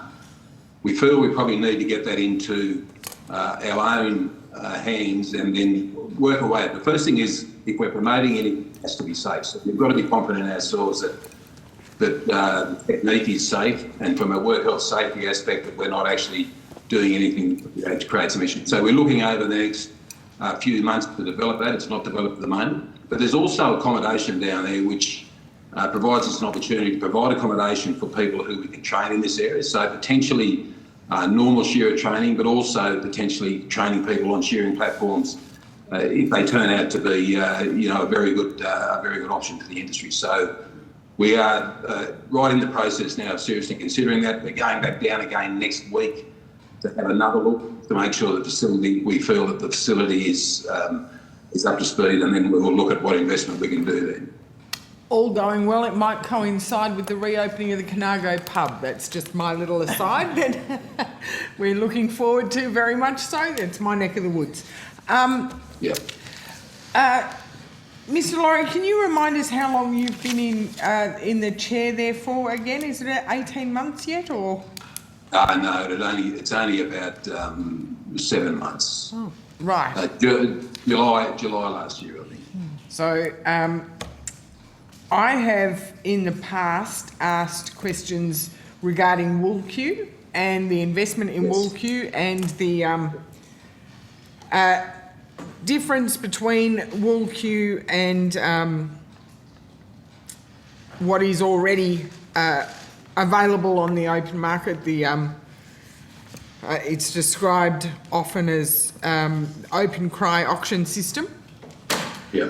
I also acknowledge that the committee itself has asked for briefings on WoolQ and that through that process the Auditor General is now auditing AWI, is that correct? No, we heard that they may do an audit. We're quite happy for them, quite prepared to work with them if they are, but at this stage we haven't had notification of that. Right. In terms of WoolQ, I think I ask this every time, but if you could, and I'm happy to take it on notice, provide an update on the expenditure on Wool Q, including staff time and resources. And are you able to tell us tonight how much wool has been sold on Wool Q? So not just the bales listed, but what has actually been sold since it was launched in 2018? Since it was launched, Senator, or yes, since it was launched. Senator, since launched. So I'll get John to actually go through some of those details on the costs. Wool Q, as we've explained, the Wool Q is development traceability component. There's two components. We're looking at doing the technology now of going to the cell component. We're looking at putting that into the commercial arena so it can be utilised by wool growers. I don't think there's any doubt that the development that AFMA has done, development's been done. It obviously now needs to go into the hands of people who understand marketing and understand how to process that. So that's where we're in that process right now at the moment. And for that reason, for the last 3 or 4 months, we haven't actively been putting any wool on Wool Q to auction. We've actually been discussing different things with partners to try and take it into the commercial arena. I'll get John to give you the Wool Q now. Thank you, Senator Perrin.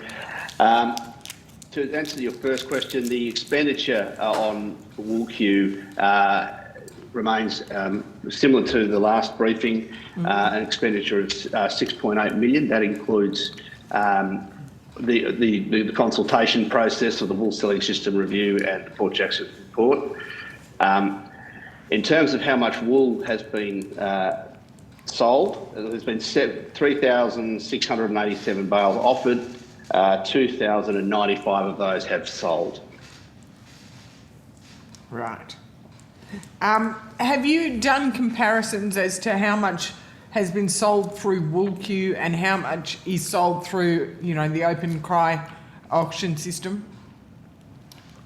Well, not exact ones, but it would be fair to say that the amount of wool sold on Wool Q is insignificant, to say the least, relative to the open cry system, which has been in place for a very long time and is highly efficient. And the other components of Wool Q from previous estimates, you've explained to me that the online trading platform is only one component of it. Yeah. Are we seeing value and returns from the other components, which was also the traceability side of it, and those aspects of the product and the investment, the very significant investment of levy payers' funds? Look, if you go back to the original investment, this has always been a slow burn. This is about a future-proofing exercise for the industry and meeting a longer-term shift in consumer priorities towards provenance and traceability. What we're seeing more recently is we've been involved in a number of meetings which have been facilitated by Wool Producers Australia and Australian Wool Exchange, Australian Wool Testing Authority, and with input from brokers, exporters, and everybody else. I think we're in furious agreement that we have to adopt a traceability platform, primarily to address exotic animal disease outbreak, but also to leverage the commercial opportunity that provenance and traceability presents. So we are now on a steering committee following that report by Wool Producers, commissioned by Wool Producers, and we feel that we're very keen to make the technology available that Wool Q can deliver in this space, and it won't be the only solution, but it'll be certainly, we'd like to think, a pretty major part of the solution in terms of traceability. Right, so that's a little bit different to the impression I got last estimates, whereby the traceability side of Wool Q was one of the predominant features and one of the key features that would be sort of industry leading, and now it's back at a steering committee stage that's actually been driven by Wool Producers and others. So what was the key driver for AWI to invest $6.8 million in WoolQ that I have been told has components and it's not just a trading platform, which there are other trading platforms available. And now it's also not the bee's knees of traceability, it's a component. So I'm just trying to understand, and I know I'm not alone because I keep getting industry stakeholders asking me why nearly $7 million has been put towards developing a product that, by all accounts, could have been met by existing commercially available products. Well, firstly, I'm not sure that there were existing commercially available products. In terms of selling components, there was, and that was certainly the current online selling platform of Auctions Plus. The motivation to develop WoolQ, the genesis of that was a number of people, a number of stakeholder groups in 2014 had approached AWI in relation to wanting to have a review of the traditional selling system and see if greater efficiencies and transparency and competitive tension could be created. That's where it started. They commissioned an independent arm's length panel to conduct that. The panel found a need to, they saw opportunities to create those efficiencies and meet this shifting, consumer demand. And the key recommendation that came out of that was that the Wool Exchange portal, the potential for that to be developed. Then there was a panel of 16 people from right across industry, not AWI, but facilitated by AWI, and there was unanimous support to actually go ahead and build the platform. Now, with any of these things, these are disruptive technologies, and disruption is often quite confronting.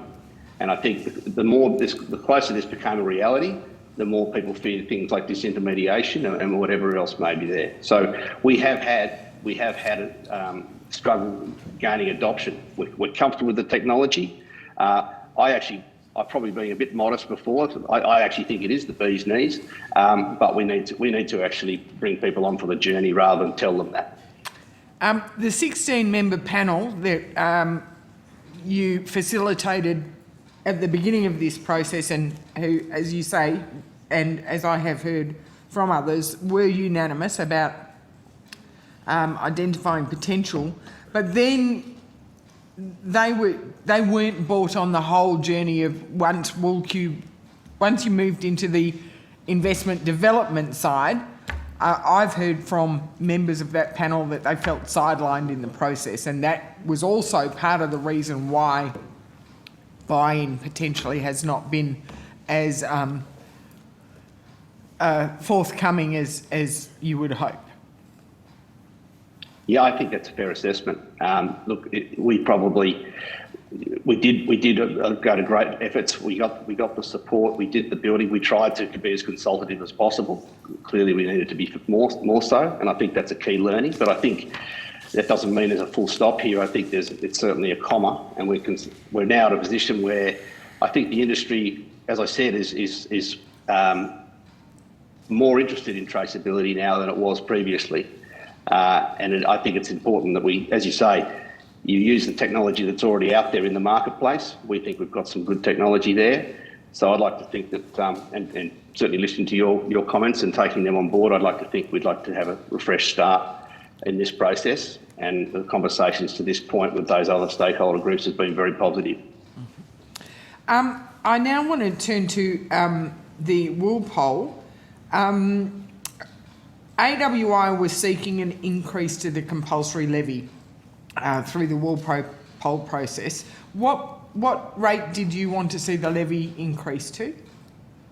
The board were suggesting that 2% levy would be a levy that would allow us to cover off on the things that the industry were asking us to deal with.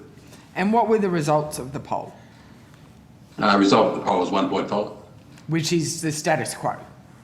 Status quo. So no change. No. Were you surprised by the results? No. What sort of return did you get? Did you monitor the percentage rate of return of the poll, of the votes? It would have been, John, you'd have those numbers. I think it was in the vicinity of 6%. 6% of all ballot papers that got sent out were returned. Oh, no, sorry. Wool poll. Wool poll. Oh, Senator, I might have to take that on notice if I may. So I beg your pardon. We'll get that figure back to you. Yeah. That's fine. The final line of questions I've got, I'm just regarding, as I said in the introduction, the potential for an audit by the Auditor General of Australia. Mr. Laurie, you said you would welcome that. The committee has been copied in on a letter from wool producers to the Auditor General welcoming an audit, and noting that this committee's issues identified for examination were the expenditure on WoolQ, which we've discussed, and AWI also seeking the increase in the compulsory levy. Wool producers would also like to see the terms of reference expanded to include an audit of the governance and financial management of AWI. Would you also welcome the audit to expand into those areas? Look, Senator, we have an annual audit. We have a review every 2 or 3 years that are looking at these things regularly. We've been very happy to participate in all of the reviews that have gone on. We are very happy to participate in the audit that goes on an annual basis. I can't see any reason why we wouldn't be happy to participate in an audit if the Auditor's Office wants to do one. I mean, we're... And would that extend to, because I know in past estimates, and this committee was seeking a private briefing on the Port Jackson report into WoolQ, and that's one of the key reasons why we've still got so many questions. Would you be prepared to provide that review to the Auditor General if so requested?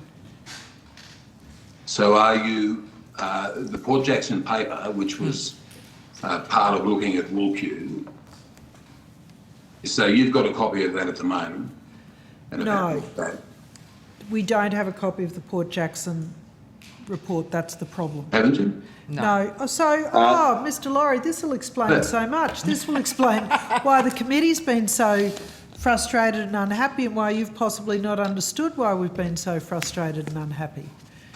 So, just briefly, we asked to see a copy of that report, and the board came to a briefing where they told us that we couldn't see the report, and we said, but we're inquiring into the expenditure of government money which you've received to pay for this report, and we were told no, we couldn't see it. And that's when we said, right, well, perhaps the ANAO needs to look at you. So, right, that's fine. So what happens on that Port Jackson paper? The Port Jackson paper, we didn't supply to begin with because the company that wrote the paper didn't want to supply it.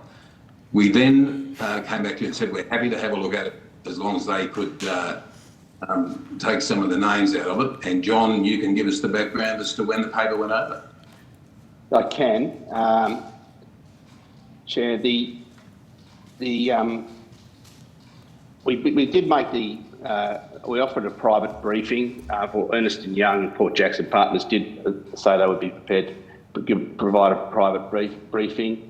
On the 26th of October, AWI again offered the committee the in-camera briefing during the Senate estimates hearing. And then on the 16th of November, myself and one of my staff members, we met with Ernst & Young to discuss the potential of providing a redacted version. And then on the 29th of November, we provided a very minorly redacted version to the Senate's Secretary. Sorry, that was on the 10th of December. We provided the redacted version to the RRAT committee. Right, okay.